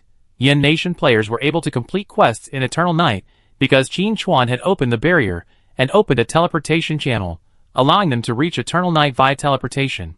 The apocalypse was fair and encouraged competition. The opening of new maps wasn't universally recognized. If no players in a region had unlocked the corresponding quest permissions, then even if the new map opened, they wouldn't be able to enter. Just like the last update of the Orc territory, initially only Yin Nation players could explore it. Even now, there are only 2 additional cross-regions. As for Eternal Night, from what Qin Chuan has learned, no cross-region players have unlocked the relevant quests. So, how did Angelus come about? Qin Chuan's mind flickered, and a possibility occurred to him. Could this guy have unlocked cross-region quests? If so, it would be a mixed blessing. The good news is that the explorable area is larger, and Qin Chuan can also explore other cross-region maps, searching for undiscovered treasures and opportunities. Each cross-region presents unique opportunities. Apocalypse is fair in this respect. As for whether they can find them, and if they can fully utilize them, that depends on the player. Qin Chuan remembers quite a few foreign treasures, so there's still hope. But the bad news is that, according to the habits of those foreign players, they will most likely unite to attack the Yin Kingdom cross-region. In his previous life, Qin Chuan had participated in countless national wars, large and small battles that lasted for years. It wasn't until the advent of Apocalypse that things finally calmed down. Even if the process of this life deviates, including the national team, enters the field early, I am afraid that national war is inevitable. Chapter 859. It will be even more intense and widespread. If the higher-ups truly understand the uniqueness and importance of the apocalypse, then both sides will do everything they can to seize more resources and influence in order to cope with future events. According to the course of events in his previous life, the national war would have begun roughly a year from now. But now, Qin Chuan no longer dares to guarantee that. The appearance of Angelus and the others has made Qin Chuan feel that the national war might start earlier. But things are not yet irreversible. At this point in time, player levels are too low. They lack equipment and skills. Many will likely be sent back by monsters before even reaching the border. In this situation, elite players can completely determine the outcome of a battle. Let alone Qin Chuan, no matter how many foreign players arrive, they will be wasted. Looking at the peak guilds, whether it's Ji Xing, Ying Luo, or other early members, they have all made significant improvements, completely surpassing ordinary players. Thinking this way, Qin Chuan suddenly felt that the start of the national war wasn't entirely a bad thing. If handled properly, it could reap enormous profits. Thinking for a moment, Qin Chuan spotted several exotic beasts peering in from the distance. He initially considered sending them off, but then he remembered that he now possessed the crown of domination, which allowed him to command exotic beasts below level 100. His mind immediately perked up. "You guys, come here." Qin Chuan waved his hand, and several exotic beasts obediently came over. Their bloodthirsty instincts were completely suppressed by the crown of domination, and their eyes became clear. After sending the exotic beasts a few coordinates, Qin Chuan sent them off to their own devices. That place is outside the Night Watch's range. If humans or beastmen appear, there's no need to ask, they're definitely not in the same group. Just fight them. Now that the matter of the new Beast King has been dealt with, Qin Chuan prepared to leave. However, he also knew that beasts never stop evolving. Killing this king would only stop them temporarily. Sooner or later, another new king would appear. We kill them when the time comes. Qin Chuan made his decision. He just hoped the next Beast King would drop 1 or 2 more semi-artifacts. Although the probability was low, there was still hope. After wandering back to Night's Watch headquarters, Laura approached immediately and said, "Mr. Shadow, the aura of the new Beast King has vanished. It seems you succeeded. Qin Chuan nodded. It was a close call. I don't think we have to worry for a while. After a moment's thought, Qin Chuan added, by the way, some strangers may appear in Eternal Night soon. All branches should be on the lookout. I pass on the orders. Laura agreed immediately, then asked, Mr. Shadow, do you have any grudge against those people? Qin Chuan rubbed his chin, pondering for a moment, and replied, nothing special. Just a small, life-or-death feud. Upon hearing that they were Mr. Shadow's enemies, Laura immediately threatened to assemble the Night's Watch and eliminate the intruders. Qin Chuan quickly stopped her. The Night's Watch had finally recovered, but they couldn't withstand the turmoil. Qin Chuan soothed her, I understand how you feel, but there's no need to go to such lengths right now. Much of Eternal Night is still occupied by alien beasts, and a major expedition by the Night Watch would incur heavy losses. Furthermore, those outsiders haven't arrived in Eternal Night in large numbers yet. A rash move would only put us at a disadvantage. Lola calmed down and nodded, that's true, but we still need to send some investigators to prevent any future trouble. Qin Chuan didn't need to intervene in this matter. Lola could handle the arrangements. After a moment's thought, Qin Chuan added, if our investigators discover the location of the outsiders, don't alert them. Simply report the coordinates, and I make the arrangements. Chapter 860. He has the crown of domination. He can just capture a few exotic beasts as laborers, and have them harass players from other servers, killing two birds with one stone. I do as Mr. Shadow says. Lola nodded, indicating no problem. She didn't ask what the arrangement was. After saying that, Laura brought up another matter. Mr. Shadow, we collected something that fell from the sky. Would you like to see it? Qin Chuan was shocked. Wow, the Night Watch actually found the Tiger God's legacy. But that was within expectations, not so soon. Come on, take me to see it. Qin Chuan spoke with a hint of excitement. Following Laura to the Night Watch's treasury, Qin Chuan saw the Tiger God's legacy. It was an irregular piece of metal, long and narrow, about half a meter long and 20 centimeters wide. Its surface shone with a divine aura, occasionally flashing with colorful light. With a glance, the relevant attributes emerged before his eyes. Meteorite, a metal material unique to the kingdom of God, used to craft divine artifacts. Lola said, Mr. Shadow, can you use this? If so, take it. I won't take it for nothing. Qin Chuan waved his hand, and took out several pieces of Holy Spirit equipment. These were captured by Dismartin, who had given them all to Qin Chuan in the abyss. The divine imprint within them had been erased, so there was no need to worry about backlash or the owner coming after them. The Holy Spirit equipment was all of sanctuary quality, perfectly adequate for apostles and chosen ones. The Night Watch now had an increased number of apostles and chosen ones, but the corresponding equipment was somewhat insufficient. There was no other way. The Night's Watch was simply too poor before. Having survived until now without collapse was already the limit, they couldn't afford more. But now that Qin Chuan was here, he couldn't just watch the Night's Watch struggle to survive. He had to make arrangements. It just so happened that the Night's Watch had found the Tiger God's legacy, making it a perfect exchange. Lola had wanted to say it was a gift from the Night's Watch to Mr. Shadow, but thinking of the Night's Watch's predicament, and the new apostles still wearing their combatant gear, she felt a bit overwhelmed. She swallowed her words and nodded, saying, Thank you, Mr. Shadow. Qin Chuan smiled. What's the point of thanking me between us? I take it. Putting the meteorite iron in his ring, Qin Chuan planned to use it to strengthen the Night of the Blind, seeing if he could elevate it to a lower-tier artifact. As for the Darkest Hour, it was already a mid-tier artifact, and further upgrading wouldn't be so easy. Even 100 pieces of meteorite iron, let alone one, wouldn't be enough. Leaving the Night Watch headquarters, Qin Chuan was momentarily unsure what to do. His domain had already been unlocked, so the next step was simple, gradually leveling up the domain. This was a slow process, and there was no rush. As for the long stairway to godhood, Qin Chuan wanted to unlock it, but he hadn't found the starting clue yet, so he could only wait patiently. After much deliberation, Qin Chuan considered taking someone to farm the Bone Throne, allowing the rest of the guild to upgrade their equipment. After asking around, he learned that while he was busy completing quests in Eternal Night, Ji Xing and Yi Yingluo had already formed a self-improvement team with their guild members, and together with the elite members of the Dragon Dynasty, they had successfully cleared the Bone Throne. Although the team wiped out numerous times, and the gold they spent repairing their equipment flowed like crazy, they eventually cleared the raid. Qin Chuan was astonished. My goodness, his two vice presidents were so strong. Then came a sense of relief. His efforts paid off, the others were gradually becoming independent. Jixing said in the guild, President, we can't keep holding you back. If we rely on you for everything, we're not doing justice to our levels and equipment. Ying Luo, our guild is called Peak. We can't just leave you, President, admiring the scenery from the summit while we watch your back from the foothills. That's unacceptable. Jing, President trusts us, and we must repay that trust. Dejialing you. We also like to thank Shui Zhong for his generous sponsorship of this raid. He covered all the team's repairs and consumables, which was a significant expense. Snow Swordsman, these are all minor matters. The President helped me become rich, and I still have a lot to repay him for his kindness.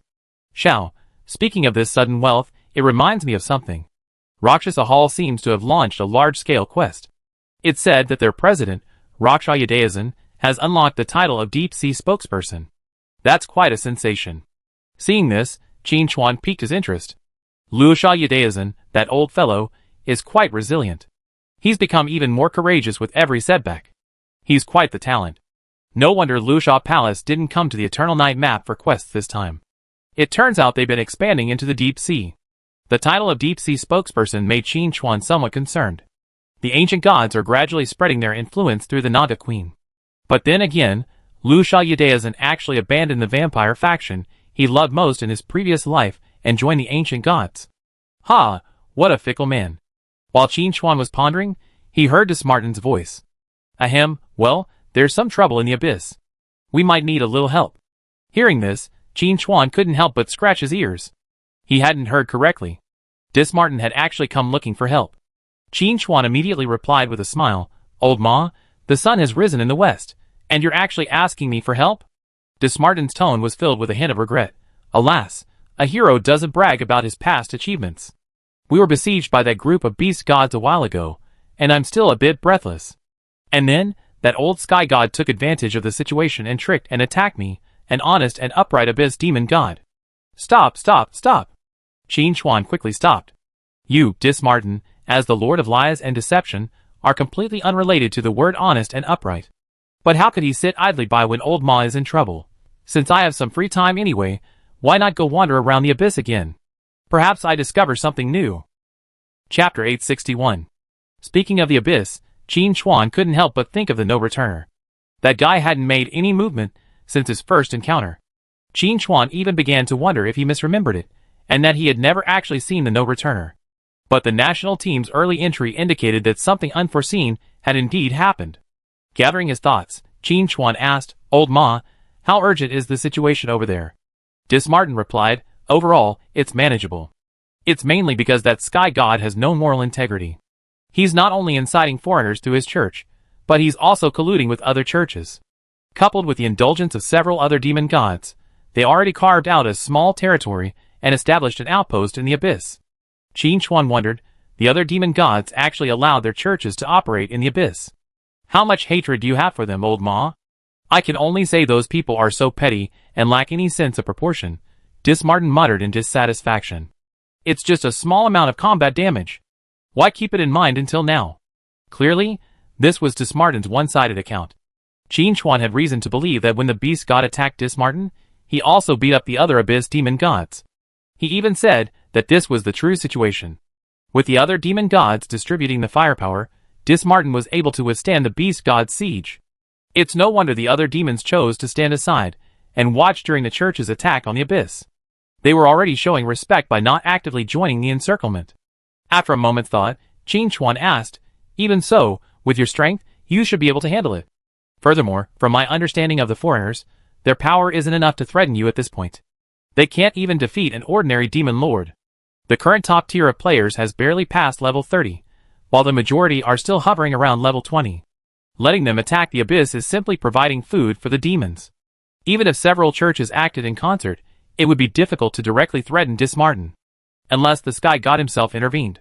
But in that case, the other demons would surely be restless. Who knows if the sky god would suddenly turn his attention mid-battle and seize the abyss?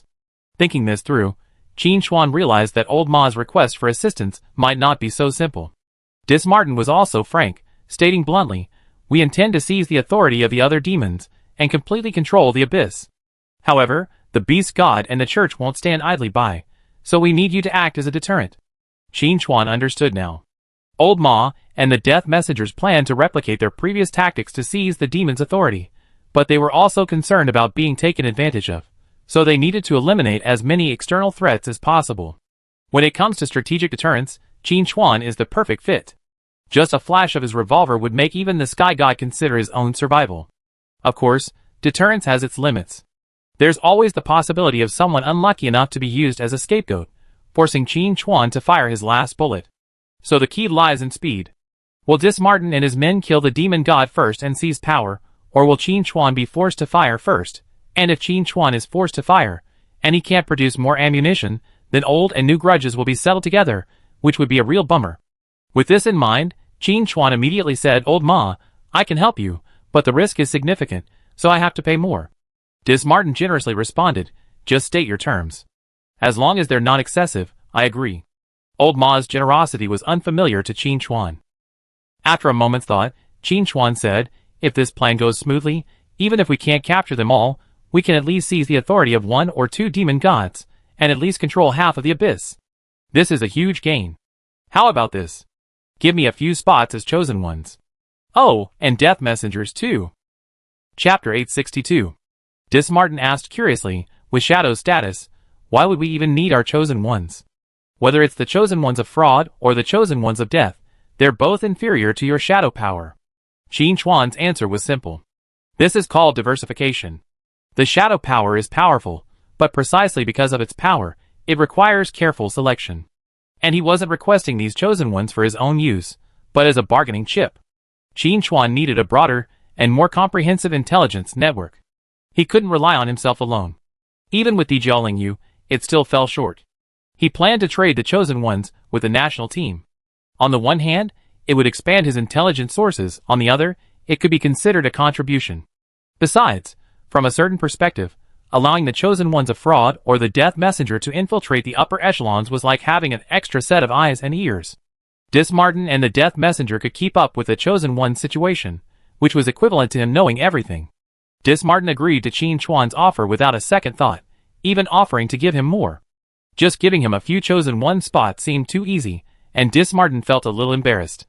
After finalizing a few details, Qin Chuan prepared to depart for the abyss. Back in Eternal Night, the new king of the beasts had been slain, so there shouldn't be much to worry about for the time being.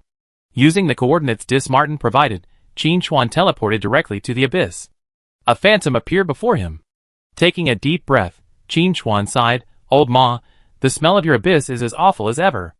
"I'm not saying this, but is this sulfur smell really that overpowering?" Dismartin's shadowy figure casually remarked, "You know what?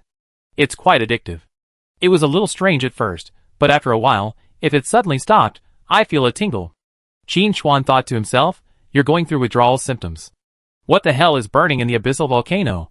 It doesn't sound quite legal." As they were joking, a demon flew across the sky, followed by Templars on Pegasus, launching long-range attacks, and smashing several demons into pieces. Qin Chuan had activated stealth the moment he landed and remained undetected. And Dismartin's shadowy figure was even more impressive. Even with his strength, he could still be detected by a few Templars. He was doomed. Qin Chuan asked curiously, "Old Ma, a demon was being killed right under your nose, and you didn't intervene?" Dismartin replied seriously, "Those aren't my demons. Why should I care?" Hey, that makes sense. However, this also suggests that the situation in the abyss is somewhat bleak. It's somewhat unbelievable that the Templars can act so recklessly. Dismartin, noticing Qin Chuan's confusion, explained, "The Sky God has invested heavily this time. The combat troops sent to the abyss have all been blessed with divine power. Ordinary demons are no match for them. And I can't attack directly, as I easily be caught by the Sky God. Plus, the other demons are all useless teammates, lacking any sense of dedication and sacrifice. The situation is getting increasingly devastating." Qin Chuan nodded in agreement, and then offered his own opinion. "But Old Ma, could it be that the other demons are standing by and watching because you tricked them first?" Dismartin wisely avoided the question. "How can that be called tricking? That was all tactical." Qin Chuan didn't press the issue further. If Old Ma got angry and flipped the table, that would be no fun. "Ahem, let's get down to business first," Dismartin coughed, abruptly changing the subject. "The Deathbringer and I have already pinpointed the other demons' locations, but the Sky God is waiting nearby, making it difficult for us to find an opening. At this point, Dismartin lamented, "It's a shame the Shadow Sword couldn't hold out longer. Otherwise, if we could have pinned the Sky God down, we wouldn't have had to risk you coming here." Chapter 863. Speaking of the Shadow Sword, Qin Chuan was filled with emotion. But fortunately, he had helped the Shadow Sword find its successor, thus fulfilling its last wish. "I'm sure that in future battles, the Shadow Sword's reputation will be revived and will surely not be forgotten." However, speaking of the Shadow Sword, Qin Chuan remembered something else. Before the battle even began, he quickly asked, "Old Ma, do you know what exactly happened back then? Why did all the Shadow Gods disappear? From what the Shadow Sword told me, it seems there were heavy casualties." Dismartin pondered for a moment and slowly said, "I'm not entirely sure of the specifics. As you said, the Shadow Gods can't even be found. Where can I ask? And even if I did, they might not tell me. If you want to know the truth of history, you'd probably have to work hard on your own." "Okay." Qin Chuan shrugged, not dwelling on it. "Alessa's return is imminent. She should know something." Dismartin continued, "When the fight starts, just keep an eye on the Sky God for me. As long as he doesn't move, the others won't dare act rashly. And if the church gods don't make a move, the beast gods observing from the shadows won't jump out either. But this is just my guess. The battle situation is ever-changing, so be careful. If it's truly impossible, just run. There are plenty of opportunities, so there's no need to worry about the outcome." Qin Chuan nodded. "Don't worry, old Ma. If there's any danger, I'd be the first to run." Dismartin's expression faltered, and after a long pause, he said softly, "Thank you for your honesty." Qin Chuan smiled and waved his hand. "You're too polite. We're brothers. No need to be so formal." Dismartin glanced at Qin Chuan, then turned his gaze to the sky. "We're ready to fight." As he spoke, Dismartin's shadow began to dissipate, and a towering figure began to emerge from the sky. The Sky God's voice immediately drifted. "Dismartin, you finally appeared. Let's see where you can run this time." The Shadow Sword had fallen, and Dismartin had broken the Sky God's interception. That score wasn't settled yet. Dismartin laughed heartily. "Sky God, I'm right here. Come over if you dare. But I'm not your opponent today." "Indeed?" Qin Chuan took over from the ground, fiddling with his revolver. "Sky God, if I call you, do you dare answer?"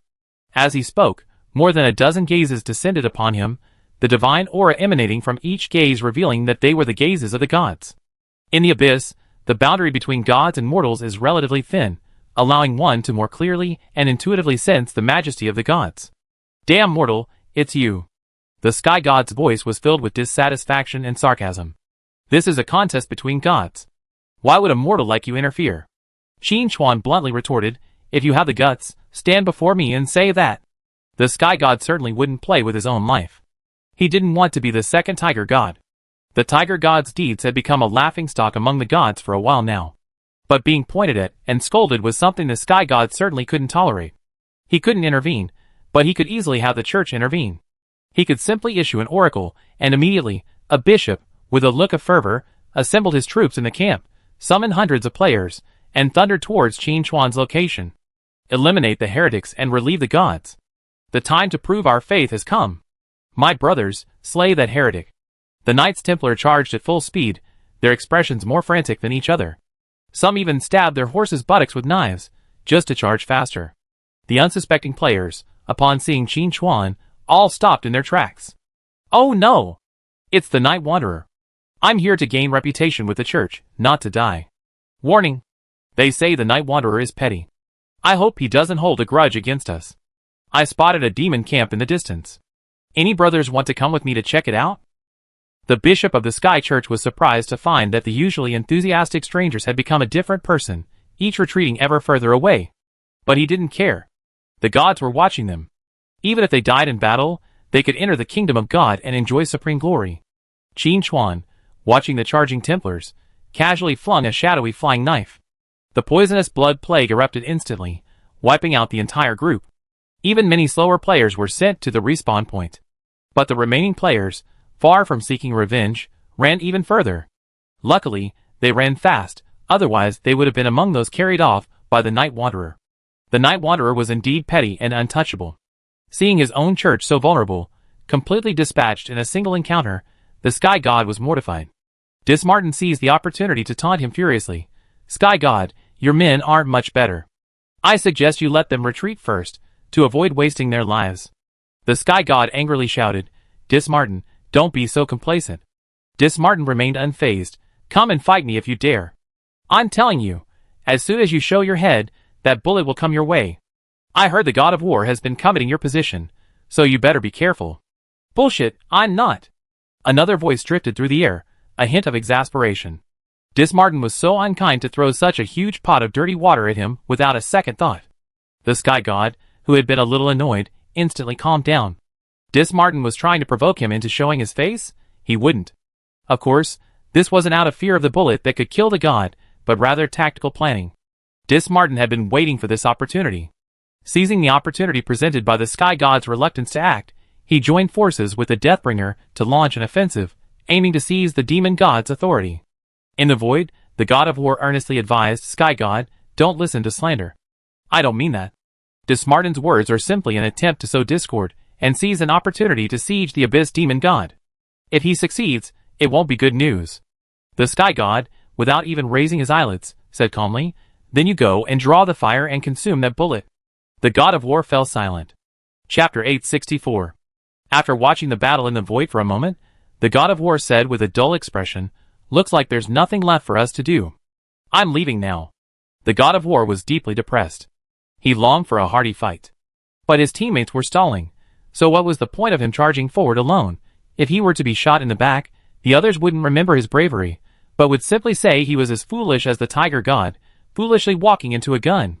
After saying goodbye, the God of War withdrew, returning to his kingdom and never appearing again. He kept wondering, where is the boss God of Light gone? He hasn't been around lately. They're lacking a leader, and many things are difficult. It's hard to rely on that Sky God alone. As the God of War left, the Sky God's expression darkened. He considered himself the most powerful god under the God of Light, and now that the boss God of Light was away, he should be the boss.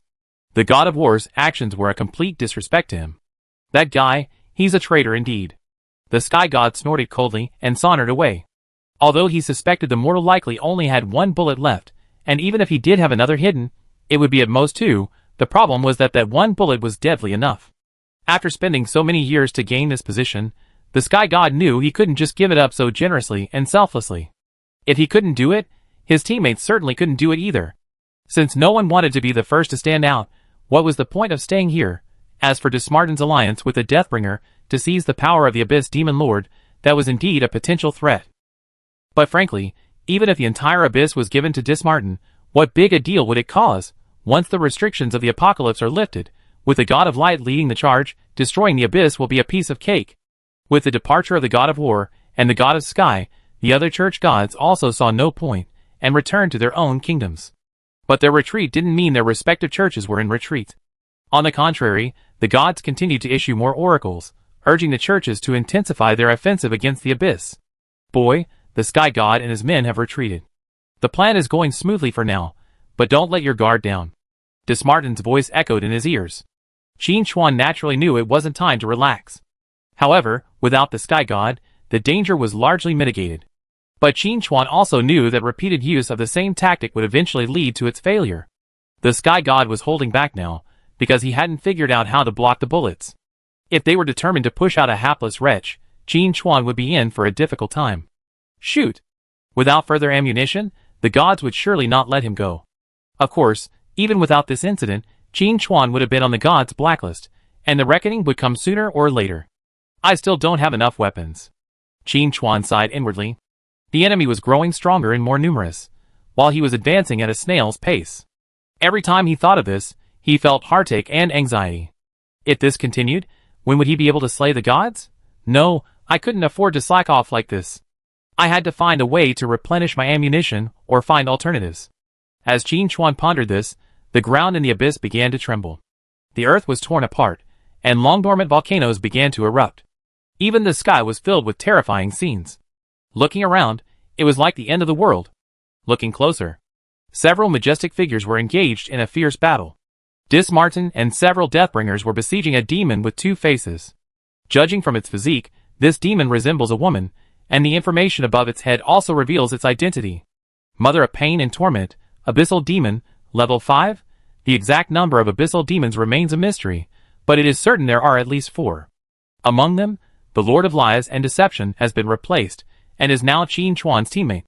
Chapter 865. Among the other three, one was the Mother of Pain and Torment. Unlike Dismartin's authority, this demon god possessed greater frontal combat capabilities, and her attacks dealt intense soul damage, leaving those touched with unbearable pain. However, the Mother of Pain and Torment was not in good condition at the moment. Both of her faces held a sinister, vicious expression as she stared intently at Dismartin and the Deathbringers before her. Dismartin, you, a lowly false god born of a Deathbringer, what right do you have to show off your power here? The Mother of Pain and Torment spoke in a gloomy, slightly hoarse voice, making one feel uncomfortable just by listening. She was now detailing Dismartin's crimes. Want to seize my authority? Dream on. I'm not a worthless person like Belial. Sackless, what are you looking at? Dismartin's voice was tinged with laughter. You can't even locate me. How dare you speak so brazenly here? Could it be that the other demon gods are giving you a pass, and over time, you become so powerful? Do you deserve the position of demon god? I can't help but ask you, did you lose your keys and need a replacement? Several keys? Hearing these words, Qin Chuan was a little dazed. He now wondered if Apocalypse had some kind of built-in network where Scripps and Dismartin were surfing the internet intensively. Goodness, you two are talking like a sow with a mask, one trick after another. Sackless, the Mother of Pain and Torture, was so angry that her expression twisted. Do you think this is human speech? Vulgar. Rude. Sackless righteously rebuked, raising her hand and unleashing 1,000 blasts of divine power, illuminating the entire abyss.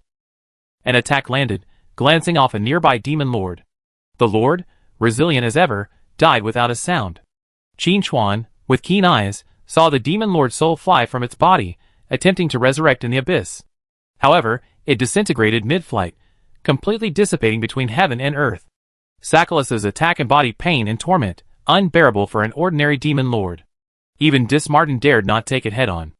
As the Lord of Lies and Deception, Dismartin wasn't particularly adept at direct combat, but he had already used his power to deceive Sackless's perception. As a bystander, Qin Chuan could clearly see that while Sackless's attack was certainly lethal, it didn't even reach Dismartin. And given the current situation, even if Sackless exhausted all her strength, she wouldn't be able to harm Dismartin in the slightest. Because from beginning to end, Sackless had never found Dismartin's true location. The figure being attacked was completely fake. While Dismartin's tactics were certainly effective, the Deathbringer's contributions should not be underestimated. They stood in different positions, subtly forming a mysterious magic circle, continuously interfering with and weakening Sackless. At this rate of progress, Sackless's defeat was inevitable. Although the Mother of Pain and Torment was currently being beaten back by Dismartin and the Deathbringers, in a one-on-one fight, she wouldn't necessarily lose to Dismartin. As fellow abyssal demons, there was no such thing as one completely dominating the other. Their powers differed in focus, but without exception, they were all extremely powerful. Qin Chuan looked at Sackless, feeling a surge of emotion. The authority of the demon god encompasses the complete long steps to deification. Even if a common person were to obtain it, and follow the guidance step by step, they could eventually attain god-level status. This held a certain allure for Qin Chuan at this moment. Of course, he didn't wish to become the Mother of Pain and Suffering, he simply wished to observe the path of his power, to see if he could gain enlightenment, and thus unlock his own long steps to deification. As he pondered, the battle in the void shifted further into Smartin's favor. Chapter 866. Sackless screamed in anger, "Are you just going to watch Dismartin plot his evil deeds? He attacked me today, and he attack you tomorrow. Sooner or later, the entire abyss will fall under his control, and when that happens, you won't be able to stay out of it." Qin Chuan knew that Sackless was calling upon the other abyssal demons. But Qin Chuan was prepared. He raised his revolver and shouted, "If you're not afraid of death, give it a try." The void did not respond. Sackless grew increasingly furious. Dismartin interrupted her scream, saying with a smile, "Sackless, just accept your fate. Even if you scream your heart out, no one will come to save you." "Really?" A non-committal voice echoed from a corner of the void. Followed by a brilliant, divine blade, it forced Dismartin back with a single blow. "God of Light?" Dismartin's voice was filled with uncertainty. Qin Chuan's expression was equally solemn. The previous attack had caused the shadow power within him to boil and stir. The attributes contained within it were incredibly familiar. The God of Light had taken action. Why did the God of Light choose this moment instead of earlier? If he had acted earlier, the God of Sky and the God of War would surely have had second thoughts, and would not have retreated so quickly. Could it be that the god of light intended to single-handedly assault Dismartin and the Deathbringer? Or perhaps, he was simply bored and wanted to play peacemaker? However, based on Qin Chuan's understanding of the god of light, he certainly wouldn't do such a frivolous thing. After confirming the attack came from the god of light, Dismartin immediately paused his attack and adopted a defensive stance. Qin Chuan, watching the battle from the ground, couldn't help but shout, "God of light, you're taking action now. Could it be that Sakhalis is your old lover?" A glance shot towards him, making Qin Chuan feel as if a heavy burden had been placed upon him. The god of light's voice rang out, "You remnants of the power of shadow, let you triumph for a few more days." With that, his gaze shifted away, locking onto Sakhalis. A slight unease welled up in Qin Chuan's heart. What exactly was the god of light planning to do with this appearance? "Sakhalis, I lend you my head." The god of light's tone was calm, but the content of his words startled everyone present. Sakhalis was caught off guard. He had originally thought the god of light was here to stop Dismartin, but it turned out he was here to kill him. No, he hadn't done anything truly wicked, had he? Was it really that serious? Dismartin, on the other hand, was even more alarmed. Suddenly remembering something, he quickly relayed a message to Qin Chuan, "Stop the god of light. He wants to tear apart Sakhalis' soul and turn her into a puppet." Qin Chuan didn't understand the intention for a moment. Dismartin quickly said, "Sakhalis' authority embodies two powers, pain and torture. Once the god of light splits it in two, even if we obtain the remaining half, the half that was taken away will try to merge with the other half. And if the god of light turns it into a puppet pseudo-god, it will become their vanguard. When that thing bursts out, it's up to you to decide whether to shoot or not. If you shoot, the deterrent effect will be lost.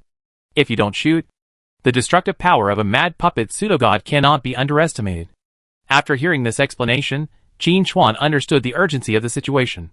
Once the god of light succeeds, as long as the puppet false god is created and a scapegoat is in place, the church's gods will no longer fear Qin Chuan's revolver. If Qin Chuan doesn't fire, the puppet false god will go on a killing spree. To complete his soul and reclaim his other half of authority, his madness will exceed everyone's imagination. And if Qin Chuan fires and kills him, not to mention whether it will affect his other half of authority, even if they were to discuss their own situation, without the god-slaying bullet, his situation wouldn't be much better.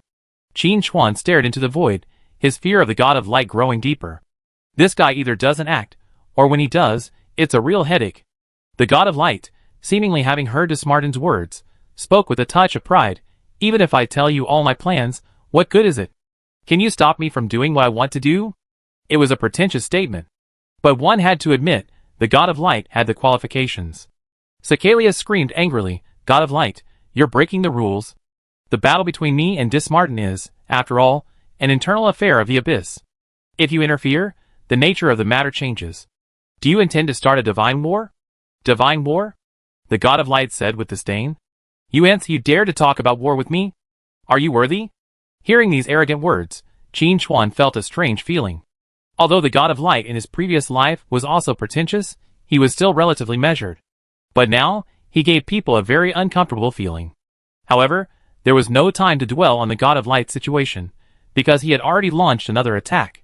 As the leader of the church's divine faction, the god of light's power was unquestionable. With one strike, a divine light covered most of the void, illuminating the desolate void. Dismartin acted decisively, saying, "Deathbringer, let's retreat." He also forgot to remind Qin Chuan, "Go back to Apocalypse first, it's safer there. I notify you as soon as there's any results here." Qin Chuan knew that while he could now easily defeat the Son of God, he was still a bit short of facing the god of light head-on. And judging by the god of light's stance, he wasn't at all afraid of the god-slaying bullet. Although he didn't know where his reliance came from, he had to evade it for safety's sake. "Old Ma, don't die," Qin Chuan warned, then teleported out of the abyss. Dismartin replied calmly, "Don't worry, I won't die that easily." Before leaving, Qin Chuan watched as endless light pierced through Sakhalis' body, his voice filled with desperate howls. Chapter 867. Although he returned safely to Belly City, Qin Chuan's heart remained restless.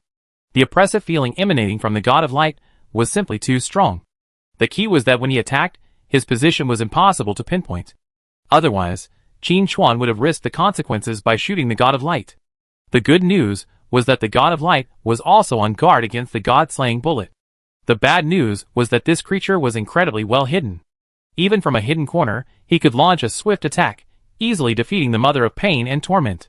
This strength completely surpassed that of any other deity of the church. It was almost too strong. As one of the demon gods of the abyss, Sakhalis was easily defeated by the god of light in his home turf. If he were to face her in another location, he would likely be instantly defeated. As he pondered, Dismartin's voice drifted in his ears. Sakhalis has been defeated, and a portion of his power has been taken away. What I'm worried about is very likely to happen. You must be prepared. Qin Chuan nodded and replied, I will.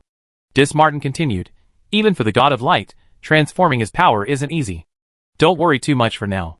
The Deathbringer has absorbed the remaining power of Sakhalis. While not as powerful as a demon god, it's far superior to that of an ordinary demon king, somewhere between a lower god and a mid-level demon king. It can certainly be helpful. This was barely good news. Qin Chuan pondered for a moment and said, Sakhalis' power has been split in two. The god of light has transformed a portion of it.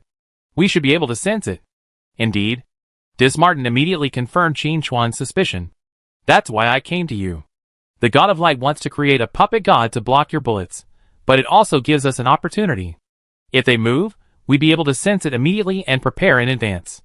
Qin Chuan immediately continued, in other words, if we can prepare the battlefield ahead of time and temporarily create a situation where we're outnumbered, we can quickly defeat the puppet god, reclaim its power, and turn the Deathbringer into the new mother of pain and torture? Dismartin replied, indeed, but if we can envision this, the god of light certainly can too, so it might be difficult to pull off. Don't worry, Qin Chuan said excitedly. As long as there's even a sliver of possibility, we can't give up. Okay, since you say so, we be prepared, Dismartin said with a touch of emotion. I can't believe you're so brave, willing to be bait. I admire you, I admire you. Qin Chuan slowly typed a question mark. Old Ma, you're being unkind. However, no one else was suitable for this bait except him. Qin Chuan was prepared and wasn't surprised. However, he couldn't show weakness verbally. He immediately raised his voice and said, Old Ma, this isn't very kind of you. Don't you know that the god of light kills without blinking? You have to pay more. Dismartin didn't say anything, but Qin Chuan could imagine that his expression must have seen through everything. After a moment's hesitation, Dismartin asked, You said the god of light kills without blinking, so what can his eyes do? Qin Chuan was speechless. Bang. A crisp sound interrupted Qin Chuan's thoughts, followed by a second and third sound. Looking again, he saw more than a dozen metal emblems on the floor before him. A glance revealed the relevant attributes. Seal of the Apostle of the Lord of Lies and Deception. Seal of the Chosen One of the Deceitful God. Seal of the Chosen One of the Death God. This is the fee we agreed on earlier, Dismartin said calmly. The extra amount will be considered a deposit. The next time the puppet god appears, you can't refuse to pay. Qin Chuan quickly collected the dozen or so seals, and said with a bright smile, Old Ma, are you talking about that? Am I that kind of person? Don't worry, I'd definitely be there for you when the time comes. After agreeing on a few more details, Dismartin fell silent. Presumably, the abyss was also very busy. Chapter 868. Sakhalis' defeat will undoubtedly have a significant impact. With two abyssal lords replaced in a row, the remaining lords will undoubtedly be wary, and it will be difficult to seize their power. Add to that the threat from the god of light, and the situation is not optimistic.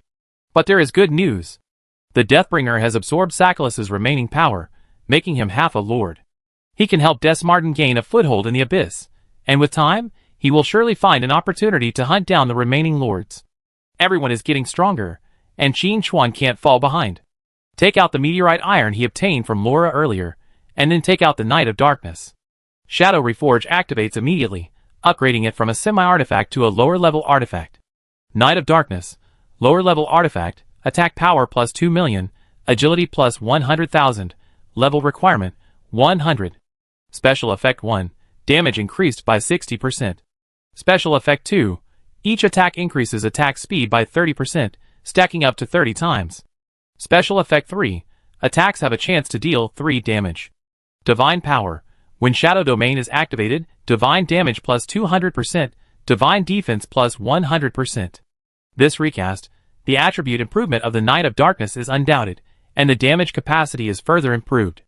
The change in the divine power effect makes Qin Chuan's burst output more controllable. Previously, the triggering condition of the Knight of Darkness's divine power was the night environment, and it can accumulate energy through attacks, thereby activating the night state to increase damage. This method cannot be said to be bad, but it can be said to be not very convenient. The battle situation changes rapidly. If you deliberately pursue the activation of the night environment, you will put yourself in a disadvantageous position. But now, the divine power effect is linked to the shadow realm, offering even more diverse tactical options. Qin Chuan's combat effectiveness is already significantly enhanced within the shadow realm, and now, he can also trigger the divine power effect of the Dark Knight, further enhancing his combat power. Bonehand, hiding within the darkest hour, noticed the changes in the Dark Knight and immediately emerged to congratulate him. "Boss, you are mighty. With this artifact in hand, you are the uncrowned king of the eternal night." "Stop the flattery," Qin Chuan said unhappily, but then something suddenly occurred to him. He held up the darkest hour and asked, "You mentioned apocalypse descending upon your world before. Tell me, what's going on?" This. Bonehand hesitated, then said tactfully, "Boss, apocalypse is watching. Isn't it inappropriate for us to bring this up now?" Qin Chuan countered, "Since you know apocalypse is watching, why bring this up? Talk quickly, or I send you a few more sons of God as neighbors." "Don't." Bonehand immediately stopped him. After a moment's hesitation he sighed, "Since you want to know, I might as well tell you straight away. However, my memory loss is quite severe, so my memory isn't very complete. I hope you forgive me. I just remember our former world was very peaceful." Bonehand began to reminisce, his tone thick with nostalgia. The mountains full of liches, the sky full of flying bone dragons, everything revealed the vibrant vitality of all things. Thinking back, it seems as if it were right before my eyes. Wait a minute. Qin Chuan knitted his brows and stopped talking. He asked uncertainly, "You mean, your original world was the realm of the dead?" Bonehand replied, "Yes, boss. Didn't I tell you that?"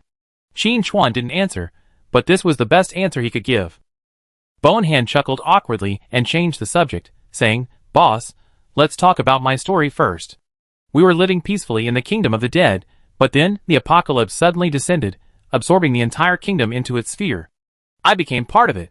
During the intervening period between worlds, I found a chance to slip out and wandered all the way to Eternal Night, where I was captured by the King of Beasts. You know everything that happened after that, boss. I was captured and forced to do hard labor for the Night Watch for 3,000 years. 3,000 years. Qin Chuan couldn't help but ponder. The node clone didn't leave many clues about Bonehand's origins. Everything was just Qin Chuan's conjecture. Chapter 869. Thinking back though, the Bonehand certainly didn't say it was originally flesh and blood. Qin Chuan's expression was a little strange. So the flesh on the Bonehand wasn't necrotized and shed, but rather hadn't existed from the beginning. After a moment's hesitation, Qin Chuan asked, "As far as I know, there are several realms of the dead within the apocalypse's range. The more famous ones are the Bone Purgatory and the realm of Scourge. Which one was your former home?" "Probably all of them," the Bonehand said uncertainly. "I vaguely remember that when the apocalypse first appeared, it didn't detect the realm of the dead within its range. Perhaps it lacked the corresponding power, which is why it descended upon us." This statement made Qin Chuan ponder. In their previous lives, they had discussed the origins of the apocalypse in many ways, but there was still no definitive answer. Even the reason why the apocalypse chose Blue Star was uncertain. But now, the information provided by the Bonehand gave Qin Chuan a hypothesis. The apocalypse was completing itself. From the constant updates and new maps of the previous apocalypse, it's clear that the areas covered by the apocalypse weren't monolithic, but rather acquired incrementally. They had previously speculated that these areas were worlds swallowed by the apocalypse, but there was no direct evidence. But now, Bonehand's words confirmed this speculation. However, this also brought with it new doubts. Swallowing the realm of the dead was understandable. After all, it was a form of supernatural power. But what did Blue Star have? There were no supernatural powers, perhaps only technology. But this power pales in comparison to the might of the divine. After a moment's thought, Qin Chuan put aside his various conjectures and instructed Bonehand, "If you think of anything else, remember to tell me. If you behave conscientiously, it's not impossible for you to be set free in the future." "Really?" Bonehand's voice was tinged with ecstasy, clearly not expecting Qin Chuan to say that. He immediately showered him with praise, showering him with compliments. Hanging Darkest Hour onto his belt, and ignoring Bonehand's nagging, Qin Chuan was just about to use Eternal Night to check the situation, when he heard Tianqi issue a notification. Global notice. Interregional boundaries have been lifted. Interregional players can now cross borders to explore other regions. Currently, there are 1,000 unlocked spots. This announcement was expected, but it also left Qin Chuan somewhat dazed. Inter-regional boundaries have been lifted so early. The national war begins much earlier than in his previous life. At the same time, the Peak Guild became abuzz with activity, everyone discussing this matter. Jixing, cross-region exploration? Does that mean we can play on servers in other countries? Ying Luo, that's probably what you mean. President, did you do this quest? Qin Chuan, no, but I met players from the North American region before, and I guess they triggered and completed the quest. Snow Swordsman, I want to see the difference between online and offline big horses. Xiao, by the way, what does this unblocked quota mean? Can it only allow 1,000 players to go exploring? With so many of us across regions, 1,000 wouldn't be enough. Even adding 10,000 wouldn't help. Jing, if I set up teleportation points in other regions, can I break through the 1,000 quota limit? Jiaoling, President, how should we proceed? After some discussion, the group returned the decision to Qin Chuan, waiting for their guild leader's order before they rushed out and slaughtered.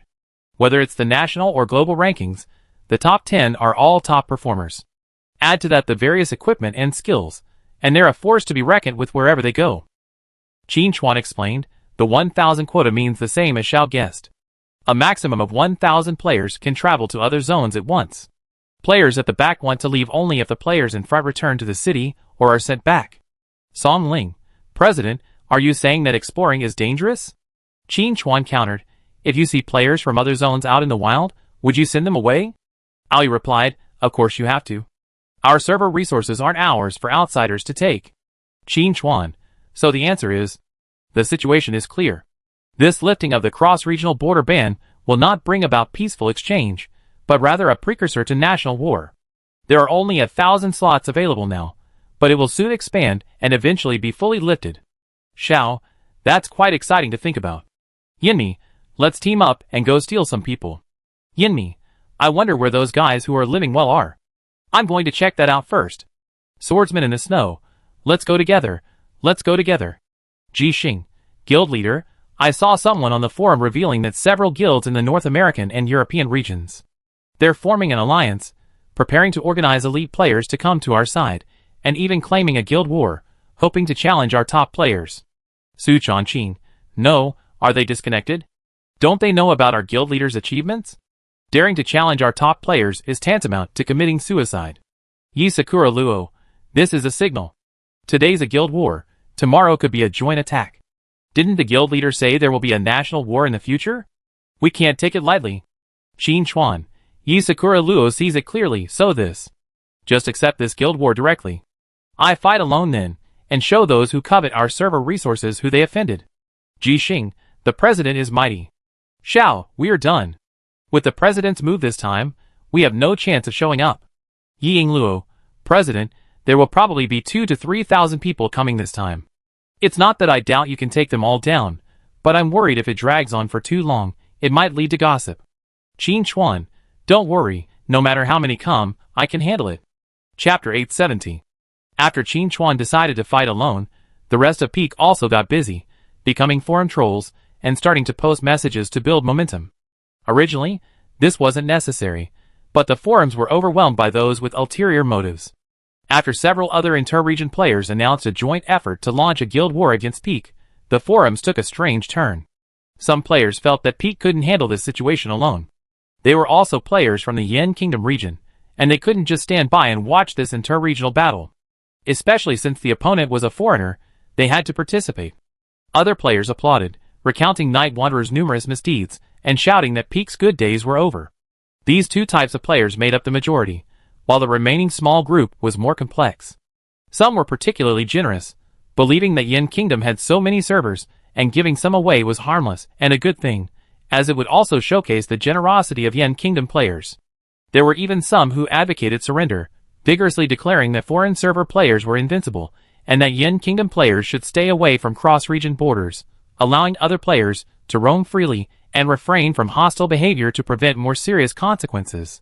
A variety of arguments were roiling the forums. Some large guilds also spoke out, with Dragon Dynasty leading the charge, stating that they would strictly guard their borders and would not allow foreign server players to enter easily. Some lesser-known guilds also seized the opportunity, clamoring to explore foreign servers and declaring that anyone who dared to guard the border would be their enemy, and they would show no mercy. Qin Chuan quickly scanned the information and wasn't surprised at all. He witnessed this scene before in his previous life.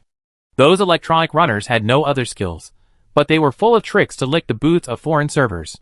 Sadly, the final results of his previous life showed that those foreign servers were useless.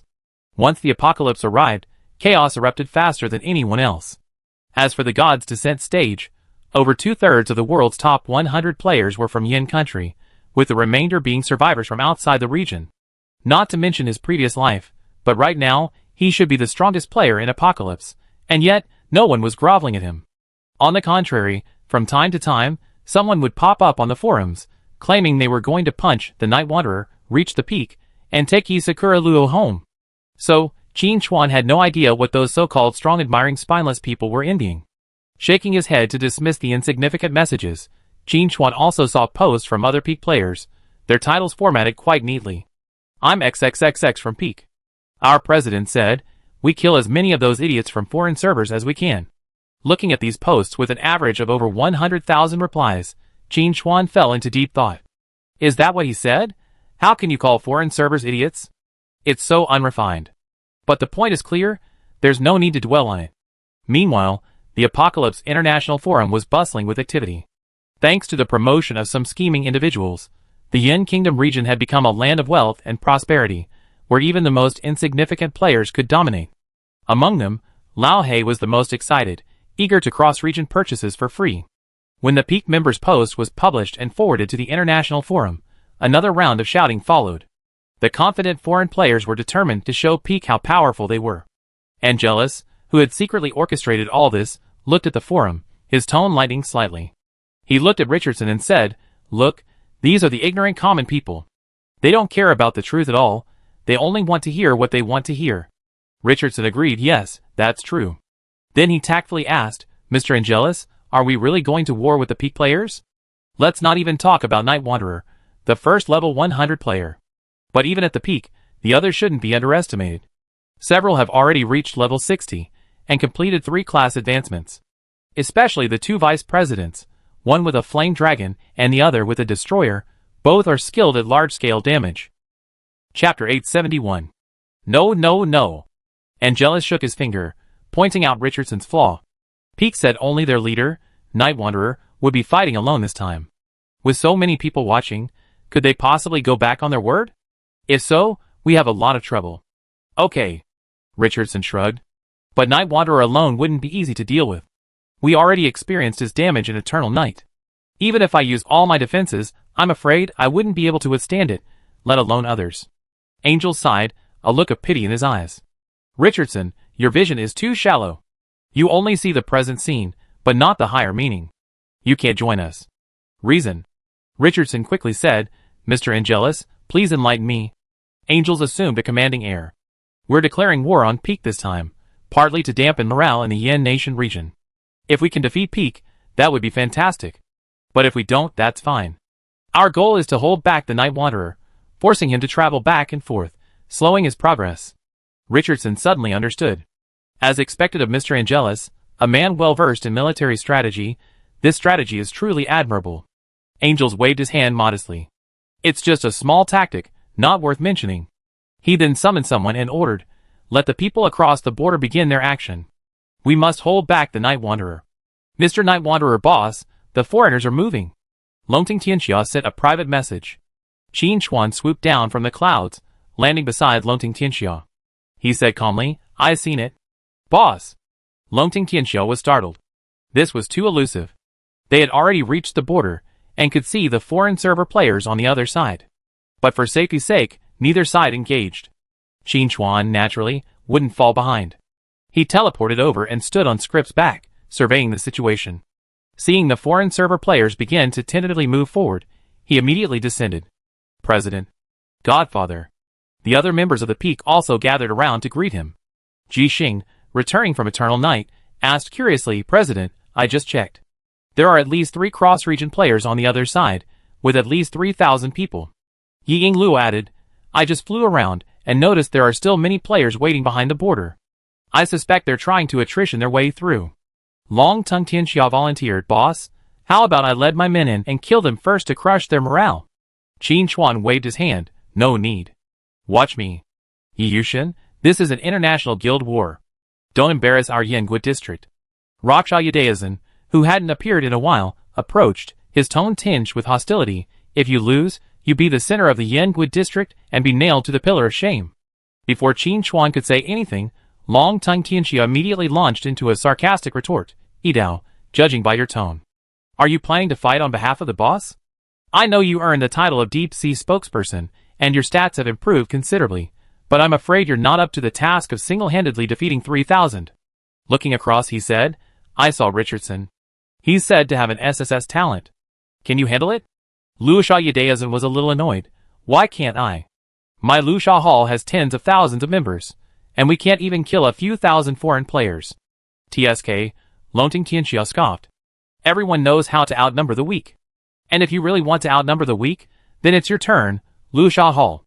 Do you think my Dragon Dynasty is outnumbered? I'm asking, can you single-handedly defeat 3,000? If not, then go play. Although the Dragon Dynasty and Luosha Hall usually have some issues, it wouldn't be appropriate to directly confront each other with the foreign players watching. It would easily make them laugh. Chapter 872. Even if a fight truly came to this, the foreign server players had to be sent back home first. In fact, all the players gathered at the border had a common understanding, to stand united against the enemy.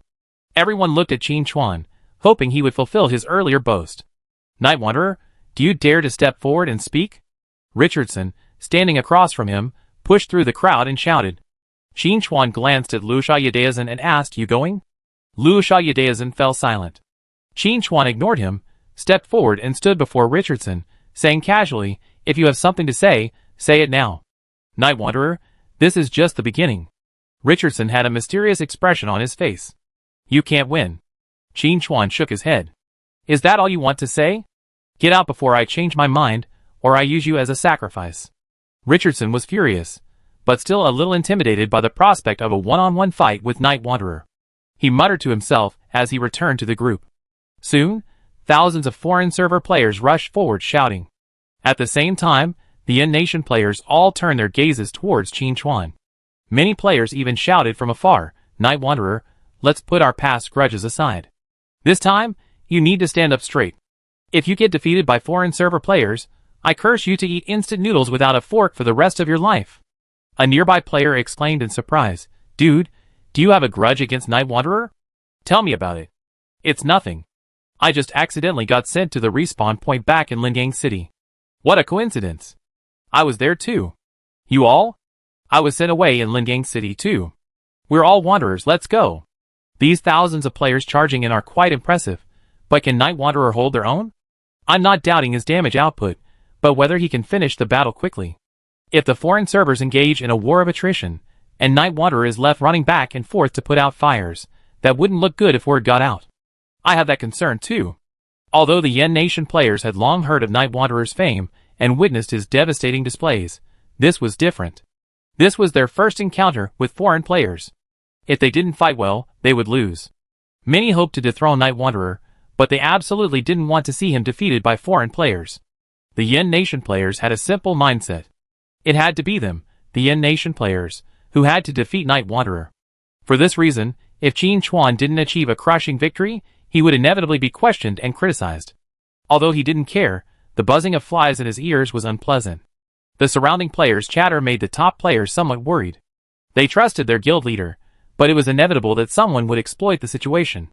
Compared to the various thoughts of the other players, Qin Chuan had very little to consider. He didn't rush to attack, not even using stealth, but simply stood there calmly. Many Yen Nation players immediately started cursing. What the hell are you doing? You're an assassin player, not stealth ambushes or roaming, but you're actually trying to engage in a head-on confrontation. If you really want to play like that, you should be training as a warrior, not an assassin. The foreign server players, upon seeing Qin Chuan's gesture, all shouted excitedly. This Yen Nation player is simply courting his own death. Richardson took the lead, unleashing several skills. He had originally planned to instantly dispatch Night Wanderer and show off his prowess, but a series of deflections left Richardson lost in thought. What assassin is so defensive? A foreign server player laughed heartily. Richardson, Even though you have an SSS talent, you're not good at magic. We warriors are the best. With that, he charged, closing the distance, and slashed fiercely with his great sword. -0. The huge damage number froze the warrior player's expression. He was at full burst, and he was wearing armor-piercing gear. Even 50,000 armor was equivalent to 0 against him. And Night Wanderer, an assassin, had 10,000 defense at best. What was going on? Watching Night Wanderer stand still and take the beating, yet his health remained untouched. Players both domestic and international were stunned. No, buddy, are you an assassin? So tanky? Seeing over 3,000 foreign server players already surrounding him, Qin Chuan stretched his arms and legs, smiling. You're all here, huh? Then I'm going to take action. Richardson, alarmed, shouted, Quick! Use all your defensive measures. In fact, he didn't need to shout. Even as they charged forward, the foreign server players were already glowing with various colors, their defenses at full capacity. Now, they were on high alert. They wanted to see what the Night Wanderer had in store. Before they arrived, they had already planned their tactics, dividing into dozens of small teams, large and small, keeping a wide distance between them to avoid being wiped out by the spreading toxin. Without that weapon, how could the Night Wanderer wipe out over 3,000 of them? Impossible. Qin Chuan didn't care what the foreign server players had prepared, he just did his thing. Shadow Domain. With those two light words, a pitch-black shadow rapidly expanded across the ground, instantly enveloping over 3,000 foreign server players. Before they could make another move, a series of black figures rose to their feet. Shadows, densely packed, seemingly endless, but contrary to expectations, these shadows didn't attack directly. Instead, they used their own unique properties to entangle the foreign server players. Some players were horrified to discover they could no longer move. No matter how hard they tried, they couldn't break free from the shadows' grip. Even their teleportation abilities were sealed and ineffective. Amidst the panic, Qin Chuan's voice drifted through the crowd. I won't send you to the resurrection point. That's pointless. Since you're here, stay here. I need to give this scene a name. Let's call it Cyberjingwan. It's a traditional craft of our Yin Nation. Chapter 873. Before the fight began, most Yin Nation players believed Night Wanderer would win. It was simply a matter of time. But the current outcome was something no one had anticipated. This included the 3,000 confident foreign server players. They had watched Night Wanderer's battle replays before arriving and noticed his mastery of spreading poison. If they gathered in large groups, they could easily be wiped out. However, if they were too scattered, coordination would be difficult, so they split into dozens of small groups. This way, even if a few were eliminated, the rest could still surround and kill Night Wanderer. This would definitely deal a severe blow to the morale of the Yin Nation players. However, once the fight began, Night Wanderer acted unpredictably. First, he stood there motionless, his attacks unblinking. And that wasn't the end of it. Immediately, shadows abounded on the ground, restraining the players. There were 3,000 players there. Not all of them were top tier, but at least they were top tier players. I was frozen in place, unable to move. No, the intelligence must be fake. When did Night Wanderer master such a large-scale crowd control skill? Although the cross-region border had been initially reopened, there were only 1,000 spots available for each cross-region entry. North America and Europe had already sent 3,000 players, taking up all the spots, leaving the rest of the players staring blankly at the border. Even if I pushed forward with all my might, I would be blocked by a transparent wall of air and receive a notification that there were no spots left. Immediately, a foreign server player shouted, Richardson, you losers, kill yourselves and head to the respawn point. We take your place. That's right. That black thing doesn't look very effective at first glance. What are you doing? Tell me, are you colluding with Yin Country, deliberately holding up our quota and preventing us from exploring the Yin Country region? Traitor. Don't eat your pickled radish. I know Richardson's true identity. Let's go and take him down offline. Hearing the shouting behind him, Richardson felt dizzy. Anger and fear swirled in his heart. Those people are so easygoing. Their brains are smaller than those of gorillas. Don't they think about the fact that if they could move a little, why would they be standing here being treated like monkeys? Players from other servers were buzzing with discussion, and the players in the Yin Country region were no different. But their focus was somewhat different. Night Wanderer's level of education is questionable. The Jingwan is built with brains. How can it be called a Jingwan? Yes, it's just a straw man at best. It seems that just because the boss is good at gaming doesn't mean he's good at everything. I can't compare to him in gaming, but I'm no slouch in professional knowledge. So, I'm evenly matched with Night Wanderer. By the way, what exactly is this skill? Controlling 3,000 people at once is outrageous. Wouldn't that make him invincible in team fights? I haven't seen the boss use it before. I'm guessing it's a newly acquired skill. You need to be at least level 100 to use it. I have another question. The question is, does this skill require constant maintenance? If so, wouldn't Night Wanderer be completely inoperable? You put it that way, it seems like a problem. Trapping 3,000 foreign server players is certainly a good thing, but if even the big guys can't move, then our Yin country region is still at a loss. That's right. What random person on the other side is worthy of competing with Night Wanderer? Not to mention 3,000 players, even 30,000 wouldn't be enough. Even within the top guilds, everyone was quite excited, all curious about their leader's methods. He could actually control 3,000 people at once. It was outrageous. Yinglu observed for a moment, then said uncertainly, the number of shadows matches the number of players. Does this mean that as long as they enter this black area, the shadows will be controlled by the president? Xiao, oh my god, some kind of shadow clone technique? Ji Xing, it's more than that. I just checked and saw that those foreign players were practically immobilized after being locked by shadows. This is clearly due to stat suppression. So, I speculate that this black area created by the president weakens the enemy's stats. Chapter 874. Song Ling, ahem, I know this stuff. DJing you. Song Ling, sister, you're so knowledgeable. Tell me more. It's not that I'm knowledgeable, but I took on a mission with the guild master a while ago, and there's a lot of hidden information that comes with it. Song Ling continued, the black area beneath the guild master's feet is called a domain. It's an ability you can only master after breaking through the holy domain. It strengthens you and weakens your enemies, a powerful combination of offense and defense. Jing, I have to break through the holy domain.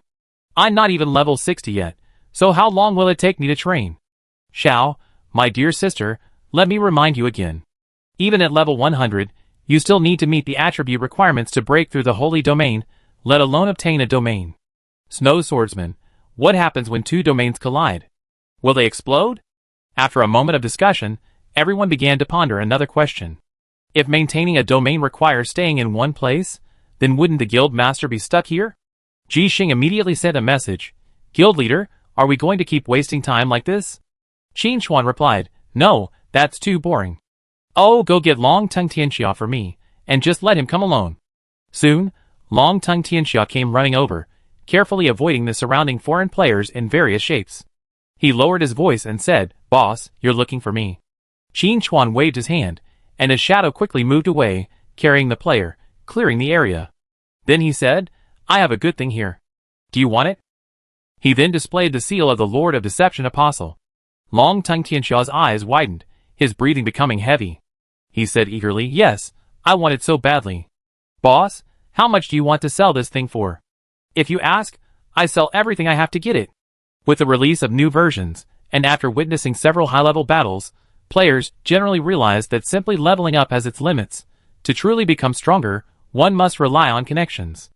Becoming an apostle of a god or powerful being would undoubtedly lead to a dramatic increase in strength. However, relevant information is so scarce that, aside from a select few, most players have no idea how to become an apostle. Even those who diligently farm reputation within the church remain clueless. Longting Tianxia aspires to become a master of the apocalypse, and naturally, he also wants to become an apostle or the chosen one. However, even after mobilizing the entire guild to search for relevant clues, he still finds nothing. But now, the apostle seal appears before him, unprepared.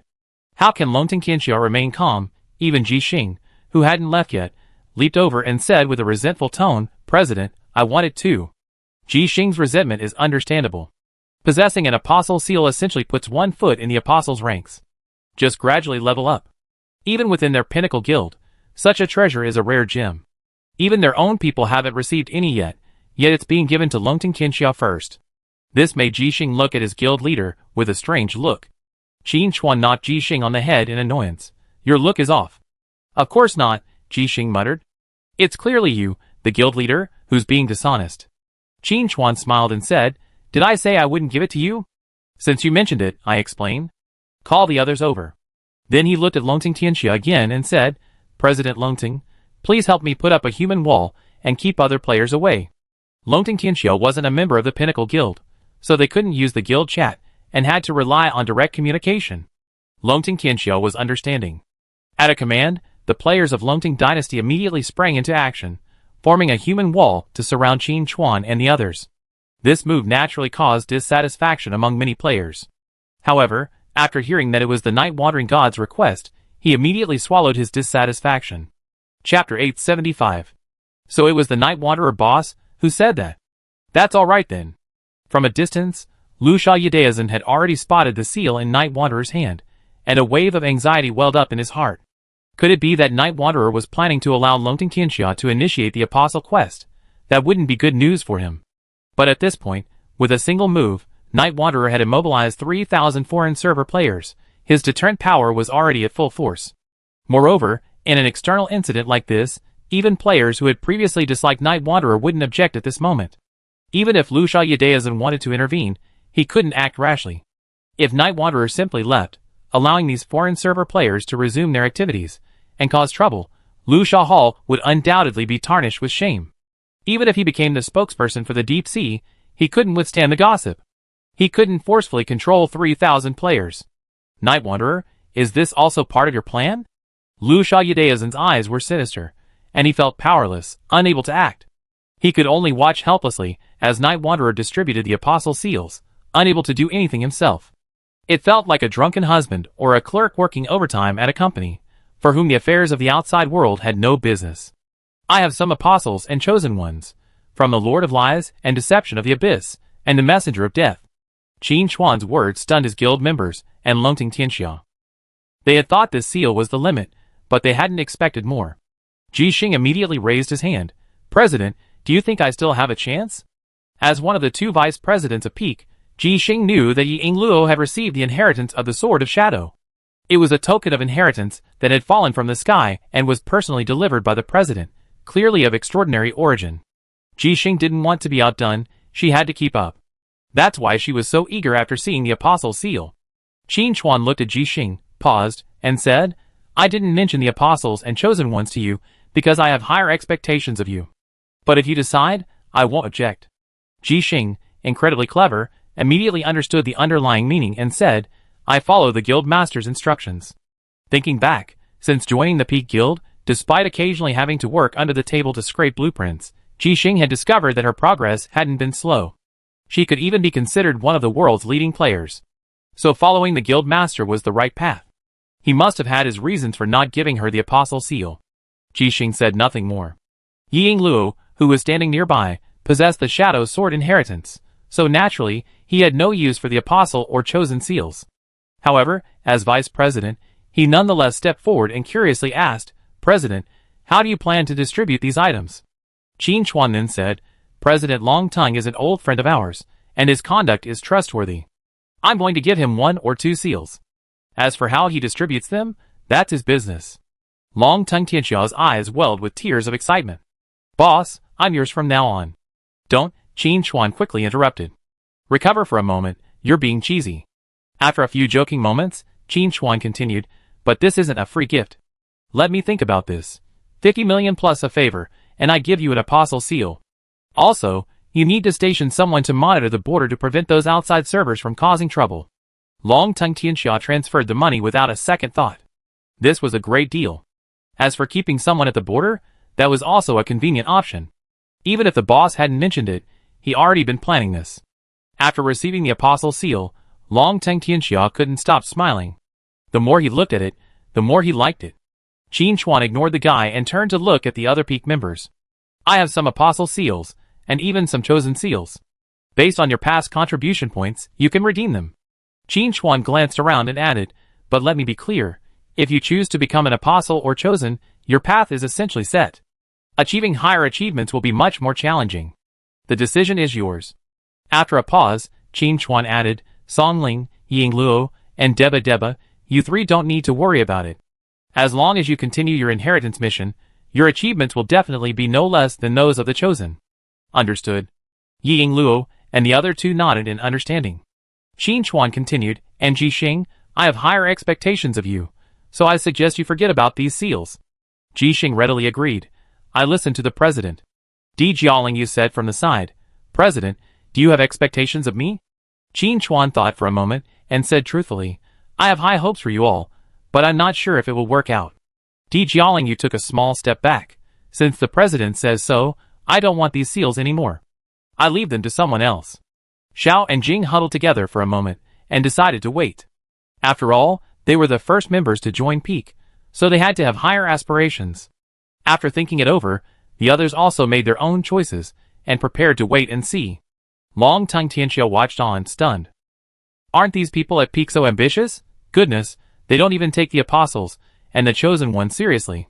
Should we say they're too ambitious, or too ambitious? Well, it's no wonder this is a guild founded by a big boss, and no wonder they were chosen by him to join the Peak. They're truly capable. Longting Tianxiao suddenly felt the apostle seal in his hand wasn't as appealing anymore. How about setting a higher goal? He of Xiaoxua and the others distribute the apostle seals later.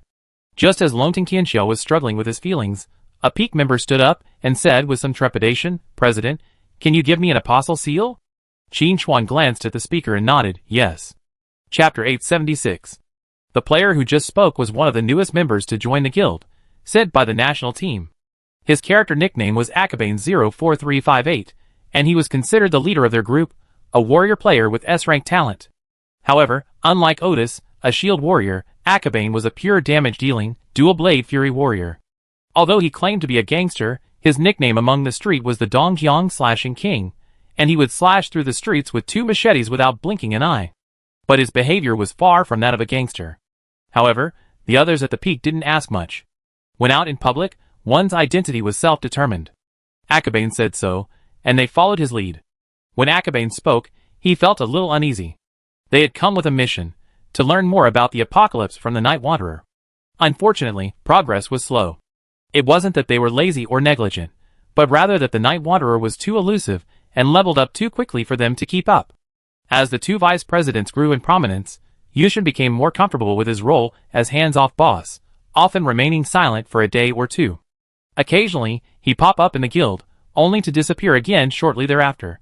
To be honest, if it weren't for Yushin's name still visible in the guild leader column, Akabane would have often thought their leader was dead. In this situation, even if Akabane and the others had prepared all sorts of excuses, they wouldn't be of any use. What's the point of making excuses if you can't even see the person? You can't just send a private message to ask. That would be too obvious. If he were kicked out of the guild, all his efforts would be wasted. But the mission had to be completed, so Akabane mustered the courage to take advantage of this opportunity and make a request, hoping to obtain an apostle seal. If he could obtain the apostle seal, it would be considered as completing part of the mission. However, Akabane hesitated before even opening his mouth. He knew that his group hadn't contributed much since reaching the Peak. A little equipment was fine, but the value of this apostle seal was too high. Longting Tianxiao, who had a good relationship with Night Wanderer, had already spent 50 million. Even if he sold himself, he wouldn't be able to raise that much. But Akabane also worried that if he missed this opportunity, he might never have another chance to obtain an item of the apostle seal's caliber. He had to consider whether this was his only chance. If all else fails, I ask for funding from higher-ups, Akabane thought to himself. This was an apostle seal, its value was inestimable. I figured the funding request would be approved. What Akabane hadn't expected was that after all this mental wrestling, Night Wanderer simply said yes without even giving it a second thought. This was going to be a real problem for Akabane. Isn't Night Wanderer so generous? Then why do forums always say that Night Wanderer is petty, and that offending him is bound to lead to bad consequences? It seems they're all just rumors. Coming to his senses, Akabane quickly said, President, is that true? Qin Chuan smiled. So many people have heard it, how could it be false? That made sense, but Akabane still felt a little unreal. Qin Chuan added, I can give you the apostle seal, but there's a condition. Akabane was convinced. That's the way it should be. He immediately said calmly, Please tell me, President. I will do my best to accomplish it. It's not a huge problem, Qin Chuan said casually. If you, or anyone else, receives the apostle seal, you can't leave the guild for 2 years. Of course, if you quit the game, that's another matter. In his mind, Qin Chuan added that quitting the game was impossible, and even if he did, he would have to return after a while. Akabane, hearing this seemingly unconditional condition, agreed without hesitation. Before arriving, they had received instructions that as long as they didn't get kicked out of the guild, they could stay as long as they wanted. Chapter 877. Forget about not quitting for 2 years, even if it were 2 more years, what would that mean? The others at Peak found it a bit strange, but didn't think much of it. Dijialing Yu, knowing some inside information, quietly sent Qin Chuan a private message. President, is this really okay? Qin Chuan knew what she was worried about, but didn't elaborate, simply replying, I know what I'm doing. This arrangement was made with many considerations. In his previous life, the national team had made great efforts to stabilize the situation and had made significant sacrifices. Qin Chuan wouldn't refuse a helping hand within his ability. Just consider it a friendship. Personally, Akabane had the Apostle Seal. Whether he used it himself or handed it over, as long as someone used it and established a connection with Dismartin and the Death Messenger, Qin Chuan could indirectly gather all sorts of intelligence. Qin Chuan was distributing the Apostle Seals, but the onlookers were getting restless. The foreign players, in particular, were clamoring to teach the Yanhua players a lesson, only to be forcibly controlled by 3,000 players in a single encounter. Even the strongest player, Richardson, was frozen in place, unable to move, and could only stand there as a scarecrow. This was a resounding slap in the face. If the foreign players watching were merely shocked, the ones being controlled were a bit mentally broken. They were shocked to find that, trapped by the Black Shadow, they couldn't even log off. Thankfully, they could still speak and send messages, so they launched into a barrage of abuse. Fuck. They won't even let me log off. This is a violation of my freedom. I'm going to sue Apocalypse Games. You can expect to pay me. How long does Night Wanderer's ability last? It's already been 5 minutes, and it hasn't ended yet. Are we going to be trapped here to death? That's not the way to go. Richardson, say something. Use your incredible SSS talent and think of a solution. Thanks to Apocalypse's powerful built-in translation module, Qin Chuan and the others could clearly hear the shouts of the foreign server players. Unable to bear their noise, Qin Chuan waved his hand, and a shadow instantly covered their mouths, silencing them. It's quiet now. Qin Chuan nodded in satisfaction. Watching this, Qi Yu's heart grew increasingly excited. Song Ling had said that this was the domain ability gained after breaking through the holy domain. If he could become an apostle, could he achieve the same? Even if he couldn't match Night Wanderer, he should be able to defeat 100 with 1. After some thought, Qi Yu sent a message to several of his comrades, asking them to try applying for the Apostle Seal and see if they could obtain it. After some private messaging, the national team players who joined the guild at the same time decided that a few players with S-rank talents would initiate the application. As for the others, they planned to wait and earn more guild contribution points before applying from guild leader Yi Yushin. Qin Chuan picked and chose, then pulled out a Lord of Deception Apostle Seal and handed it to Akabane. He patted Akabane's shoulder and said meaningfully, I look forward to your future performance. After receiving the Apostle Seal, Akabane looked at it from left to right. The more he looked at it, the more it seemed unreal. Just like Akabane, he had it. Just as Akabane was dazed, several other comrades with S-rank talents also applied, asking Qin Chuan if he could give them a seal. Qin Chuan naturally agreed. He had asked Dismartin for the Apostle Seal with the intention of giving it away. Since these national team members wanted it, he gave it to them. There was no need to hesitate. However, like Akabane, Qin Chuan also required them not to leave the guild for 2 years. According to the progress of his previous life, 2 years was actually a short time. Apocalypse was still in its infancy, nothing surprising. But this time was different. All the timelines had been significantly advanced. Qin Chuan had reason to believe that Apocalypse would become a reality within 2 years, and by then, these national team members would have to work for him. Chapter 878. Even 2 years is an exaggeration. Several members of the national team, holding their Apostle Seals, looked at each other, feeling as if they were dreaming. This mission progress had suddenly achieved a major breakthrough, and it was worth celebrating. Akabane and his team had taken 5 seals, plus the one from Lonting Tianxia, for a total of 6. Meanwhile, the seals Qin Chuan had obtained from Dismartin, encompassing both Apostle and Chosen, totaled a full 15. Qin Chuan shook the remaining seals and said, I keep these for now. If you decide to pursue the Apostle or Chosen path, then come to me. Of course, besides the Lord of Deception and Deathbringer seals I already have, I wouldn't object if you wanted to obtain other types of seals. Qin Chuan knew that one's own path was their own, and he wouldn't force anyone at the top to follow his plan. As long as we were moving in the same direction, that was enough. After distributing the seals, Qin Chuan said, now that cross-region boundaries have been lifted, the quota will expand sooner or later, and eventually, the restrictions will be lifted completely. We must prepare early. Everyone pricked up their ears, including Lonting Tianxia. Qin Chuan continued, Qi Yu, those of you who have received the Apostle Seals, focus on Tianqi from now on. Spend more time leveling near the border. If you spot foreign players, you know what to do. Qiyu's expression brightened, and he said excitedly, kill as many as come. In real life, they couldn't act arbitrarily, as that would easily lead to unnecessary conflict. But this was a game. With the Apostle Seals in hand, and a high level and equipment, there was no time to lash out. Even if the guild leader hadn't mentioned it, they already been planning this. While grinding for reputation in Eternal Night was certainly fulfilling, it still lacked a certain quality. Now that cross-region restrictions had been lifted, it was the perfect time for them to be active. Qin Chuan looked at Long Tongue Tianxia again.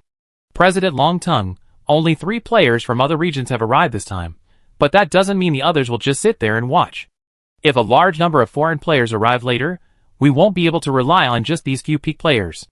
Long Tongue Tianxia immediately followed up on the conversation. President Yi Yushin, you don't need to say much. I'm also putting this out there. If foreign players want to visit our Yanua region, we welcome them. But if they come with other motives, then our tens of thousands of brothers here won't be pushovers. After Long Tongue Tianxia made his statement, Ying Luo said, President, the next step in the Shadow Sword inheritance quest isn't with Yongya. How about I stay here too? With Yanlong here, we can provide support as quickly as possible. Qin Chuan pondered for a moment, then nodded and said, alright, let Jixing lead Yongya. Akabane, you will follow Vice President Ying Luo's instructions. Is that okay? No problem. Akabane agreed without hesitation. Although Ying Luo looked young and delicate, she was going against the guild leader at this moment. She really didn't want to be in the game anymore. The guild leader could control 3,000 people, so he should be able to handle these little karamis with ease. Jixing, listening in, felt something was amiss and couldn't help but ask, Guild leader, what about you? You sound like you're going to disappear again. Qin Chuan spread his hands and said, I've been looking for a starting point for a mission lately, but I don't have any ideas at the moment. After this one, I plan to retreat for a while. I definitely need to get the guild affairs in order first. I'm very relieved to have you 2 vice presidents here with me. Jixing was deeply moved, choking up as he said, President, you're acting like a hands-off boss again. Qin Chuan waved his hand. I see it, but I don't say it. Amidst the laughter, Qin Chuan said sternly, alright, I'm going to send these foreign server players back home. If anyone comes later, you can handle it. After a moment's thought, Qin Chuan added, don't feel any pressure. If anyone accuses you of hindering cross-region communication, just lash out back. It's not the place for outsiders to dictate our game resources. Long Tongue Tianqi rubbed his hands excitedly. Boss, no need to say more. It's only because you're here this time. Otherwise, I would have wiped out these foreign server players first, and then organized my forces to charge out and see what happens. Your words put my mind at ease. Qin Chuan nodded. Speaking of which, Long Tongue is also a restless guy. After the national war began in his previous life, he was the most diligent in charging forward. Having Long Tongue Tianxia disperse the wall of people, the other peak players also stepped aside. Qin Chuan looked at the trapped foreign server players and smiled. Richardson, who was closest, shuddered and couldn't help but yell, Night Wanderer, what are you laughing at? Qin Chuan rubbed the corner of his mouth and replied, I'm just thinking of something happy. At the same time, the onlookers from Yen Nation also moved closer, but they were wary of the black area, so they stayed away. However, many players expressed confusion, asking why the foreign servers hadn't been killed yet. Some players speculated that Night Wanderer's skill only had a crowd control effect, but no lethality. Some even questioned whether this was a show between Night Wanderer and the foreign server players. There were all sorts of opinions. Qin Chuan always ignored these discordant voices. With a casual snap of his fingers, Shadow moved the players together. With a casual flick of a shadowy flying knife, the poisonous blood plague erupted, instantly depleting the health bars of 3,000 players. 3,000 beams of white light rose up, all flying towards the nearest respawn point. Such a brutal scene silenced all players on both sides of the border.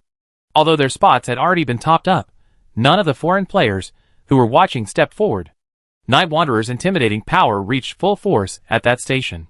If they couldn't crack the black zone, even 30,000, let alone 3,000, would be useless. Angels, watching from afar, nodded in satisfaction. Night Wanderer's intimidating power was indeed full force, but so what? As long as he stayed at the border, his own development would inevitably be affected. In the end, they still won. What Angelus didn't expect was that, after instantly dispatching 3,000 players, Night Wanderer simply teleported away. It was so quick and easy. Angels was in a state of panic. Hey buddy, this border is so vast, don't you keep an eye on it? Chapter 879. Richardson, you idiot. Aren't you known for your unrivaled SSS talent? How come you're completely defeated by a single skill from Night Wanderer? Tell me, are you secretly colluding? We crossed the border for your sake, and now 2 pieces of equipment have been destroyed. You must bear the loss. Speak up, Richardson, speak up. At the resurrection point, thousands of players crammed together, their anger at their failure directed at Richardson. If this guy hadn't assured them that everything was fine, would they have been so reckless as to cross the border? Even if they did have some ideas, was Richardson completely innocent? If he hadn't been showing off his crappy SSS talent, how could he have allowed himself to make such a mistake? So it's all Richardson's fault, and Richardson was quite furious. What does that mean? So this operation was his fault from start to finish? How could he have the dignity to command 3,000 players to follow suit? They can play in favorable situations, but they can't play at the slightest disadvantage. What a bunch of idiots. As for losses, who hasn't lost some gear? Richardson felt a chill in his toes and looked down. His shoes were gone. Looking at his equipment list, his ring and belt had also exploded. Not only did he not gain anything from crossing the border this time, but he also lost 3 pieces of gear. It was a huge loss. I have to ask Angelus for reimbursement later, otherwise he won't participate in such an event again. Just as he was thinking this, Richardson received a message from Angelus. Richardson, why aren't you using your skills? Richardson was furious. Fuck you, think about it with your pig brain. If he could use his skills, why wouldn't he? Obviously he couldn't. Thinking about this, Richardson felt a wave of fear and confusion. Before, trapped by the black shadow, all his skills were grayed out and unavailable. No, to be more precise, the moment the black area appeared, all his skills were blocked. If only he couldn't use his skills, it could be explained as Night Wanderer using a silent skill. But judging by the results, all players within the black area couldn't use their skills. That's a bit exaggerated. The black area not only has a crowd control effect, but also a group silence? Should such a disruptive skill really be mastered by players? It looked like Night Wanderer was cheating. Richardson was certain. He had found the reason for his failure. It must have been Night Wanderer cheating, which was why this operation failed. Otherwise, there was no explanation. After hearing that the Black Zone couldn't use skills, Angelus was speechless, unsure what to say. Not only did he forcefully control 3,000 players, but he also directly silenced them. Couldn't he dare go any further? The key was that Angelus couldn't determine whether Night Wanderer's skill could control a maximum of 3,000 players, or only 3,000 players. If it was the former, then he could simply continue to pile in. As long as they had enough people, there wouldn't be any worries. But if it was the latter, it would be troublesome. With Night Wanderer's speed, even if the borders were fully unlocked, they could mobilize tens or even hundreds of thousands of players to cross, and they would likely be completely annihilated by Night Wanderer alone. Thinking carefully, even if Night Wanderer could only control 3,000 players at most, with a few more uses of his skills, he could still be worth 10,000. Angels was stumped. He had originally planned to manipulate the borders to limit Night Wanderer's growth and advancement, but with his move, he thrown the problem back at him. Faced with unpredictable crowd control abilities, finding a way out became crucial. The only good news was that after Night Wanderer instantly dispatched 3,000 players, he left the border and disappeared. Chapter 880. But this was also bad news, indicating that Night Wanderer either had more important things to do or had confidence in the others, believing they could hold the border. All in all, this operation was a complete waste of time. They gained nothing, and were mercilessly ridiculed. As 3,000 players were collectively sent to the respawn point, the Apocalypse Forum was filled with taunts and scolding. This was the first cross-regional battle, a major event watched by players worldwide. Yet, 3 cross-region players, united and confidently dispatched, were repelled by a single player. And it was a one-sided defeat. The North American cross-region players were humiliated, and many clamored to go offline and shoot Richardson. Compared to the furious foreign server players, the Yin Kingdom region seemed much calmer. In terms of external affairs, the players were relatively united. Especially Night Wanderer, who had triumphed over the foreign server players, felt a deep sense of relief. Under these circumstances, any doubts about Night Wanderer would be drowned out by the player's spit, creating a difficult situation for those intent on discrediting him. The campaign funds had already been collected, but with no results to show for it, how could they expect to receive further payments? Compared to the external turmoil, Qin Chuan remained much calmer. Leaving the border didn't mean he was completely ignoring the matter. It's just that before the full ban was lifted, the arrival of a few thousand foreign players wouldn't cause any significant stir. Their presence would be swarmed by the enthusiastic Yin Nation players. To be honest, if he hadn't intervened this time, those 3,000 players would have faced 30,000, even 300,000 Yin Nation players. That would have been a truly brutal scene. However, the results of this operation were quite good. The most important point was the discovery of another hidden attribute of the Shadow Domain: mass silence. This effect stemmed from the Shadow Domain's unstoppable nature. Qin Chuan had originally assumed this attribute was used to counter domains, and hadn't given it much thought. But after this actual combat, he discovered that the unstoppable power of Shadow repelled all other power attributes within the Shadow Domain. Within the Shadow Domain, only the Shadow attribute could function, all other attributes were ineffective. This ineffectiveness also meant that skills utilizing that attribute's power were ineffective. This resulted in the mass silence effect. Of course, the opponents this time were ordinary players without domains. Even Richardson, the highest level player, hadn't yet completed 3 class advancements. If domains were pitted against domains, it was unclear how much effect would be achieved. But Qin Chuan believed that as long as the unstoppable attribute was present, even if the enemy also possessed a domain, they would be completely suppressed in a single encounter. Even if the domain could be maintained, it would be considered a good outcome. The more likely scenario was that the domain would collapse. The Shadow Realm has such an effect. If it were continuously upgraded and evolved, eventually becoming a divine realm, the sheer power it would possess would be incredibly formidable. Just the thought of it filled Qin Chuan's eyes with anticipation. As he pondered this, he seemed to have found a way to deal with the puppet false gods. If successful, he could completely save himself a single bullet. This trip to the border, unexpectedly discovering the Shadow Realm's hidden properties, was a pleasant surprise. Compared to this, the accolades he earned for overwhelming 3,000 foreign server players were merely a side benefit. After a moment's reflection, Qin Chuan decisively called out to Dismartin, "Old Ma, are you there?" "No." Dismartin's voice rang out immediately. Qin Chuan nodded. "Your seal, and the Deathbringer's seal should be activated soon. Give whatever you can to help. Don't be stingy. You're still a devil of the abyss, after all. Be generous." Dismartin said angrily, "Do you think divine power is like leeks, endlessly reaped? The power bestowed upon the apostles, and the chosen ones must be divided from me. But for your sake, I can take less." Chapter 881. "Wow, I'm quite well connected," Qin Chuan said casually. "Please keep an eye on their movements for me, including who they meet and what they say. If possible, record it. Don't tell me you can't do it." Dismartin said with a hint of a smile, "I can do it, but you know, it takes extra effort. And as the boss, it wouldn't look good if I were to secretly monitor my subordinates." Qin Chuan pondered for a moment before continuing. "So you're saying, I have to pay more?" "Clever," Dismartin said cheerfully. "Our previous plan against Sacculus was interrupted by the God of Light, so it didn't quite work out. So we're going to work overtime. This time, our target is the King of Sulfur and Magma, who wields the powerful power of fire. Gaining his power would be a blessing." Qin Chuan hadn't expected Old Ma to be so proactive. He hadn't been quiet for long before he was ready to strike again. Of course, Qin Chuan would also be happy to see more demon god power seized.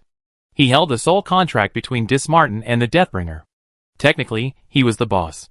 How could he object to his subordinate's advancement? However, Qin Chuan had his concerns and immediately said, "During our previous campaign against Sacculus, the God of Light intervened. This time, if you want to attack the Magma King, I'm afraid the God of Light won't just stand by and watch. If you unleash the puppet false god prematurely, it will be troublesome."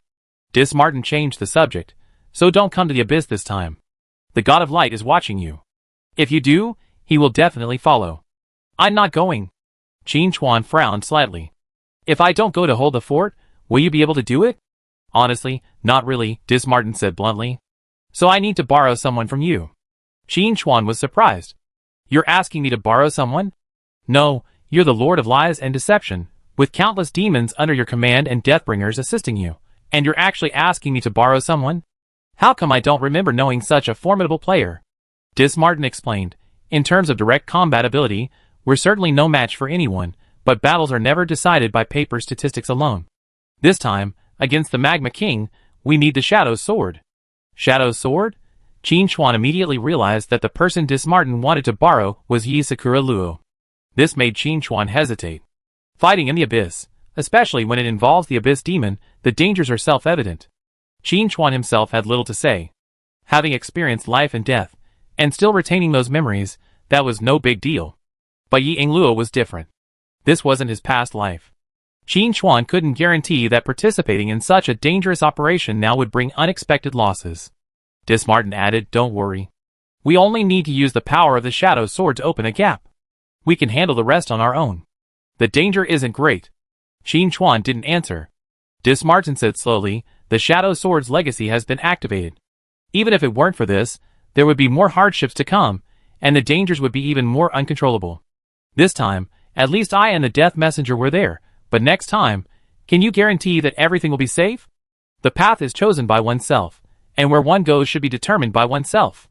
You probably understand this principle better than I do." After a moment's silence, Qin Chuan replied, "I can't make decisions for others, so I ask for you." "That's fine," Dismartin said, not forcing him, but he added, "Without the Sword of Shadow, you have to go to the abyss.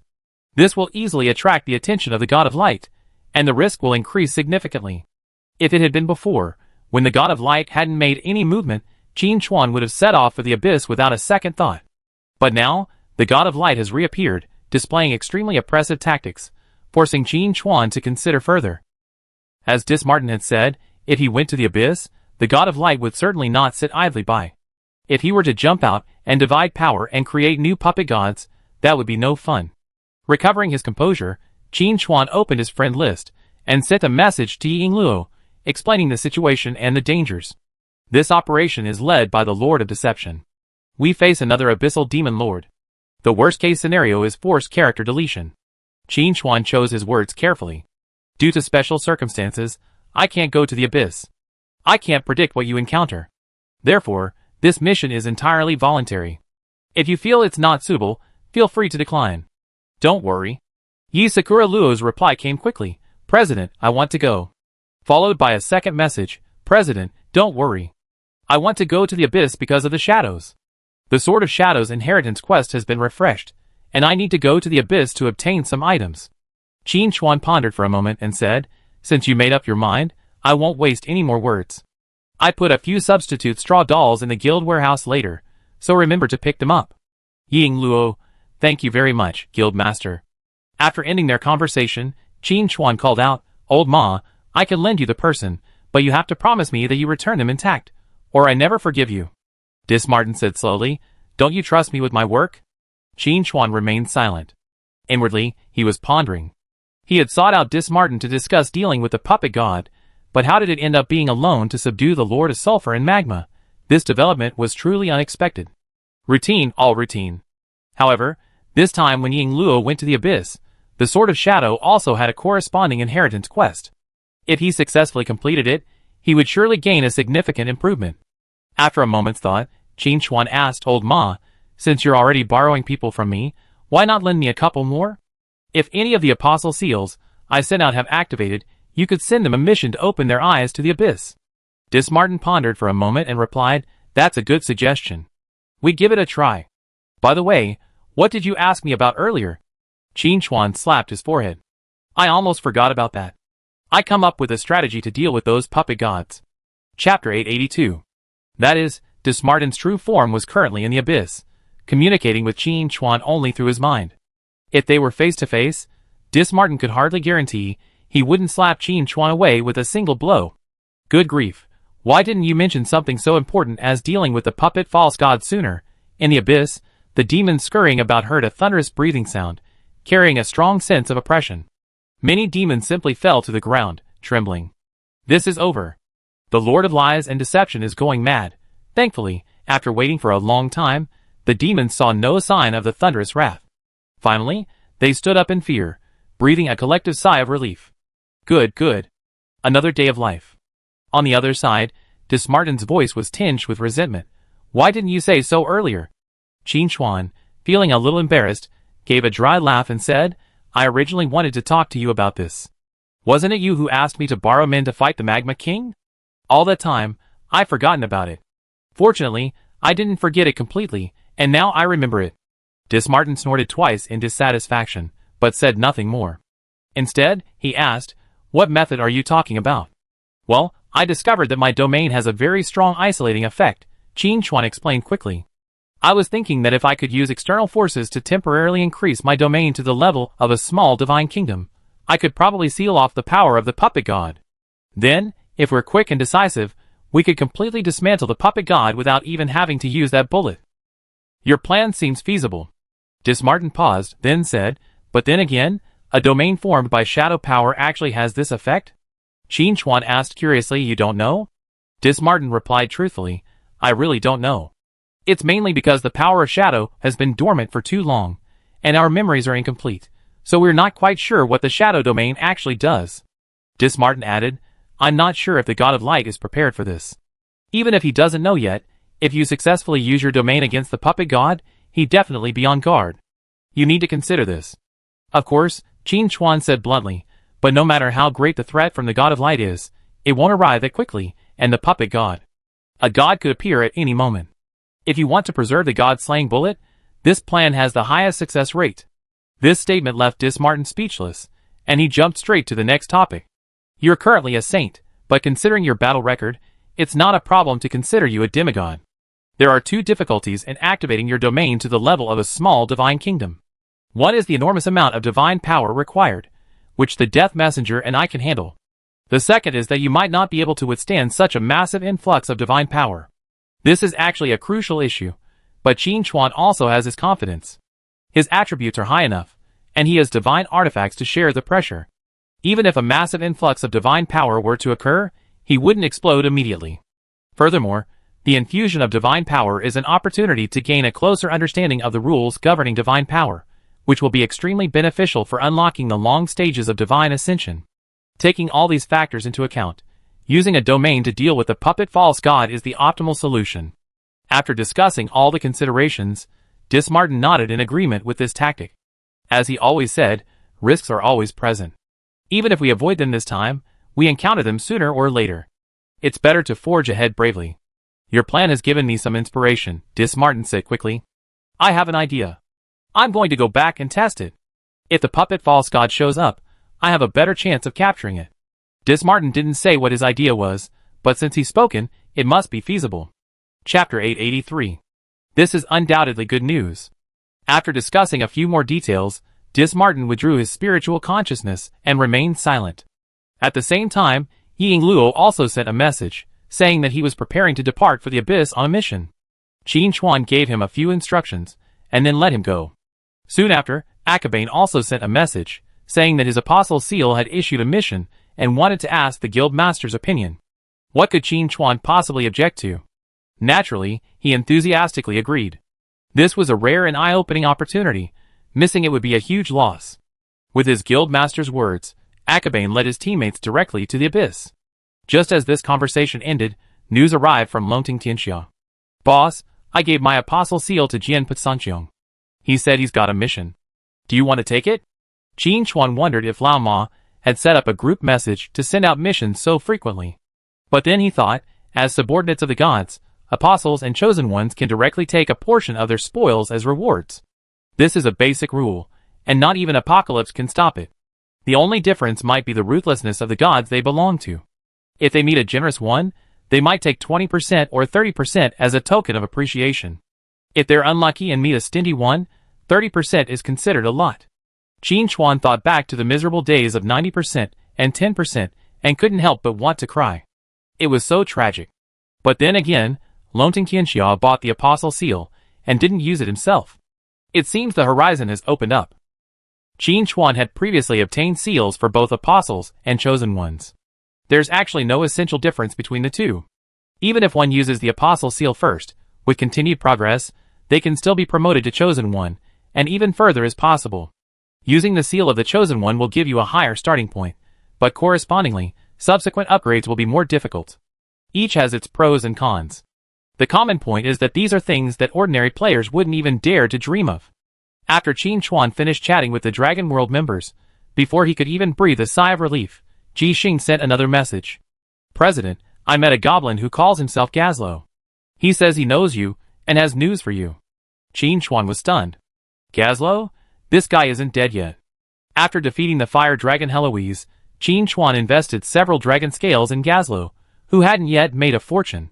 His original intention was to build a good relationship with this future trade magnate, but since then, there's been no news from him. I thought he died, but he suddenly reappeared. Qin Chuan became interested.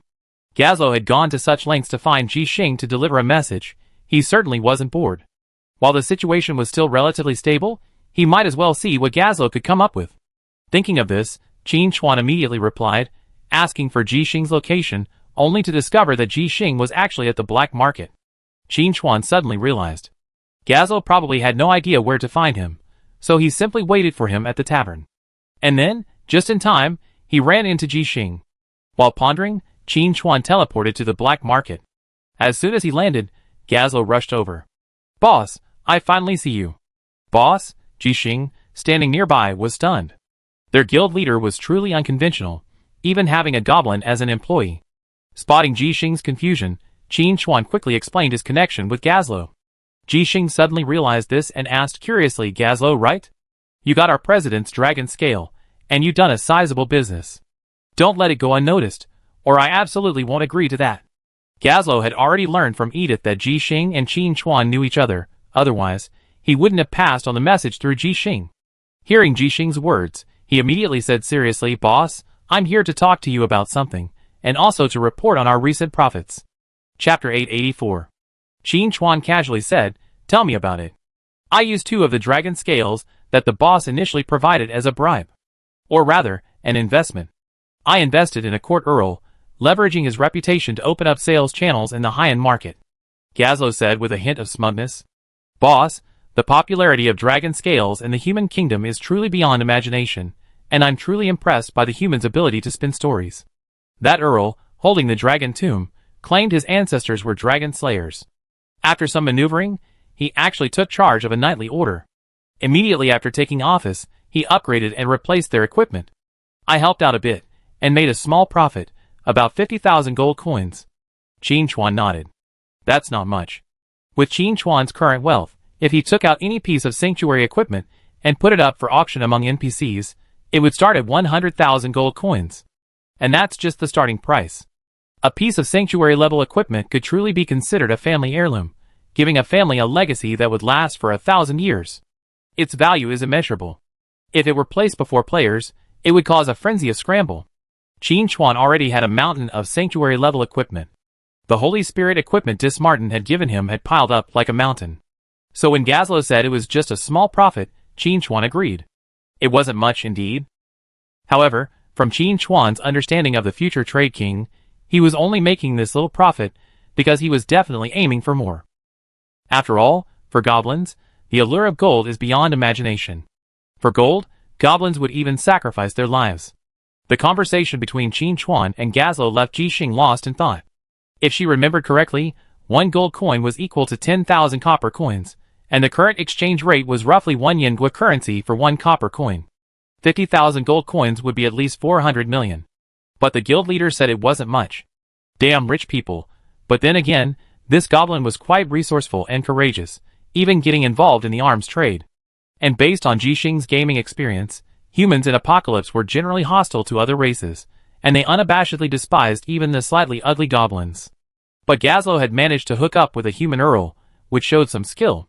Gazlo recounted some of his experiences, including, but not limited to, selling dogskin hats to kobolds and beef jerky to minotaurs. Qin Chuan listened in awe. It was a miracle that Gazlo had survived the beating. Ji Xing also lowered his voice, saying, "President, this goblin is truly a talent." After a brief chat, Qin Chuan asked, "Gazlo, you said you had something to tell me. What exactly is it?" "Ah, my dear boss, I'm sure you'd be interested in this," Gazlo said, his tone somewhat exaggerated, his expression a bit mysterious. "Do you know what I unearthed?" Qin Chuan pondered for a moment, and also lowered his voice, saying, "Could it be the ruins of the ancient gods?" Gazlo's eyes twitched, and he replied with a hint of embarrassment, "Boss, if it were the ruins of the ancient gods, I wouldn't have the chance to stand before you." "It's not the ruins of the ancient gods," Qin Chuan said with a hint of regret, waving his hand. "What the hell is that?" Gazlo didn't keep the suspense any longer and quickly said, "We discovered an underground kingdom. Judging from the external facilities, it's a mechanical kingdom." Ji Xing interjected, "Why the external facilities? Haven't you guys gone in to investigate?" Gazlo glanced at Qin Chuan's expression and realized his boss had no objection. He explained, "It's not that we don't want to go in, but we can't. The kingdom's energy system is still operational, and any creature approaching the ruins will be mercilessly attacked, no matter how much armor they wear." Gazlo looked at Qin Chuan, bowed his head, and said apologetically, "Boss, I didn't mean to alarm you, but we sacrificed several ogre slaves and still couldn't enter the ruins, so we had no choice but to come to you." Qin Chuan was lost in thought. He knew about the mechanical kingdom, there had been a version of it in his previous life, and Qin Chuan had explored it. But back then, as a warrior, he had little use for the items within, so he had to sell them off. Of course, in this life, as an assassin, he couldn't use them either. But just because he couldn't use them didn't mean others, like Ji Xing, couldn't either. From the corner of his eye, Qin Chuan noticed Ji Xing's eyes sparkling, clearly showing a keen interest in the mechanical kingdom. Thinking for a moment, Qin Chuan said, "The mechanical kingdom's ruins should hold quite a few rare blueprints. It wouldn't hurt to get them." "Brilliant, boss." Gazlo immediately complimented him, adding, "To be honest, there are a lot of competitors these days, and profits are very low. But if we could obtain the mechanical kingdom's treasures, it would be a unique product for our Chamber of Commerce, and would definitely be a huge hit." Ji Xing said with some anticipation, "President, if you're going to explore the mechanical kingdom, could you take me with you?" Qin Chuan's lips curled slightly in a smile, and he said with a hint of embarrassment, "But you just heard Gazlo say that the mechanical kingdom's defenses are very strong, and I might not be able to enter." Ji Xing thought to himself, "President, this is boring. With your abilities, is there a place you can't enter?" But he couldn't say it outright. After much deliberation, Ji Xing gritted his teeth and said with a resolute determination, "President, if we find suitable blueprints in the mechanical kingdom, I volunteer to work overtime." Qin Chuan asked, feeling somewhat embarrassed, "Will that be too much for you?" "It's not." Ji Xing tilted his head slightly, his tone as firm as steel. "Each additional blueprint I create is a contribution to the guild. I'm overjoyed, so how can I say it's hard work?" Qin Chuan reached out and patted Ji Xing's shoulder. "It's great that you feel that way. If that's the case, then it seems we have to go to the mechanical kingdom." Chapter 885. As usual, Qin Chuan announced his intention to explore the mechanical kingdom this time, but the response wasn't as strong as before. This was mainly because everyone now had a goal to strive for, no longer completely lost like they were when the server first launched.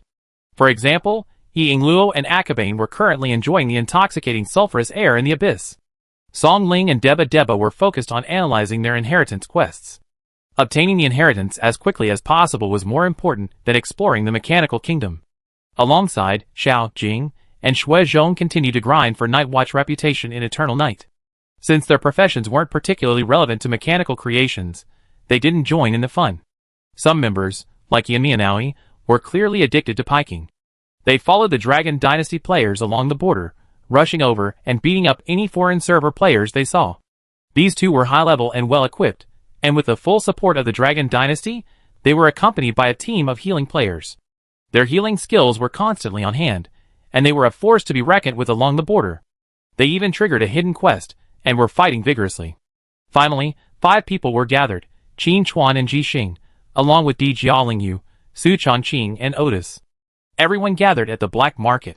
Di Jiaolingyu looked at Otis curiously and asked, "Oh, you're a protection warrior, why are you going to the mechanical kingdom?" "It's not in line with your major." Otis explained, "I noticed my mobility is a bit lacking, so I'm going to the mechanical kingdom to see if there are any thrusters I can attach to my equipment." During a previous quest, an NPC mentioned an item called Rocket Engineering Boots that grants a burst of speed. Then, Otis sighed with a hint of regret. "Song Ling challenged me to a PK before, practicing my skills. Although I blocked all the damage, the slowing effect couldn't be stopped. I was kiked for half an hour, and my low blood pressure was cured." "Is that so?" Di Jiaolingyu nodded. "She's a mage tank, and she's also taken on the Ice Guardian subclass. Both classes have their own mobility and ranged attacks, so I hadn't considered them." Hearing Otis's mention, she suddenly had some thoughts. It seemed she needed to find others to PK with and improve. Su Changqing asked curiously, "Sister Di, why are you going to the mechanical kingdom?" Di Jiaolingyu's eyes lit up, and she said with a hint of anticipation, "I think the mechanical kingdom must have mounts. If there were one with a design similar to the destroyer, that would be perfect." Su Changqing understood. As a renowned wealthier woman throughout the server, Di Jiaolingyu's hobby of collecting mounts is widely known. Many elite teams, upon discovering a mount while dungeon clearing, don't immediately use it themselves, but instead contact Dijiaolingyu to sell it for cash. Rumor has it that Dijiaolingyu has spent 9 figures on mount acquisition alone, her wealth astonishing. But Qin Chuan knew that while Dijiaolingyu appeared to be spending freely, she actually earned a good deal. A closer look revealed that her expenses were actually quite modest. Dijiaolingyu looked at Qin Chuan expectantly, asking, "President, are there any mounts in the mechanical kingdom?" Qin Chuan thought for a moment and realized there were, indeed, some very stylish ones. He smiled and said, "Just swipe your card. I take care of the mounts." "Great." Dijiaolingyu understood immediately. This trip to the mechanical kingdom would definitely yield something. Ji Xing and the others were also delighted. Given their guild leader's personality, he always been a proponent of sharing in the action, and they could profit along the way. Gazelle remained silent, yet a sense of worry welled up within him.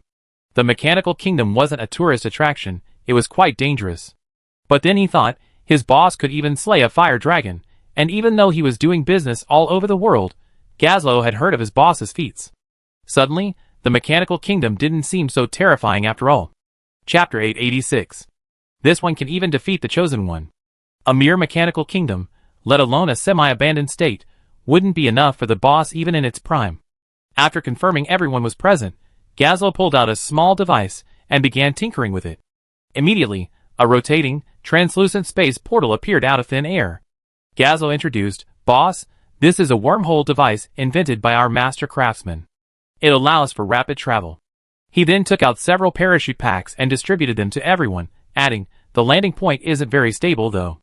It might be in the sky. Keep these parachutes handy for safety." Su Chongqing had initially been quite curious, thinking that such a small device could actually teleport. This goblin technology didn't seem as unreliable as the rumors had it. But when he heard about the uncertainty surrounding the landing point, he was stunned. Other teleportations cost money at most, but this one costs lives. But now that he was here, he couldn't back down.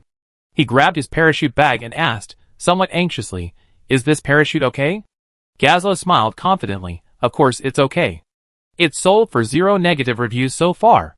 Su Chongqing pondered for a moment and couldn't help but ask, "Is it possible that even those who want to give it a negative review can't?" Well, Gazelle scratched the back of his head, uncertainly, "It seems possible." But being the cunning and greedy goblin that he is, Gazelle decisively changed the subject. "Anyway, there haven't been any negative reviews so far." "That's good enough. What do you think, boss?" Qin Chuan remained calm. With his current stats, he wouldn't die even if he fell straight from the sky, not to mention he had the Shadow Dragon, ready to take flight at any moment. Without even grabbing his parachute, Qin Chuan casually said, "Let's go." With that, he led the way into the wormhole, followed closely by the others. Su Chongqing hesitated for a long time, but ultimately followed with a heroic spirit.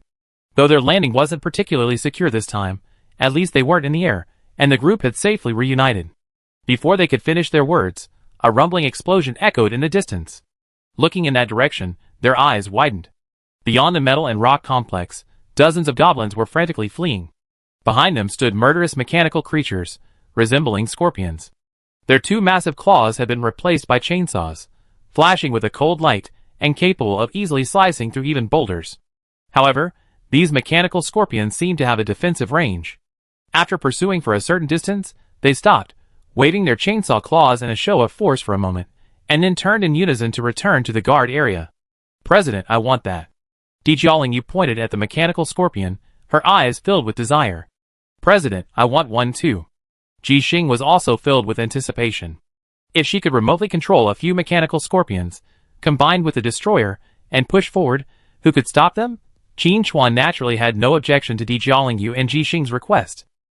However, whether he could obtain the scorpion mount or the corresponding mechanical blueprints was still unclear. From the current situation, these mechanical scorpions were in such good condition that this mechanical kingdom should have a corresponding production line, so there should be a chance to obtain them. After a few words, Dijiaolingyu and Ji Xing fell silent. Otis raised his shield and volunteered, "President, let me test the strength of these scorpions." Qin Chuan thought for a moment, then nodded and said, "You go ahead.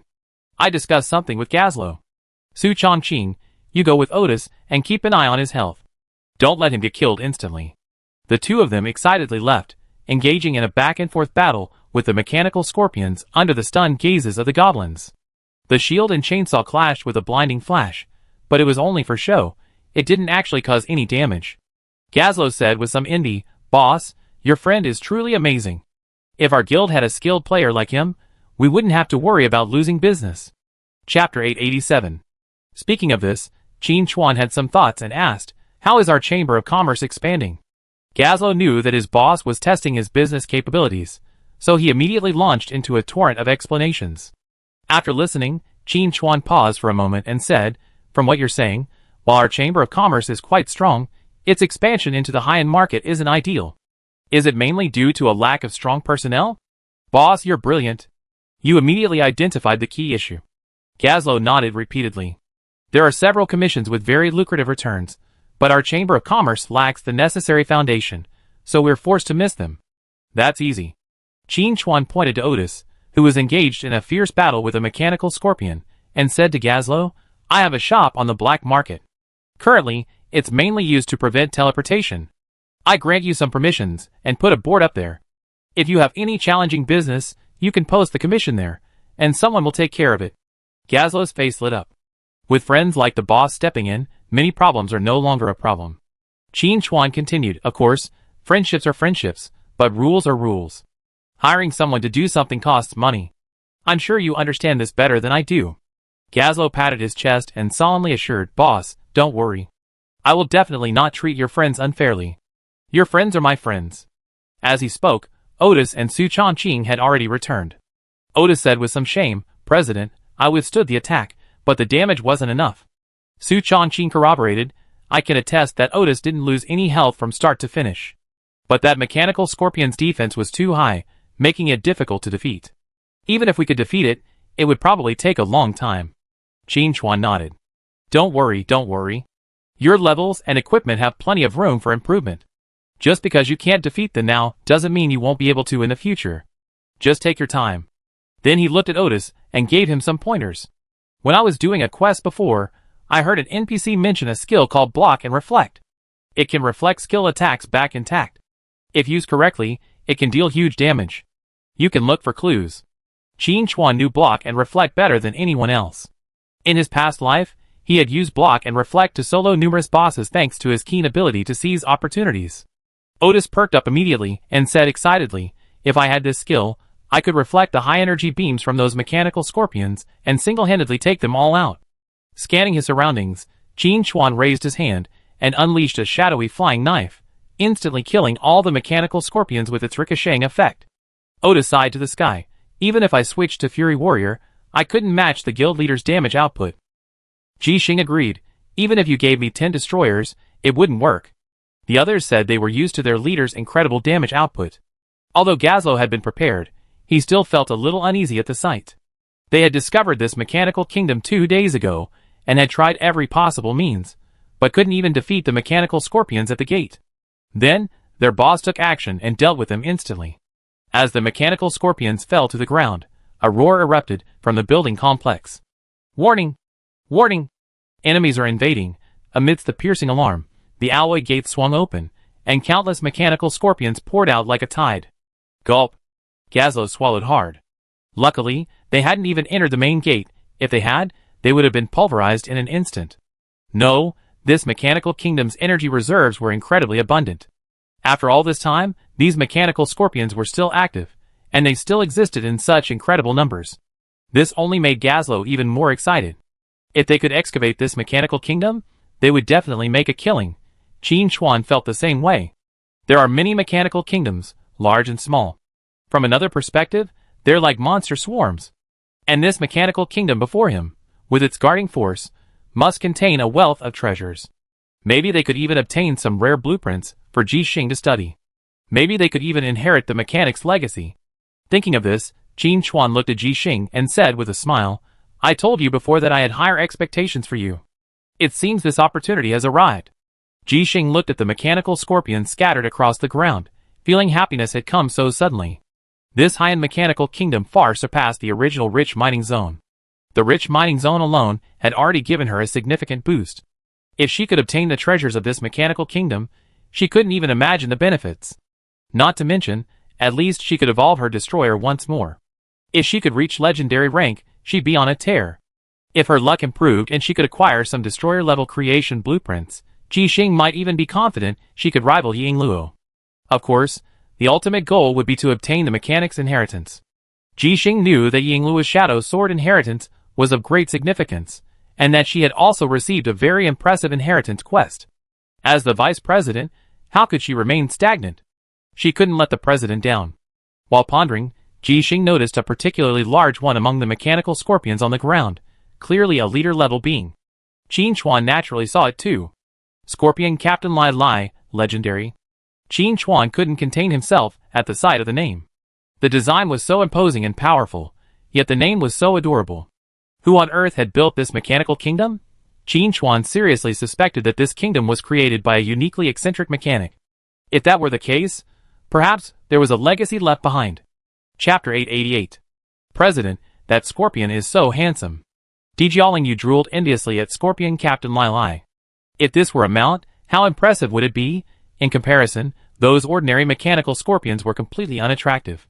Jixing shared the same thought. If a blueprint could be found, it would clearly be Captain Scorpions that had more potential. Before Qin Chuan could say anything, he saw Captain Scorpion, after a few chuckles, actually stand up.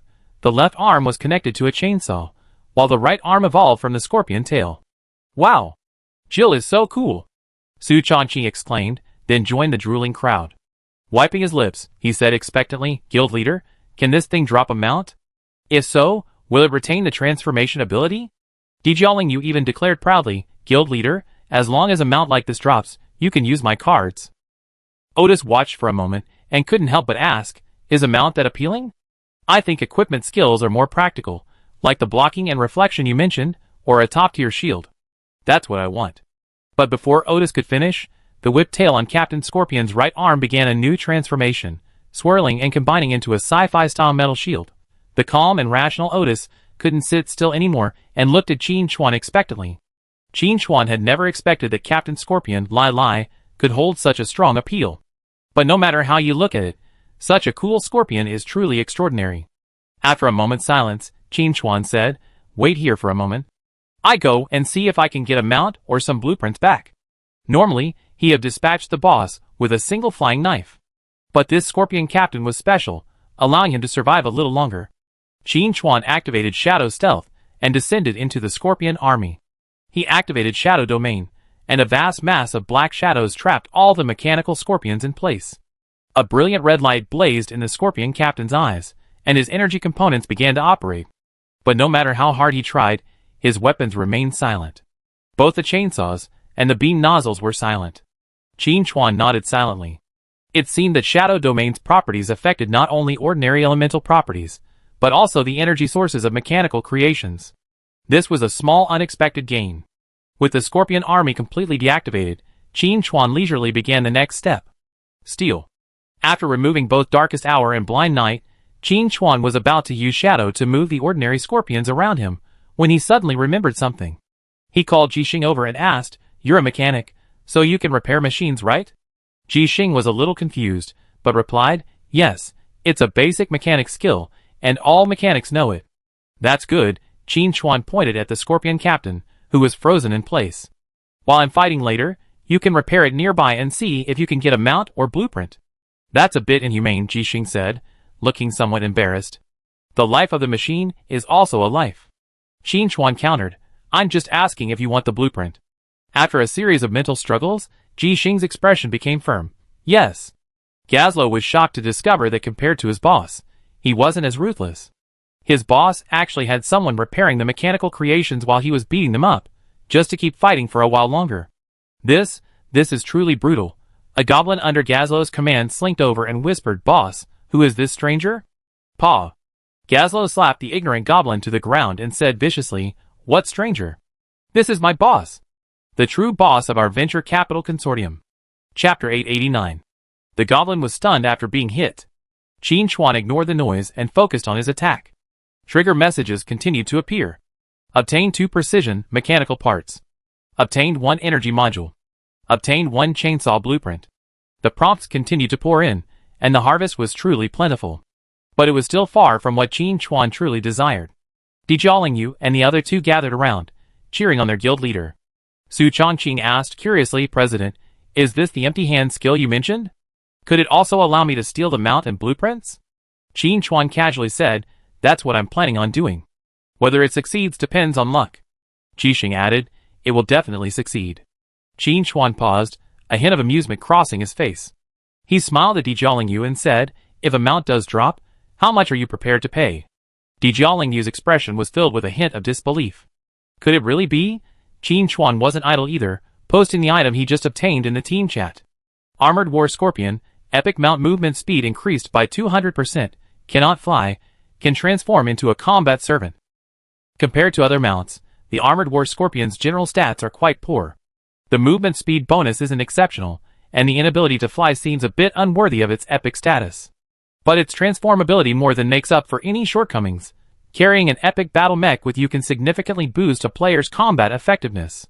Key to this is that it's a mount, not limited to the mechanic class. All players can use it. Di Jiaolingyu immediately responded, President, name your price. I take it, no matter how much. Qin Chuan didn't doubt the truth of this statement, but he wasn't about to raise the price. After a moment's hesitation, he said, looking at the mount alone, this Armored War Scorpion is certainly epic level, but I think it's worth only a few million at most. But factoring in its combat stats, adding a 0 isn't too much. After all, it's equivalent to multiple epic level minions. Soloing a dark gold level is effortless, and with proper coordination, even soloing an epic level is no problem. As long as you can solo a boss, even a dark gold one, the rewards are substantial. With the gradual increase in the level of player forces, and the growing popularity of Apocalypse, the price of low-level dark gold equipment has not only not decreased, but has continued to rise. Obtaining this Armored War Scorpion is like acquiring a money-printing machine. The benefits involved cannot be summarized in a single sentence. Di Jiaolingyu also understood this principle, and said generously, President, there's no need to further strain our friendship. How about this? I propose a small goal. What do you think? Snap. Otis's jaw dropped. I always heard that Sister Di was generous, but I hadn't expected her to be this generous. With a wave of her hand, Di Jiaolingyu completed the transfer, and Qin Chuan handed over the Armored War Scorpion. With her new toy, Di Jiaolingyu immediately summoned it, riding the Armored War Scorpion back and forth across the open space. When she was done playing, she activated its transformation function. With another round of cackling, the majestic Captain Scorpion stood up. The original Captain Scorpion's program was practically smoking. If the person before it was Captain Scorpion, then what was it? It's broken. It's become a replacement. Watching Di Jiaolingyu get what she wanted, Jixing quickly maxed out Captain Scorpion's durability. Then, looking at Qin Chuan expectantly, he said, President, look at my blueprint. Qin Chuan first gave Jixing, Su Chongqing, and Otis a large red envelope, then casually said, I know you're anxious, but don't worry. As long as Captain Scorpion's drop list actually has the blueprint, you definitely get it. With Jixing repairing the situation alongside him, Qin Chuan could attack with confidence, triggering the empty hand effect. Chapter 890. After receiving a precise answer, Jixing seized his words and devoted himself to his training. It was only to the plight of Scorpion Captain Lai Lai, who had come out with his minions hoping to unleash a wave of destruction, only to be pinned to death without firing a single shot. The key was that the origin of this black area was unknown, and it couldn't even activate its self-destruct sequence. That was because Captain Scorpion couldn't speak, or else he would have denounced this ruthless and brutal act. A machine's life is also a life. Do you have any humanitarian spirit left? Obtain 5 magic steel screws. Obtain 2 mithril gear joints. Obtained 1 armored shell. The miraculous hand trigger message kept appearing, but there was no further notification for obtaining a mount. Qin Chuan estimated that each Scorpion Captain would only drop 1 mount. If he wanted a second Armored War Scorpion, he would either have to wait for the Scorpion Captain to spawn or explore deeper into the Mechanical Kingdom to see if there were other Scorpion Captains. However, based on Qin Chuan's knowledge of the Mechanical Kingdom, this possibility was unlikely. Different mechanical creations have specific responsibilities, and they won't change easily. Mechanical Scorpions are likely the outermost defense of this Mechanical Kingdom. Any internal defenses will likely be other mechanical creations. It's likely that Di Jiaolingyu's Armored War Scorpion will remain unique for a long time. Spending money on a limited edition was a worthwhile investment. While Qin Chuan pondered, his hand felt heavy, and a notification quietly appeared. Obtained Scorpion Captain Blueprint, Legendary. Wow, it actually appeared. He casually posted the blueprint in the team chat. Scorpion Captain Lili, legendary blueprint. Ingredients: 100 mithril gear joints, 200 magic steel screws, 50 armor shells. The list of material requirements seemed endless. The total value of these materials alone would require at least 1 or 2 small targets. But the high cost brought a rich reward. A legendary combat mech was enough to elevate any mechanic to the top of the game. Not to mention Ji Xing, an already talented mechanic, who would be even more powerful. Ji Xing's eyes shone like 2 incandescent lamps. He hurriedly grabbed Qin Chuan's arm and said sincerely, "President, I volunteer to work overtime. I just want you to give me this blueprint." Qin Chuan remained silent. Ji Xing, anxious, pressed the issue again. "President, I'm willing to do anything." "Really?" Qin Chuan smiled, a triumphant smile. "Are you really willing to do anything?" Ji Xing hesitated, but then thought, why wouldn't he trust his own guild leader? His conditions would most likely involve being locked up in a dark room and working overtime on blueprints. Ji Xing wasn't afraid of such a thing. "I'm used to it," Ji Xing said with a hint of trepidation. "Yes, I can." Qin Chuan looked at Di Jiaolingyu and the others. "You all heard it." Ji Xing said it himself. Di Jiaolingyu looked thoughtful. "President, if anyone else had said that, I would definitely have called the police, but if it was you, I wouldn't have made things difficult for Sister Ji." Su Chongqing and Otis remained silent, but their expressions showed they still had confidence in their president. Qin Chuan handed the blueprint to Ji Xing and said, "I haven't decided what you need from me yet. Keep this promise for now. I tell you when I think of it." Ji Xing's expression was a bit strange, a mixture of relief and resentment. Qin Chuan didn't think much of it. He turned to look at the Scorpion Captain and said, "I guess this thing isn't any good anymore. Ji Xing, you don't need to repair it. Just clean up this place, and let's continue exploring." The others all agreed. With the guild master present, they followed him. It was the right path. Controlling Shadow, he gathered all the mechanical scorpions together. With a single shadow knife strike, poison blood plague cleared the area, showering the ground with parts. After collecting the scattered items, Qin Chuan called Gazlo over and said, "You have some craftsmen under your command, right? Have them come and recycle them." "Don't worry, boss. We got it ready." Gazlo waved his hand, and a dozen goblin craftsmen armed with hammers and wrenches rushed over. They hammered away at the mechanical wreckage, sorting the valuables into categories and collecting them. Slaves then moved them to a nearby storage area. The entire process was carried out in an orderly manner. Qin Chuan nodded and continued, "I'm going to take the others in to explore. You wait outside. I call you when it's safe." Although Gazlo also wanted to see the interior of the mechanical kingdom, he didn't think he was cut out for combat, so he kept quiet and simply advised, "Boss, be careful." Qin Chuan smiled but didn't reply. He beckoned Ji Xing and the others forward and casually punched the metal door, shattering it. Behind the door was a metal passageway. Judging by the hole in the ceiling, it must have some kind of defense. He threw a stone into the passageway, and guns immediately emerged from the hole, firing wildly. If someone walked in unprepared, a squishy class would be instantly killed. Otis volunteered, "President, I lead the way?" "No need, let me." Ji Xing took 2 steps forward. "I built a hacking device just for this situation." Qin Chuan also said, "This is the mechanical kingdom, a perfect fit for Ji Xing. Just let her do it." As he spoke, Ji Xing began fiddling with a mechanical device. After a series of beeps, the muzzle on the ceiling retracted, and a metal plate slid in, sealing the hole. Ji Xing clapped his hands. "Done! This passage is safe. We can proceed?" Then he picked up a camera-like device and filmed Qin Chuan and the others. He added, "I hacked the automatic defense system here and recorded our character designs. We won't be attacked further inside. However, a relatively independent defense device like Captain Scorpion won't be as effective." Qin Chuan nodded. "That's enough." Chapter 891. Walking down the passage, it was long and quiet, with nothing to be heard besides the sound of footsteps. Of course, this leisurely pace was entirely thanks to Ji Xing hacking the defense system. Otherwise, he would be scrambling to dodge bullets. After walking a few hundred meters, Qin Chuan keenly noticed that the passage extended downward.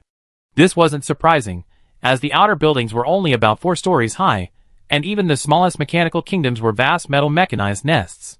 The buildings above ground were clearly only a small part, with the greater area buried underground. And judging by the integrity of the passage, this mechanical kingdom hadn't suffered much war damage before its abandonment. If there was any information stored within, it was likely well preserved. This discovery further fueled Ji Xing, Di Jiaolingyu, and the others' anticipation. Di Jiaolingyu's eyes lit up as she exclaimed, "President, do you think there will be a few more mounts? I can't wait to keep swiping my card." Su Chongqing asked curiously, "Sister Di, isn't there anything wrong with you swiping like that?" Qin Chuan patted Su Chongqing's shoulder and offered earnest advice, "Xiao Su, broaden your horizons and expand your perspective. Your sister Di's family assets are longer than your phone number. This little expense is nothing to her." Di Jiaolingyu was deeply touched. "President, you really understand me." Hearing this, Ji Xing became curious. "President, do you know Di Jiaolingyu?" Qin Chuan casually replied, "We all met at the pinnacle, so we all know each other, right?" Ji Xing looked deflated. This guild leader is so cunning. That wasn't what she was asking. It was Di Jiaolingyu who stepped forward and explained, "Don't worry, Sister Ji. The guild leader and I are just friends in the game. We don't know each other in real life." After a pause, Di Jiaolingyu added, "Given the guild leader's tendency to make enemies everywhere, if his real identity is exposed, I actually be worried about his safety." Qin Chuan quickly protested, "What do you mean by making enemies everywhere? Am I that kind of person? I'm the most peace-loving person." Di Jiaolingyu glanced at Qin Chuan silent, but her eyes gave it all away. "You take my word for it. I won't expose you." Ji Xing's expression relaxed slightly, and he changed the subject, saying, "This passage is quite well preserved. And with the mechanical scorpions outside, this mechanical kingdom should still be functioning. How could it be abandoned?" Su Chongqing speculated, "Perhaps this is an autonomous branch? Or perhaps there's an onic crisis, and the mechanical creations have taken over this place." "It doesn't seem like it," Otis continued. "Let's not even talk about whether Tianqi has an onic crisis. If it were truly a mechanical uprising, there would be many traces of battle. But everything we come here from is very clean, not like a battle." Di Jiaolingyu looked at Qin Chuan and asked, "President, you're a knowledgeable old man. What do you think this is?" "First of all, I'm not old," Qin Chuan replied seriously. "And secondly, when did you start speaking with an accent?" Di Jiaolingyu's pretty face flushed, her tone tinged with a hint of pouting. "President, I was the one asking you first. Why are you asking me back?" Qin Chuan smiled. Okay, then I won't ask any more, okay. As for this mechanical kingdom, in my opinion, it shouldn't be called that. The mechanical cemetery is more appropriate." "Mechanical cemetery?" Ji Xing's mind raced, and he immediately asked, "President, are you saying this is the resting place of a mechanic?" Qin Chuan nodded. "That's very likely, but it's just a guess. There's a chance I'm wrong. We have to wait and see what happens." Ji Xing seemed lost in thought. Di Jiaolingyu bluntly said, "President, you're just talking in circles. Everything you say makes sense." Qin Chuan spread his hands and replied confidently, "That's right." At this point, everyone was speechless. Chapter 892. Qin Chuan nodded secretly. Sincerity is indeed a killer move. This single sentence killed the atmosphere of the conversation. As they spoke, a light emanated from the front of the passage. After walking 100 meters or so, a wide hall came into view. There were no mechanical creatures charging forward as expected, nor was there any machine gun fire from the ceiling. It was more like an exhibition room than a hall. 11 metal monuments, engraved with text, were arranged along the hall's edges. As Qin Chuan and the others entered, the lights beneath the monuments turned on, further revealing the information. Ji Xing observed for a moment and said, "President, it seems you're right."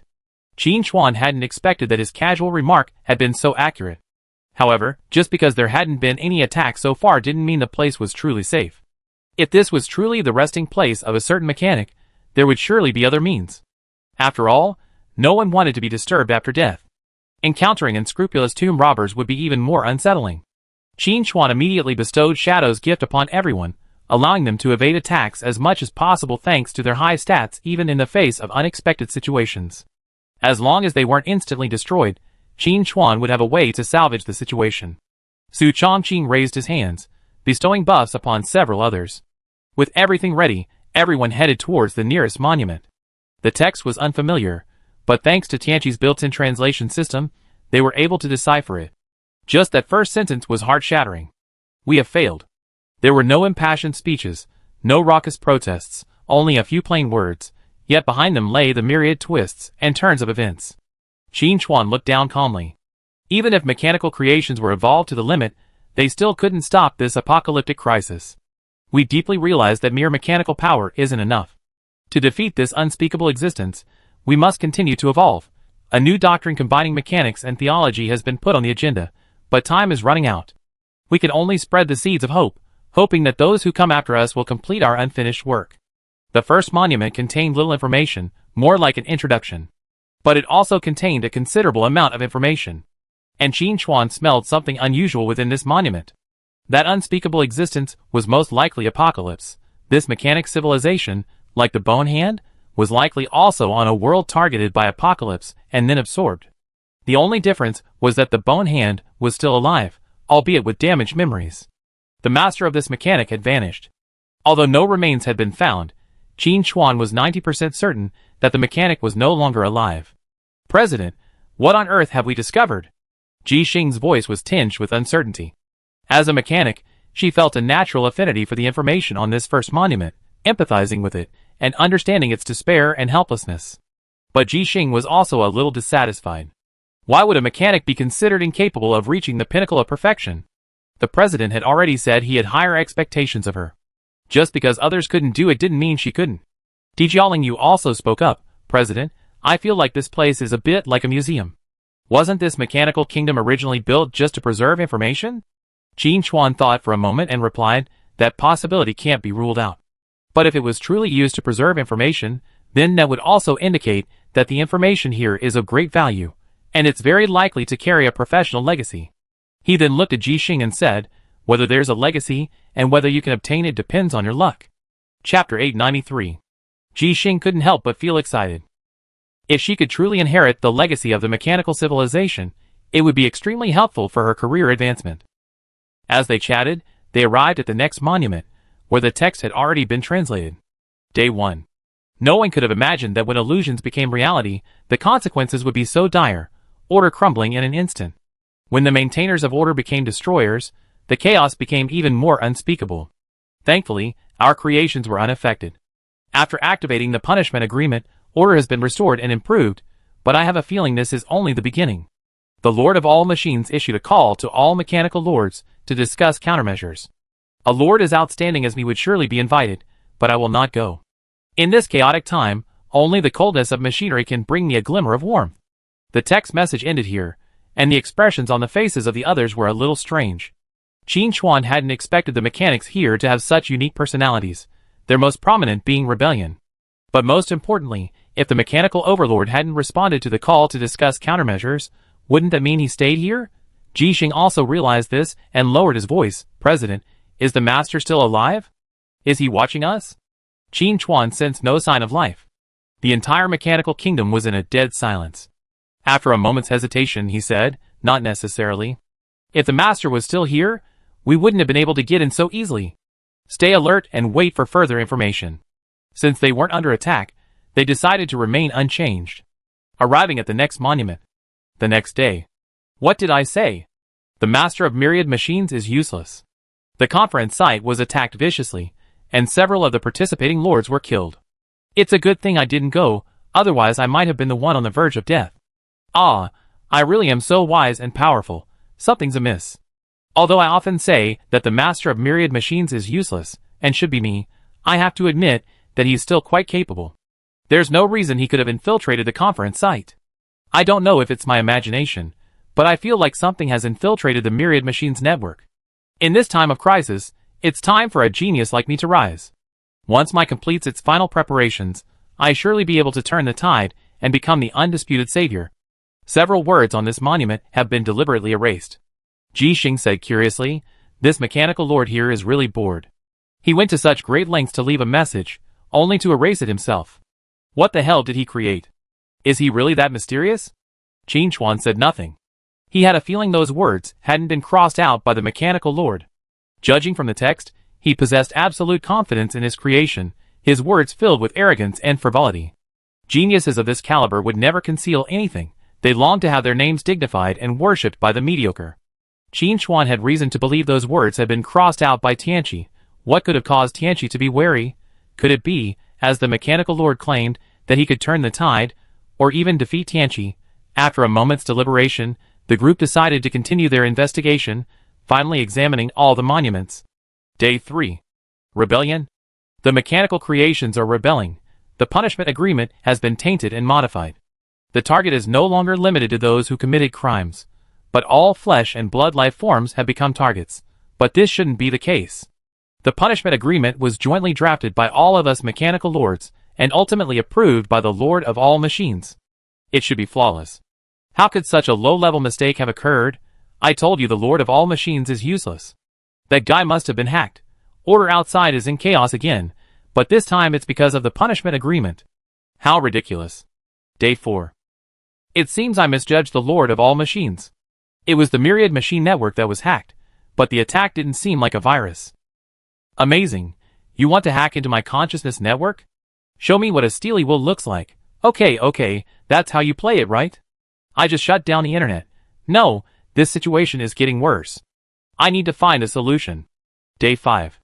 I intercepted a rebellious machine and discovered a new type of energy within its components. According to the text, this should be called divine power, but how could gods exist? We work with machines, we must believe in science. Day 6. I was awed. Gods actually exist, and their methods are so mysterious and unfathomable, it's simply unimaginable.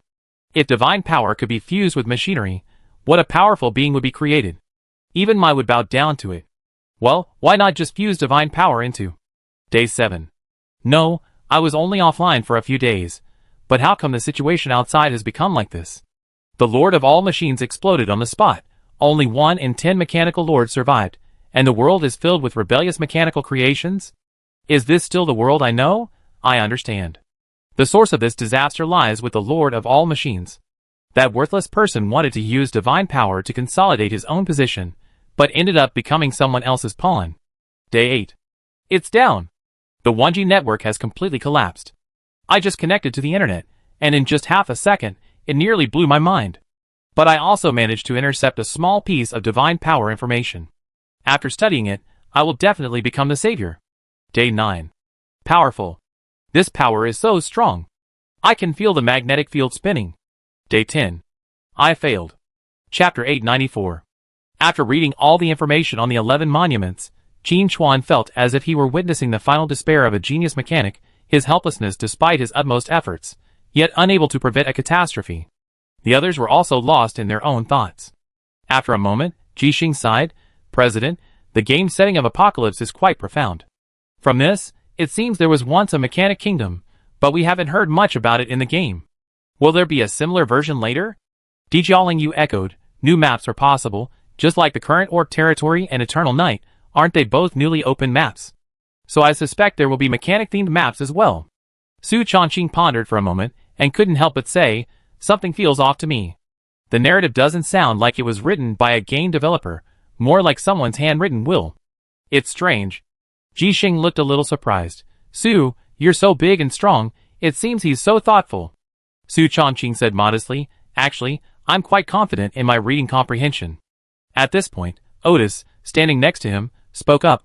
According to the information recorded here, it seems a god caused the collapse of the mechanic kingdom. So which god was it? The one worshipped by the church in the main city, or the one from the beast tribe? Jixing waved his hand. Then it must be the beast tribe. Not necessarily. Dijialing, you had a different opinion. Is the beast god that intelligent? It mentions the Myriad machine network being hacked. That doesn't sound like something a beast god could do. I'm more inclined to believe it's the god worshipped by the church. They're supposed to be smarter. Su Chongqing also expressed his thoughts. But why would the gods of the church invade the mechanic kingdom? These mechanics are probably human, right? Attacking the beast men is understandable, but attacking their own kind is a mystery. The others chatted idly, saying a lot, but no reasonable answer emerged. Qin Chuan listened, remaining silent. The reason Jixing and the other speculations were off base was because they overlooked a fundamental premise. That is, Apocalypse isn't just a game, but a uniquely real world. The gods' invasion of the mechanic kingdom was most likely driven by Apocalypse, seeking to strengthen their own integrity. The gods were taking advantage of the situation to grab a share of the spoils, harvesting faith and souls. Based on this premise, the answer is easy to come by. Recovering his composure, Qin Chuan said, let's put aside the game's settings for now, and think about how to explore this place. If this truly is the domain of the mechanical overlord, and he spent his final days here, then I suspect it likely holds some secrets. For example, if we could find that artifact with the erased information, that would be fantastic. Ji Xing's suggestion immediately struck him as plausible, and he excitedly declared, "Right. Let's stop studying these textual inscriptions and continue exploring. I'm very interested in that unknown mechanical artifact. It's definitely more powerful than Captain Scorpion. If I can find some insights and apply them to the destroyer, it will definitely allow it to be upgraded further." But before they could continue their advance, the lights beneath the 11 monuments began to dim. Then, the monuments began to sink into the ground, and the entire hall became empty in the blink of an eye. This sudden change alerted everyone. Otis and Jiaoling adopted defensive stances, flanking the team. However, the expected attack didn't occur. Instead, several instruments emerged from the ceiling, emitting light that ultimately formed a projection. The figure's features were largely human, with more oriental features, slightly unkempt black hair, and a metallic cape that danced in the wind. Chapter 895. The most eye-catching thing was undoubtedly the mechanical arm on its shoulder. After appearing, the projection looked around, finally settling on Qin Chuan and the others. Outsiders truly curious. The projection's immediate response revealed considerable intelligence. Qin Chuan asked in a deep voice, "Who are you? Are you the master of this mechanical kingdom, or a reserved intelligent image?" This friend seems quite knowledgeable about mechanics. The projection looked at Qin Chuan, its ethereal gaze seemingly tangible, as if it wanted to see through everything. After a moment, the projection said with a hint of surprise, "This power is somewhat unfamiliar, but of an extremely high rank. Friend, who are you?" Qin Chuan calmly replied, "I'm just a passing player. You haven't even said who you are yet." The two of them exchanged fluently, while Ji Xing and the others nearby were also whispering. As expected of the guild leader, you can strike up a conversation with anyone.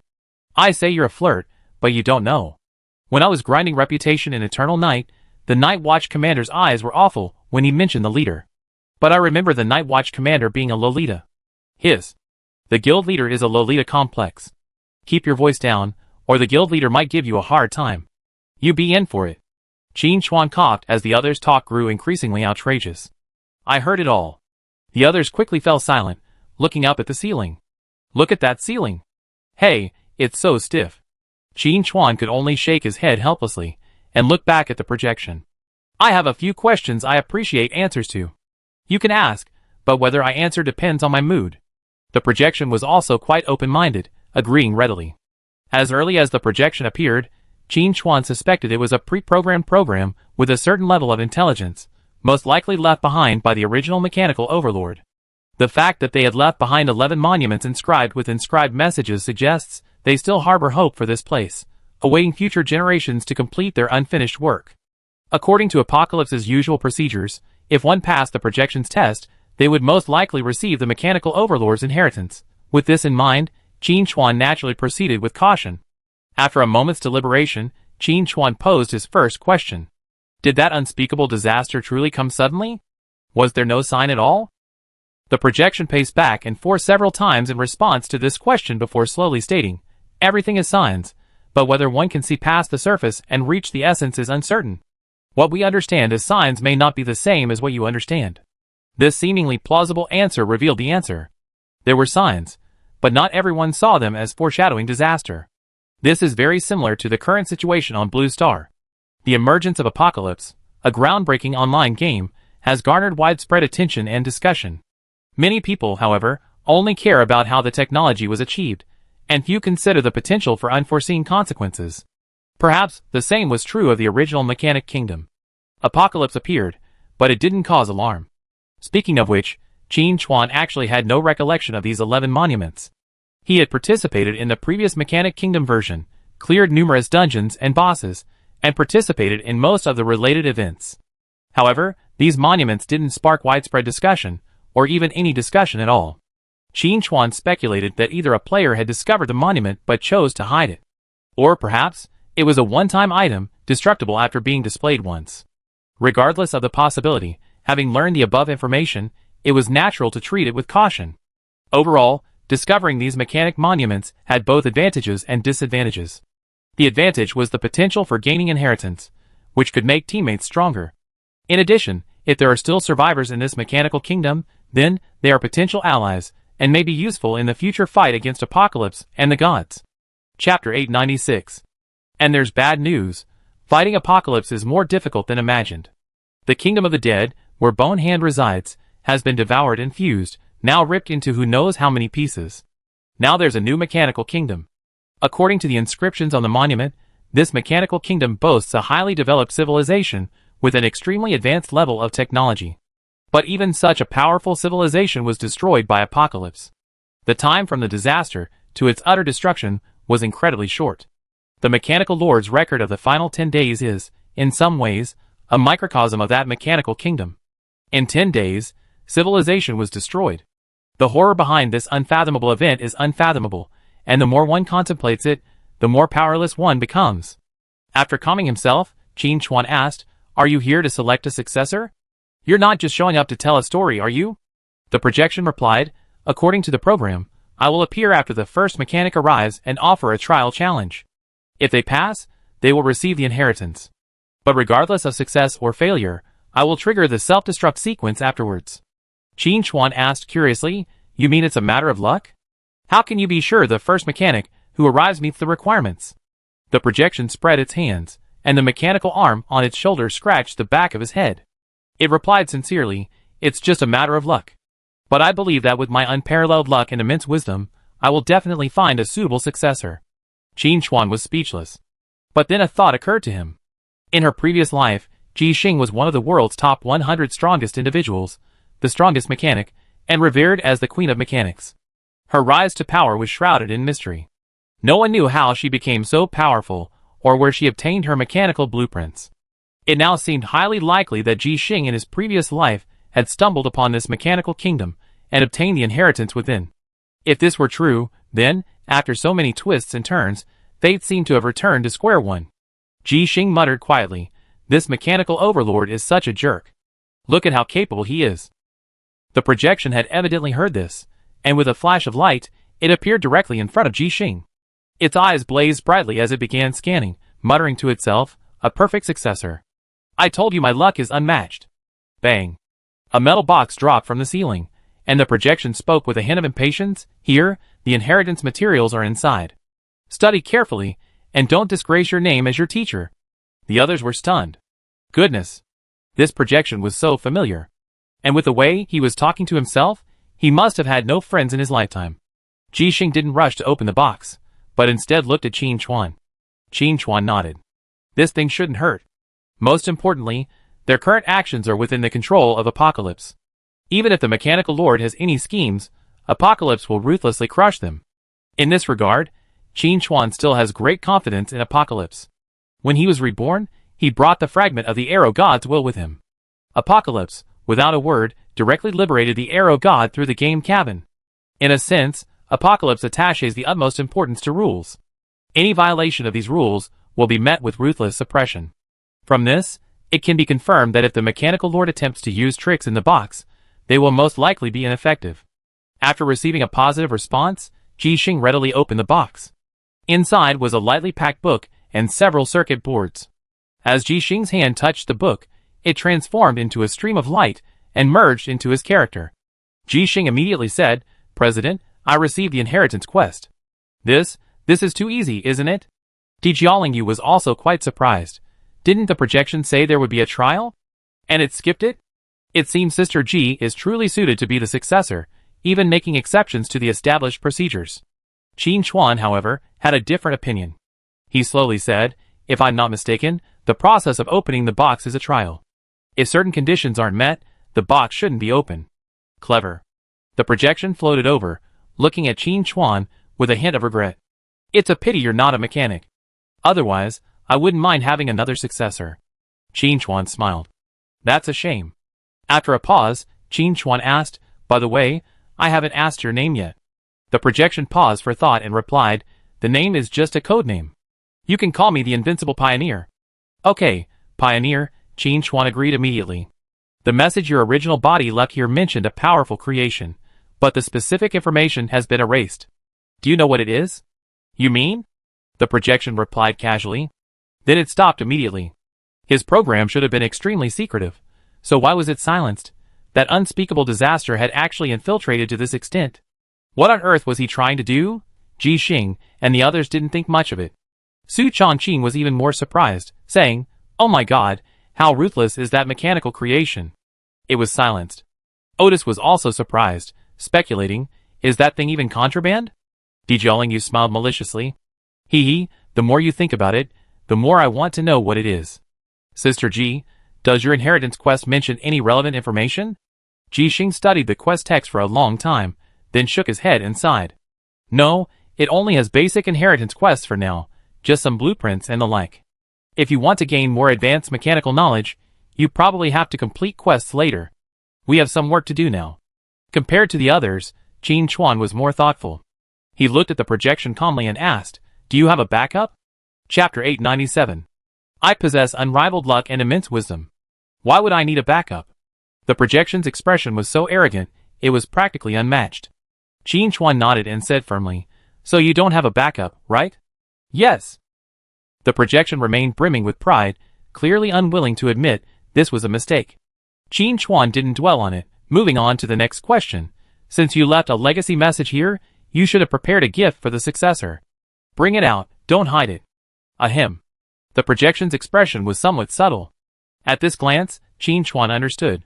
So, this self-proclaimed pioneer had nothing else to offer his successor besides that box. Ji Xing and the others also noticed this, and Di Jialing mercilessly called him stingy, saying she had never seen such a stingy man, who had the nerve to call himself an invincible pioneer. The projection nearly collapsed in embarrassment. Finally, gritted his teeth, stamped his feet, and said angrily, you call me stingy? I'm a mechanical pioneer, a man richer than the lord of all machines. Why would I care about such a small thing? It's just a meeting gift, right? Take it. Qin Chuan pondered. The projection's intelligence was a bit unrealistic. He even suspected it was the pioneer himself, speaking to them in real time. But the possibility was extremely small. Judging from the pioneer's performance, he was definitely a genius mechanic. If such a person were still alive, he would surely have a resounding reputation in Apocalypse. But he had never heard of him before. Even in Qin Chuan's previous life, he had never heard of him before. The possibility that the pioneer was still alive was essentially negligible. While pondering, the projection pointed through the air, and the metal wall nearby began to shift, revealing a hollow mezzanine, more than half a person's height. Inside was a small, silver-white, humanoid mecha. The projection proudly introduced, this is my meticulously crafted, highly autonomous armed reconnaissance drone.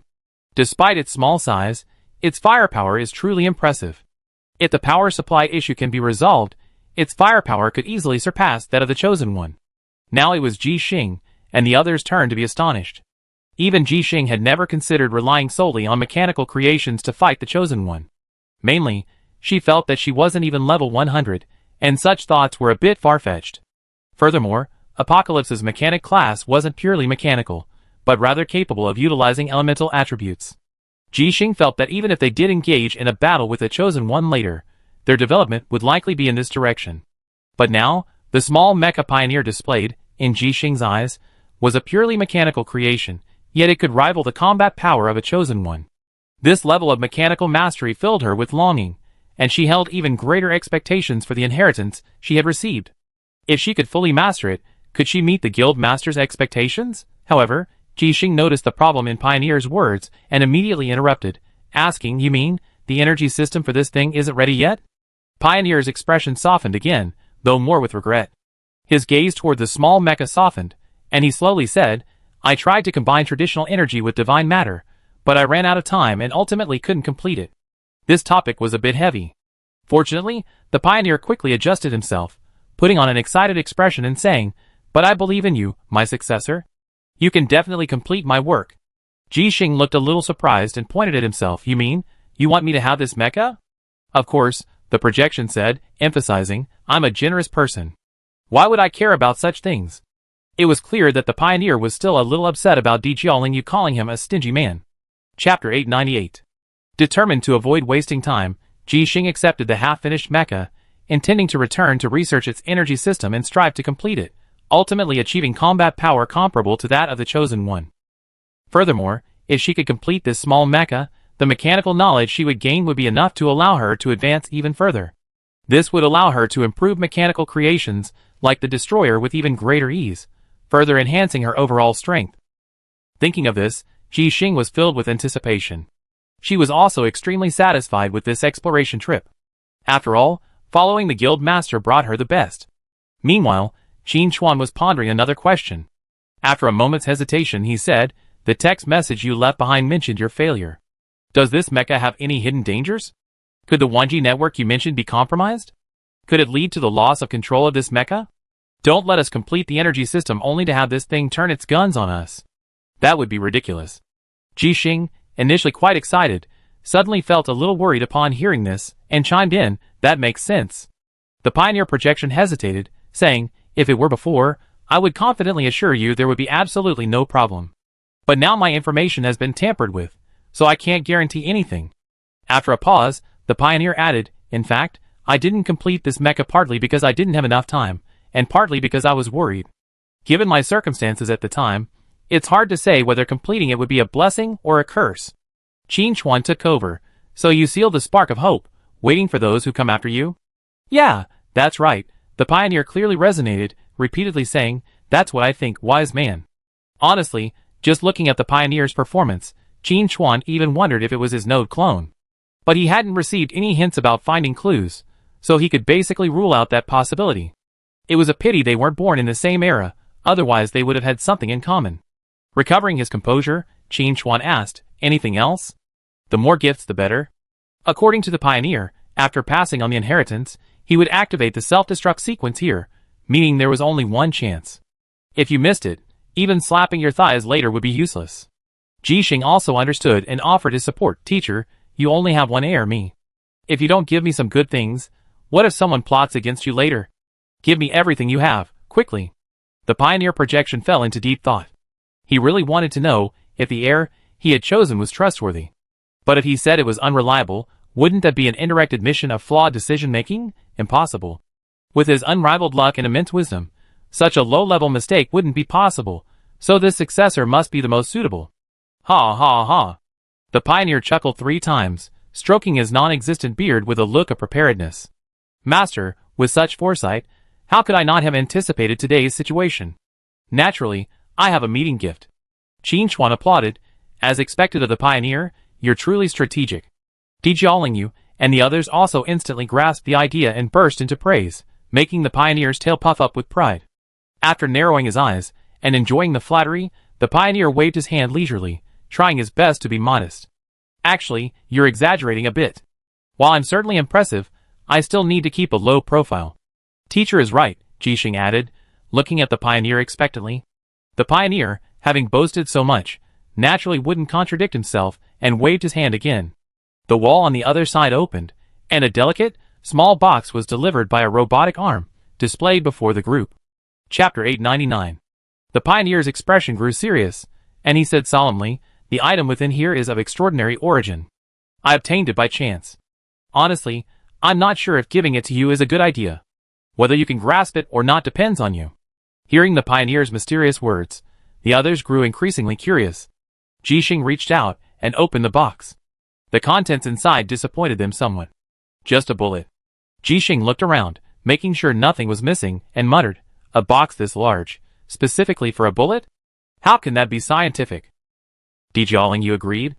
"I thought there was a missile hidden in here, but it turns out to be a bullet." Otis and Su Chongqing didn't pay much attention. Neither of them were mechanics. They just thought the bullet was beautifully designed, at least it wasn't a common item. But Qin Chuan's heart was in turmoil. "This is a god-slaying bullet." Instinctively, Qin Chuan pulled out his revolver and unloaded the last bullet from the cylinder, comparing it to the bullets in the box. "Exactly the same." Jixing exclaimed in surprise. "Huh, Guild Master, you actually have the same type of bullet. Have you been here before?" Not only Jixing was surprised, but the Pioneer was even more so, his voice rising an octave. "Where did you find this?" Qin Chuan reloaded the bullet into the revolver and put it away. Then, slowly, "Before that, I'd like to know where you got the bullet." This god-slaying bullet was left behind by the node clone. There were only 2 of them. Tiger God had tasted one before, and hadn't given it a bad review. It was clearly delicious. Qin Chuan had previously been pondering the origins of this bullet, but had no clues. Then, surprisingly, he discovered another one in this mechanical kingdom. And judging from the Pioneer's cautious attitude, he likely hadn't used the god-slaying bullet before, but he recognized its importance and carefully kept it. None of this really mattered. What mattered was that the Pioneer possessed the god-slaying bullet, which meant it could be mass-produced. If I could master this technology. Qin Chuan was quite tempted. The thought of possessing an infinite supply of god-slaying bullets, ready to kill as many as he could, filled his blood with excitement. The most urgent task was to find out where the pioneer had obtained the god-slaying bullet. After hearing Qin Chuan's question, the pioneer paused for a moment and said, I discovered this item on the eve of the world's destruction. I heard the world's cry and followed the guidance to find it. Qin Chuan remained silent. This was quite a lot of information. Jixing said, President, take these bullets. They look like they're compatible with your revolver. But then again, aren't you an assassin? How can you use a gun? Qin Chuan casually said, this revolver isn't an ordinary weapon, it's more like a special tool. Of course it can be used. As for these bullets, I do need them. Let's put it this way. I take them, and give you something as compensation later. You won't be at a disadvantage anyway. Jixing waved his hands repeatedly. President, you're being too polite. You brought me here to receive this inheritance, and its value is inestimable. Take it, not just one bullet, even if it's 10 or 100. The pioneer muttered, you're incurable, love-brained. Jixing blushed and said angrily, what nonsense are you talking about, you projection? The pioneer grew increasingly resentful. When it's beneficial, you call me teacher, but when it's not, you become a projection. It's heartbreaking, so heartbreaking. Jixing quickly offered a few words of advice, explaining that she didn't mean that, emphasizing that she wasn't love-struck. Dijiaolingyu watched silently, but a smirk played on her face, making Jixing even more embarrassed and shy. As he spoke, the pioneer looked back at Qin Chuan, thought for a moment, and said, what do you know about this bullet? Qin Chuan replied, not much. What I know for sure is that it can destroy gods. So awesome? The pioneer explained subconsciously, then realized his tone was off and coughed, I mean, it's so powerful. Then he said with some regret, if I had known that earlier, perhaps I could have turned the tide. Qin Chuan remained noncommittal. Not necessarily. You only have one bullet, and there are many enemies. Who are you going to hit? The pioneer pondered for a moment, then came up with a new idea. He said meaningfully, I see. So that's how it is. Take this bullet. Since you know its effects, you used it before. Perhaps it will only be in your hands that it can be most effective. Qin Chuan nodded in agreement. But his heart was filled with growing emotion and shock. If what the pioneer said was true, then he had a bold guess. The god-slaying bullet is made from the very material of a destroyed world. In other words, the destruction of a world is necessary to produce a god-slaying bullet. The final counterattack of the world's will, replacing a god, is indeed logical and entirely plausible. But if this is true, then the two god-slaying bullets left behind by the node clones signify the destruction of two worlds. Behind them are countless destructions and sacrifices. The weight of so many lives lost weighs heavily on Qin Chuan's shoulders. He longed to know whether the souls trapped in the god-slaying bullet could rest in peace at the moment of the tiger god's fall. Gathering his thoughts, Qin Chuan unsheathed the god-slaying bullet and solemnly stated, I will use this bullet with caution and will not disappoint. The pioneer smiled, his expression becoming more relaxed. Don't worry too much. The trajectory of fate is unpredictable. Who can predict the outcome of every decision we make now? Zizi zizi. A whirring sound echoed, and the pioneer's projection trembled twice. It seems my time has come, the pioneer said calmly. Meeting you in these final moments feels fulfilling. The pioneer raised his head slightly, his gaze piercing the endless void, his voice becoming ethereal and hollow.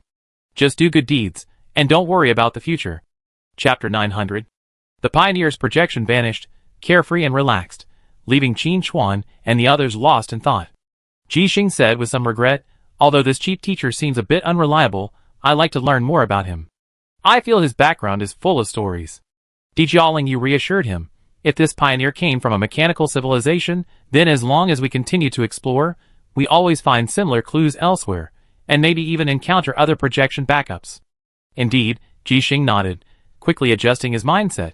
At this moment, Otis spoke slowly from the side. Everyone, remember what the pioneer said earlier? After passing on his inheritance, he would activate this place's self-destruct sequence. Now that the projection has disappeared, this sequence.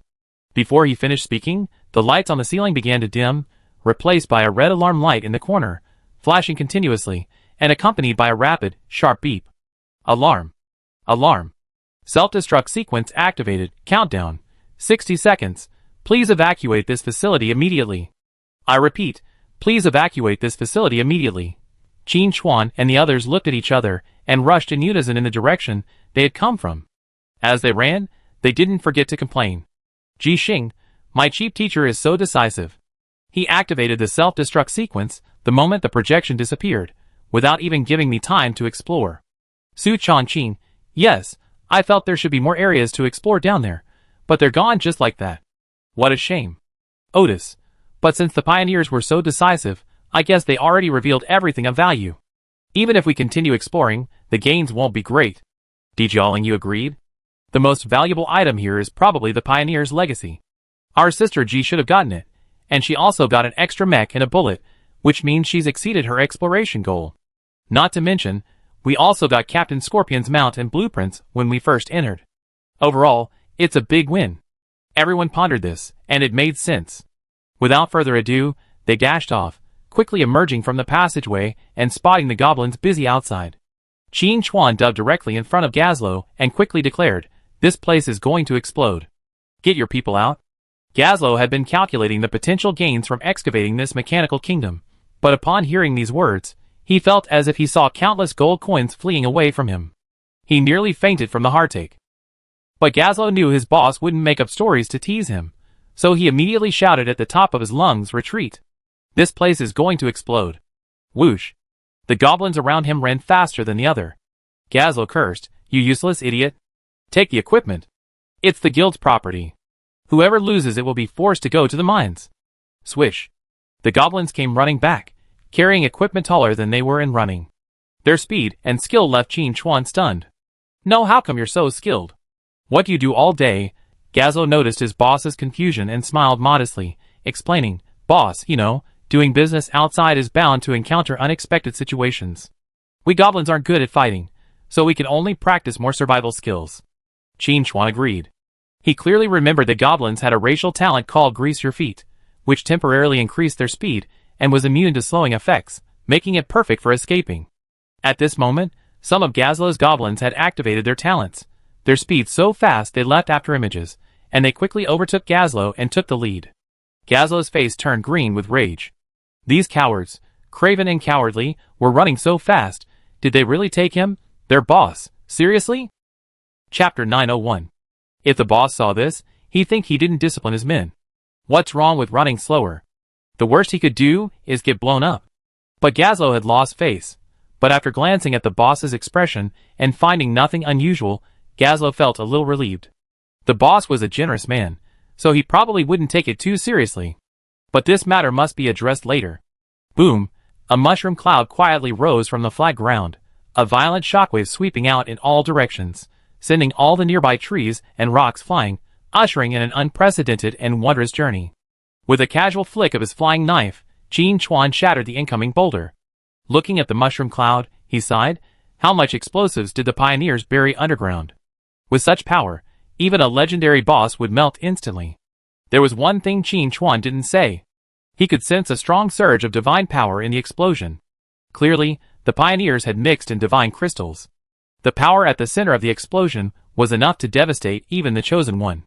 After such a violent explosion, returning to explore was clearly unrealistic. Everything, valuable or useless, was reduced to ash. Ji Xing said with lingering fear, "If we hadn't run fast, we would have been sent to the resurrection point." The others looked at each other in silence. Before coming here, they had thought about exploring thoroughly and getting some goodies to improve themselves. While the results did show improvement, the process wasn't particularly pleasant. And the improvement was primarily to Ji Xing, while the others essentially returned empty-handed. Of course, if you factor in the dividends from the mount, this trip was actually quite profitable. In less than half an hour, the guild leader had achieved a small profit, and they, along with the soup, had also won a 6-figure bonus. What could be more satisfying? Otis said with a hint of regret. "I was wondering if I could find some engineering rocket boots. I guess I have to think of another way."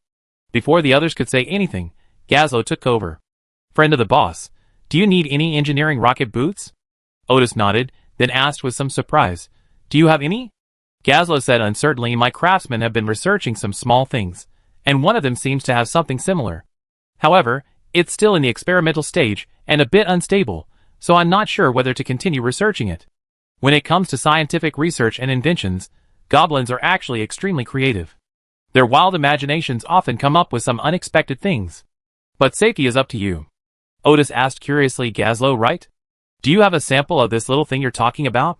Gazlo rummaged through his pockets for a long time, pulling out a palm-sized prop. He explained, this is a deflagration booster. Simply attach it to your shoe heel, and it can increase your speed by more than 5 times in a short period of time. Otis's interest was immediately piqued. But Qin Chuan pressed the key question. Gazlo, how many times have you tested this thing, and how many times has it exploded? If anyone else had asked this, Gazlo would have remained silent. This is a trade secret. No comment, but since his boss was asking, Gazlo naturally disclosed everything. With a slightly embarrassed expression, he said, so far, we tested it over 500 times, and we reduced the probability of explosion to less than 30%. 30% means a 30% probability. Otis's eyes cleared a little. But recalling the painful memory of being evaded for half an hour, he resolutely said, give me some. Qin Chuan stood in awe, yet also felt a deep empathy. Thinking back to his previous life, he had initially struggled with his limited mobility, always feeling a bit off in combat. It wasn't until he later acquired several specialized pieces of equipment, increasing the frequency and range of his charge and leap abilities, that he finally had the confidence to compete with ranged classes. Chapter 902. At this point, Otis clearly hadn't reached that stage yet. Gazlo said with some admiration, boss's friend, I admire your courage. For that, I'm willing to give you 5 deflagration boosters for free. Jixing said, how about giving me 2? I go back and research and see if I can reduce the probability of explosion. Gazlo looked at Qin Chuan. Qin Chuan nodded and said, this is the mechanic. Gazlo immediately adopted a flattering expression, his tone slightly flattering. So, it's the respected mechanic. Thank you for your help. The reason they came here this time was to explore the mechanical kingdom. Although the mechanical kingdom had exploded, and they hadn't obtained any more treasures, Gazlo knew that since his boss had brought a mechanic with him, he must have other plans. Gazlo didn't ask further questions, but he also suspected that there might be a mechanic's legacy here. If we could establish a good relationship with this mechanic, future guild craftsmen might be able to seek help when they encounter similar problems. It would always be beneficial. After some thought, Gazlo simply took out a few extra deflagration booster units and distributed a few to the others. That's what they call whoever sees it gets a share. Jiaolingyu and Su Chongqing hadn't expected that they would also have one. Although the chances of using it were slim, and they were cautiously skeptical of goblin craftsmanship, it wouldn't hurt to accept it. Once Jixing had finished improving it, it would be a rare and valuable item. After the others accepted the deflagration booster units, Otis pondered for a moment and asked, Gazlo, if this thing exploded instead of accelerating, how powerful would it be? Gazlo replied truthfully, it's hard to estimate, but the tester was shattered to pieces. The explosion was quite powerful. Otis guessed that even a defensive warrior wouldn't be able to withstand it. But it still had to be used. Just try to use it as little as possible until Sister G improves it. Otis looked at Jixing and said solemnly, Sister G, I'm counting on you. Jixing waved her hand confidently. That's no problem. Once I complete a few inheritance quests and improve my mechanical knowledge, I definitely make this explosive booster safe and stable. Gazlo immediately cheered. As expected of the boss's mechanic friend, you're truly amazing. I'd like to invite you to become a consultant for our Chamber of Commerce. Would you be willing? As he spoke, Jixing exclaimed in surprise, President, I triggered a quest. Qin Chuan smiled and said, since there's a quest, then complete it. Even if you become a consultant, you don't have to help all the time. Just complete the Chamber of Commerce commissions in your free time. Qin Chuan then added, with Gazlo's Chamber of Commerce helping us excavate the mechanical ruins, we definitely obtain more mechanical blueprints, which will also be beneficial for your career advancement.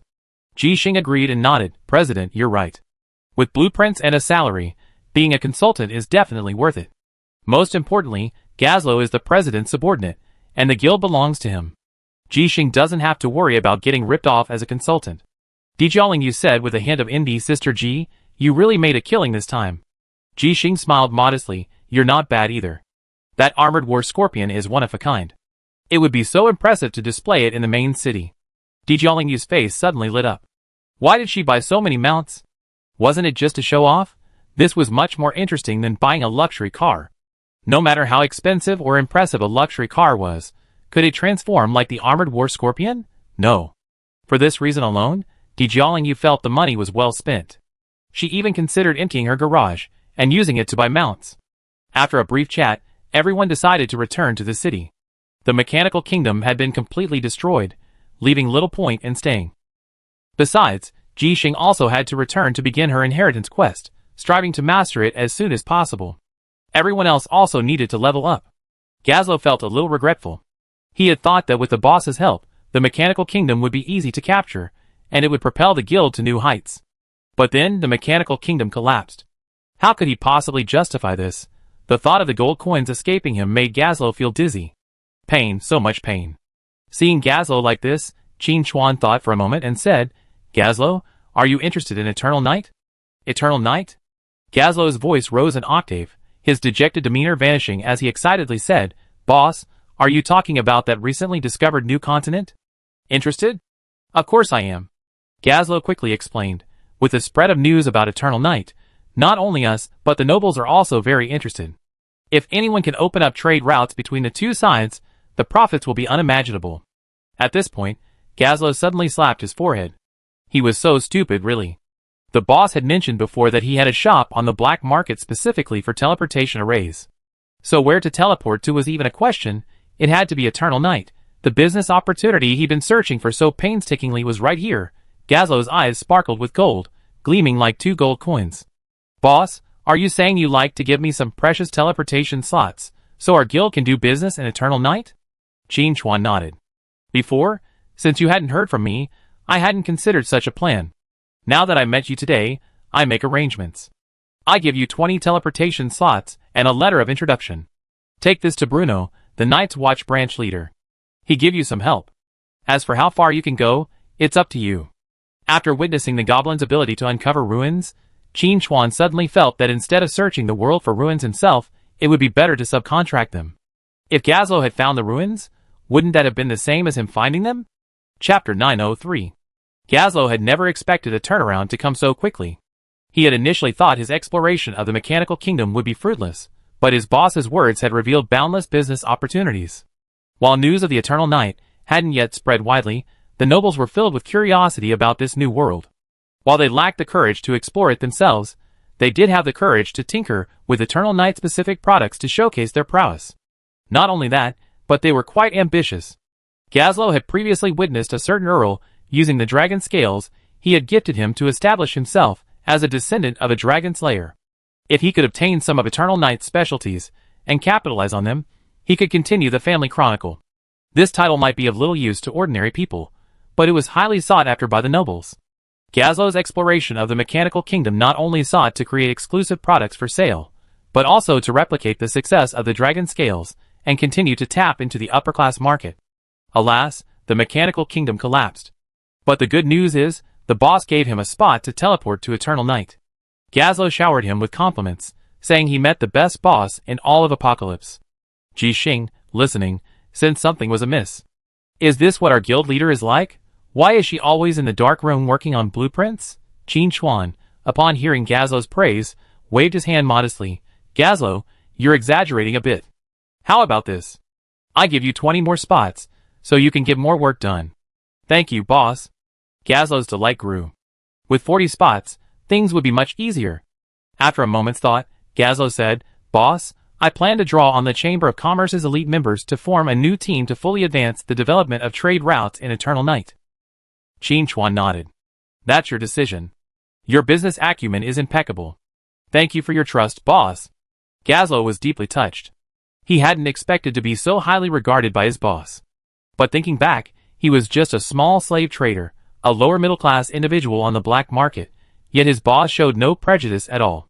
Instead, he directly invested in him with dragon scales, enabling him to make the leap to a prominent businessman. This kindness is etched in his heart. Gazlo continued, "Boss, I'm going to name our new team the Dragon Scale Expedition Team to differentiate it from the existing Chamber of Commerce. If we encounter any unsolvable problems, we can quickly dismantle them to prevent them from endangering the Chamber of Commerce." Qin Chuan waved his hand. "No need to report everything to me. I'm sure you can do it. Trading across regions might be difficult for others, but for Trade King Gazlo, success is only a matter of time. After all, in his previous life, this man's business encompassed virtually the entire Apocalypse. Even after the Apocalypse descended upon Blue Star, his business continued unabated. Instead, he became a dealer, selling goods both ways. In a sense, Gazlo had been of considerable help to Blue Star in his previous life. The equipment and items he had resold had been quite effective. After a brief discussion, everyone decided to retreat. The mechanical kingdom had been decimated. It was time to change direction. President, we're off on our mission. Ji Xing, Di Jiaolingyu, and the others waved goodbye to Qin Chuan on the street. Having just unlocked the inheritance quest, Ji Xing was in high spirits. Watching them leave, Qin Chuan prepared to visit Eternal Night. The situation in Tianqi was relatively stable.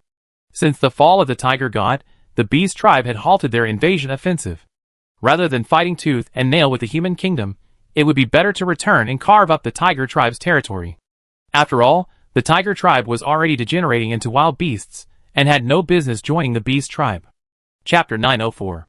Previously, the Tiger tribe was a powerful tribe within the Beast tribe, occupying a considerable area of land and resources. If they acted too slowly, they would lose everything. The human kingdom had no intention of actively pursuing them. They were no match for the Beast tribe in open combat, so they might as well use this opportunity to reinforce their fortresses and defend their own territory. Critically, with the Eternal Night barrier gone, the Church had expended considerable effort, reducing their support on the front lines. The human kingdom's own forces would struggle to defeat the Beast tribe. Even if they won, it would be a Pyrrhic victory. If their lands were annexed by other kingdoms, who would they turn to for justice? Under these circumstances, the two sides entered a rare period of peace. However, while the Apocalypse NPCs were at peace, the players themselves were fighting. When the cross-region borders were previously lifted, players from North America and Europe joined forces to attack the Yen Kingdom cross-region. Qin Chuan forcibly controlled 3,000 players, and sent them all back home, significantly deterring the enemy's arrogance. However, with Qin Chuan's departure from the border, and with the instigation of some ulterior motives, foreign players began to stir again, actively circling the border. Fortunately, Yen Kingdom players were no pushovers, and there were quota restrictions. This meant that foreign players who dared to cross the border often faced Yen Kingdom players outnumbering them by dozens, resulting in tragic consequences. However, some elite players, relying on their superior talent and level and equipment advantages, crossed the border to launch aggressive attacks, only to retreat gracefully before being surrounded. As time went on, tensions between the cross-region players grew. Judging from the current situation, if the cross-region restrictions were completely lifted, the fighting would be absolutely intense and unstoppable. Qin Chuan had no good countermeasures. This was the inevitable outcome. All he could do was send as many foreign server players back as possible, and then counterattack. His past experience had proven that foreign server players were unreliable. Rather than relying on them, it would be better to save those resources for the Yen Kingdom region. While pondering, Qin Chuan teleported to the Night Watch headquarters. Lola, stationed there, immediately noticed the teleportation fluctuations. After a few pleasantries, Laura said solemnly, "Mr. Shadow, I received word that a sect is spreading among the infected." Infected by the Black Death? Qin Chuan was a little surprised. Hadn't those guys previously been involved with the alien beasts? What new tricks had they pulled this time? Since it was about the sects, Qin Chuan paused for a moment and said, "Is it the churches on the other side who are responsible? When it comes to this kind of thing, the churches are the best at it.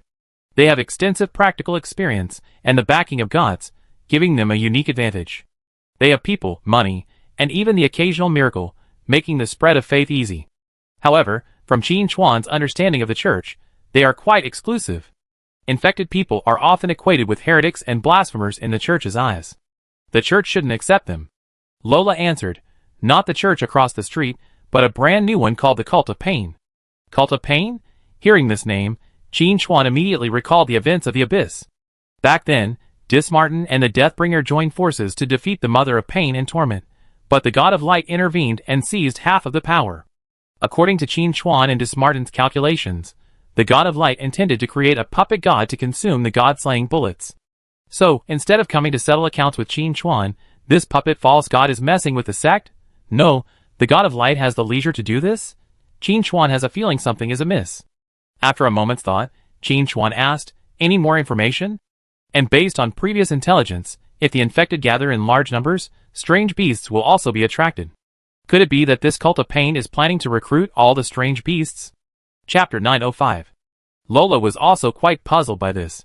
If the alien beasts were so obedient, the Night's Watch wouldn't have fought them for 3,000 years, and even the earlier daughters of the Night wouldn't have been forced to disband and regroup. If the cult of pain were to use the infected to attack the alien beasts, it would undoubtedly be wishful thinking. Lola thought for a moment, then said uncertainly, perhaps the cult of pain has found some unique means? Qin Chuan shook his head. When it comes to understanding alien beasts, the Night's Watch is second to none. Even if the cult of pain recruits some infected, it's unlikely to achieve a major breakthrough in such a short period of time. After a pause, Qin Chuan continued, speaking of which, the name of this cult sounds rather creepy. Could those infected with the Black Death have lost their minds and joined? Lola replied, according to the intelligence sent back by the investigators, this cult's teachings are very targeted. They promote suffering as a test and trial, believing that pain is only temporary, while peace and liberation of the soul are permanent. Qin Chuan pondered. This rhetoric is similar to that of the Church, likely adapted from existing doctrine. But it's undeniably appealing to those infected. Due to the effects of the Black Death, those infected live in constant pain. Furthermore, their physical changes prevent them from integrating into the normal human population, leading to scorn and persecution wherever they go. In such circumstances, if someone tells them that this suffering is a test, and that they will enjoy peace in the future, most infected people, even if they know it's false, will willingly accept the deception. If the puppet god behind this sect performs some miracles, their faith will become genuine and unwavering. If this continues, the false god might become a true god. Since the false god's authority is incomplete, it will inevitably try every possible means to reclaim its other half. If that were to happen, Old Ma would have his hands full. Of course, Qin Chuan is definitely not one to gloat over misfortune, so he would most likely help. Could it be that the God of Light wants to wipe them out in one fell swoop? Qin Chuan frowned, saying nothing. But in his heart, he felt that this was unlikely. If he really wanted to kill him and Old Ma together, why go through so much trouble? He could just descend directly into the abyss. Or perhaps into eternal night. Both options are possible. In contrast, using a puppet false god to provide indirect support would be more troublesome. Don't be blinded by appearances, get to the essence directly. Qin Chuan calmed down and pondered slowly. As for whether the God of Light harbored hostility towards him, it certainly did. After all, the power of shadow he wielded was inherently opposed to the God of Light. Considering other factors, Qin Chuan could bet that the one the God of Light wanted most to kill was definitely him. In comparison, even Old Ma had to step back. So, the cult of pain that had appeared in Eternal Night, this time was most likely targeting him. After pondering for a long time, Qin Chuan gathered his thoughts and said to Laura, since there's something unusual, I absolutely must go and investigate. Lola said somewhat sheepishly, thank you, Mr. Shadow. Qin Chuan waved his hand, no problem. Given my friendship with Alessa, the Night's Watch's affairs are my own. Besides, I have a connection to the cult of pain. Since we have to confront them sooner or later, we might as well take the initiative. Lola, as the Night's Watch commander, understood the logic and immediately handed over a document. Mr. Shadow, all the relevant information is recorded here. I wish you a successful start. According to the information provided, Qin Chuan continued on his way. He had originally intended to contact Lao Ma on the way, but Lao Ma had mentioned going to battle the Magma King. Seeing no activity from Yusakura Network in the guild chat, he suspected Lao Ma was busy, perhaps already engaged in a fierce battle with the Magma King, and now wasn't the best time to contact him. However, this incident might be related to the puppet false god, so Qin Chuan remained cautious. Luckily, he had fortuitously acquired a new bullet. Even if he was forced to fire, he still had a trump card. This new bullet, if used well, would have a greater deterrent effect. While pondering, Qin Chuan noticed a number of infected people appearing in the area ahead. They were coming from different directions, like devout believers, moving forward with determination. Even in the dimness of the eternal night, their expectant eyes could be seen, shining brightly in the darkness. Qin Chuan fell silent. Ultimately, the infected were victims too, and if possible, they wanted nothing to do with the Black Death. But until a method was found to completely eradicate the Black Death, the infected would inevitably stand against them. Recovering his focus, Qin Chuan began to search for the strangeness of the place. First, the aura. He could sense a rather unfamiliar fluctuation of power. It was somewhat similar to the aura of Sakhalis, the mother of pain and torment. It seemed highly likely that the being behind this cult of pain was a puppet false god. Besides the aura, the atmosphere here was also strange. The infected gathered together, not looking sickly. Instead, they chatted excitedly, even dancing with excitement. Someone's cloak fell off, revealing a strange face covered in black lines. If it were before, even when facing another infected person, the infected would immediately conceal their features. But now, far from feeling ashamed or inferior, this infected person was brimming with confidence, viewing the Black Death as a totemic symbol worthy of praise. The Black Death infected person next to him also praised him profusely, stating that after enduring such great suffering, his soul would surely find eternal peace and enjoyment. Qin Chuan, lurking in the shadows, watched this scene with mixed emotions. He was certain that these infected people had been deceived. There were only two outcomes for the infected: being killed before transforming into a beast, or becoming a beast and being killed. There were no exceptions. This suddenly emerging cult of suffering seemed beautiful, but its teachings only promoted pain and peace, with no mention of a cure for the Black Death. Do the infected know this is a scam? Perhaps, perhaps not. Chapter 906. The Black Death infected were immersed in the cheerful atmosphere, completely unaware of a figure crouching in the corner nearby. Until he discovered more clues, Qin Chuan wouldn't rush out and slaughter everyone. He was looking for the puppet god, and he wouldn't reveal his location until the other party showed up. While waiting, Qin Chuan checked the guild chat. Nothing major was happening. Everyone was busy with their own things, either leveling up, completing quests, or chasing down players from other servers. They were all very fulfilling. Qin Chuan nodded in satisfaction. It's good to be busy. He then opened the Apocalypse game forum. As players gradually adapted to the game, the forum began to have different sections. There was a strategy section, including career guides, quest guides, and dungeon guides. Elite players posted their experiences, which garnered widespread praise. The comments below were mostly about good people living a peaceful life, a very harmonious atmosphere. There's also a dedicated section for complaints, where Qin Chuan sees the most complaints about why Night Wanderer hasn't been banned yet.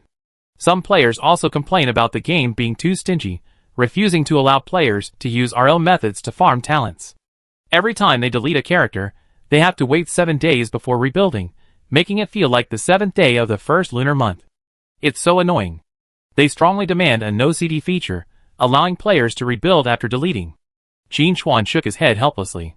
Although there's no definitive conclusion, based on statistics from past lives, the talents given when a character is first created are most likely the best and most suitable. The probability of obtaining higher talents after rebuilding a character is less than 1%. Furthermore, as the apocalypse becomes increasingly real, the side effects of deleting a character will become increasingly severe, until they become completely unbearable. Qin Chuan casually flipped to the next section and was stunned, the online dating section. Looking again, Qin Chuan exclaimed, "Wow! Week 0 seeking strong one. Searching for a partner in the alphabetical circle, come with sincerity. Paying a large sum for a child." Qin Chuan logged out and checked the forum name. It was indeed the Apocalypse Forum, and he couldn't help but sigh, what a gamble. Browsing around a bit, he found several interesting posts. One of the posters claimed to be an international student. "Thanks for the invitation. I'm in North America and just finished playing. Speaking of which, things have been a bit turbulent here lately. There's been constant gunfire in the next block, and a few stray bullets have even hit me. Thank goodness the glass is thick, otherwise I have been eating peanuts for free." The replies ranged from gloating to expressions of concern. But Qin Chuan was more interested in the poster's follow-up comments. Speaking of which, a few charitable organizations have popped up recently, giving free food to the homeless, taking them to showers, and even providing shelter. I've been saying that the community environment has improved a lot these days, with rice being a rare sight. As soon as this statement came out, a flurry of criticism erupted. Some envied the better welfare outside, while also disparaging their own circumstances. Compared to these, Qin Chuan was more concerned about these so-called charitable organizations. It wasn't that he was biased, but rather that those outsiders generally had bad intentions. Those charitable organizations were most likely created by the Illuminati to round up more homeless people. It seemed they were no longer content with secretly arresting people, but were looking for increased efficiency. Qin Chuan had reason to believe that the Illuminati were planning a major operation. Again, that sacrificial ritual? Qin Chuan frowned slightly. But the problem was that in his previous life, when the Illuminati were practicing sacrificial rituals, the apocalypse had already begun, and these rituals were truly effective. And now the apocalypse hasn't even begun. Even if there are more rituals, what good will it do, unless the apocalypse arrives early? Qin Chuan reviewed everything from beginning to end. First, the national team entered early, followed by Angelus, a member of the Illuminati, entering the game. Even cross-region boundaries were unlocked early. Chapter 907. Of course, Qin Chuan himself also played a role in fueling this. Both the Orcs and Eternal Night were updated early thanks to his activeness. Eternal Night was even a brand new map section. If Apocalypse truly arrived early, his contribution would have been considerable. Thinking of this, Qin Chuan's expression shifted slightly. He calmed himself and looked at his previous post, only to discover it had been deleted. Normally, Apocalypse wouldn't care about such things, so even if someone cursed Apocalypse, it wouldn't matter. However, if a post was heavily reported by players, it would be systematically deleted. Qin Chuan guessed that the previous post had been reported by the people of the God of Light. Checking the forum again, he found almost no posts regarding the homeless. Switching to the international forum, there wasn't much related information either. Even if one or two posts mentioned this, someone would quickly change the subject and steer the conversation elsewhere. To say there weren't any influencers involved would be impossible. Perhaps, it's time to talk to the national team, Qin Chuan thought to himself. It just so happened that Akabane and his team had already obtained and activated the Apostle Seal, making it a logical step to use it as a breakthrough point to communicate with the national team and exchange information. However, Akabane and Yi Sakura Luo were both on a mission in the Abyss, and could not be contacted at the moment. Furthermore, with the matter of the false god, Qin Chuan decided to finish his current tasks first. While he was pondering, new activity emerged among those infected with the Black Death. They gathered and bowed before a statue. Qin Chuan was alarmed. He hadn't even noticed when the statue appeared. It seemed to appear suddenly. It was abrupt, yet not alarming. Such a method was beyond the reach of ordinary people. He took a closer look at the statue. The face was hideous, the form bizarre. It looked more like a monster than a god. But conversely, such an appearance would be accepted by those infected with the Black Death. For in the eyes of the outside world, they were also monsters. In addition, Qin Chuan sensed a subtle divine fluctuation. This statue corresponded to a being in the void. The divine fluctuations revealed a sense of pain, which perfectly matched the authority and power that had been stolen from the God of Light. The existence behind this painful sect was very likely a puppet god. But Qin Chuan would not jump to conclusions without seeing it with his own eyes. Buzz, buzz. A strange low hum drifted in his ears. Black air permeated the statue, quickly converging into a translucent shadow. The overall shape was identical to the statue, simply magnified. But compared to the statue, this phantom was noticeably more agile and active, especially its eyes. Every time they glanced, the infected below would fall to their knees, their bodies trembling uncontrollably. Some would even burst into tears of excitement. The phantom let out a series of strange cries, its divine energy surging ever more intensely. The infected below grew increasingly fanatical. Qin Chuan could even see tiny white threads emanating from the infected's body and immersing themselves in the statue. After absorbing these threads, the phantom on the statue grew more solid. Qin Chuan's expression grew solemn. This statue was absorbing the power of faith. It could actually absorb the power of faith. The power of faith is a very unique energy. The general view on Blue Star, especially among players in the Yen Kingdom, is that faith is illusory, its very existence questionable. But in Apocalypse, the power of faith took on a more concrete form. The gods could absorb and utilize this energy. In fact, in Apocalypse, one of the most important criteria for judging a god's authenticity is the ability to absorb the power of faith. A true god, even the weakest, can absorb the power of faith. A false god, however powerful it may appear, cannot absorb the power of faith. Chapter 908. Those who can absorb the power of faith are not false gods, but true gods. The statue before Qin Chuan, connected to the existence in the void, was absorbing the power of faith, which surprised Qin Chuan. Moreover, he felt alarmed. What the hell had the God of Light concocted? Even if he had seized half of Sakhalus's authority and used it to create a puppet false god, it was still a false god, unable to absorb the power of faith. Honestly, if the God of Light could create a true god, the extent of his power would be unimaginable. Calling him a god king would be no exaggeration. Qin Chuan calmed his mind and continued to observe. This glance revealed a few clues. The white thread looked identical to the power of faith, but there were some differences. And it was this subtle difference that determined this thing was not the power of faith. The power of faith is pure. It is the embodiment of belief. It was the believer's recognition and expectation of the gods. But the core essence of the white thread Qin Chuan saw at this moment was the soul. This statue absorbed the souls of those infected with the Black Death. This alone was enough to demonstrate its false godly nature. The most common tactic used by false gods was to harvest souls under the guise of faith. Qin Chuan could assert that if these infected people participated in more of these gatherings and worshipped this false god statue more often, they would become increasingly weaker and ultimately perish.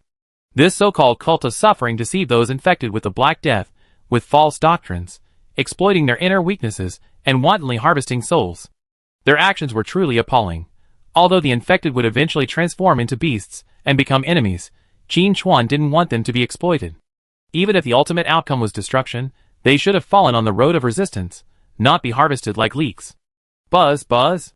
The distinctive chirping sound continued to linger. As their souls were harvested, the infected's expression became one of pain and struggle. But the phantoms on the statues immediately emitted black threads that merged with the infected's bodies. Their expressions immediately relaxed, as if they were immersed in joy. Qin Chuan couldn't help but grumble inwardly. They look like they're high. Are they some fake god of opium? With this grumble, Qin Chuan leaped from the shadows, and the moment he appeared, he launched his shadow knife. Bang!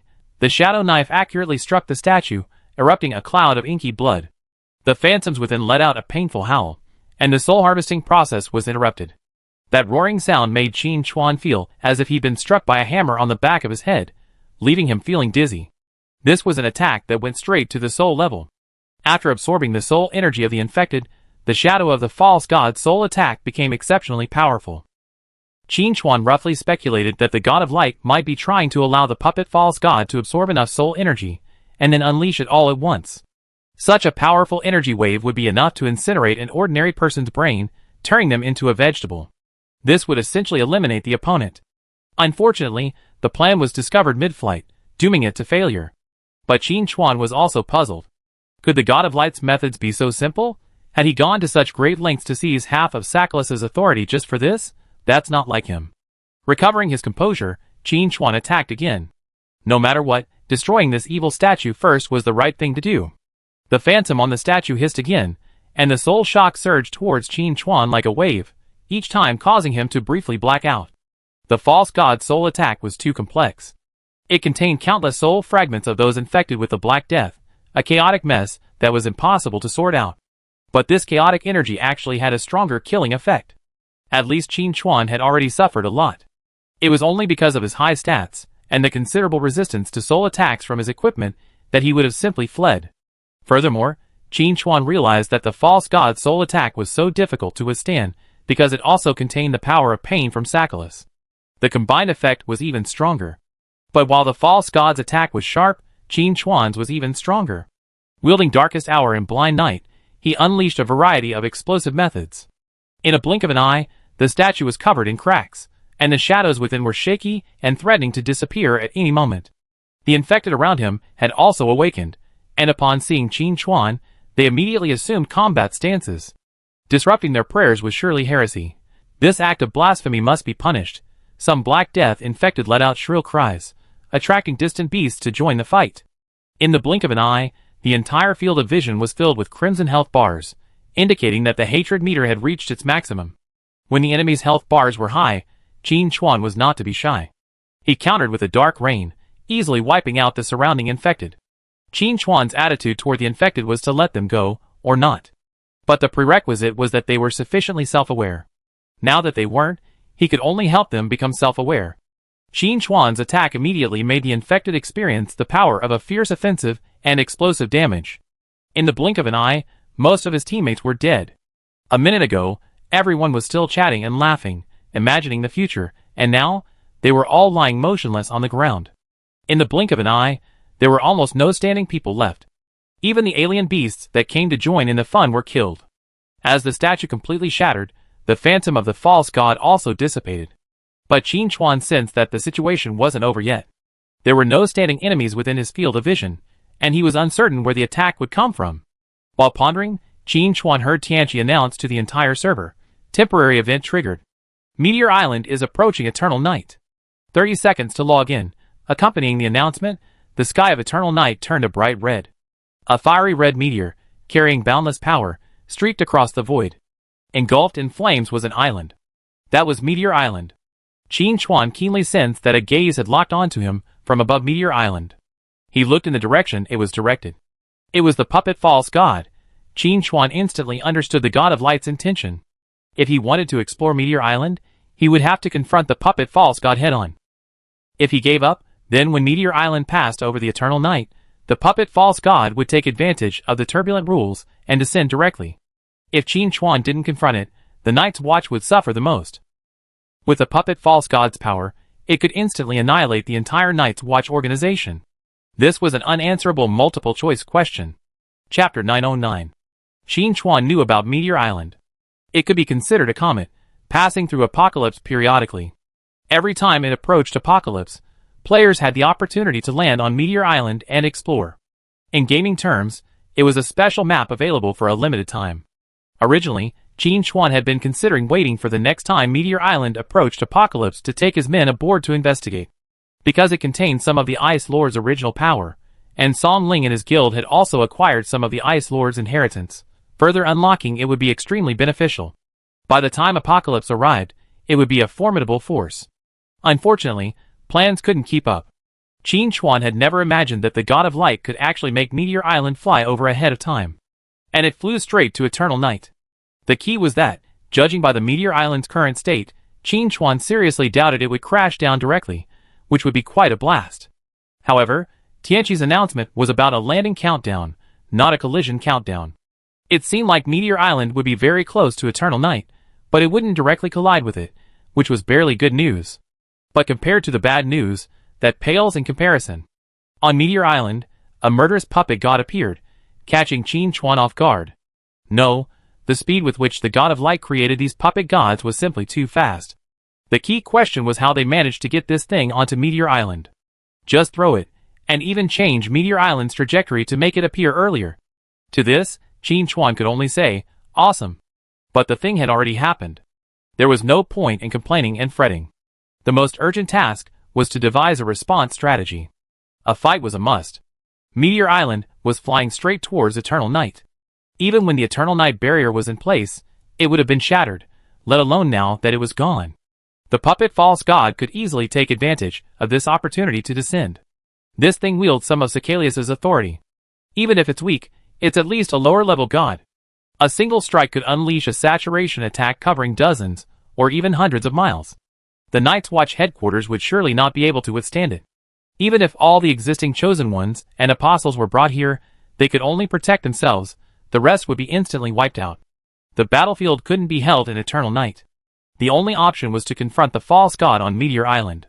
This wasn't a big deal, as this battle was bound to happen sooner or later.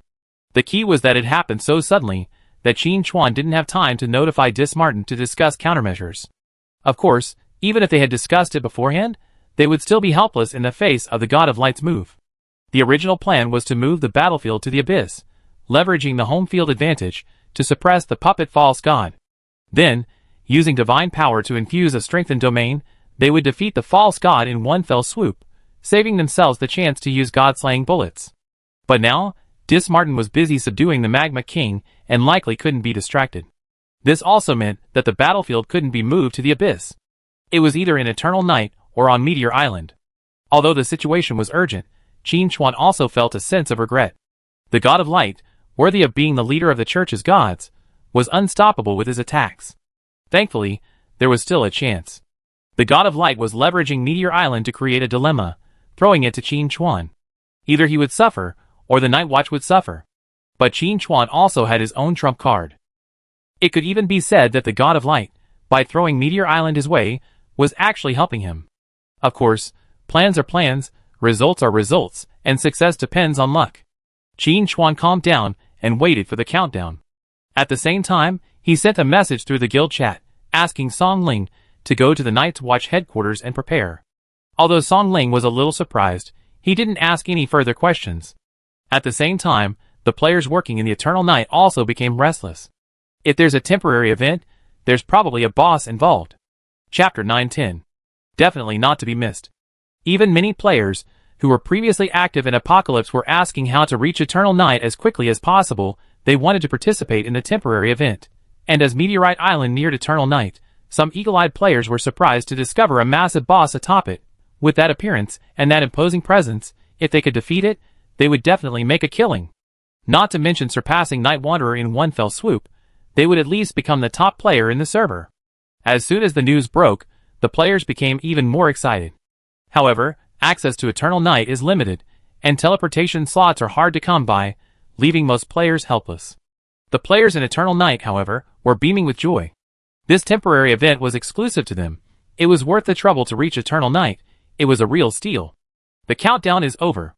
Meteorite Island is now open for exploration. This exploration is limited to 35 minutes. As the announcement sounded again, Qin Chuan immediately used the Darkest Hour's ability to infinitely flash high into the air, arriving in front of Meteorite Island. Perhaps due to the approaching Eternal Night, Meteor Island's speed had slowed, no longer possessing the world-destroying momentum it once possessed. The players on the ground saw only a flash before their eyes, and then they spotted a figure in midair. They looked again. Oh, the Night Wanderer. But that was true. How could an event like this be without the Night Wanderer? But then, they wouldn't have a share of the boss battle. No, even if they couldn't eat the meat, they had to at least have some soup. Instantly, some players used their own methods to attempt to land on Meteor Island. And Qin Chuan, at the forefront, was having a tough time. He was met with a divine attack that filled his entire field of vision, transforming into various skills, and flying at a speed of at least Mach 10. This was even after the speed had been corrected by Apocalypse. If Apocalypse fully descended upon Blue Star, the speed of divine attacks would be impossible to detect with the naked eye. Even many powerful gods would lack the effectiveness of their skills, fighting directly according to invisible laws, making them practically impossible to defend against. Though the puppet pseudo-god wasn't a true god, it held authority. Even if incomplete, its power was still beyond imagination. The first wave of attacks was still underway, while the second and even third waves were already brewing. Without a single pause, it flew towards Qin Chuan. Instantly, the entire sky was illuminated by a myriad of colors, and an overwhelming sense of oppression washed over them. The slightest misstep would result in shattering. Furthermore, the puppet pseudo-god would occasionally incorporate soul attacks into these attacks. The characteristic of soul attacks is their invisibility. Qin Chuan could only see the shadow prism shattering, but he couldn't see the source of the attacks. Thankfully, he wasn't simply taking a beating. With a backhanded, a shadow-flying knife pierced the pseudo-god's divine defenses, striking accurately into its body. This span, over 1,000 meters, was incredibly powerful, enhanced by the sniper god's talent. The puppet god's howl of pain didn't seem fake. Its furious counterattack proved it was inflicting extreme pain. Qin Chuan and the puppet god clashed in the air, while the players on the ground fell into deep thought. With this situation, they might as well not go. With their small bodies, let alone a direct hit, even a slight graze would likely mean a return to their respawn point. The puppet god's attacks were so rapid that even with the Darkest Hour's infinite movement, Qin Chuan struggled to dodge. The attacks were too fast. Often, he barely dodged one attack before another arrived before he could even regain his balance. Finding a few quick retaliatory blows was already quite remarkable. But as the fight progressed, Qin Chuan noticed a problem. The puppet god's recovery rate was a bit unreasonably fast. Observing the surroundings carefully, Qin Chuan understood the reason. Chapter 911. Those infected with the Black Death, who had joined the Cult of Pain, had likely heard the rumor, or perhaps been tricked. Regardless, they gathered together to pay homage to the puppet god on Meteorite Island. That devout attitude would put the archbishops in the main city to shame. The puppet god continuously harvested the soul power delivered to its mouth. Like a moving spring, its health bar instantly replenished as soon as it dropped. Qin Chuan even suspected that the puppet god would be immortal until all the Black Death infected were dead. And no one could accurately determine how many Black Death infected there were in Eternal Night. While the situation was a bit urgent, it was still within control. Also, it was reassuring that the group of the God of Light hadn't shown up. But Qin Chuan believed they were undoubtedly observing the battle from the shadows, poised to emerge when the time was right. According to previous speculation, the God of Light intended to use the puppet god to absorb the god-slaying bullet, thereby ensuring their own safety. Now, the puppet false god, backed by infected followers, has an endless health bar. The god-slaying bullet seems the only way to quickly kill it. The gods are waiting for that opportunity. Qin Chuan can be certain that as soon as he fires, a sky full of divine figures will appear. But that time hasn't arrived yet. Dodging attacks while rapidly advancing, Qin Chuan prepares to land on Meteorite Island and engage the puppet false god in a serious confrontation. You have logged into Meteorite Island. 34 to 15 remain on this exploration. As soon as he set foot on Meteorite Island, a notification sounded. Try to finish in 5 minutes, then leave another half hour to explore Meteorite Island and find the rest of the Ice Lord. Qin Chuan pondered this. He casually unleashed a flurry of skills, and the puppet false god howled once more. But thanks to the generous offerings of the infected believers, its injuries healed in the blink of an eye. Furthermore, since Meteorite Island was now so close to eternal night, the souls harvested by the false god had minimal transmission loss, giving it more confidence to delay. For a moment, Qin Chuan couldn't tell whether eternal night was his home turf or the false god's. Is this also part of your calculations, God of Light? Though Qin Chuan's thoughts raced, his gaze remained remarkably calm. He even had the energy to send a message to the guild to remotely direct Song Ling. The God of Light had thrown Meteorite Island, forcing Qin Chuan to confront the puppet false god head-on. While this was undoubtedly a daunting challenge, it also served Qin Chuan well. Gaining the Ice Lord source power on Meteorite Island became much easier. President, I'm at my position. Song Ling sent a message. Qin Chuan replied, Shadow will bring you here in a moment, don't worry. Understood. Closing the dialogue box, Qin Chuan unleashed a flurry of skills, instantly inflicting heavy damage on the puppet false god, its aura inevitably weakening. But the same thing remains. As long as the infected believers remain, as long as they can't be instantly killed, the false god can recover infinitely. In the void, several gazes were observing the area, their divine thoughts drifting and communicating. This mortal has managed to hold out for this long. He's no ordinary mortal, he's one who has slain gods, and is favored by the power of shadow. He shouldn't be underestimated. With the false god leading the charge this time, and the lands of the pain sect backing him, we're not afraid of attrition. That's right. And if a quick solution isn't possible, then let the false god directly enter eternal night, and cause trouble for the night watch. This mortal won't sit idly by. As long as he uses that bullet, we can take action. With just a single move, Big Brother God of Light becomes a being we must look up to. He's too powerful. What you see is merely superficial. How can you fathom Big Brother's foresight? Then what do you think? Look at Meteor Island's trajectory. Where will it end up next? This direction. The abyss? Is Big Brother God of Light planning to take care of that Dismartin as well? Everyone, we be very busy from now on. Get ready. After dealing with these troublesome creatures, it's time for the hunt. Divine thoughts mingled in the void, and the divine radiance of Meteor Island shone continuously. Although the false god's name is false, in terms of combat power, he's still god level. A single strike sent rubble and debris flying everywhere. Meteor Island must be strong enough, otherwise, with just these few blows, it would have been reduced to the dust of history. Guild leader, I feel a force calling me here. After arriving at the Night's Watch headquarters, Song Ling was quickly transported to a corner of Meteor Island, swept by a shadow. This spot was far from the battlefield, and with the shadow's protection, it wouldn't be instantly killed by the aftermath of the battle. However, other players weren't so lucky. After painstakingly landing on Meteor Island, they were instantly depleted by an invisible attack before they could even offer a victory speech. When their vision returned, they were already standing at the respawn point, surrounded by players with equally bewildered expressions. No, how did he die again? Looking up again, watching the Night Wanderer flickering back and forth in the boundless light, the players could only sigh. Awesome, truly awesome, worthy of being the server's strongest player. Apart from anything else, just his ability to escape and survive was far beyond the reach of ordinary players. At this point, Qin Chuan had already adapted to the rhythm of battle. It was all thanks to the dancing wings. The speed boost they provided was incredibly useful. Combined with the unlimited movement of Darkest Hour, he could move anywhere he pleased.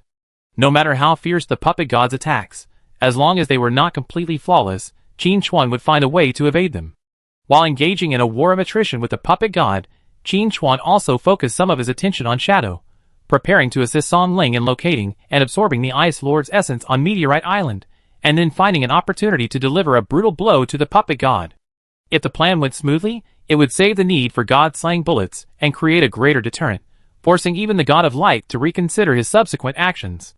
To ensure a convincing performance, Qin Chuan immediately took out a stack of divine power crystals and ingested them, his aura steadily rising. The puppet pseudo-god opposite him grew increasingly serious. All eyes in the void turned towards him. Shadow Domain. Qin Chuan shouted softly, and a black area expanded, slowing any divine attacks within it countless times. He moved leisurely between attacks, as if strolling leisurely in a garden. Chapter 912. The Shadow Domain possesses an unstoppable property, capable of repelling forces of other attributes. However, the pseudo-god's strength is evident, and his soul attacks are unique, lacking attribute power, making them difficult to completely eliminate. But being able to materialize and slow him down is already a remarkable feat. At least the gods in the void were amazed. They could even do this. After their amazement, the gods were forced to consider another question. With the shadow domain in place, the puppet pseudo-god's attacks would be unable to harm this mortal. They couldn't just wait until he exhausted all his energy, and could no longer maintain his domain. That would be too slow. The key is that delay can lead to unexpected consequences. What if this mortal spreads the news and contacts Dismartin in the abyss? That would be even more problematic. On paper, Dismartin is undoubtedly superior to this puppet pseudo-god. If Dismartin comes to support him, the pseudo-god will be left to die. Then they would have to decide whether to rescue him or not. The gods feared the god-slaying bullet in Qin Chuan's hands, and none wanted to be the first to suffer the consequences. Just in case. Just in case. If this mortal, determined to fight to the death, opened fire right away, who could withstand it, there would inevitably be someone who would suffer, but no one wanted to be that unlucky person. On the other hand, once the unlucky person was identified, the rest could act with impunity. Unfortunately, the gods could never have imagined that Qin Chuan had acquired another god-slaying bullet. Of course, such a powerful weapon would be used if it could be avoided. For example, Qin Chuan did not intend to use the god-slaying bullet against the puppet god this time. He had other plans. Before the shooting began, the gods would not casually reveal themselves, giving him ample room for maneuver. It could be said that after a brief moment of surprise, Qin Chuan figured out how to turn a disadvantage into an advantage, leveraging the meteorite island's sudden change of trajectory to further enhance his own strength. Even the pseudo-god, seeing his soul attacks were ineffective, immediately changed his tactics, charging forward in a cascade of endless agony, his divine light radiating continuously as he activated his domain, preparing for a head-on confrontation. Given the puppet pseudo-god's power, the domain it activated could truly be called a divine domain, overwhelmingly superior to ordinary domains. Any ordinary holy domain would likely have simply fled. A single moment of hesitation would be irresponsible to one's own life. But Qin Chuan chose to trust in the power of shadow. This power, feared even by the god of light, would never let him down. As the pseudo-god approached, the might of the power of pain it wielded became increasingly clear. From body to soul, pain enveloped him constantly. Even with the constraints of the apocalypse rules and the buffering effect of the game cabin, Qin Chuan could still feel the suffocating agony. Pain, too much pain. Warning. Increased player mental stress detected. Please exit the current area immediately. Qin Chuan nodded slightly at the prompt. Apocalypse is still very disciplined. Before its arrival, it was a conscientious game that took players' interests into consideration. Most harmful behaviors would be stopped. At least a warning would be issued. But if it truly had a conscience, it didn't mean to force players to quit. And how could the damage caused by this kind of authority, and might be considered increased mental stress? It was clearly damaging to the mind. Luckily, the Shadow Realm had been activated, creating a strong repulsion against attacks. Otherwise, the moment the false god rushed in front of them, the player would have fainted in their game cabin. In a head-on clash between realms, and with the false god at a disadvantage, Qin Chuan naturally wouldn't act rashly and retreat. He ran in front, the false god chasing behind. The man and the god circled above Meteorite Island. But this made things difficult for the other players. Every time a player landed on Meteorite Island, their vision went black. When I opened my eyes again, I was already at the resurrection point. Chapter 913. A look at the battle log reveals a death from an unknown AoE. After a few attempts, some players started cursing. Night Wanderer, you're not human. Another boss all to yourself. Instantly, a flood of posts denouncing Night Wanderer appeared on the forum. Qin Chuan ignored all this. While he was nagging the false god, he let Song Ling explore Meteorite Island. Song Ling had previously absorbed some of the Ice Lord's essence power in the Arctic ice fields and subsequently took on several quests, further deepening her ice perception. Upon landing on Meteorite Island, she immediately sensed an inexplicable calling, guiding her forward. Not only that, Song Ling also discovered that the inheritance quest in her quest list had been updated, requiring her to obtain the nearby ice essence. Song Ling couldn't help but feel curious. Could it be that the guild leader knew there was a quest suitable for her here? That's incredibly powerful. So, the guild leader wasn't a cheater, but a game developer? How else could he know so much? Although she felt a little puzzled, Song Ling didn't dwell on it. Since the guild master had sent her here, their target must be the origin of ice. She had to find it as soon as possible. After landing on the island, Song Ling saw the exploration countdown. Furthermore, Her guild master was engaged in an intense battle with a mysterious boss, so Song Ling knew she had to act quickly. She couldn't hold the guild master back. Thankfully, Meteorite Island wasn't large, and with special guidance, Song Ling quickly discovered a hidden entrance. Judging from the path, it most likely led directly to the island's underground core. Song Ling immediately said, "Guild master, I'm going down to explore." Qin Chuan's voice echoed from the shadows nearby. "Go ahead. I keep an eye on you." This mortal is incredibly resilient. He hasn't even been defeated yet. Although this false god only holds partial authority, and his power isn't complete, he's still no match for a mortal. He's still unable to win this battle. Why haven't Apocalypse's restrictions been lifted? If we can't eliminate this mortal, he become a real threat to us. I trust Brother God of Light. He definitely have other plans. Hey, by the way, where's Brother God of Light gone? He showed up a while ago, but then he's been quiet again. Do I have to report to you about my whereabouts? Just focus on your own business. Sky God, you've been looking rather down lately. Is something bothering you? I've been wondering. This mortal hasn't fired a shot yet. What's he thinking? Is he trying to save that bullet? If he doesn't fire, we can't show up easily. We can only wait. President, I arrived. Song Ling looked at the scene before him. The vast underground space wasn't dim, on the contrary, it was quite bright. The light came from the front, a heart-shaped block of ice, all pale blue. Ice mist swirled around it, making the temperature of the underground space extremely low. As Song Ling spoke, Qin Chuan observed the situation through his shadow. He had naturally seen the icy heart as well. Frost Heart. Sealed divinity, awaiting activation. Seeing the Frost Heart stats, Song Ling became excited and quickly said, "President, this must be it." Qin Chuan pondered for a moment, then said firmly, "Exit first." Although she didn't understand the president's reasoning, Song Ling resolutely carried out her orders. Even with this incredibly valuable item within easy reach, she didn't hesitate. From past experience, it was always wise to listen to the president. Furthermore, Song Ling suspected the guild leader had connections to the game developers, and likely knew something inside. He asked her to withdraw, presumably because some hidden condition hadn't been activated. In a way, Song Ling's mindset was a blessing in disguise. She didn't know the true meaning of the apocalypse, but because she trusted the guild leader, she didn't dwell on it. Because Song Ling knew the guild leader was definitely acting in their best interests. Chapter 914. The reason Qin Chuan asked Song Ling to withdraw was because this exploration was too easy. So easy, even without the puppet god, any player who landed on Meteor Island and spent a little time exploring could easily find a portion of the Ice Lord's original power. Even the most important godhood. This was unscientific. Given Tianqi's stingy nature, it would be impossible for players to obtain the final reward so easily. At the very least, it would require a series of puzzle-solving battles. At the very least, it would require a large number of players to compete, and only the strongest would have a chance. But now, the Frost Heart was right in front of him, within reach, which actually made Qin Chuan wary. The current situation was unclear, so for safety's sake, it was natural to have Song Ling retreat outside. Of course, he wouldn't give up outright. He would first guard the entrance until Qin Chuan understood the situation and the hidden dangers, and then make further considerations.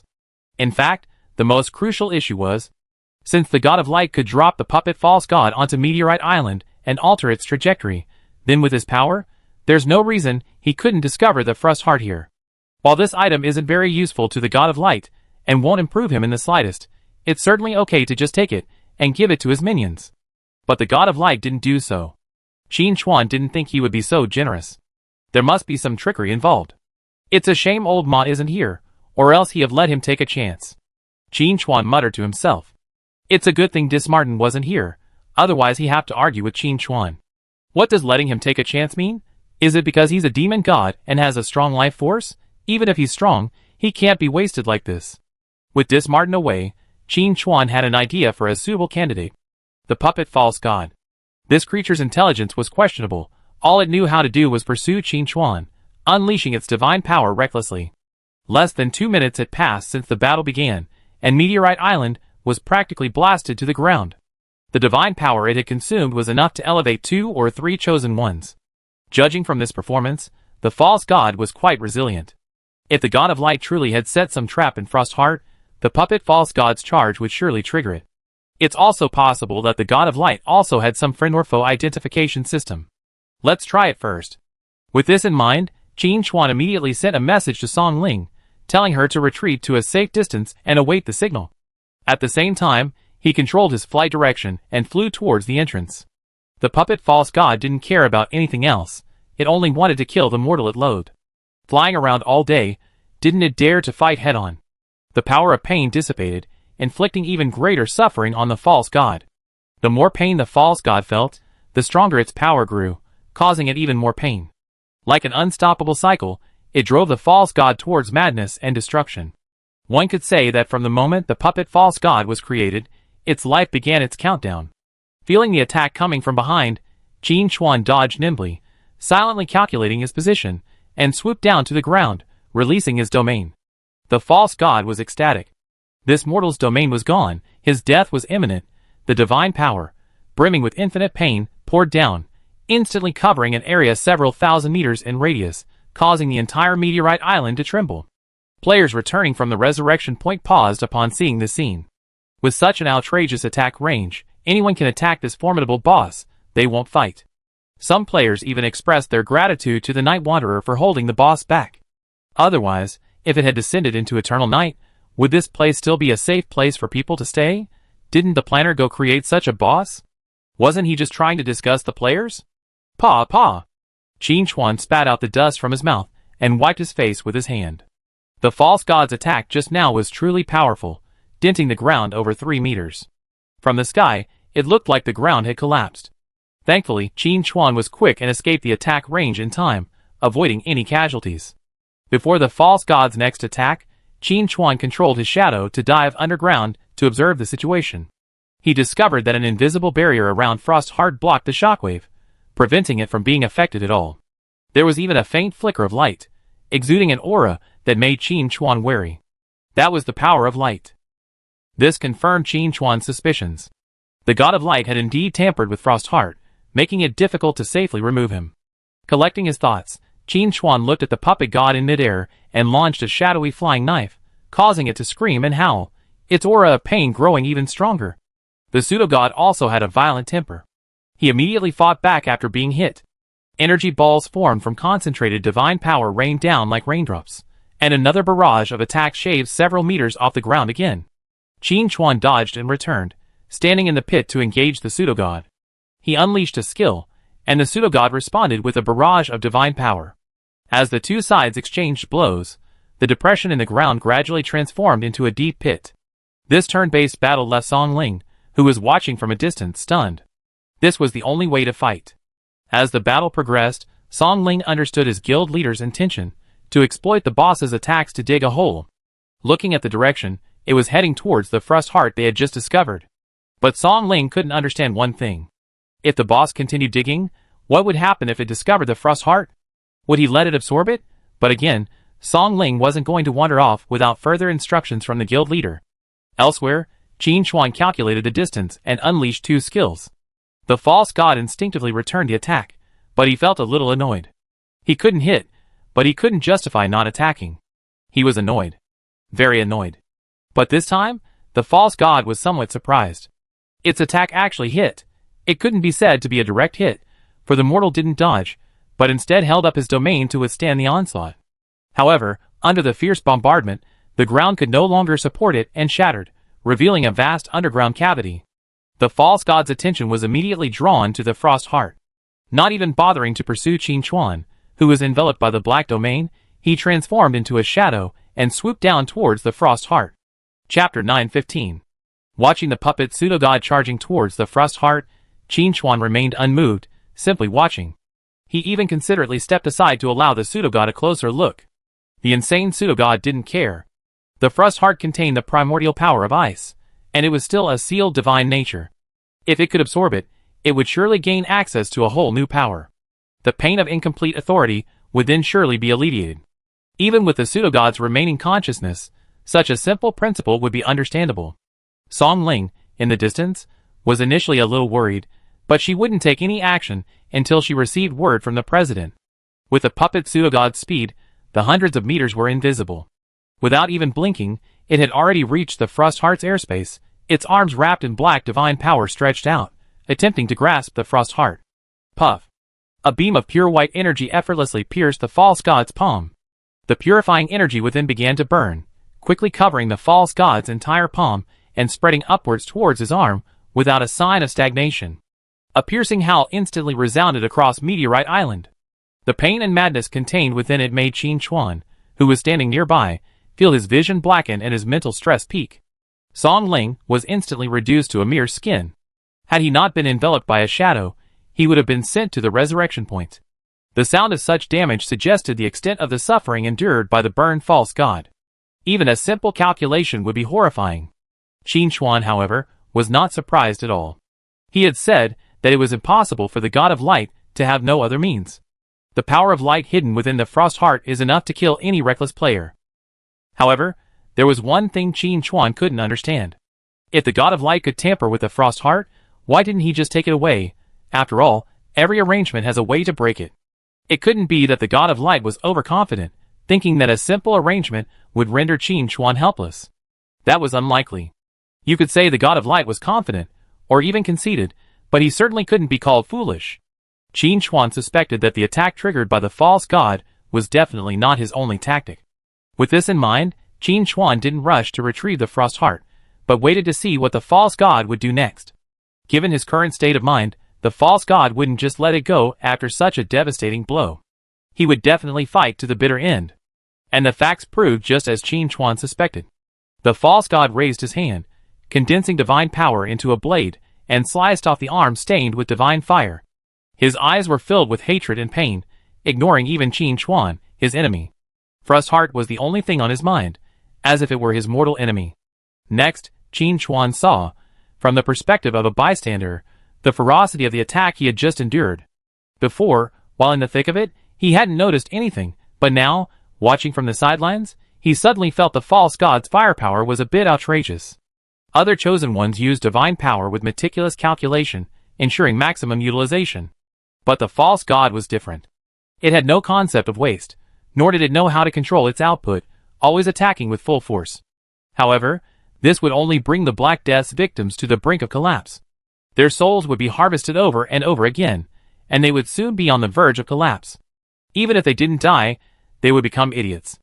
Thinking of this, Qin Chuan's heart moved, and he stared closely at Frost Heart, focusing on the radiant power that continuously emanated from it, trying to find the problem.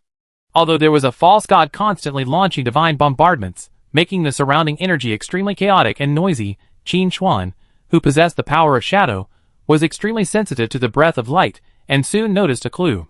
Chapter 9:16. This aura of light is impure. Whether it's the color or the energy, it's of the light attribute. But a strange feeling lingered in Qin Chuan's heart. Adding to the various clues he had gathered earlier, Qin Chuan soon sensed a very familiar aura on the false god's severed arm. The Black Death. While it seemed reasonable for the false god to harbor the aura of the Black Death, since he harvested the souls of those infected, the aura of the Black Death seemed to be quite plausible. Qin Chuan was particularly sensitive to the pure white flame. He sensed the aura of the Black Death within the divine flame of light. This discovery stirred a wave of emotion in Qin Chuan's heart. The god of light was infected with the Black Death? But to be truly shocked, it wasn't that. Qin Chuan had long before received a warning from his node clone, warning him to be wary of the darkness beneath the light. Of course, it wouldn't be wrong to say that the god of light was seriously ill and completely corrupted. Qin Chuan guessed that it had probably been infected with the Black Death's source power, and was still under control. But what would happen if the situation continued to develop was hard to say. Rethinking the various clues and details in his mind, Qin Chuan came up with a plan. If the god of light truly had been infected with the Black Death, then the situation would be much easier for him to handle. Recovering his composure, Qin Chuan sent a message to Song Ling, asking her to prepare. Then, Qin Chuan looked at the puppet pseudo-god. It was still furiously attacking Frost Heart, the divine fire of light constantly surging, and the situation suddenly reached a stalemate. The puppet pseudo-god didn't dare to destroy Frost Heart. On the one hand, it was reluctant. After all, it sealed the godhead, and if he missed this opportunity, who knew how long it would take? On the other hand, the luminous divine fire within the Frost Heart also made the false god fearful. Even if its master wasn't present, that overwhelming power advantage was beyond the false god's reach. Qin Chuan looked at the false god, then at the Frost Heart, a smile playing on his lips. Now it was time for his show. Shadow Domain. With a low shout, As a large number of divine crystals were absorbed, Qin Chuan activated the shadow domain to its fullest extent. Both its range and its suppressive power were far superior to what he had previously demonstrated. The false god hadn't taken it seriously at first. But when the shadow domain extended and completely pinned it in place, the false god realized something was amiss. This domain could actually trap it? It possessed the combat power of a lower to mid-level god. It wouldn't even take a single mortal sanctuary seriously, let alone dozens or even hundreds of them. However, the false god also realized that to maintain a domain of this scale, this mortal was using external resources. The enemy had used a large number of divine crystals as a replenishing means, barely achieving the current effect. In other words, once those divine crystals were completely consumed, the enemy would be helpless. With so many lambs at its disposal, the false god wasn't afraid of being consumed. Even if it was hurt, its injuries could be easily repaired. The false god looked at Qin Chuan, his narrow eyes filled with disdain. So what if I'm temporarily trapped by you? Qin Chuan ignored the false god's thoughts and continued to activate the shadow domain, covering the frost heart with it. The moment it came into contact with the shadow power, the frost heart erupted with an unprecedented brilliance, and the divine fire within seemed endless, continuously erupting and gushing outward. At the same time, an extremely obscure black arrow flew straight towards Qin Chuan's brow. The false god let out a low laugh. It was trapped in place, but its perception had not been weakened, and its eyes were not blinded. Naturally, it could see the changes in the frost heart. At this moment, its heart was filled with gloating and a touch of fear. This thing is so terrifying. It's a good thing I didn't grab it directly, otherwise it would have been attacked. But then again, how could such pure light power also contain an arrow of destruction? Chapter 9:17. Is this scientific? Seeing that pure power of light again, the false god shuddered. It recalled that terrifying figure. During its creation, the god of light's methods were ruthless. Even though the false god's memories had been altered and subject to various constraints, it could still recall the fear buried deep within its soul. Beneath that piercing light, an unspeakable darkness seemed to lurk. But what did this have to do with it? It had only one goal, to complete its own authority. The false god's mind raced, its gaze filled with anticipation. If it were struck by that arrow of destruction, even it wouldn't be able to withstand it, let alone this mortal. Just wait and see. The gods in the void shared similar anticipation. They marveled at the power of the great god of light, capable of compressing the power of destruction into a single arrow, and even burying it within the tiny heart of frost. No wonder Big Brother, the god of light, didn't take the frost heart. I thought he didn't value it, but now it seems he was just bait. You're kidding. Big Brother's schemes are unpredictable. But then again, where did Big Brother get the power of destruction? You haven't defeated any gods of destruction lately. It's probably some old stock. We fought our way here, and everyone's kingdom has their share of spoils. Extracting some power from them is a piece of cake. Brothers, prepare to reclaim our lost laws. That mortal is dead. The gods' thoughts intertwined, and under the gaze of the gods, the arrow of destruction pierced Qin Chuan's brow. In an instant, divine power surged through the void, and countless massive figures began to stir, ready to strike. The next second, the gods watched as the mortal they hated shook his head and, as if nothing had happened, took the frost heart. The gods slammed on the brakes, their figures sank back into the void to avoid being instantly shot. But 1,000 questions swirled in their minds. No, buddy, you were hit by an arrow of destruction, and that's it.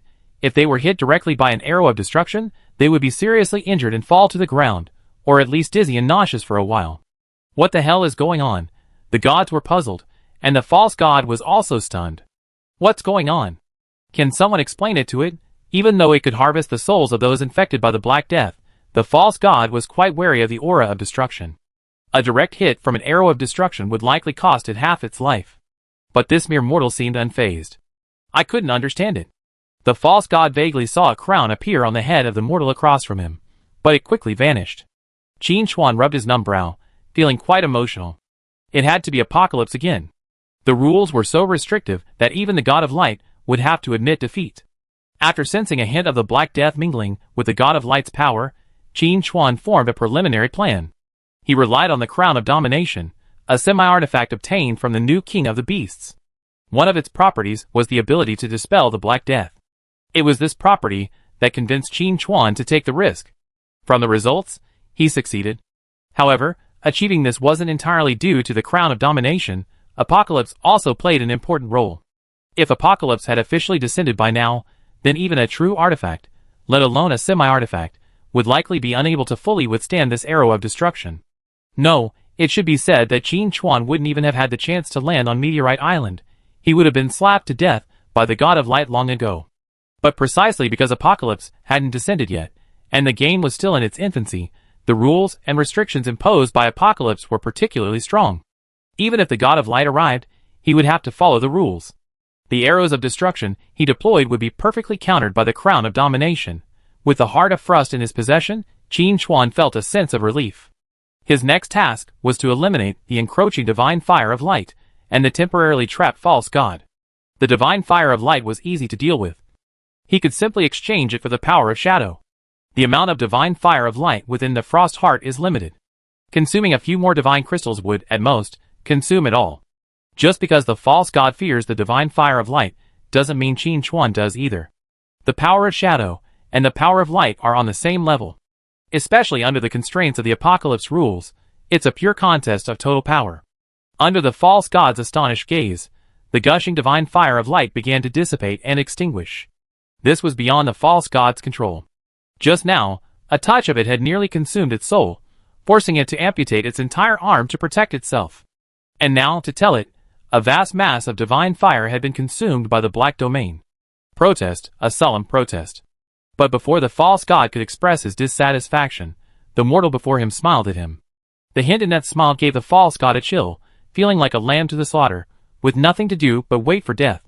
Who, after all, is the prey? After playing with the Frost Heart for a while, Qin Chuan handed it to Song Ling, instructing, "Take it and study it slowly." "Thank you, President." Song Ling thanked him earnestly. She didn't try to refuse.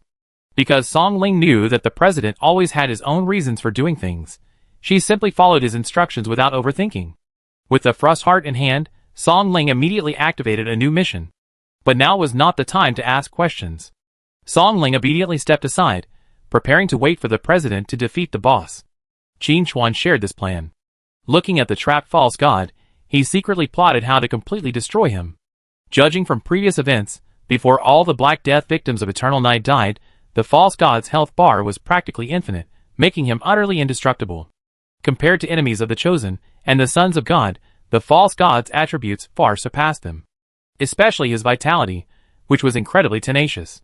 In the void, the gods rekindled their anticipation. Although the Big Brother God of Light's arrows of destruction had failed, the False God's vitality remained. The only way to completely annihilate him was to use the God-slaying bullet, and once that bullet was fired, their chance would return. Chapter 9:18. As the gods predicted, the most reliable and effective way to quickly kill the False God is to use the God-slaying bullet. If even the Tiger God, possessing complete authority and countless true believers, couldn't stop it, how could this puppet False God survive?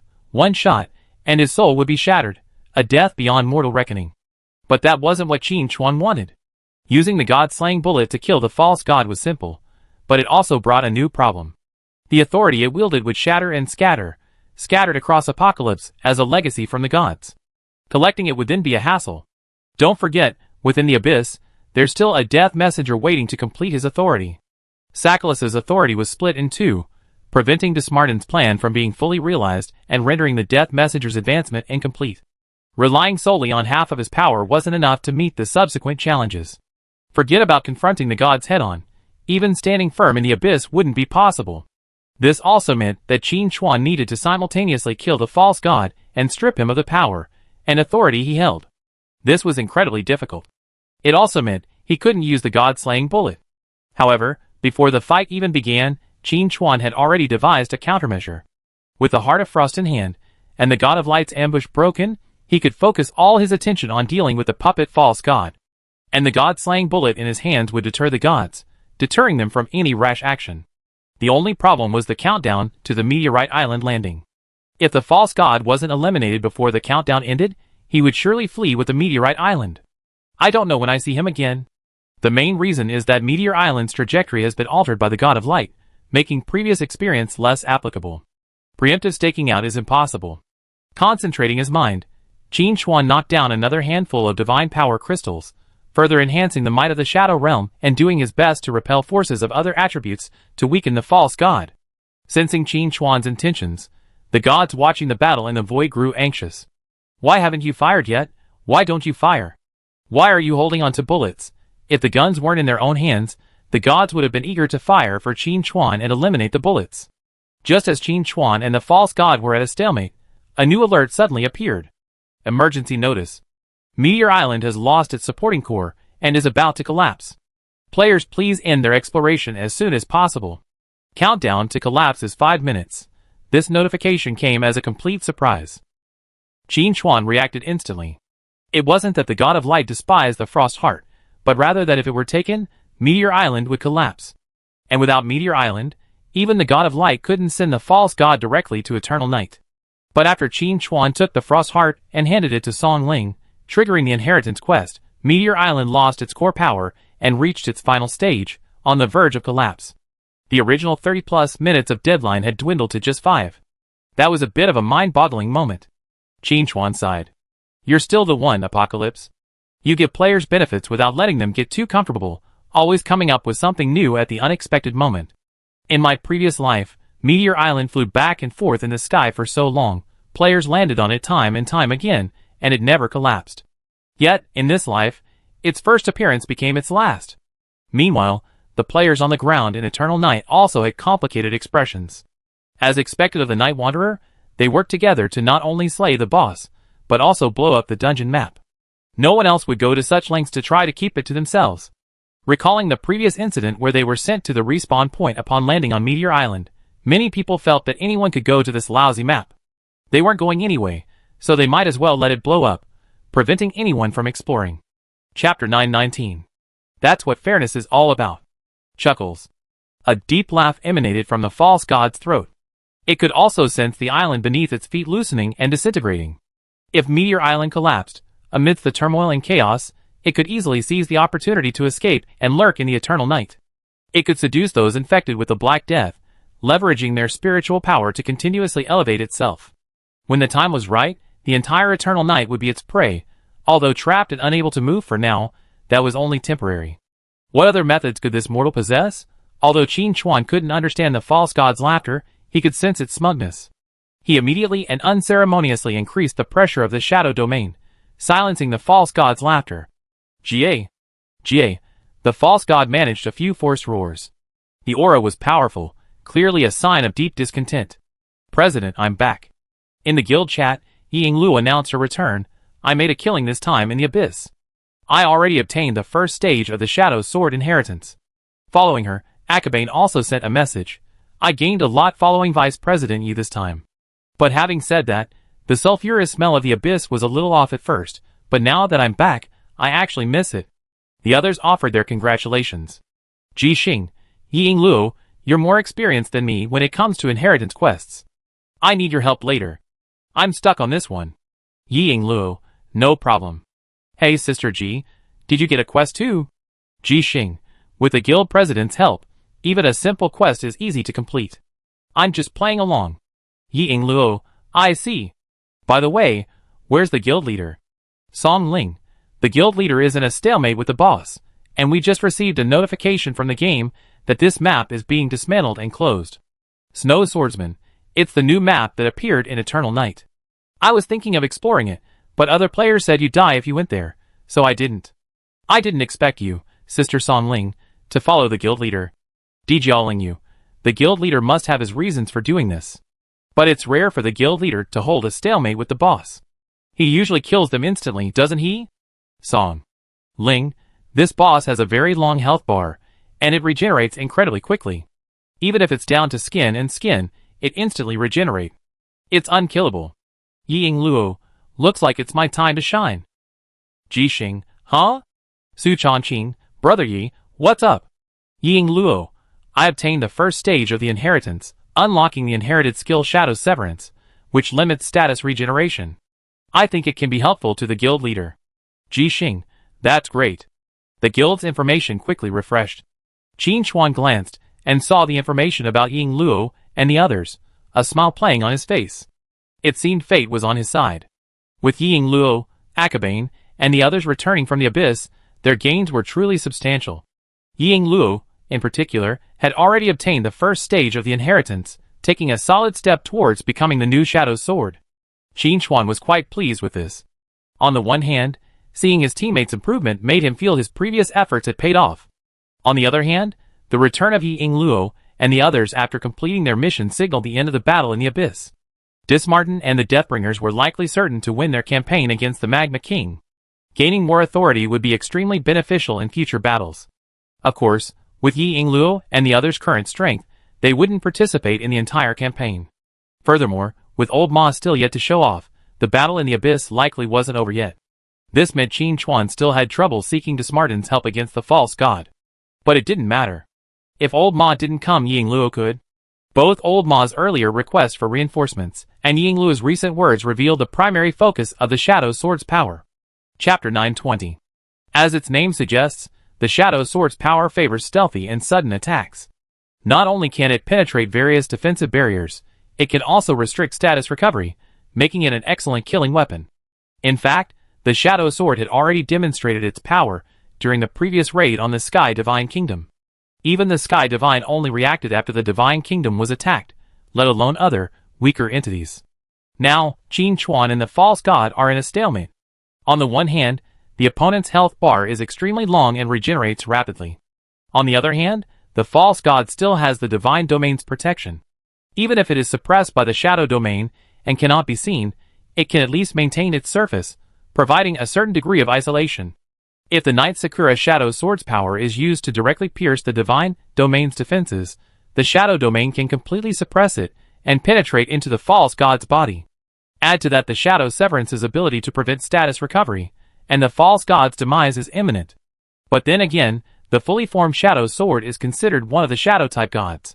Its ability to sever shadows should have a corresponding counterpart in shadow power. Qin Chuan pondered.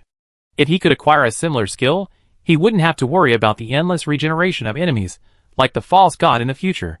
Recovering his focus, Qin Chuan sent Yi Luo to the Night Watch headquarters, then used his shadow to bring him to Meteorite Island.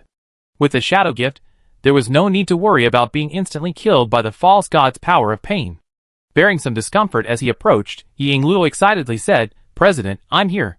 He had once been unable to help but watch his guildmaster's back, unable to offer any assistance. But now, having completed his initial training, he was finally no longer a mere burden. Qin Chuan nodded and said, "This situation is urgent, so let's not waste time on idle talk. Let's strike this guy with a sword and show him the power of our Shadow Sword." Clang.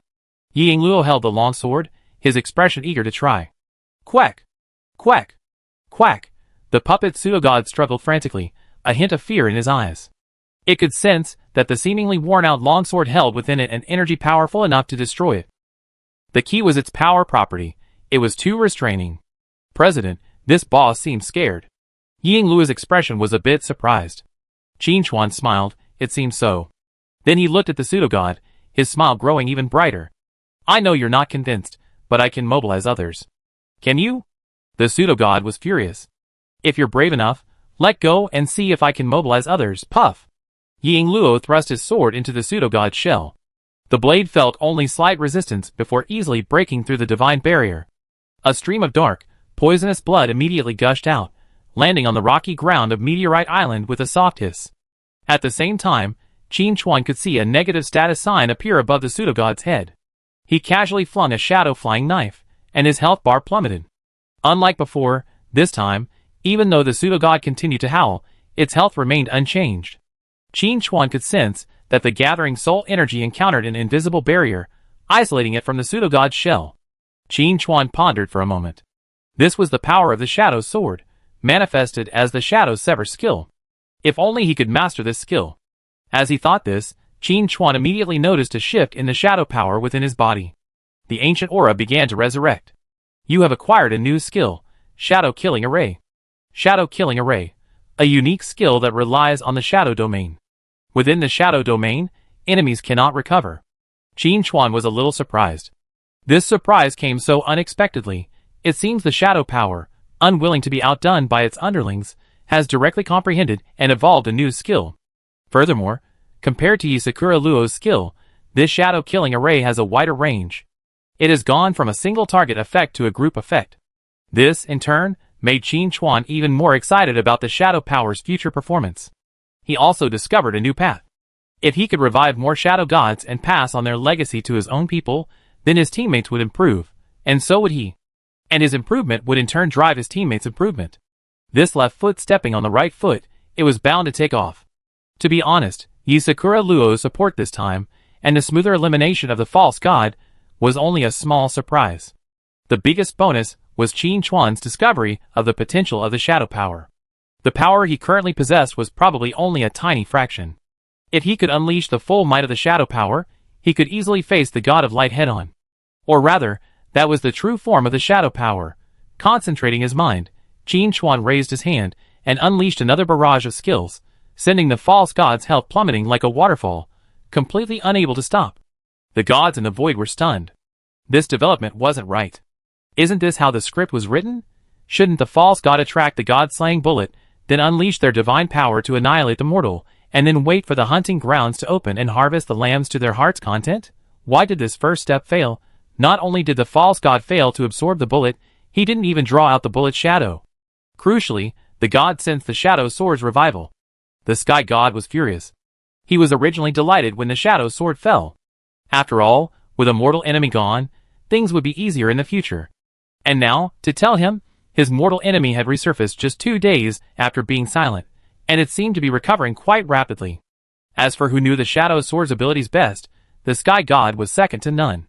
Perhaps they had all fought the shadow sword in ancient times, but he was the only one who had recently been attacked by it. Thus, the sky god had a deeper understanding of its silent, piercing attack. He had indeed taken a blow. But the shadow sword's swift resurgence was still somewhat unexpected. A suitable successor wasn't easy to find. If one was unlucky, the wait might be thousands or even tens of thousands of years. A flicker of gloom crossed the sky god's mind. Fate seemed to be on his side. Chapter 921. Although the appearance of Meteor Island caused some minor disturbances, the ultimate outcome was a bonanza for Qin Chuan. The pseudo-god's health bar was nearing its limit. A few more skills would complete the kill. With the added bonus of his level 8 sniper god talent, coupled with various equipment and skills, Qin Chuan could consistently dish out damage exceeding 10 digits, easily capable of instantly dispatching a legendary boss.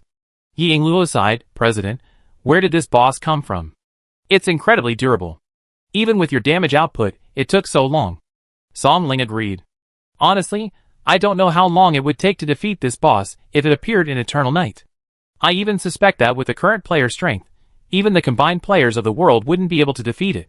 I just watched from the sidelines and noticed that other players, who landed on Meteor Island, were sent to the respawn point as soon as they landed, without even being attacked by the boss.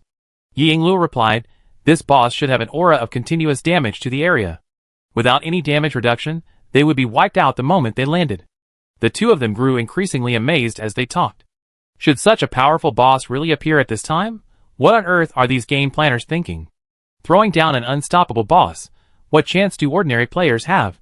It's only because the president is here, otherwise this incident would have been a disaster. Thinking of this, Yingluo said thoughtfully, why do I feel that this boss is coming for the president? If there is no president, does it mean that this boss will not be activated so early? Song Ling pondered this, and it seemed to make sense. He couldn't help but say, the guild leader has mastered this game. He's completely helpless, forcing the planners to unleash the top boss early. As he spoke, Qin Chuan's voice drifted over from the side, done. Let's go! This place is about to explode. The two looked back, only to see the once towering and imposing boss reduced to a pile of rotten flesh.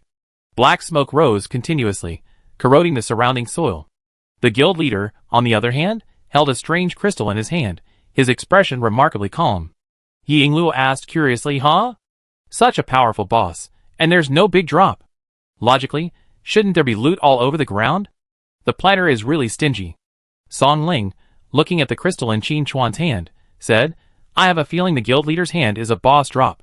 After a pause, Song Ling added, the guild leader gave me a frost heart from the center of the island. Its attribute is marked as a sealed godhood, which helped me successfully obtain a new inheritance quest. The guild leader didn't take such a valuable item, but now he's laughing with the crystal. It must be something special. Qin Chuan casually remarked, are you two really ready to be detectives? Your analysis is quite convincing. But Song Ling was right about one thing. The crystal in his hand was indeed a drop from a false god, and it was very special. Source of pain, an incomplete intermediate godhood that can be fused with the origin of torment. Qin Chuan didn't intend to keep this item for himself. He would give it to the Deathbringer, completing his authority and making him the new Lord of Pain and Torment. He would be a true abyssal demon god-level warrior, no less powerful than Dismartin. Add to that the high probability of obtaining the Magma King's authority, and half of the Abyss would be under their control, effectively establishing their own territory. Even if Apocalypse were to fail, they could retreat to the Abyss and bide their time. However, judging by the current situation, they probably wouldn't fall to such a state. The greatest reward from killing the false god this time wasn't the source of pain, but the reminder that appeared as he fell. Chapter 922. Clues to the long stairway to godhood have appeared. You, as a mortal, have slain a god, embarking on an unprecedented journey. A unique quest has been generated. God Hunter, please note, this quest cannot be abandoned after accepting it. The gods will stand against you, so choose carefully, Qin Chuan pondered. When I used the god-slaying bullet to kill the tiger god before, no such prompt appeared. It seems that within the rules of Apocalypse, this method is not that uncommon. Strictly speaking, however, the tiger god died from the counterattack of the world's will. He merely used the god-slaying bullet, not his own power to slay the god. This time was different. In the battle against the false god, Qin Chuan relied more on his own abilities. Forget using the god-slaying bullet, he didn't even bother to find Old Ma. Although he managed to bring Yi Sakura Luo over in the final stage, the Shadow Sword's power ultimately stems from Shadow. And honestly, even if Ying Luo hadn't returned from the Abyss, Qin Chuan would still have found a way to deal with the false god. It was just easier now. As for the mission, he definitely had to accept it. He had finally found the clue to the long stairway to godhood. If he missed it, there was no telling when he'd find it again. So what if he stood against the gods? Couldn't he have stood against them now? Or would he have let him go if he surrendered now? Impossible. The struggle had begun, there was no retreat. Gentling himself, Qin Chuan immediately accepted the mission. He vaguely sensed an inexplicable gaze watching him, but it quickly vanished. In the mission list, the words God Hunter shone a crimson glow, and the surface of the text seemed to be rippled with water. But now isn't the time to speculate on mission information. Meteor Island is about to collapse. If you don't want to be buried here, you must leave quickly. Once we're safe, we have plenty of time to study. As he spoke, the ground beneath his feet cracked, and the sound of boulders crashing continued. He casually teleported back to the surface, and used his shadow ability to bring Ying Luo and Song Ling down. The three of them looked up at the sky, and saw the massive meteor island in midair shrinking at a visible speed. The fragments of the main body collapsing plummeted to the ground, rubbing violently in the air like fiery red meteors. And as far as the eye could see, there were more than 1,000 such meteors, filling the entire sky with crimson. Without time to marvel at the majesty of the scene, Qin Chuan picked up Ying Luo and Song Ling, and turned to run. Boom! The sound of something heavy falling came from behind him, accompanied by a wave of high-temperature air. If one looked down from the air, the eternal night continent would be dotted with starlight. But behind this magnificent scene lay the destruction of countless lives. The players were the loudest in their complaints. What kind of a thing was this? A boss rarely appeared, yet it was instantly destroyed before they even saw it. After finally waiting for the boss to be defeated by the Night Wanderer, the dungeon map exploded, and falling meteors sent innocent players to their respawn points. Are there still laws? Are there still rules? Go Planner, if you come out, we promise not to kill you. How could this be? In the void, the sky god gazed at the crumbling meteorite island, his heart surging with unusual emotions. Even the big brother god of light couldn't personally eliminate that mortal. The current apocalypse felt unfamiliar to him.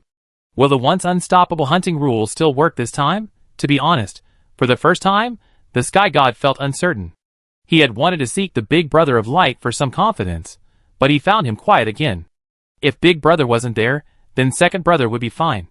Oh no, he's the second brother. Just as he was thinking this, the sky god saw the gods surrounding him, and asked indirectly how to proceed. Originally, it was thought that the false god could at least block that damn bullet. Then, not only could they kill that abominable mortal, but they could also follow Meteor Island into the abyss, and teach that Dismartin a lesson. Chapter 923. Not only are their bullets now useless, but even Meteor Island is gone. Without the protection of Meteor Island, there's no point in rushing to the abyss. The most crucial thing is, the god-slaying bullet is still there. If that mortal ventures into the abyss again, won't they be forced to retreat in disgrace? The gods of the church are frantic. What the hell is going on? I had originally intended to consult with the Lord of Light, for a countermeasure, but he remained silent. So, I can only seek the second-ranked sky god. Qin Chuan had no idea what was happening in the void. He had already arrived at the Night's Watch headquarters. It was raining rocks, but it was safer inside. As Meteor Island crumbled, countless boulders and meteors plummeted to the ground, causing considerable damage to Eternal Night. Thankfully, the Night's Watch's overall strength had greatly increased. With the restoration of the Night's blessing, the number of apostles affiliated with the Night's Watch has steadily increased, with each branch now commanded by at least one apostle. For example, headquarters, with Laura, the Chosen One, and the assistance of over 10 apostles, is practically impregnable. In recent times, the alien beasts and those infected with the Black Death have stopped harassing headquarters. They would rather seek favors from the Night's Watch branches than come to headquarters to face certain death. Under these circumstances, even if a meteor were to fall towards headquarters, it would be shattered in advance, causing no casualties. Seeing Qin Chuan arrive, Laura rushed over to greet him. Mr. Shadow, congratulations on your victory. Laura's gaze was filled with admiration. With her current strength, she could naturally sense the terrifying aura atop Meteor Island. Laura frankly knew she was no match for him. In a head-on confrontation, she'd likely be defeated in a single blow. And yet, such a formidable foe was vanquished by Mr. Shadow. As expected of a man whom even Lady Night cherishes, he's truly formidable. Qin Chuan smiled and casually said, "That's nothing." By the way, the Night Watch didn't suffer much damage, did they? Some, Laura said bluntly. Thanks to Mr. Shadow's restoration of the Night's blessing, the Night Watch's overall strength has greatly increased. Headquarters and branches shouldn't be seriously affected by this incident. However, with so many meteorites falling, the ground formations we set up may be affected and require repairs. But rest assured, Mr. Shadow, I take care of this. Qin Chuan nodded. I trust you to handle this. Lola smiled modestly. Mr. Shadow, you're too kind. The two chatted casually, while Ying Luo and Song Ling exchanged glances nearby. Look at the president, his face is practically blooming with smiles. Is this president really that attractive? It seemed Shui Zhong was right, the president is indeed a Lolita complex. TSK, look at the president's eyes, they're practically melting. He keeps calling us Mr. Shadow, and our president is practically lost. The two hadn't interacted much before, but at this moment, they had become comrades with a deep friendship, standing on the same side. Qin Chuan and Laura were chatting when he felt a chill run down his spine. A resentful look shot from nowhere. After a moment's thought, Qin Chuan said, by the way, the cult of pain you mentioned earlier shouldn't be a threat anymore. The thing on Meteoric Island is the false god they believe in, and now they've been slain. Laura's eyes lit up with admiration, yet also with a hint of worry. She slowly said, Mr. Shadow, with the Lady of Night's return imminent, the appearance of a false god, will this have any impact? Of course it will. If the response to this false god goes awry, the Night Watch will likely be consigned to history. And without the Night Watch's assistance, the Night Lady Alessa's return will undoubtedly be hindered. It could even be the case that even if Alessa returns, Eternal Night will become enemy territory, which would be disastrous. With this in mind, Qin Chuan immediately said, next, the Night Watch's focus should be on welcoming the Night Lady back. Only by allowing her to descend into Eternal Night as quickly as possible can we better protect this land. Lola agreed and nodded, saying, to be honest, Mr. Shadow, I think so too. By the way, here's the report submitted by Branch Chief Bruno. He mentioned a caravan called the Dragon Scale Expeditionary Team crossing the sea. Cooperation with them would be a good idea. Qin Chuan smiled. Old Bruno, you're not telling the truth. The Dragon Scale Expeditionary Team is my subordinate. Feel free to cooperate with them. Okay. Lola's answer was concise, and to the point. Since they were Mr. Shadow's subordinates, they could be trusted. Qin Chuan continued, within the permitted scope, we will release some document information to the Dragon Scale Expedition Team. Leverage their analytical skills to locate possible ruins on the Evernight continent. As the enemy's offensive intensifies, we must further improve ourselves. Although clues to the long stairway to godhood have appeared, the specific next steps are unclear in the mission. Qin Chuan intends to search the ruins for clues and improve himself along the way. If we can uncover more clues about shadow gods and find successors to activate them, we can unlock even more abilities of the shadow power. And leaving the search for ruins to Gazlo is undoubtedly the right thing to do. Lola naturally wouldn't object. After the discussion concluded, before Qin Chuan could even catch his breath, Tismartin's voice rang in his ears. Kid, I have good news for you. We gain the authority of the Magma King. Even if a puppet god appears, we'd be able to easily deal with it. You won't need to use your bullets. Why do I smell a false god? Hey, why did Meteor Island explode? No, it seems the shadow power within you has revived further. What on earth happened? Chapter 924. Dismartin had never imagined that while he was taking out the Magma King in the abyss, he would also be slain by the false god. Meteor Island also exploded. In his original plan, he had indeed included a plan to deal with the false god. He had even set up a combat zone in the abyss, just in case the false god showed up. In the end, the false god did show up, but the course of the battle had nothing to do with him. Of course, Dismartin wasn't concerned about the spoils, but the appearance of the false god meant the god of light was behind it. If the inheritor of the power of shadow were killed, everything would be over. But seeing Qin Chuan still alive and kicking, Dismartin felt a little relieved. But the doubts that followed made the abyss demon god a little uneasy. You killed the false god on your own? Dismartin quickly came to a conclusion, though with some disbelief. He hadn't detected the aura of the god-slaying bullet, indicating that it wasn't the solution. How could he possibly kill a false god relying solely on his own strength before achieving godhood? Even though the false god bears the word false, its core is still a fragment of Sacchalus's. Its power is so great that it could sweep across the entire eternal night. Qin Chuan replied calmly, it was some external help, but it was mainly the false god's own doing, bringing himself to the eternal night. If it were elsewhere, victory might not have been so easy. Dismartin immediately understood. It was Apocalypse. As a god-level being, Dismartin could sense the restrictions placed on him by Apocalypse. It was not so difficult in the abyss, where the rules and order were chaotic, and Apocalypse's restrictions would be somewhat relaxed. However, within the Apocalypse continent itself, and within the now reopened eternal night, the rules and regulations governing these two regions are quite comprehensive and rigid. In the past, both the church gods and the beast gods only sent their sons of God to the eternal night, as their true forms could not descend. Even if they bravely descended, their strength would be suppressed to the lowest point. This time, the false god, leveraging the might of Meteorite Island, charged directly into the eternal night, undoubtedly allowing for a smoother descent. But the rules and regulations of the eternal night were there, forcing the false god to bow down before Apocalypse. Dismartin's mind raced, and he spotted Yi Sakura Luo beside him. He suddenly realized, you even borrowed the power of the Shadow Sword. Pretty clever, boy. The false god is incredibly unlucky to have met you. Qin Chuan responded, I don't know if the false god is unlucky, but judging by the end result, I made a killing. The false god's incomplete authority is in your hands, Dismartin said excitedly. Name your price, and I take it. Although Qin Chuan held the sole contracts of Dismartin and the Death Messenger, neither Qin Chuan nor Dismartin took it seriously. They continued to get along as usual. Qin Chuan would not use this to manipulate Dismartin and the Death Messenger, treating them like slaves. Dismartin would not lose his pride. Regarding the authority left behind by the false god, barter was the most appropriate method. Qin Chuan also didn't intend to keep the false god's authority. He had no use for it. Moreover, there's another Deathbringer waiting for this authority to complete himself. After hearing Dismartin's words, Qin Chuan hesitated to make an offer, as the value of this item was difficult to determine. It was undoubtedly valuable. But just how valuable required careful consideration. In terms of value, this item could at least be exchanged for the entire wealth of a lower-level god. It's no exaggeration to say that if Qin Chuan were willing to sell this item to the church's gods, it would more than be enough to reap the church's entire wealth. However, he would definitely not do something that would aid the enemy. Selling it to Dismartin was the best solution. Chapter 925. After a moment's thought, Qin Chuan said, I'm not sure how much this thing is worth. Old Ma, tell me how much you're willing to pay.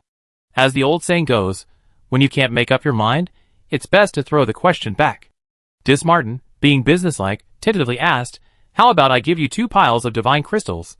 Qin Chuan said angrily, Old Ma, you're such a profiteer that you even outmaneuvered me. Is that appropriate? Ahem, I'm used to it. Dismartin said, a little embarrassed, coughing twice to cover up his embarrassment. He continued, this thing is mainly needed by the Death Messenger. So, I'd be generous, and give you an unholy holy grail first. Dismartin added, the original. There are quite a few copies of the unholy holy grail, and Qin Chuan had used them several times before, and the results were quite impressive. The effectiveness of the original is evident from the subtle details. Qin Chuan nodded and said, that's part of it. What about the rest? Dismartin, clearly understanding the ironclad principle of not feeling bad about spending other people's money, excitedly said, in addition to the original Unholy Grail, I can also give you 2 artifacts. They're treasures of the Deathbringers, spoils of war from the gods' war. You definitely need them now. Artifacts? Qin Chuan's heart skipped a beat. If he could get 2 more artifacts, that wouldn't be bad. But he had to first inquire about the grade of the artifacts. Qin Chuan said, if it's a semi-artifact, I won't agree. You're right, Dismartin said, raising his voice. I, the Lord of Lies and Deception, am not the kind of person who would be stingy. These are genuine artifacts. 2 artifacts, even if they were lower level, would boost Qin Chuan's combat power. Add to that the original Unholy Grail, and it's an absolute steal. While the Authority of Pain is highly valuable, mastering it would at least allow one to become a lower-level god and master the mysteries of pain. But for Qin Chuan, with the ready-made power of shadow at his disposal, the thought of studying the Authority of Pain was out of the question, unless he had his head stuck in a door. Recovering his composure, Qin Chuan replied, Old Ma, considering your sincerity, I agree to this deal. Since you decided, then come to the abyss. Dismartin quickly provided the coordinates. And I show you the process of the authority merging, it might be helpful. Sackless authority was split in 2, and is now about to merge. This process is rare. It's even rarer than once in 1,000 years. Now that the long stairway to godhood has been opened, glimpsing a glimpse of the mysteries of authority would be of great benefit in future battles. After concluding his conversation with Dismartin, Qin Chuan laid out a few more details and immediately left the Night's Watch headquarters. Finding a deserted corner, he used his Darkest Hour ability to open a portal and instantly arrived in the abyss. As he exited the portal, the smell of sulfur returned. And compared to last time, this time it was even more intense, almost tangible. Looking for its source, he discovered a pool of magma, unseen, within which lay a massive demon. The new Lord of Fire and Magma, Mosley's, level ? This new abyssal demon was clearly the product of the Deathbringer's mastery of demonic power, much like Dismartin himself. However, Qin Chuan remembered that the demon Old Ma had previously mentioned was called the Lord of Sulfur and Magma, but now it was the Lord of Fire and Magma, a slight difference. Dismartin explained, during the process of merging powers, we added 2 flame artifacts, further enhancing the flame's power. Compared to the previous Magma King, its strength has increased by at least 3%. Given the power of the Abyss Demon Lord, a 3% increase is not a small amount. In fact, reaching the level of a god requires a long period of accumulation to further enhance one's strength. If one pursues the path of godhood through faith, one must pay even greater attention to maintaining faith. Chapter 926. If believers lose faith, or if one sect suffers a major blow that affects the purity and overall strength of their faith, then even avoiding regression is a blessing, let alone improvement. In a previous life, when the apocalypse descended upon Blue Planet, the gods used it as a hunting ground. During the struggle, humanity gradually gathered considerable information about the gods. Among these, records indicate that more than one god fell into a deep slumber due to religious issues. Some initially sought to awaken them and enlist their aid in the fight against the gods, but all attempts ultimately failed. For gods who have fallen into slumber due to a lack of faith, the only way to revive them is to rebuild their faith. This is no simple task. Unless one has an existing sect structure and a group of devout believers, rebuilding faith from scratch could easily create a new god. Recovering his composure, Qin Chuan nodded approvingly, not bad, not bad. Mosley's, the Lord of Fire and Magma, looked over and said, with a hint of cheer, Heir of Shadows, we welcome you. Speaking of which, Qin Chuan had come into contact with the Deathbringer quite a few times. From the time he first completed his class advancement quests, all the way through various subsequent events, the Deathbringer's presence had appeared numerous times. Although the Deathbringer had now become the Lord of Magma, the bond remained. Furthermore, with their sole contract now in Qin Chuan's hands, there was a genuine sense of closeness. Qin Chuan was also quite moved, and smiled, seeing everyone so energetic. I'm relieved. As he spoke, another demon god approached. His name was the Lord of Torment, and judging by his aura, he was somewhat weaker than Dismartin and Mosley's. However, once the Authority of Pain is integrated, things will be different. It was clear that Dismartin had already communicated with the Deathbringers in advance. The Unholy Chalice and 2 other artifacts were ready, hovering in midair, emitting powerful energy. With a glance, the attributes of the 3 items appeared before his eyes. Unholy Chalice, a lower-tier artifact, strength +5, spirit +50,000, level requirement, 100. Divine Power absorbs enemy souls during battle and stores them. When the maximum value is reached, a wish can be made. Currently, 1,000/1,000,000. Divine Power preserves allied souls 0/1. The Unholy Chalice isn't strictly considered equipment, but more of an item. It doesn't improve attack or defense, but it increases all 4 attributes by 50,000, bringing its total stats to a whopping 200,000, even comparable to a mid-tier artifact. However, compared to the Unholy Chalice's effects, these attribute increases are merely bonuses. Just like the replica, the original Unholy Chalice's wish-granting effect still worked, and the required number of souls had already been replenished. Qin Chuan knew this was the Deathbringer's goodwill. This was the original Unholy Chalice, requiring 1 million souls to grant a single wish. Its value was immeasurable, and its use must be carefully considered. As for the other Divine Power effect, preserving allied souls, it gave Qin Chuan pause for thought. If he was right, souls protected by the Unholy Chalice could be resurrected. If anything unexpected happened during battle, the Unholy Chalice could be used to preserve the soul in time, allowing it to be reborn upon reconstructing itself. This greatly avoided tragedy. Moreover, the current Unholy Grail is only a lower-level artifact. If it is upgraded to a mid-level or even upper-level level, it will definitely save more souls. No longer afraid of teammates suddenly dying. Good stuff, absolutely good stuff. Looking to the side, the other 2 artifacts are emitting a dazzling brilliance. A ring and a cloak. Deflection Ring, lower-level artifact, agility plus 100,000, level requirement, 100. Effect 1. The number of times deflection-type defensive skills can be used is increased by 5 times. Effect 2. The recharge time of deflection-type defensive skills is shortened by 50%. Effect 3. After the deflection-type skill takes effect, the player's all-type defense is increased by 1% and can be stacked up to 30 times. Divine Power. Change the deflection angle. Divine Power. Add a ring equipment slot. In Apocalypse, players can wear 2 rings. Qin Chuan previously wore the space storage ring of the Gunnar family emblem, and the newly acquired semi-artifact destruction ring. Now with the deflection ring, he had to consider the trade-offs, but now it was much easier. He wanted them all.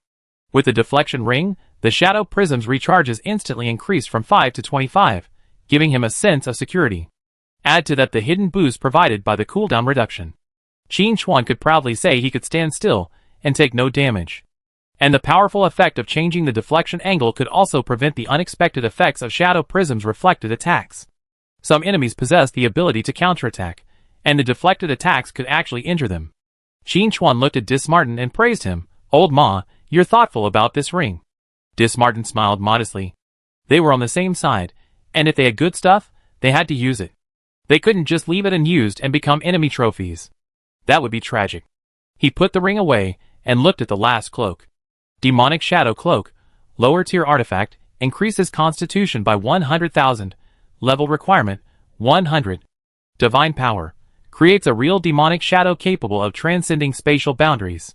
Divine Power, damage received inflicted is automatically transferred to the demonic shadow, and upon taking effect, the demonic shadow cloak will be destroyed. This cloak is quite interesting. It's like having an extra life. However, Qin Chuan vaguely sensed that its true value remained to be discovered. The real demonic shadow and the divine power effect of transcending spatial boundaries seemed more complex than the surface suggested. Seemingly sensing Qin Chuan's confusion, Dismartin said meaningfully, "The effects of this equipment will definitely surprise you." "How surprising?" Qin Chuan pressed. Dismartin smiled, remaining silent, whetting his curiosity. Chapter 927. Seeing Old Ma playing it safe, Qin Chuan didn't ask any further questions. Since it was a surprise, knowing it in advance wouldn't be very meaningful. However, Qin Chuan seriously doubted that the surprise in Old Ma's eyes would translate to shock in his own. The possibility wasn't impossible, but it was highly likely. Dismartin wielded the power of the Lord of Deception. Even if he exercised restraint, he would still subconsciously adopt habits like half-sentences, or only reporting good news. Therefore, Old Ma's words needed to be viewed dialectically. Recovering his mind, Qin Chuan accepted the 3 artifacts and took out the Origin of Pain, handing it to the Lord of Torment. The 2 incomplete powers attracted each other, floating in midair, intricately connected by threads of law, their divine radiance gleaming continuously. The power of the Origin of Pain and the Origin of Torment mingled, the might of the powers fully revealed. Even simply watching from the sidelines felt like enduring endless pain and torture. Qin Chuan watched for a moment, feeling it was truly miraculous. In just that brief moment, his soul resistance increased by 5%, allowing him to handle soul attacks with greater composure.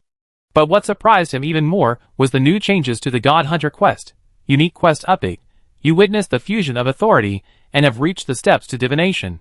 The first step quest is now activated. Requirement: kill 20 chosen ones. Current progress 0/20.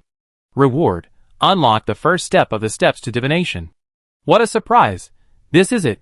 Before coming, Qin Chuan had thought observing the fusion of authority would be just a learning experience. After all, I had never seen this in my previous life. I hadn't expected to get such a surprise. I actually unlocked the first level of the long steps to godhood. For him, killing the chosen ones was no problem at all. The only difficulty was finding so many chosen ones. Eternal Night was hopeless. The chosen ones there were all from the Night's Watch, followers of Alessa. Qin Chuan wasn't so ruthless as to attack his own people. I guess the only option was to go to the Apocalypse continent. There were many churches there, including the Beast God cult. Gathering 20 chosen ones shouldn't be difficult. This first level quest was practically free. Qin Chuan's mood immediately brightened. Dismartin asked curiously, "You seem to be in a good mood. What's the good news?" Qin Chuan replied calmly, "It's nothing serious. I just touched the steps to deification." Dismartin paused for a moment, then gave a thumbs up. "If you're talking about pretense, you're the real deal. But then again, the steps to deification in this world can actually be opened. It seems the impact of your darkest hour is more far-reaching than expected." Hearing this, Qin Chuan felt a flicker of surprise and immediately asked, "Old Ma, from what you're saying, this steps to deification. The steps seem quite significant. Also, what do you mean by this world?" "Due to the constraints of the rules, I can't say much," Dismartin said quickly. "The world I just described is the world of you strangers. That's all I have to say. I'm sure with your wisdom, you can understand it. As for the long steps to ascension, its mysteries and wonders cannot be fully explained in a few words. Simply put, the opening of the long steps to ascension signifies a change in the underlying rules of the world. As for what those rules are, you figure it out for yourself." Qin Chuan had already grasped the situation. It wasn't that Dismartin didn't want to explain in detail, but rather that he was constrained by the rules of Apocalypse.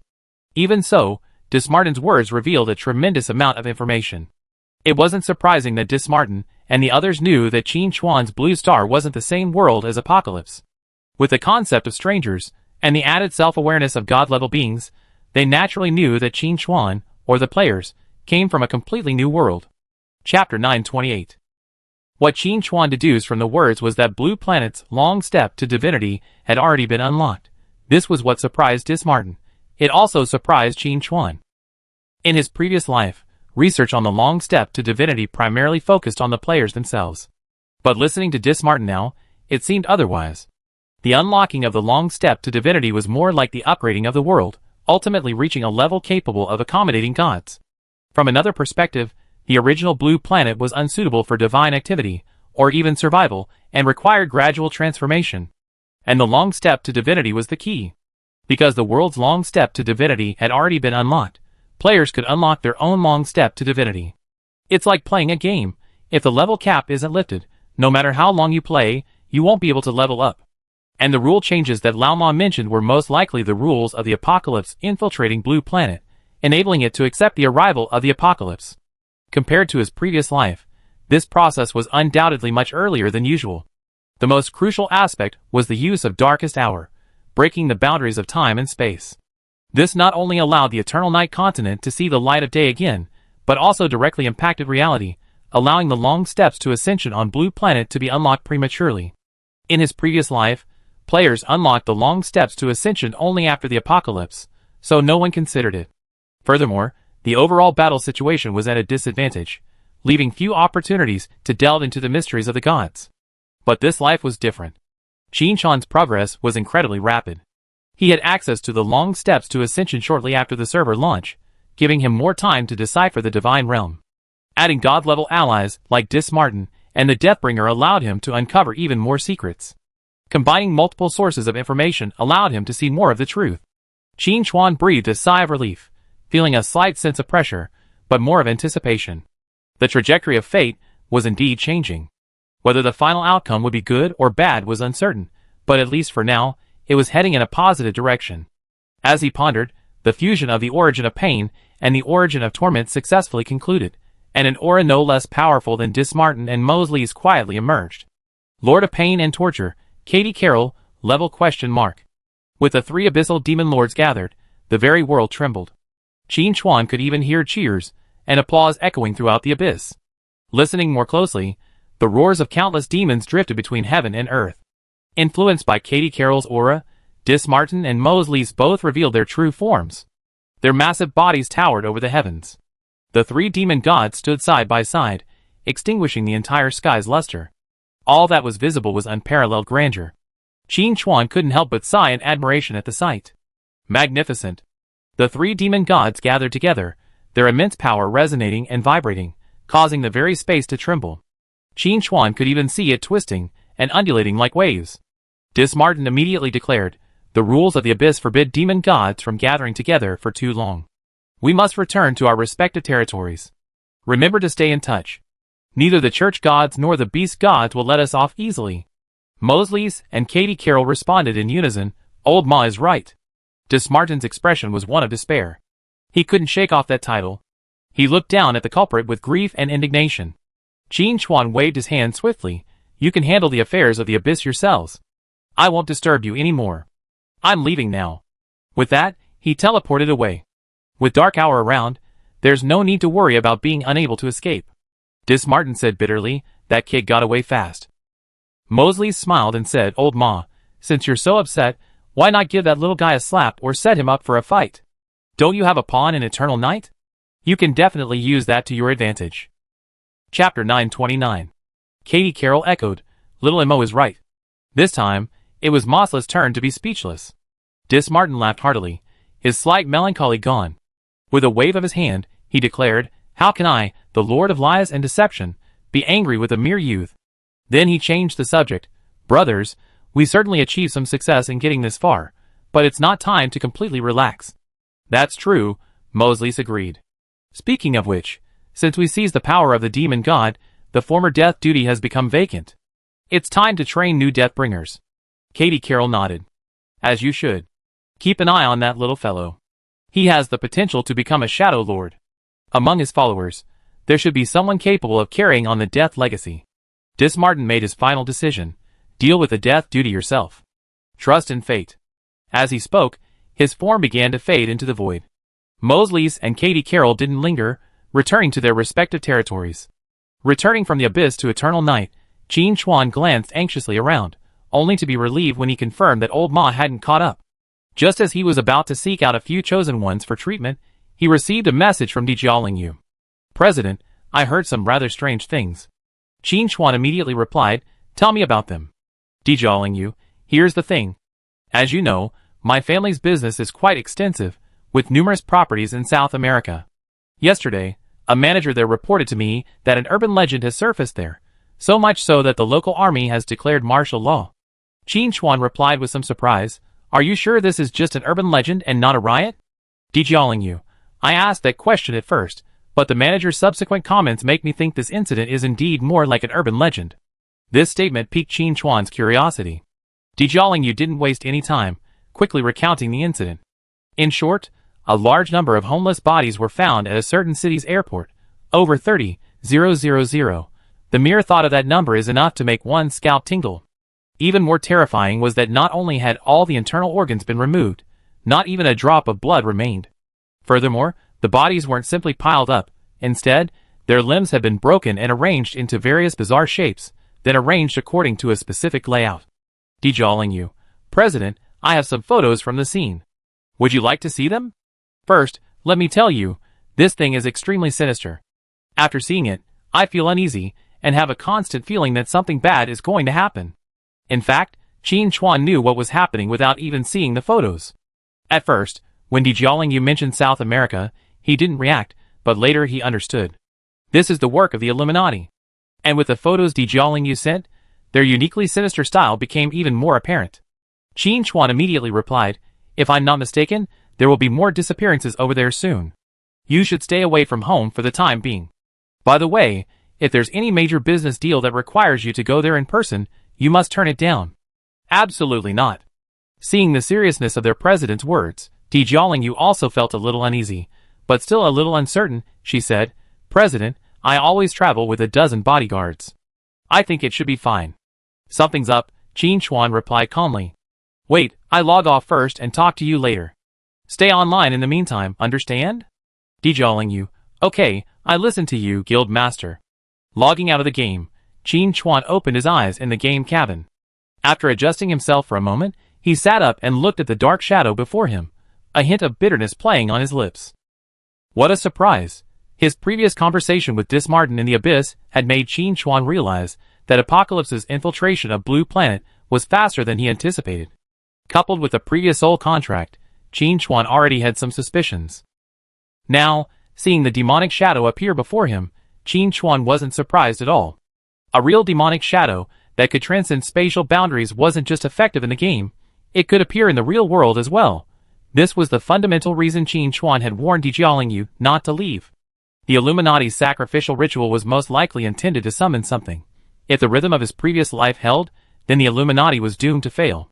No, it should be said that according to the rhythm of the previous life, the God of Light didn't pay much attention to the apocalypse at this time. But this time is different. The course of fate has changed, and various mysterious revivals will unfold prematurely on Blue Star.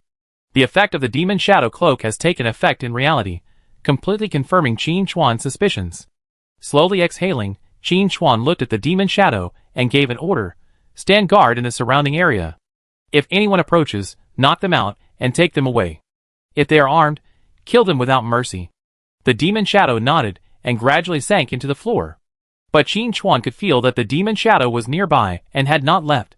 After sitting in the game cabin for a moment, Qin Chuan logged back into the game and saw the message from Di Jiaolingyu. "President, a company in South America said they have received a large business and asked me to come over to discuss it in detail." Qin Chuan replied, "Your decision is?" "Definitely not," Di Jiaolingyu replied calmly. "A project worth over $1 billion yuan isn't worth my personal trip.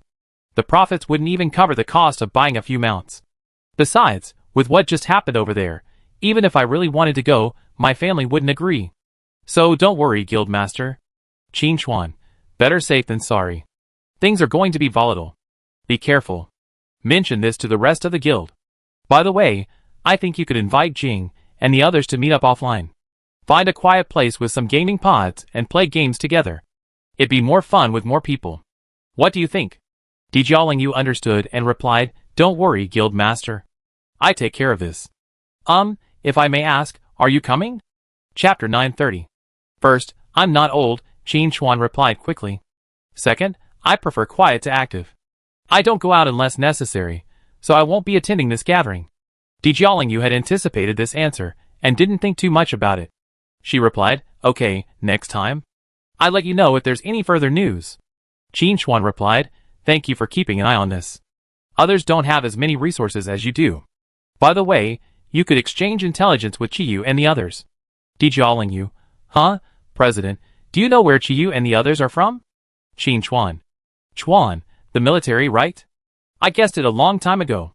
Di Jiaolingyu, "President, you're making me feel so unfulfilled. I only recently confirmed this." Qin Chuan, "Because I have a pair of eyes that are very perceptive. Otherwise, how could I have spotted talents like you? And since I was little, people have said my eyes are like a ruler, I never miss a clue." Di Jiaolingyu, "President, then I have to ask you, if your eyes are so sharp, how come you can't see what's going on around you?" Qin Chuan, "Well, I have something urgent to deal with. Let's chat back." After ending the chat, Qin Chuan pondered. What was the purpose of the Illuminati's sacrifice this time? Judging from the blood draining, it's most likely related to vampires. Qin Chuan suspected that the Illuminati were linking the vampires in Apocalypse with their legendary vampires, hoping to achieve their own goals. Perhaps for immortality, or perhaps for greater power. The former was more likely. After all, for the Illuminati, more money no longer holds much significance. Their real interest lies in how to survive longer and maintain their position for a longer and more stable period. The vampires perfectly fit their ideal. Before, Qin Chuan wouldn't have cared too much, because the apocalypse hadn't yet begun. But now, he couldn't be sure. The boundaries of time and space have been broken, And the apocalypse's infiltration of Blue Planet has already begun, and it's very likely to exceed expectations. Even the Phantom has appeared, so what else is impossible? Qin Chuan estimated that it wouldn't be long before vampire sightings would reappear in North and South America, bringing this ancient legend back to people's attention. However, now wasn't the time to watch others' laughter, because the apocalypse was global, and Yen Nation would inevitably be affected as well. Although there were no vampire legends, there were many other ancient legends, perhaps even more. After all, from ancient times to the present, the inheritance of civilization had been uninterrupted. As early as in his previous life, as the apocalypse materialized and the gods appeared, a significant number of players began to stir up trouble, and this time, they expected no less. After a moment's reflection, and a review of the various clues, Qin Chuan decided to kill the Chosen One first. With his current strength, he couldn't prevent the apocalypse. The only real priority was to continue improving himself, gaining sufficient strength to protect himself after the apocalypse. With this in mind, Qin Chuan immediately teleported back to Apocalypse and headed north. Although the church in the main city also had Chosen Ones, they generally stayed put, making them more difficult to kill. In contrast, the Chosen Ones of the orcs were less docile. They enjoyed wandering around other tribes, flexing their muscles, and conquering a few territories. As the old saying goes, it's better to arrive early than to arrive early. Qin Chuan had never expected to see two Chosen Ones fighting upon arriving in the orcs' territory. A lion-chosen god and a bear-chosen god clashed fiercely in the sky, while degraded tiger men trembled on the ground. Clearly, both the lion and bear tribes had set their sights on this territory, formerly owned by the tiger tribe, and were intent on taking it. With the fall of the tiger god, the tiger tribe's intelligence plummeted, and their status within the beast tribe plummeted. Even the lowliest rat tribe dared to tread on them. Chapter 931. Tribes like the lion and bear, once powerful within the beast tribe, had long clashed with the tiger tribe. Now, they wouldn't miss out on this opportunity, constantly encroaching on the tiger tribe's territory. The two Chosen Ones were dispatched for this very purpose. For the Chosen Ones, their power stems from their beast god. The beast god's power, in turn, rests on the beast tribe's faith. More territory means more food, which in turn means more tribe members. The resulting faith strengthens the corresponding beast god, benefiting the Chosen Ones as well. The two Chosen Ones fought fiercely, but when Qin Chuan appeared, they united in a coordinated attack. The presence of this mortal was definitely not a good thing. It was always wise to attack first. At the same time, the two Chosen Ones issued a warning, calling on all beast tribe Chosen Ones to surround and kill them. Mortal, dare you enter our beast tribe's territory? You're courting death. That's right. You today. Thump. Plop. Two massive bodies plummeted from the sky, completely still. Mission progress updated. Current progress, February 20th. Seeing the notification, Qin Chuan nodded in satisfaction. Not bad, truly good. As he pondered, a dozen figures quietly emerged from the surroundings, their auras of ferocity and brutality unmistakable. But even the Chosen Ones, even after seeing the two bodies on the ground, felt a wave of fear. I hadn't thought about it before arriving, but now I calmly reflect on it. Every time this mortal appeared, a large number of the chosen apostles perished. Even the noble sons of God were slain by the dozen or so in a single blow. It seemed they had walked right into a trap by coming here. A wolf tribe chosen summoned up the courage to shout, "Mortal, why are you here? If you're just passing through, please leave immediately. We, the beast tribe, do not welcome humans." The nearby chosen looked at him with a complicated expression. What difference did these words make between kneeling and admitting defeat? But for their own safety, it seemed okay to occasionally yield. With this in mind, several other chosen stated that even though the lion tribe and bear tribe chosen had died, they wouldn't dwell on it. That's the demeanor of a great clan. Qin Chuan smiled faintly. I'm not just passing through. I'm coming for you. I just want to kill everyone here, or be killed by you. The outcome depends on your own abilities. As soon as these words were spoken, the beast tribe chosen began to roar. Looking for death. We're kind enough to spare your life, but you don't appreciate it. Don't blame us for being ruthless. Fight this human. Roar of thunder, grant me strength. After a series of impassioned roars, the Chosen Ones gave up their illusions and decided to fight to the bitter end. And then nothing happened. Mission progress update. Current progress, 14/20. Satisfied with his bounty, Qin Chuan left the area, searching for the next unfortunate group. Perhaps having received the message, Qin Chuan wandered around the beast tribe territory for a full half hour. Not to mention the Chosen Ones, He didn't even see a single apostle. Qin Chuan was convinced. UB's tribe claimed that the meaning of life is battle, that life is about fighting, and that fighting never ends. Why, even after I come to your doorstep, you're staying put? Do you even know how to treat your guests? After searching for a few more times, Qin Chuan had no choice but to leave. He had to keep both sides even. He couldn't just focus on the Orsa's chosen, he also had to take on the church's chosen ones. Although he didn't want to fight in the main city, he had no choice but to do it to complete the mission. At worst, he could just layer up a few more facades and disguises. As long as he wasn't caught red-handed, no matter how suspicious the church was, what could they do to him? With this in mind, Qin Chuan immediately flew south, heading for the nearest main city. In the church district of Balian City, a chosen one gazed northward in deep thought. The archbishop approached respectfully. Sir, what are you contemplating? Chapter 932. The chosen one gazed north, saying without turning back, I smell the fall of the chosen ones. The orcs are dying in large numbers. This is very unusual. The archbishop was stunned for a moment, then his face lit up with wild joy. He raised his voice and said, Sir, this is the perfect time for us to spread the Lord's glory. Without the orcs' chosen ones, who can stop you? The chosen one turned and glanced at the archbishop. He said nothing, but a hint of displeasure lingered within him. These mortals were truly too ignorant. Even after I explained the unusual situation, they were still preoccupied with attacking. The chosen one longed to crack open the archbishop's skull to see if it contained a human or pig brain. Phew! A gust of cold wind blew past, sending a chill through the archbishop. He cautiously looked around, but found nothing unusual. He then let out a faint laugh. He was truly confused. This is the church's headquarters. The eyes of the gods are upon it. What's there to worry about? Huh? How could I be like a mortal, scaring myself? The chosen one muttered to himself. Then something felt off. According to usual practice, the archbishop would have already been fawning over him by now. Why was he so quiet? Looking down, he saw the archbishop kneeling respectfully. This is normal, nothing wrong. Bang. The chosen one felt an overwhelming force radiating from his lower back, his bones cracking. As he flew backward, he spotted his attacker. A burly man, clad in armor and covered in flesh. The chosen one was filled with questions. Who are you, buddy? When did you get here?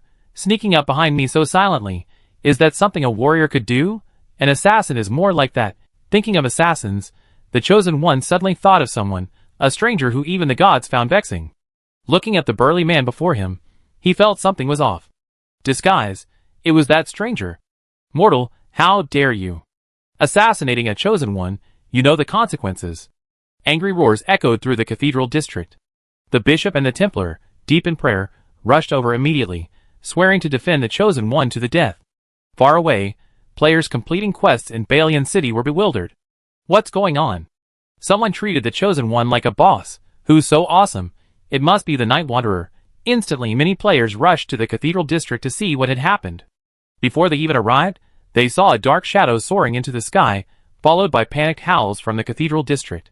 The archbishop is dead. The chosen one is dead. We must find the murderer. How come Balian City only has one chosen one? Qin Chuan muttered somewhat dissatisfiedly. After all, it's one of the 12 main cities in the Yin Kingdom region, so there should be at least 2 chosen ones. However, Qin Chuan searched around and only found one, leaving with regret. But it didn't matter. The other 11 main cities would surely have chosen ones as well. And he only needed 5 to complete his mission. It was too easy.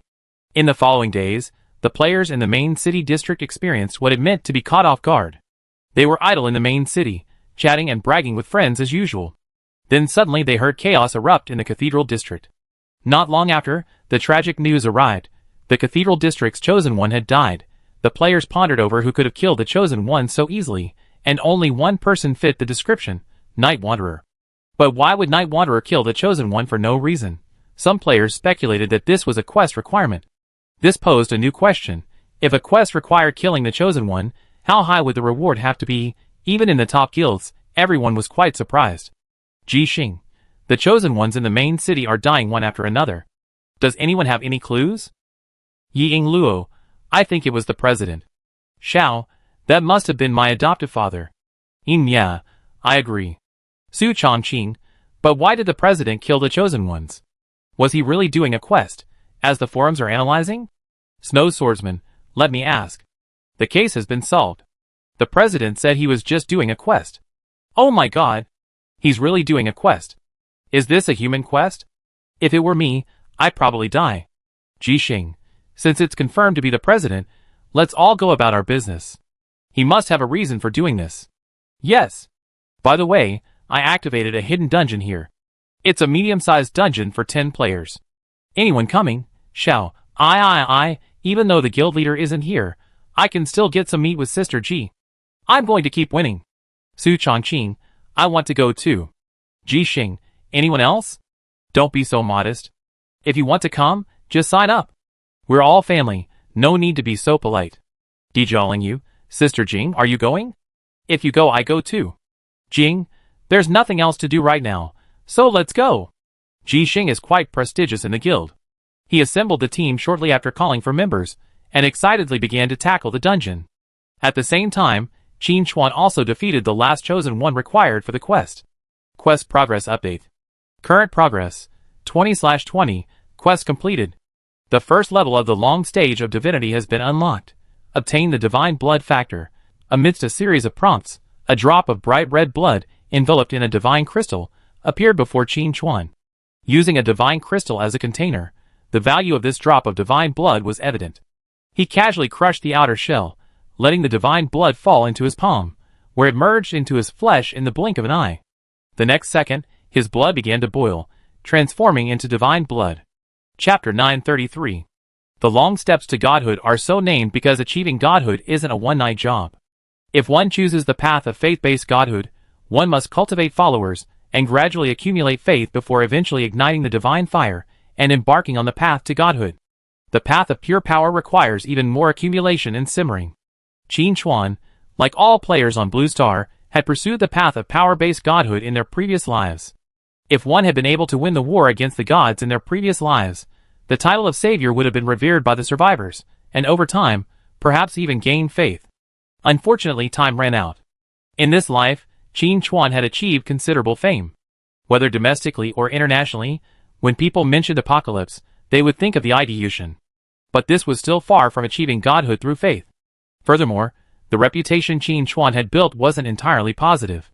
There were also many who wished to eliminate him as soon as possible. Concentrating his mind, Qin Chuan continued to sense the transformation of his blood. Transforming blood into divine blood is only the first step. Later, one must transform one's flesh, blood, bones, and even one's will into the divine realm. Only then can one completely complete the long step to divinity. Divine blood transformation completed, your health limit increases by 10 times, and 1% of your maximum health is restored per second. Your blood is pure and flawless, unaffected by ordinary toxins, and immune to low-level curses. Congratulations on completing the first level of the long step to divinity. Please keep up the good work and unlock subsequent tasks. A series of prompts appeared, and then the sound of a server-wide announcement was heard floating in the sky. Congratulations to player Night Wanderer for opening the long step to divinity. The game will be updated in 5 minutes. This is a minor update, expected to take 30 minutes, and will supplement the current version. Players, please stay tuned. The server-wide announcement pricked everyone's ears. Many people recalled the previous slaying of the Chosen One in the main city, immediately realizing that Night Wanderer must have completed a quest. No, were they playing the same game? Did Night Wanderer upgrade to VIP? Why was his experience so different from theirs? What about the long steps to divinity? They never heard of it. For a moment, players around the world wondered if they were playing on a private server. While the average players were stunned, the top players realized from the announcement that after reaching the maximum level, further advancement depended on the so-called long steps to divinity. Oh right, the long steps to divinity had to be advanced a bit. Before that, they had to break through the sanctuary first. This was the current global player level rankings. Besides Night Wanderer, who had reached level 100, even Jixing, the second-ranked player, was only level 65. Further down, players like Ying Luo were hovering around level 60. And without exception, all of these players were from the Peak Guild. If we exclude the Peak Guild's members, the actual player level is around level 40 for the top players, with the top tier emerging at level 30. This is the mainstream. Everyone had been happily leveling up, but hearing Night Wanderer's global announcements every day had eroded their confidence. Compared to the other players' mixed emotions, the Peak players were much calmer. It's the guild leader, so it's okay. But then again, This is the first time a version update has been completed in just half an hour. Previous updates had always taken longer. Has Apocalypse changed, or has it finally hired a few new programmers to address its capacity shortage? The Peak players chatted and laughed, then found a safe place, and began to log off one after another. Qin Chuan didn't plan to wander around anymore. He teleported to the Belly City shop and waited for the update countdown to end. He also opened the Apocalypse forum to check the pinned update details. Chapter 934. Apocalypse 2.1 Update Summary 1. Unlock more ways to trigger the God Spokesperson quest. Players are encouraged to explore. 2. The limit for cross-regional quests has been increased to 10,000. 3. Interactive elements have been added to the main city church, and more quests will be waiting for players to take on. 4. Further manifestations of the gods. 5. Minor bug fixes. Because this is a minor update, no new maps are unlocked, and the content is not extensive. It truly fits the description in the announcement and supplements existing content. But Qin Chuan sensed something unusual within it. The key lies in the fourth item, the manifestation of the gods.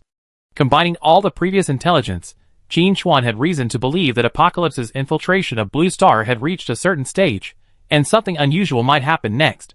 For example, the Illuminati's sacrificial ritual might actually summon something. Thinking of this, Qin Chuan's heart moved. If the Illuminati could summon something, would that mean the impact of the Apocalypse on players was also being simultaneously activated? The ability to extract character attributes wouldn't be far off. As long as he could extract character attributes, Qin Chuan wouldn't fear any challenge. Forget about anything else. Shadow Stealth alone would be enough to allow him to evade any surveillance. And with his character's current attributes, even extracting even a tenth of them would make him a superhero on the spot. I glanced at the update summary again, and the comments below were all excited. Ordinary players were more focused on discussing the lifting of the cross-region boundary ban. Previously, there were only 1,000 slots, which was simply not enough. Now that it's expanded to 10,000, we can finally fight to our heart's content. Among them, players were divided into radicals and conservatives. The radicals believed they should rush out and seize the bosses and dungeons on other servers, ensuring everyone had access to dungeons and loot. Wouldn't that be wonderful?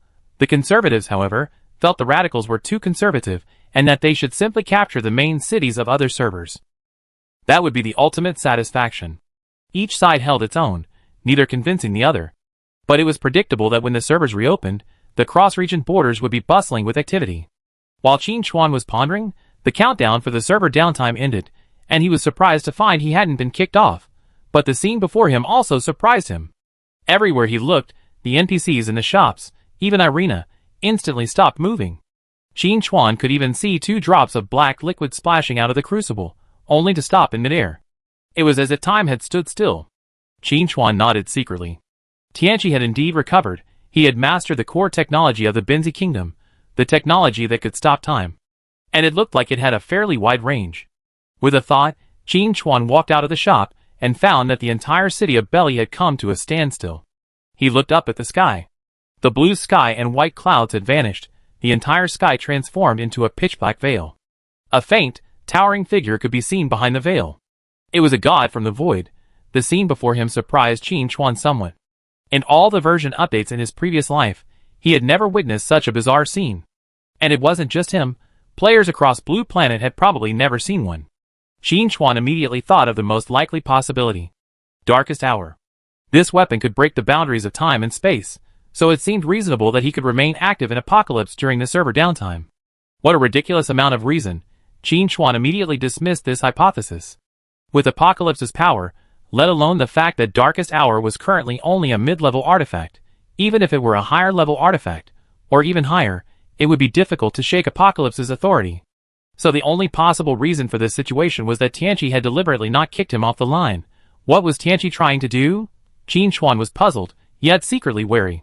Chapter 935. Could it be that his cheating was finally discovered? But that wasn't right, he wasn't cheating. While pondering, Qin Chuan saw a phantom figure condensed from starlight appear before him. Countless stars swirled and swirled around him, faintly as if countless stars were being born and destroyed. Above the figure's head were 2 large characters, Apocalypse. Yes, the real master has arrived. Qin Chuan searched his mind and tentatively asked, "Are you the manifestation of Apocalypse's will? What do you want from me?" The starlight figure opposite him didn't speak, but instead looked Qin Chuan up and down with a scrutinizing gaze. After several seconds, a text appeared. It really did appear. Qin Chuan saw a screen appear before him, displaying the message revealed by Apocalypse. One protected by the world's will, I have always been watching your performance closely, and now you finally give me some hope. Qin Chuan wasn't surprised at all. With Apocalypse's power, no action in the game could escape his surveillance. At this thought, Qin Chuan suddenly thought of someone. The No-Returner. The No-Returner had mentioned that mysterious interstitial space was beyond Tianqi's monitoring range, but he didn't know if it was true or not. Recovering his composure, Qin Chuan continued, "So you're here just to flatter me? It can't be that boring, can it? I'm here to remind you that your world is about to change, and I'm curious to see where you go." Qin Chuan smiled and replied, "Who knows? Maybe I eventually stand before you." "Really? I'm looking forward to it." As these words drifted out, Tianqi's starlight form began to fade, and Qin Chuan felt the scene before him rapidly recede. By the time he came to his senses, he already seen the lid of the game cabin. He'd been kicked out of the game. "Tianqi, you." Qin Chuan sat up, muttering in dissatisfaction. "If you want him to log off, just tell him directly. Why forcefully kick him? Don't you know it makes you dizzy?" Taking several deep breaths to dispel the slight discomfort, Qin Chuan began to ponder Tianqi's intention in appearing. To say Tianqi was bored and came specifically to chat with him was obviously unrealistic. Tianqi was very rigid, operating primarily according to established rules. This voluntary appearance was somewhat unusual. Qin Chuan guessed that his rapid progress had likely caught Tianqi's attention. Also, the information Tianqi mentioned offered a preliminary explanation for his rebirth. It was probably the world will of Blue Star that sent him back. Qin Chuan had suspected this before, so it wasn't too surprising. Furthermore, Tianqi mentioned that Blue Planet was about to undergo a transformation, which was probably consistent with his prediction. Tianqi's infiltration and integration had reached a certain stage and was about to begin to manifest. It wouldn't be long before the monsters from Tianqi would roam the streets of Blue Planet. That would also mark the beginning of the collapse of order. Based on past experience, when players discover they can extract the abilities of a game characters, their first reaction isn't to become a hero, but to become a happy Superman. It's just that players vary in skill level. Some are happy with their success, while others are made to feel happy.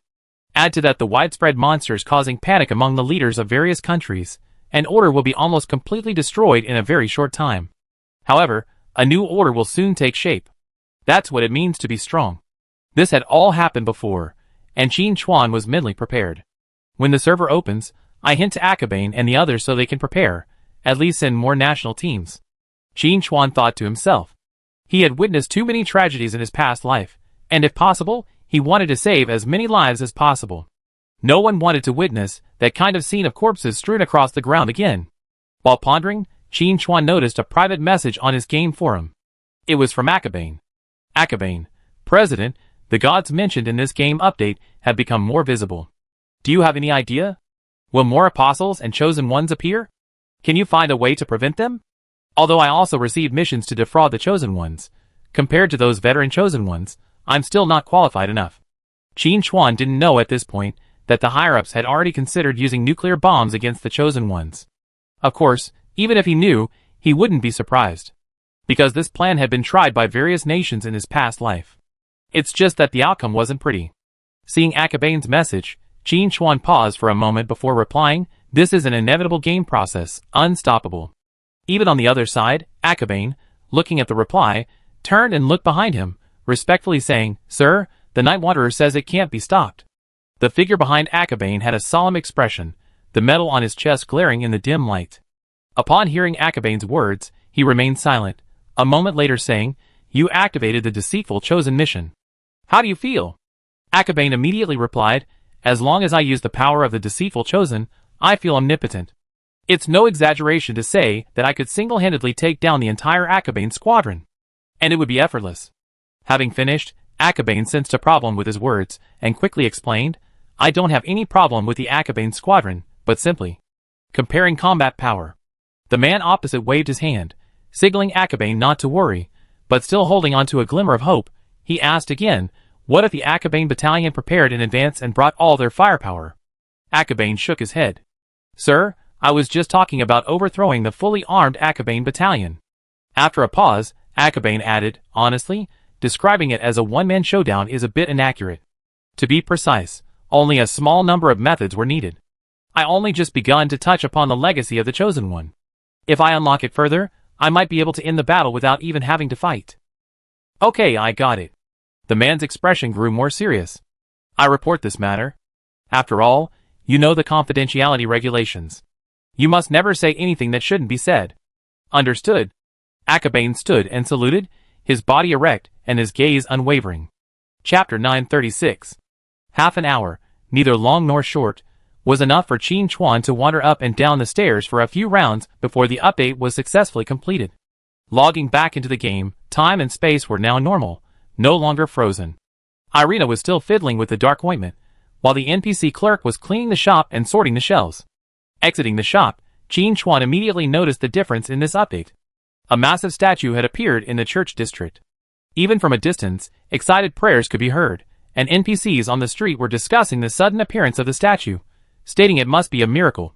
Further inquiries revealed that new statues had appeared not only in Belly City, but in all the main cities in the Yen Kingdom region. Even the main cities and foreign servers had seen them. Clearly, this was a comprehensive miracle. As he pondered, the church's gates flung open, and the Knights Templar marched out in formation, their heads held high, their banners held high.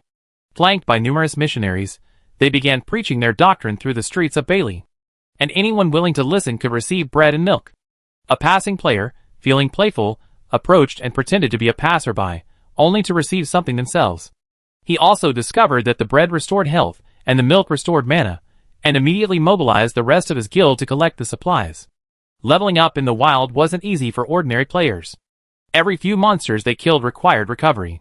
Even if they teamed up with a healing class that didn't require health potions, they still needed to restore mana, and the cost accumulated was considerable. If they could consistently receive free bread and milk from the church, it would be a real money saver. This discovery immediately caused a sensation among the average player community, and a large number of players lined up at the church to receive bread and milk. Although it took a while for the missionaries to recite their doctrines, the savings from the short time spent were worth it. Qin Chuan knew this was a ploy by the church to win over people, but it was difficult to stop it. The key was that it couldn't be stopped. They couldn't claim that the gods the church believed in would descend upon Blue Planet and cause countless casualties. You're just aiding and abetting the evil by lining up now to receive bread and milk and listen to the teachings. No one would believe such a claim. It would have no effect other than earning a lot of cold stares.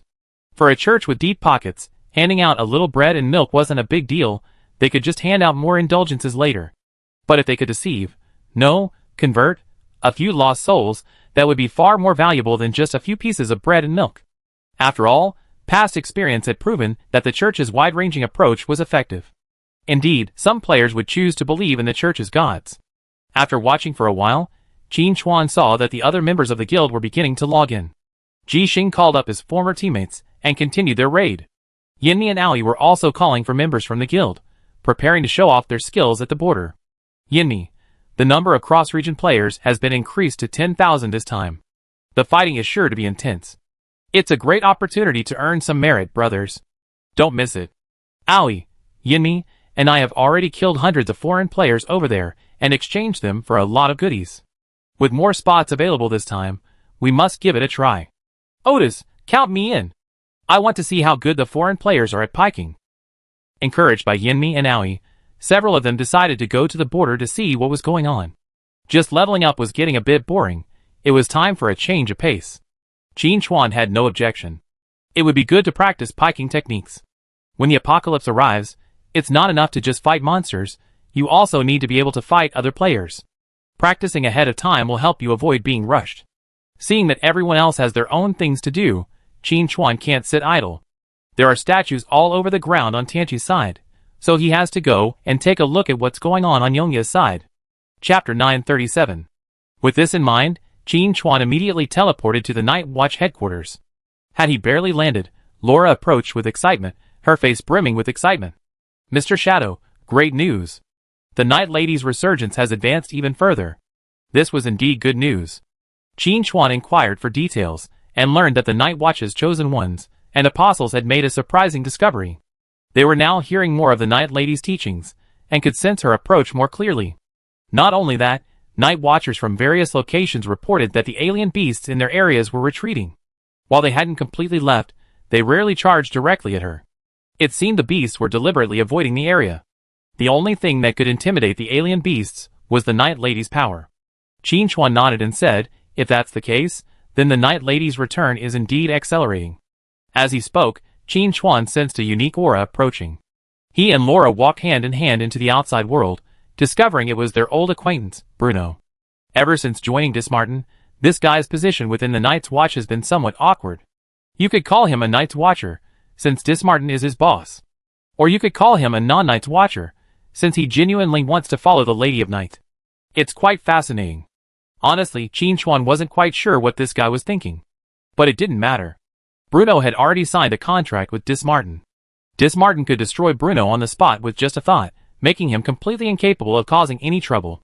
Besides, Bruno's branch was guarded by the Chosen One, Elna, and the Apostle Hans. Even if Bruno wanted to cause trouble, he would have to consider his own strength. Qin Chuan was a bit surprised at this thought. With Elna and Hans around, Bruno shouldn't have been allowed to leave the branch alone. Someone should have been sent with him. Could it be that old Boo has betrayed me? Qin Chuan pondered.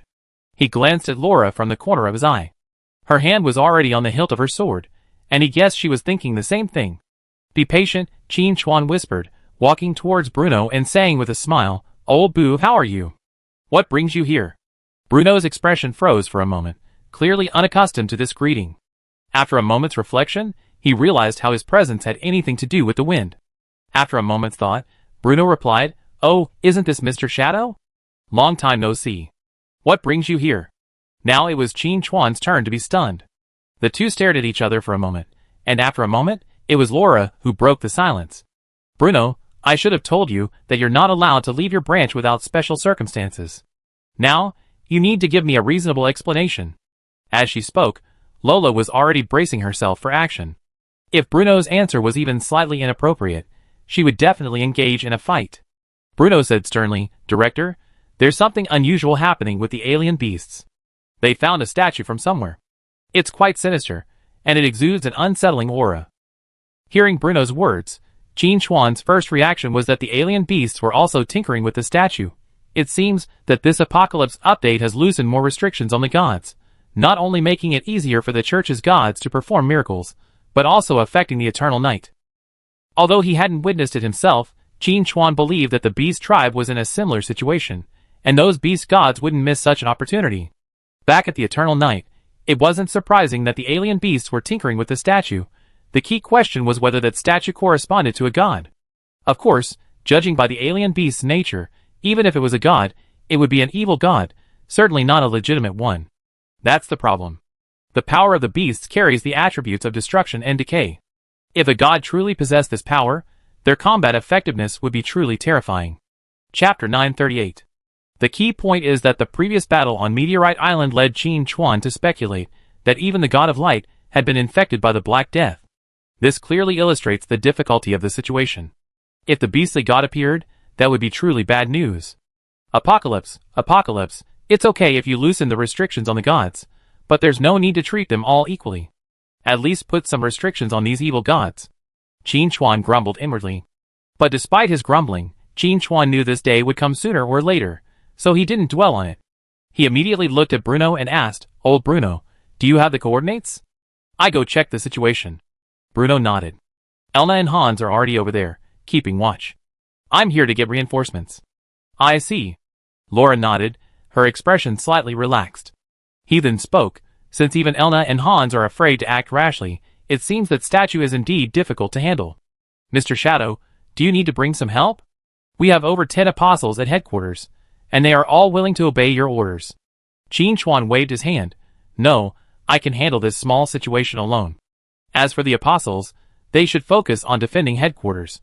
After a moment's thought, Qin Chuan added, I have a feeling that this statue will not only cause unusual behavior in the alien beasts, but may also affect the infected. I like all branches to pay more attention to this information and send more investigators. If we're short-handed, we can outsource the investigation. You understand? Lola understood. Don't worry, Mr. Shadow, I take care of this matter. After making the arrangements, Qin Chuan looked at Bruno. Old Bruno, lead the way. Mr. Shadow, you're here. Elna and Hans greeted in hushed voices. Qin Chuan waved his hand to disregard the formalities and, likewise, lowered his voice, said, "What's the situation now?" Elna pointed to the riding beasts in the distance and said with some resignation, "The beasts are mentally unstable and act disorganized, acting at will. Hans and I have been observing them for so long, but we still haven't figured out what they're up to." Hans echoed, "Mr. Shadow, Elna is right." Qin Chuan looked in the direction he was heading and saw countless beasts gathered in a hidden valley. In the middle stood a statue, about 10 meters tall. The moment he saw the statue, Qin Chuan felt his vision blur for a moment, and his mental pressure surged. But the next second, the divine blood in his body boiled slightly, dispelling the discomfort. Looking at the statue again, he could barely make out a humanoid figure, but the carving was so abstract that Qin Chuan couldn't figure out what it was. Qin Chuan couldn't help but grumble, "Those beasts really lack any artistic talent. I almost wonder if they just picked up a random rock and played with it." Bruno found a spot nearby to observe secretly, and said casually, "Mr. Shadow, can we be serious? The evil aura of that thing is so intense, it's almost tangible. How could it be just picked up casually?" "Oh Bruno, you really are," Qin Chuan said helplessly. "You have no sense of humor at all. I'm just trying to liven up the atmosphere." That being said, the distorted aura surrounding the statue was indeed extremely dense. Qin Chuan even suspected that throwing a wild monster nearby would instantly transform it into a beast. The key point was that as the beasts continued to dance and leap about, the aura surrounding the statue grew stronger. Qin Chuan vaguely seemed to see the statue move. After a moment's hesitation, Qin Chuan said, "I suspect this statue is closely related to the source of the beast's power." Bruno followed up on the conversation, speculating, "Is Shadow suggesting that the mastermind behind the Black Death that brought the Eternal Night continent is finally revealing its true colors?" Qin Chuan nodded, "Pretty much. I imagine those hiding behind the scenes are getting a bit restless. Now that Blue Star is about to undergo transformation, the Apocalypse world cannot remain isolated, and will undoubtedly be affected." Adding to this, the summary of the content in this update clearly demonstrates that the gods will have a greater involvement in both Apocalypse and Eternal Night. The accelerated return of Lady of the Night, Alessa, is one factor, and the demonic deity behind the Black Death is also becoming active. Recovering his composure, Qin Chuan said, "I suggest we take the statue back and study it carefully. What do you think?" Elna looked troubled. "The statue's aura is too eerie. When we were staking out the statue earlier, we discovered that even the beasts that touched it would corrode and dissolve into a pool of pus and blood. Carrying it back might be a challenge." Bruno waved his hand and said with great confidence, "Elna, you're worrying too much. Just because we can't handle it doesn't mean Mr. Shadow can't." "Shadow, you're right, aren't you?" Qin Chuan glanced at Bruno. "Old Bruno, you're really good at giving advice. You're right. Don't mention it next time." However, Bruno was right about one thing. Qin Chuan actually did have a way to take the statue away. Because he wielded the power of Shadow, and had completed the first stage of the long steps to divination, ordinary poisons and curses could no longer harm him. Even if the evil god statue were truly sinister, his zeal meant he had nothing to worry about. At this moment, Han said, "Mr. Shadow, we take care of these beasts later. You can just focus on the statue." Qin Chuan waved his hand confidently and generously, "No need to bother. I take care of both the beasts and the statue." Just as he was about to strike, Qin Chuan retreated. Bruno said in surprise, "Mr. Shadow, are you afraid?" Qin Chuan waved his hand without saying anything, lost in thought as he stared at the new quest. God Hunter Quest Update. You discovered the evil god statue. Please lure its true form to the Eternal Night continent to slay it. Quest reward. The second stage of the Long Steps to Divination quest has been unlocked. Chapter 939. Looking at this sudden quest, Qin Chuan's first reaction was that Tianqi was using him as a proxy to eliminate dissidents. But then he thought, that wasn't quite right. These shouldn't be called dissidents, they should be called foreign invaders. Perhaps to Tianqi, the evil gods were like psoriasis, expending extensive effort to eliminate them wasn't cost-effective, and there was no guarantee they would be completely eradicated. But regardless, they were an eyesore. He simply outsourced the elimination task, leaving the players with the headache. Unfortunately, the player who would be the one to worry this time was Qin Chuan. However, since Tianqi said he could lure the evil gods down, it meant the statue was under their watch. However, given the cautious and cunning nature of the evil gods, getting them to descend obediently would be a challenge. Furthermore, the restrictions of the Eternal Night still existed, so even if the evil gods truly wanted to descend, it wouldn't be so easy. Although there were many challenges, Qin Chuan felt he had to give it a try in order to unlock the second stage of the long steps to divinity.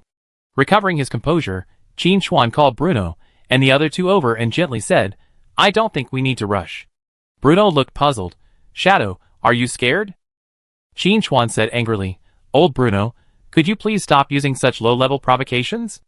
I mean, we should find out the true nature of this statue, not just rush to carry it away and dispose of it. Think about it, with so many strange beasts gathered here, a scene of demons dancing wildly, is this statue going to remain indifferent? Who knows, there might be some new changes soon. It's not too late to wait and see." Qin Chuan speculated that if the evil god was truly watching the statue, then when the time was right, it would definitely come to reap its benefits. Of course, a direct charge down to reap the spoils was unlikely. At most, they could harvest from a distance. Qin Chuan's goal was to disrupt the harvesting plan, infuriating the evil god, and then employ other means to bring down the evil god himself and eliminate him. Carrying the statue back now would easily alert the enemy and prevent maximizing the benefits. Bruno pondered for a moment and said, "Shadow, if you have any ideas, share them, and we can discuss them. The most important thing is to determine the risks of the plan."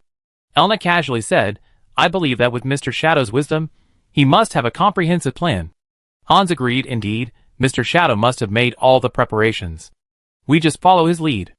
Elna and Hans were the chosen ones and apostles of the Lady of Night, and Alessa had already sent them orders to follow Qin Chuan's orders, so they naturally had no worries. Bruno's position, by comparison, was much more awkward. Seeing the situation suddenly become 3-1, he could only continue. "Since everyone's so unanimous, I also listen to Shadow." The three of them stared at Qin Chuan with piercing eyes. This, in turn, made Qin Chuan feel a little guilty. He hadn't finalized his plan yet. Just as he was about to make up a story on the spot, Qin Chuan noticed something unusual in the distance and immediately warned, "Something's happening." Several of them immediately turned their attention to the statue, only to see it suddenly rotate on its own, its barely discernible face facing Qin Chuan and his companion's hiding place. Red beams of light erupted from its eyes, pinpointing their location. Naturally, the nearby alien beasts also looked over. Their gazes met in midair. Qin Chuan rushed out, shouting, "Brothers, shoulder to shoulder." At the same time, the alien beasts roared and charged forward with a rumbling roar. The battle was about to break out, but it suddenly became one-sided. Elna arrived first, transforming into a fiery red meteor and instantly charging into the pile of exotic beasts. With a sweeping swipe of her spear, she cleared a large area. By the time Qin Chuan landed, there were only a few exotic beasts still standing around. Chapter 940. However, the alien beasts from further away continued to pour in, seemingly endlessly. Qin Chuan casually swung a shadowy flying knife, and the alien beasts fell instantly like a wheat field under a storm, falling cleanly and efficiently. Now that the battle had begun, Qin Chuan quickly adjusted his battle plan and said, "Hans, you understand the habits of the alien beasts. Go and lure all the ones on the periphery here, so we can take them all down. Elna, conserve your strength for emergencies. As for old Boo, you can handle it yourself." Bruno yelled, "Why is it my turn now? You're treating me differently." That said, Bruno continued to do his best to kill the alien beasts. To be honest, with the strength of Qin Chuan and his team of 4, let alone the alien beasts before them, even if 10 times as many came, they could easily defeat them. But if they wanted to successfully complete Apocalypse's mission, they couldn't just focus on killing. Looking at the evil god statue in the distance, Qin Chuan could sense it absorbing the destructive energy released by the dead beasts. This was unacceptable to Qin Chuan, who immediately darted to the statue's side and activated his shadow domain. The escaping destructive energy was immediately blocked by the shadow domain. The activation of the shadow domain also triggered the effects of the shadow killing formation, preventing the statue from drawing on the destructive energy to strengthen itself or projecting its accumulated energy into the void. Qin Chuan smiled at the evil god statue and turned to dispel all the destructive energy that was gathering. The shadow domain opened even slightly, and destructive energy would pour in. But once this energy entered the shadow domain, it was immediately suppressed and crushed by the shadow power, completely dissipating, making it impossible for the evil god statue to absorb it. As time went by, Qin Chuan could clearly feel the evil god statue begin to heat up. This thing sensed Qin Chuan on purpose. He wanted it to watch the destructive energy being eliminated, while he could only watch. Hee, even if you're a statue, so what? You can only watch us kill your minions? Qin Chuan laughed heartily, his words particularly arrogant. Come and fight me if you dare. Elna, who was currently killing the alien beasts, couldn't help but fall into deep thought. Is what they're doing truly righteous? Why do they feel like villains? Bruno also took a few steps away, fearing that his reputation would be ruined in an instant. He was secretly reflecting. Had he put too much pressure on Shadow, causing him to finally go down a path of inhumanity? Hans, who had just attracted a group of alien beasts, praised him repeatedly. Good. As expected of Mr. Shadow, you're so generous. Bruno's eyes twitched. I never thought Hans, with his thick eyebrows and big eyes, would learn to flatter. Murdering inwardly, Bruno turned around and took a look, his eyes immediately widening. The statue had actually stood up. Bruno, Elna, and Hans had discovered this evil god statue earlier. Feeling they couldn't handle it, they returned to Night's Watch headquarters for help, where they happened to run into Qin Chuan. So Bruno knew this statue was of some importance. But he never expected it to actually stand up. Bruno gloated at Qin Chuan, shouting, Shadow, you even angered this statue to life. You can even bring dead things back to life. I can't help but wonder, what heinous deed have you done? Qin Chuan waved his hand, and the shadows within the shadow realm bound the statue, completely restricting its movement. He then turned to Bruno. Old Bruno, you're wrong. What do you mean by I angered the statue to life? How dare you assume it's life or death? What if it was already alive, and just dormant? Bruno was speechless for a moment, then quickly realized, Elna, Hans, and I have already confirmed that this statue is not dormant, but simply possessed a sinister nature. I guess you were too arrogant just now, and the statue couldn't stand it. Chapter 941. Qin Chuan smiled. Old bull, you're not stupid. He waved his hand again. Well, now's not the time to argue. This thing suddenly stood up. It's definitely not bored. On the other hand, it's better for it to stand up now than for us to take it back and then stand up again. Old bull, tell me honestly, have I saved your branch? Bruno hadn't said anything when Hans shouted, Mr. Shadow's insight is amazing. Elna was also quite impressed. I didn't realize this statue would undergo such a transformation. If we had rashly brought it back to the branch, it might have really caused trouble. Branch Chief, I think Mr. Shadow did the right thing this time. Bruno was heartbroken. He was clearly the branch chief, so why did he feel that Shadow's words were more effective than his? As they spoke, the evil god statue began to leap and struggle again, trying to break free from the Shadow Realm's restraints. Judging from the way it stared at Qin Chuan, it would undoubtedly fight Qin Chuan the first thing it could do, if it could escape. Qin Chuan expressed his understanding. If he were the statue, happily harvesting the exotic leeks, only to have someone suddenly appear, overturn the leeks, and attempt to steal his entire harvest, he wouldn't be able to tolerate that. And this was exactly what Qin Chuan wanted. He wanted to provoke the evil god behind the statue, causing it to completely lose its mind and charge down recklessly. Otherwise, how could he complete his god hunter mission? How could Qin Chuan progress without defeating the evil god? To advance further on the steps to godhood, Qin Chuan could only pray for the evil god's death. He raised his hand, dispatching all the newly arrived beasts, then glanced at the immobilized evil god statue. It's even redder. But it's not enough. I need to add more fuel to the fire. He, look at your shameless face. Qin Chuan quipped, his lips smeared with honey. What are you trying to do by making such a horrible appearance? Are you trying to fool those mindless beasts? I don't think you're capable of that.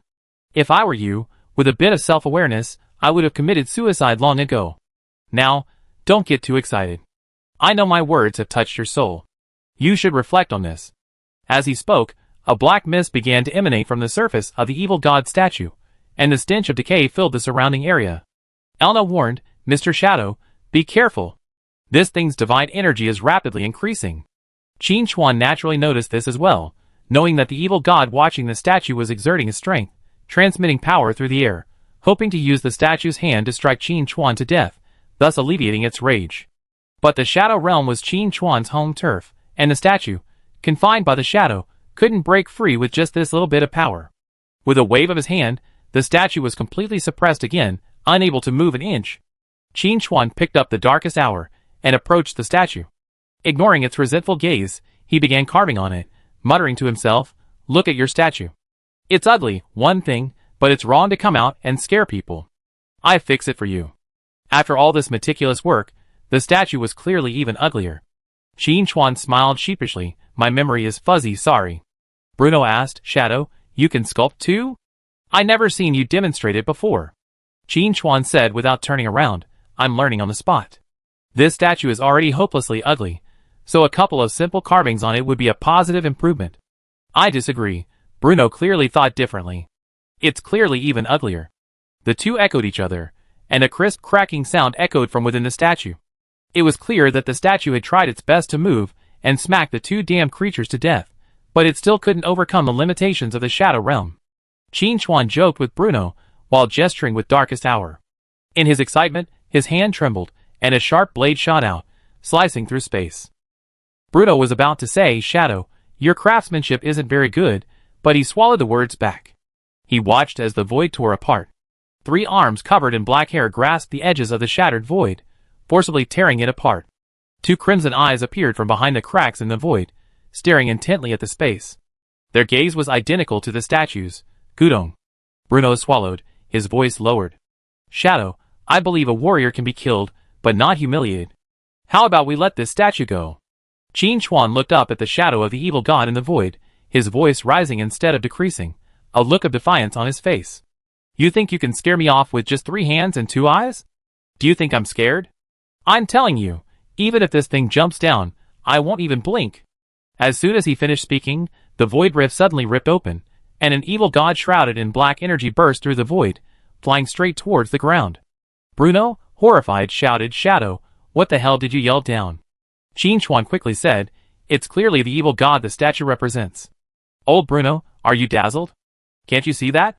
"I can see it," Bruno said urgently. "So what I'm saying is, shouldn't we run?" Clang. Elna stood beside Qin Chuan, spear in hand, her tone firm. "Mr. Shadow, you go ahead. I hold them here." "Let me." Hans rushed forward, a fearless expression as he recounted his life. "I was once just an ordinary investigator. If I hadn't met Mr. Shadow, I would have perished at the hands of the beast. I became an apostle thanks to Mr. Shadow, and now is the time to repay him. Elna, you can't take this opportunity from me." Before Hans and Elna could decide who would cover their retreat, the shadow of the evil god descended from the void. In an instant, the evil realm enveloped dozens of miles. A sinister and terrifying voice drifted overhead. "None of you can escape." Chapter 942. "Shadow, the biggest mistake I made in my life is meeting you." Bruno's expression was calm, but his tone was nostalgic. "If there's an afterlife, I hope I never meet you again." Qin Chuan waved his hands repeatedly. "Old Bruno, what's the point? Our relationship is definitely one of being brothers in this life and thinking of you in the next. How could you betray your brother like that?" Bruno pointed at the shadow of the evil god in the sky, his lips trembling with excitement. "Send this thing down. What else can we do but wait for death? Of course there is a way." Qin Chuan held Darkest Hour and Darkest Night in his hands. "Just kill this thing." Bruno closed his eyes in despair. "Damn it! Even Shadow is talking nonsense. This time, there's really no hope. How could he be so stupid?" He knew that hanging around Shadow would lead to bad things, but he still ran over here. He was just asking for trouble. As he spoke, the shadow of the evil god in the sky grew more and more real, its distorted energy waves constantly attacking, causing Bruno's face to change again and again. It was confirmed that he couldn't defeat this thing, and even if he wanted to escape, he couldn't. This thing, let alone the Chosen One, even if 10 Chosen Ones rushed over, it would probably be useless. Elna and Hans were quite calm. They had reached a stage where they were indifferent to life and death, fighting to the bitter end. They had no intention of returning alive. However, even if they died, they had to cover Mr. Shadow's retreat. Otherwise, they would have failed Lady Knight's instructions, which was unacceptable. Qin Chuan was quite calm. Since he had dared to call down the evil god, he had made every possible preparation. The flash of the blade that flashed out from that trembling hand just now was also intentional. Unless the spatial boundary is broken, the evil god cannot descend. And once the evil god descends, under the rules of Apocalypse, it will sooner or later be dead. Protect yourselves, watch me perform. With these instructions, Qin Chuan unleashed a series of phantoms, soaring into the sky. He raised his hand and unleashed a powerful triple combo of Shadow Flying Knife, Dark Rain, and Concentrated Sniper. A string of damage numbers floated up, the shortest reaching 11 digits. Faced with this level of attack, even the health bar above the evil god's head, stretched to the sky, still visibly shrank. Bruno was about to cheer when he saw the evil god's condition instantly recover, and he unleashed a barrage of curses as if nothing had happened. Even though he wasn't the primary target, just watching from the sidelines, Bruno could sense that none of those curses were simple. If he were to be afflicted, he would be severely injured, if not killed. As Bruno stared in shock, Shadow took the curse head-on, showing no ill effects and even having the leisure to comment on the lack of strength. Is this curse fake? Bruno pondered. Watching the evil god unleash another barrage of curses, he confidently shouted, Shadow, let me do it. Qin Chuan hadn't expected Old Bull to be so supportive. He immediately stepped back, letting a few curses fall through. Thump. Bruno convulsed and fell to the ground, foaming at the mouth. For a moment, he felt his soul leave his body, a demon laughing at him. When he regained consciousness, he saw himself lying on the ground, with Elna and Hans, looking concerned. Elna said with lingering fear, Branch Chief, thank goodness you're awake. I thought you wouldn't make it. You almost died just now. Hans gently advised, Branch Chief, you're a cleric by training, not a fighter. Don't compete with Mr. Shadow in this situation. He can handle it, but you might not.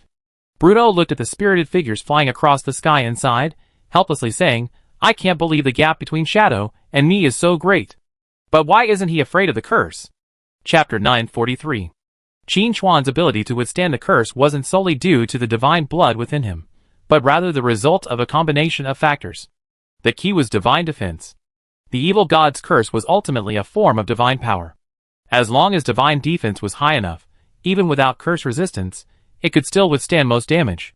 Furthermore, the evil god had descended into eternal night, already within the rules of Apocalypse.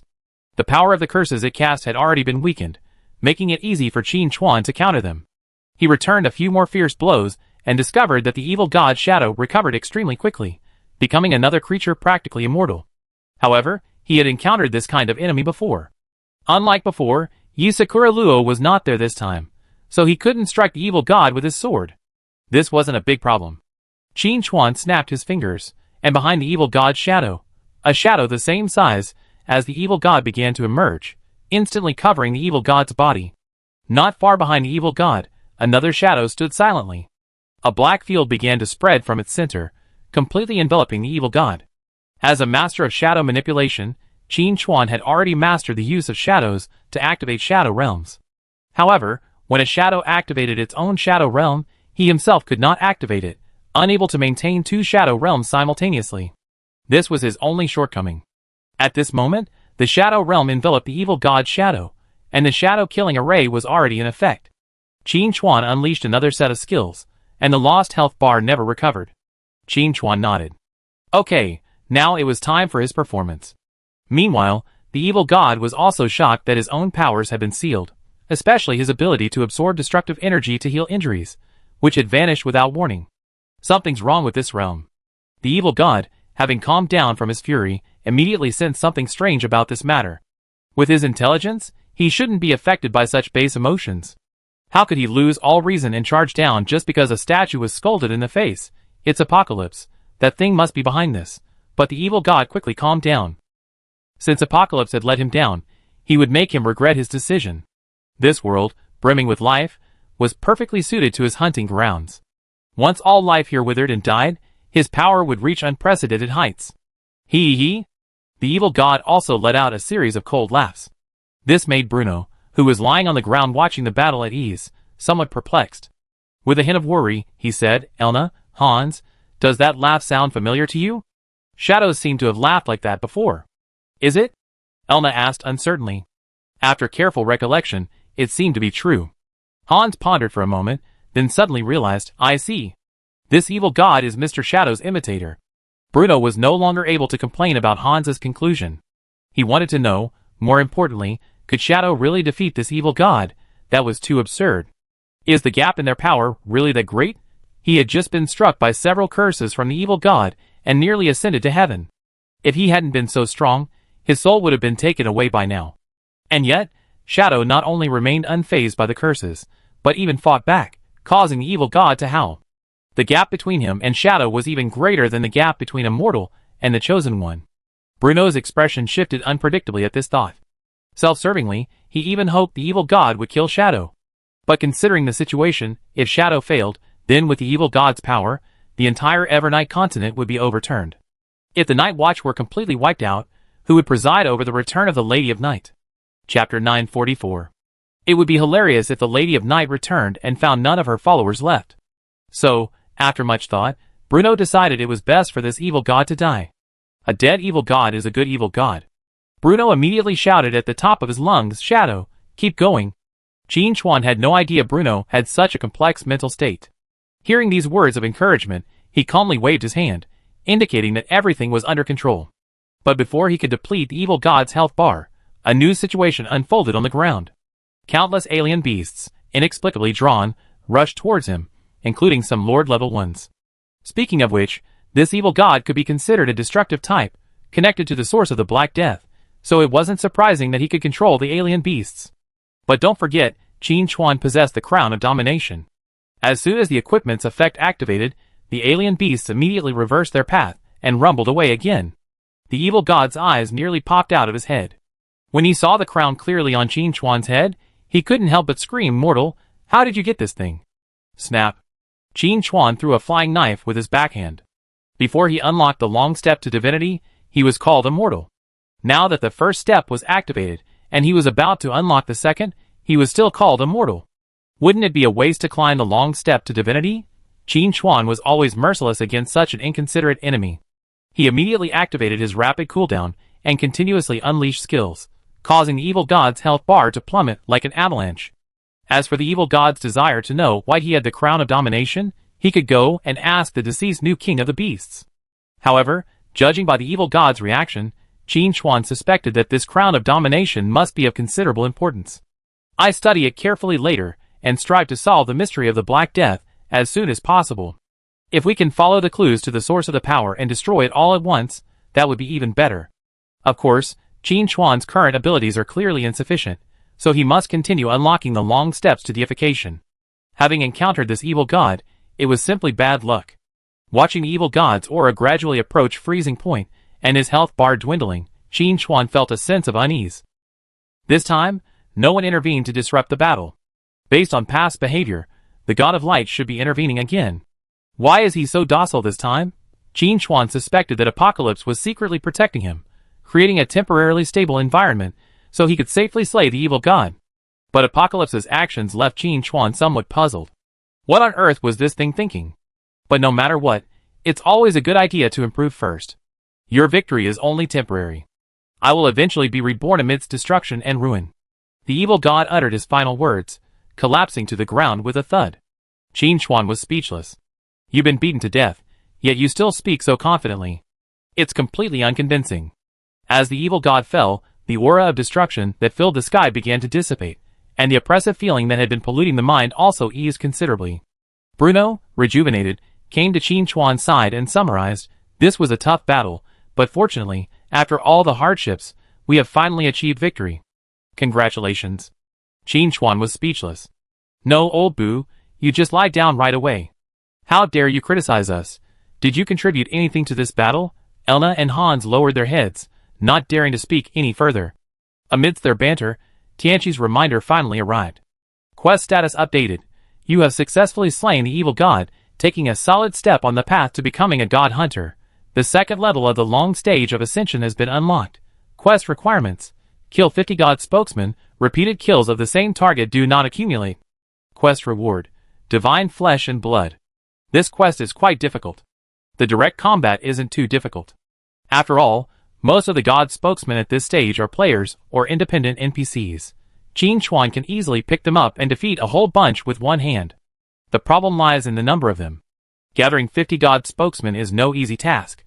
The spokesperson he remembered, Lu Xiaoyadeazan, was one. After a moment's thought, Qin Chuan looked at Bruno. This guy could be counted as one. Bruno shuddered. He had just smelled the scent of death. But Qin Chuan had no intention of killing old Bruno. He was Dismartin's underling, barely an ally, so killing him like that wouldn't be worth it. To be honest, Qin Chuan would have preferred the quest to kill the Son of God. That would have been easier to find. It was doubtful whether there were even 50 of these god spokesmen. But the quest was there, and Apocalypse couldn't change it. He could only accept it with a pinch of salt. He would have the rest of the guild keep an eye on it, and kill suitable targets later, slowly building up the numbers. After reading the quest, Qin Chuan looked back at the corpse of the evil god, which was emitting a twisted aura. This item was worth a lot. He went up and struck with a single blow. You obtained the cursed aggregate. You obtained the remains of the evil god. You obtained the brain of destruction. 3 additional pieces of loot were obtained. In addition, there are also items dropped by the evil god himself. There are not many items, only 2 in total. A pitch-black palm, apparently the left palm, with a complete forearm attached, cut off at the elbow. Soul-Eating Demon Hand, a lower-level artifact-level item, which can replace the left arm and unlock the special ability of soul-eating and soul-snatching. Note, the Soul-Eating Demon Hand has the effect of corroding the mind, and will have a mental impact on the holder. Please choose carefully. This item reveals an evil nature. Qin Chuan will definitely use it himself. It would be a good choice to use it to trick others. The second item is a stick. Curse Torch, a lower-level artifact-level item. When ignited, it will produce cursed flames, inflicting at least 5 kinds of fierce curses on creatures within a certain range.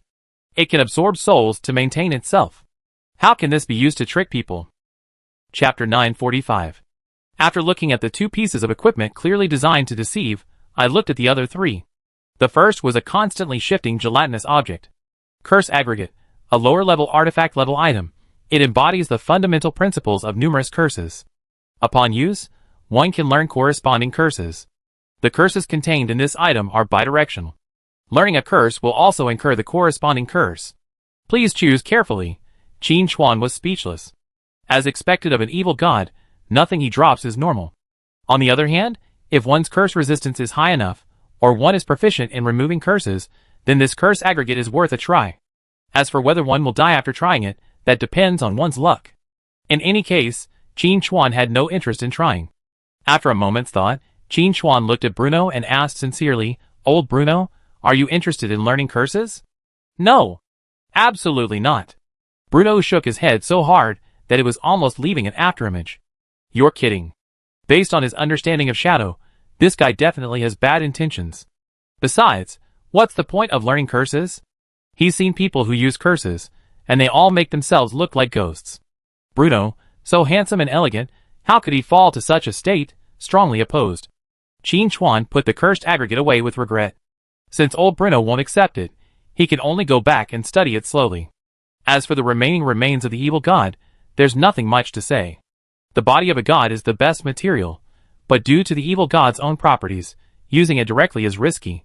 It's best to purify it first to extract the pure divine power. Keep it for now, and deal with it later.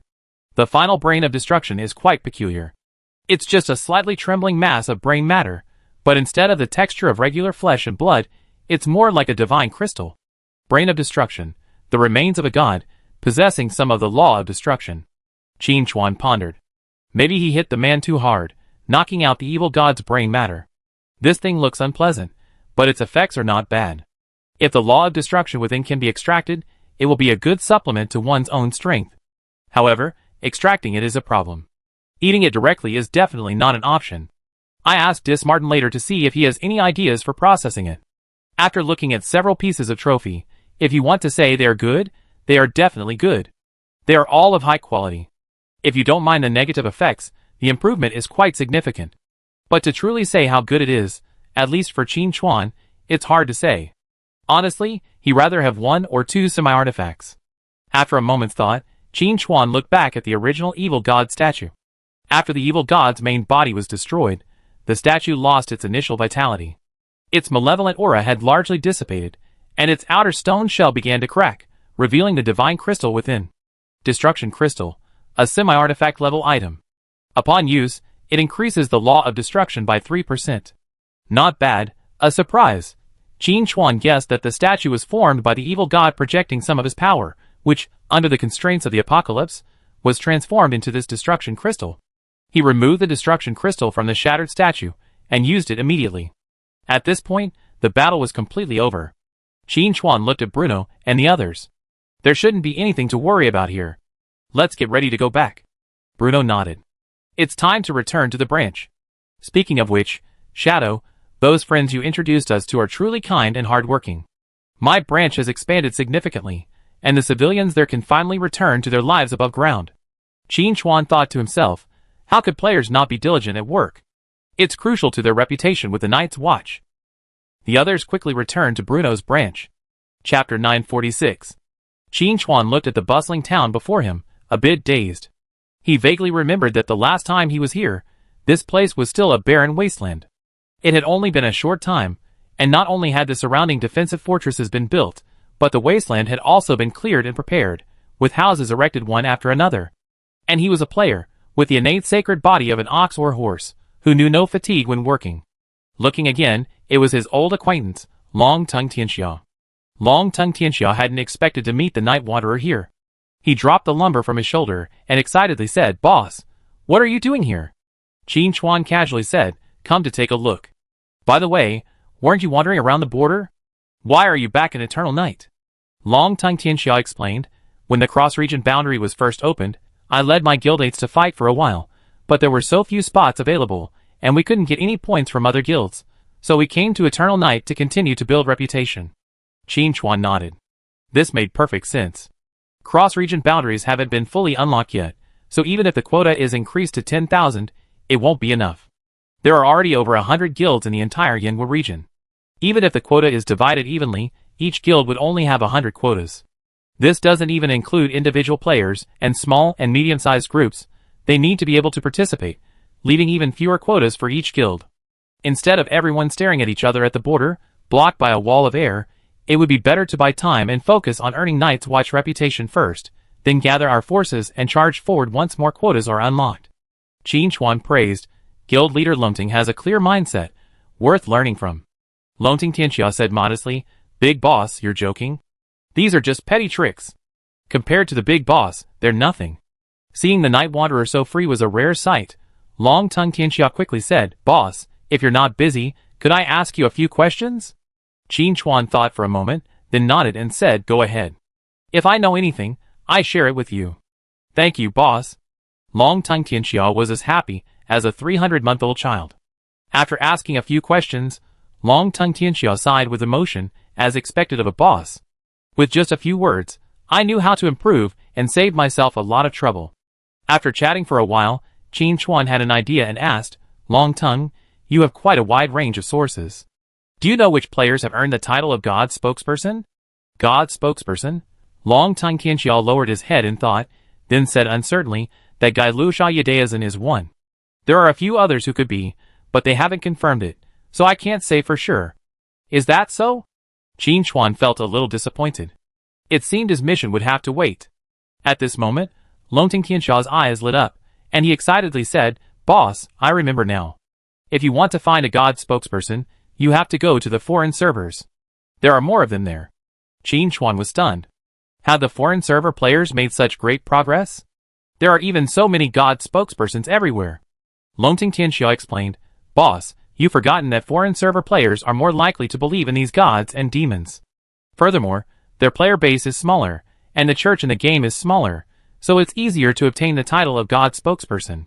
Longting Tianxia's words reminded Qin Chuan. Compared to the Yanhua players, who are less interested in faith, foreign server players have a head start in this regard. They are naturally more receptive to faith, and are more active in cultivating church reputation in the game.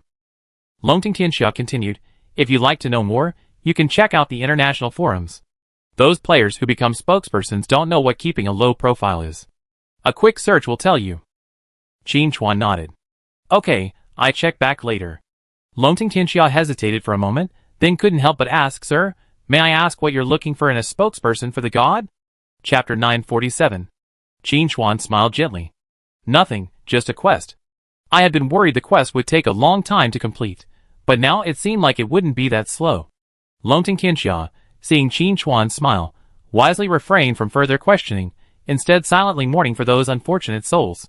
After chatting for a while, Qin Chuan also collected a list of foreign server god spokespersons on the forum. My old friend Richardson was prominently listed. It was said that he had been chosen as a spokesperson by an ice god, and his strength had increased significantly. He boasted on the forums that he would seek revenge the next time he encountered the Night Wanderer, and this garnered considerable support. Next up was Angelus. This Illuminati member seemed to have been spotted by a vampire ancestor, and also received the title of spokesperson, earning him a large following.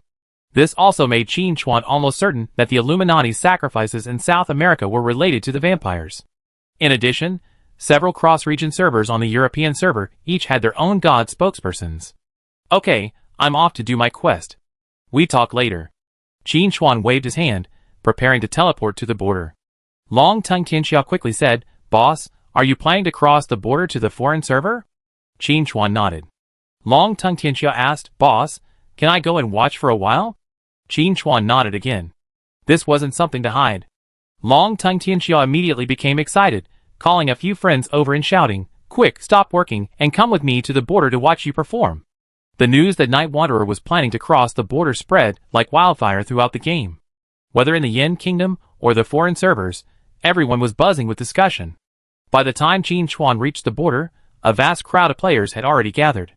Not only were the Yin Kingdom players gathered, but the other side was also mobilizing a large force. The endless sea of people must have numbered at least 100,000. When Qin Chuan appeared, riding the Shadow Dragon scripts, both sides were excited. Look, it's Night Wanderer. The boss is heading out to the foreign servers. I want to know how many people the boss can kill in one go this time. I give you a number, 80,000. Although I'm a Night Wanderer fan, I think 80,000 is too much. Even if it were 80,000 pigs, they could fill the entire hillside. Look, the boss is leaving. Why did the boss stop? It's about quotas. Our Yin Kingdom's 10,000 quota has been used up. If the foreign players don't return, the boss can't leave. Hurry, brothers out there, return to the city and give the spot to the boss. Someone from our guild is wandering around the foreign server. They say their way back is blocked. The foreign server players are holding them in place, but not killing them, clearly trying to keep the spot open. Damn, how treacherous. An impatient Yin player rushed to the air wall and cursed, You cowards from the foreign server, if you have the guts, let our people back. On the other hand, the foreign server players were incredibly united at this moment. Regardless of right or wrong, they all had a single idea. We must not let Night Wanderer get the cross-region spot, or they be in big trouble.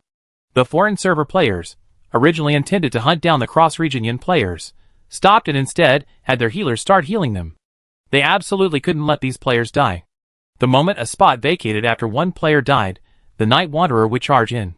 The scene of their last encounter, where 3,000 players were instantly annihilated, was still fresh in their minds, and foreign server players felt that now was not the time to face the Night Wanderer again. Even Richardson, known as the top player in North America, spoke out through his own channels, emphasizing the importance of controlling the number of cross-region spots and preventing the Night Wanderer from crossing over. While it was unclear why the Night Wanderer was attempting to cross regions this time, it was definitely not a good thing. The most important thing was that they couldn't defeat the Night Wanderer. Faced with this situation, Qin Chuan was also a bit troubled. To his surprise, the issue preventing him from completing the quest wasn't a shortage of divine spokesmen, but rather a cross-region boundary. How could this be justified? Seeing this, many Yin Nation players grew anxious and offered suggestions. One suggested that those playing in foreign servers should find a few high-level bosses. If they could just smack them to death, the boss would be instantly released. This suggestion was quite sound. But implementing it presented new problems. The foreign players were even quicker. As soon as the Yin players spotted the boss, thousands of them rushed over, effectively crushing it. Even in the chaotic battle, at least 20 healers were frantically healing the Yin players, their bodies adorned with buffs. Even a single blow from the boss wouldn't kill them. The Yin players, stunned, shouted, Let me die. The foreign players shouted even louder, Please don't die here. Amid the stalemate, someone raised a crucial question. What exactly was the Night Wanderer doing in this foreign realm? Qin Chuan's answer to this question was simple. I only target the foreign server's divine spokespersons, not ordinary players. There was no point in killing more foreign players at this point. It was better to complete the mission first. When many foreign players heard that the Night Wanderer was only targeting the spokespersons, their minds suddenly perked up. As the saying goes, stay out of trouble when it doesn't concern you. Originally, they were worried that Night Wanderer would cross regions and wreak havoc, instantly annihilating everyone he saw. But since he was only targeting a few individuals, it seemed like it wouldn't concern ordinary players like them. A foreign server player tentatively asked from behind the air wall, Night Wanderer, are you really only targeting those spokespersons? Qin Chuan's expression remained calm. We have an old saying in Yin country, a gentleman's word is as good as his bond. I mean what I say. Seeing many players wavering, Richardson arrived at the border just in time and shouted, Don't be fooled. Yin people are incredibly cunning. If Night Wanderer crosses regions, how could he just target us spokespersons? He must have other plans. Chapter 948. Richardson's words garnered widespread approval. Many foreign server players expressed that if they had Night Wanderer's power, they would have gone on a rampage in other servers. From this, It can be inferred that Night Wanderer certainly felt the same way.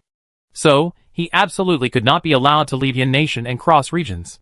Qin Chuan had never expected to learn the list of foreign server god representatives, only to be unable to leave. This was quite embarrassing. As for Richardson's rants, Qin Chuan paid no attention. After all, this guy was on the list, they could settle the score later. It was just a matter of a flying knife. It was just that the quota had always been full, which was a bit unrealistic. In the Peak Guild, Yimi said with some surprise, "Guild leader, I've been observing the cross-region quotas. Every time one becomes available, someone takes it in less than half a second. I think everyone should know you're leaving. It seems someone's secretly trying to stop you." Snow Swordsman, I noticed this too. Who's trying to steal our guild leader's quota? Could they even match his performance if they leave? Ying Luo, is it possible they're not going out to fight foreign players, but simply to prevent the guild leader from leaving the region? Di Jiaolingyu, I heard several guilds are determined to take up the quotas. Ji Xing, they're holding up the quotas but not fighting. What's the point of that? Xiao, I joined a few part-time job groups and noticed someone's offering a bounty. Anyone who holds up a cross-region quota for a certain period of time can claim the prize. The longer they hold it, the more money they earn. Su Changqing, brother Xiao, you're still working part-time.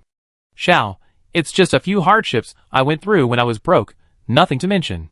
Song Ling, so Xiao is saying that someone is deliberately targeting the president to prevent him from getting a spot on the cross-region mission. Ji Xing, president, you're not very popular. Qin Chuan, Ji Xing, I got some new blueprints. Ji Xing, what kind of villain is actually preventing our president from going out and showing off his prowess? That's too much. Yi Ying Luo, Sister Ji, you embody the old saying, he who knows the times is a hero. The chatter and laughter among the crowd made Qin Chuan realize that some people were playing dirty tricks around the cross-region quota. But this wasn't a solution. While the quota was constantly changing, there were too many players trying to leave. Unless they were caught at the right time, it was unclear when they would be able to leave. After a moment's deliberation, Qin Chuan summoned the guild leaders of Longting Tianxia and several other major guilds and bluntly stated, "Give me a favor and take your guild members out of the border area." Now was no time to hang around. Qin Chuan was prepared to resort to some drastic measures. Longting Tianxia quickly waved his hand. "Boss, you're being polite. Asking them to retreat isn't a big deal, just a word. But given the current situation, there are so many players at the border. Even if we deduct the players from our guild, it's hard to find a spot." The guild leader nearby echoed, "Boss, you're right. I also heard that someone is targeting you, boss. They're paying people to take up spots. It's clear they're trying to stop you." I heard that too. And I also heard that those people are paying people from outside. Wow, there are also 500,000 walking dead in this game? Although I suspect you're looking for the foreign server's god spokesperson to kill, what's there to be afraid of? It's just a trip to the respawn point at worst. Alright, lead the retreat. As he spoke, a large number of players began to retreat. But a large number of players were still trapped behind the air wall at the border. Outside the inter-region area, Richardson continued his outcry while maintaining contact with Angelus and the others. "Richardson, Angels, that tactic of yours really works. Those Yin Nation players, hearing they can get paid, are incredibly eager to grab spots. Without spots, even the Night Wanderer, no matter how powerful he is, can he do anything to us?" Chapter 949. Angels, I simply know how to exploit human greed. And being able to restrain the Night Wanderer for a paltry sum is definitely worth it. Richardson's expression was filled with admiration. Why hadn't he thought of this idea? While chatting, Richardson kept an eye on the Night Wanderer from the corner of his eye. Noticing him moving along the border, he couldn't help but become alert, wondering what the Night Wanderer was up to. Even then, players from Yen Nation were gradually learning that a group was targeting the Night Wanderer, preying on his spot, and preventing him from traveling across regions. One player angrily declared, "I used the teleportation item specifically to return just to make room for the big boss, but those idiots are deliberately hoarding it. Isn't that pure disgusting? What good does this do them? I even heard some people are hoarding it for free. What's their real purpose? Why else could it be? They're just jealous of others' success. Brothers, listen to me. Let's retreat and expose those malicious hoarders." That's right. Let's all retreat. Anyone still at the border is clearly trying to take up space. We mark them all in our notebooks and fight them off whenever we see them. As the players spontaneously took action, the border became increasingly empty. It became clear that the players trying to hoard space were a minority. And when these players realized they were exposed, they became quite assertive and began to shout. Cross-region gameplay is part of the normal gameplay of Apocalypse. Why can't we get a spot? That's right. 10,000 spots. Does Night Wanderer want to monopolize them? We're traveling across regions to promote the Yin Kingdom region. Is Night Wanderer the only Yin Kingdom player? What's there to criticize about our actions? You say we're taking money to grab spots. Where's the evidence? I'm making this clear today. Even if Night Wanderer stood before me, I wouldn't change my mind. I'm going to play against players from other servers. Is that wrong? These players might have taken money to deliberately take up spots, or they might simply want to cross regions for their own activities. It's impossible to tell from the surface. But for Qin Chuan, did he need to make that distinction? No. Sometimes, a little tougher tactics are warranted. Shadow Domain. With a low shout, the black area instantly expanded, encompassing thousands of players. One player's heart trembled, the scene of Night Wanderer instantly annihilating 3,000 foreign server players flashing back before their eyes. They trembled and said, Night Wanderer, what are you trying to do? Are you going to attack your own people? Do you have any conscience? Damn it! Night Wanderer is so heartless that he attacked his own people. Is this the true value of being number one in the server? Instead of attacking foreign players, he attacks his own people. Pa! Let me go if you dare. I give up my spot, but I won't accept it. If one of me falls, there will be thousands more. One day, Night Wanderer, you will be overthrown by the righteous. Though the players were trapped in the Shadow Realm, unable to move, their mouths were unsealed, and each one roared louder than the other. And their words resonated with some players. Isn't Night Wanderer too overbearing? This cross-region play was originally enabled by the game itself. Before, they had to wait for a spot to go outside. Why should the Night Wanderer have special privileges? However, saying this directly wouldn't work. Faced with so many stares, Qin Chuan remained calm. He looked at the loudest shouters and said calmly, Did I say I was going to kill you? One player immediately felt revitalized, their entire body perking up. They eagerly said, Then let us go. This is all a misunderstanding. Chapter 950. Qin Chuan smiled, I let you go, but not now. As he spoke, Qin Chuan piloted the Shadow Dragon back and forth across the border. Tens of thousands of players were inside the Shadow Realm. The scene was undoubtedly visually stunning, sending shivers down the spines of many players, who feared nightmares. On second thought, with the release of Apocalypse, they'd been playing games in Apocalypse before going to bed. So, it seemed like a nightmare. And with the players on the border trapped in the Shadow Realm, they naturally couldn't secure a spot. By the time Qin Chuan wandered back, the cross-region quota had dropped to 756/10,000, leaving over 1,000 empty. The foreign server players were stunned. This was the real deal. Richardson, on the front lines, immediately activated the teleportation array, preparing to flee. But before he could finish reading his skills, that familiar feeling returned. A playful voice echoed from behind. Hey, isn't that Richardson? Why are you in such a hurry to leave? Didn't you want to fight me? Richardson turned around with difficulty, his expression a little mournful, his voice stammering, Night Wanderer, this is a misunderstanding.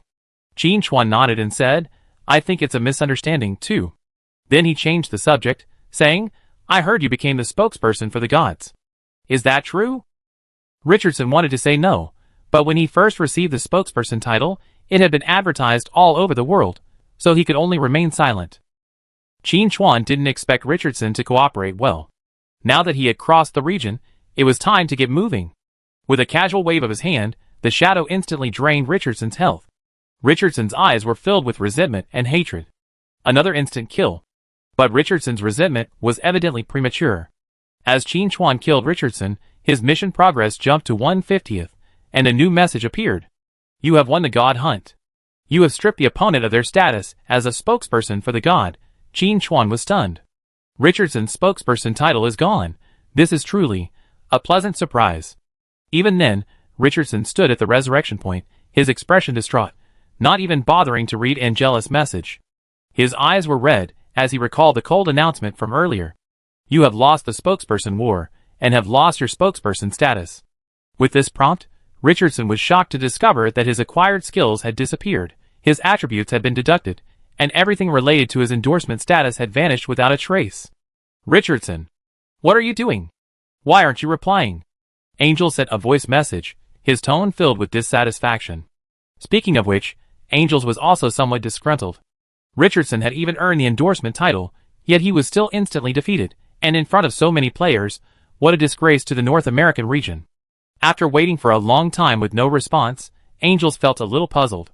Just as he was about to send another message, he heard Richardson's dejected reply. Angels, my endorsement title is gone. What? Angels was so shocked that he almost sat up in his game cabin. He immediately realized this must be the result of Night Wanderer's instant kill of Richardson, and he couldn't help but tense up. Was it a coincidence, or was it inevitable? If it was the former, Richardson could only say he was unlucky, and that was all there was to it. But if it was the latter, the situation was different. Because he also held the title of spokesperson, Angels quickly asked, what exactly happened? Richardson's fragmented account of the incident sank Angelus's heart. The thing he'd been worrying about had finally happened. Night Wanderer's cross-regional operation was specifically to hunt down spokespersons. Damn it! Did Night Wanderer get wind of something? Angelus' expression shifted unpredictably. He was worried that if he lost his spokesperson title, their plans would be impacted. If that were indeed the case, then, given his understanding of the Illuminati, his colleagues would definitely not let him off. Fuck. Angelus uttered a traditional Chinese idiom. Although a little flustered, he had his own recourse. The North American region is also a large cross-region, with a vast map. Furthermore, this is their home turf. Angelus can proudly say that if he wants to hide, Night Wanderer will definitely not find him. It's just that his leveling has been affected recently, but as long as he can hold on until Night Wanderer leaves, everything will be fine. Could Night Wanderer stay in the North American cross-region forever? There's an old saying in the Yin Kingdom. If you can't afford to provoke, you can't afford to hide.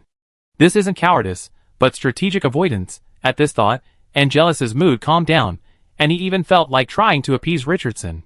Richardson, I report your losses, and we compensate you. Richardson immediately replied, what's the point of even more compensation? Can I buy back the spokesperson title with money? At this retort, Angelus's expression was a little unhappy. Originally, he had been polite, thinking Richardson still had some value, but now Richardson had lost his spokesperson title, and their ritual had made significant progress.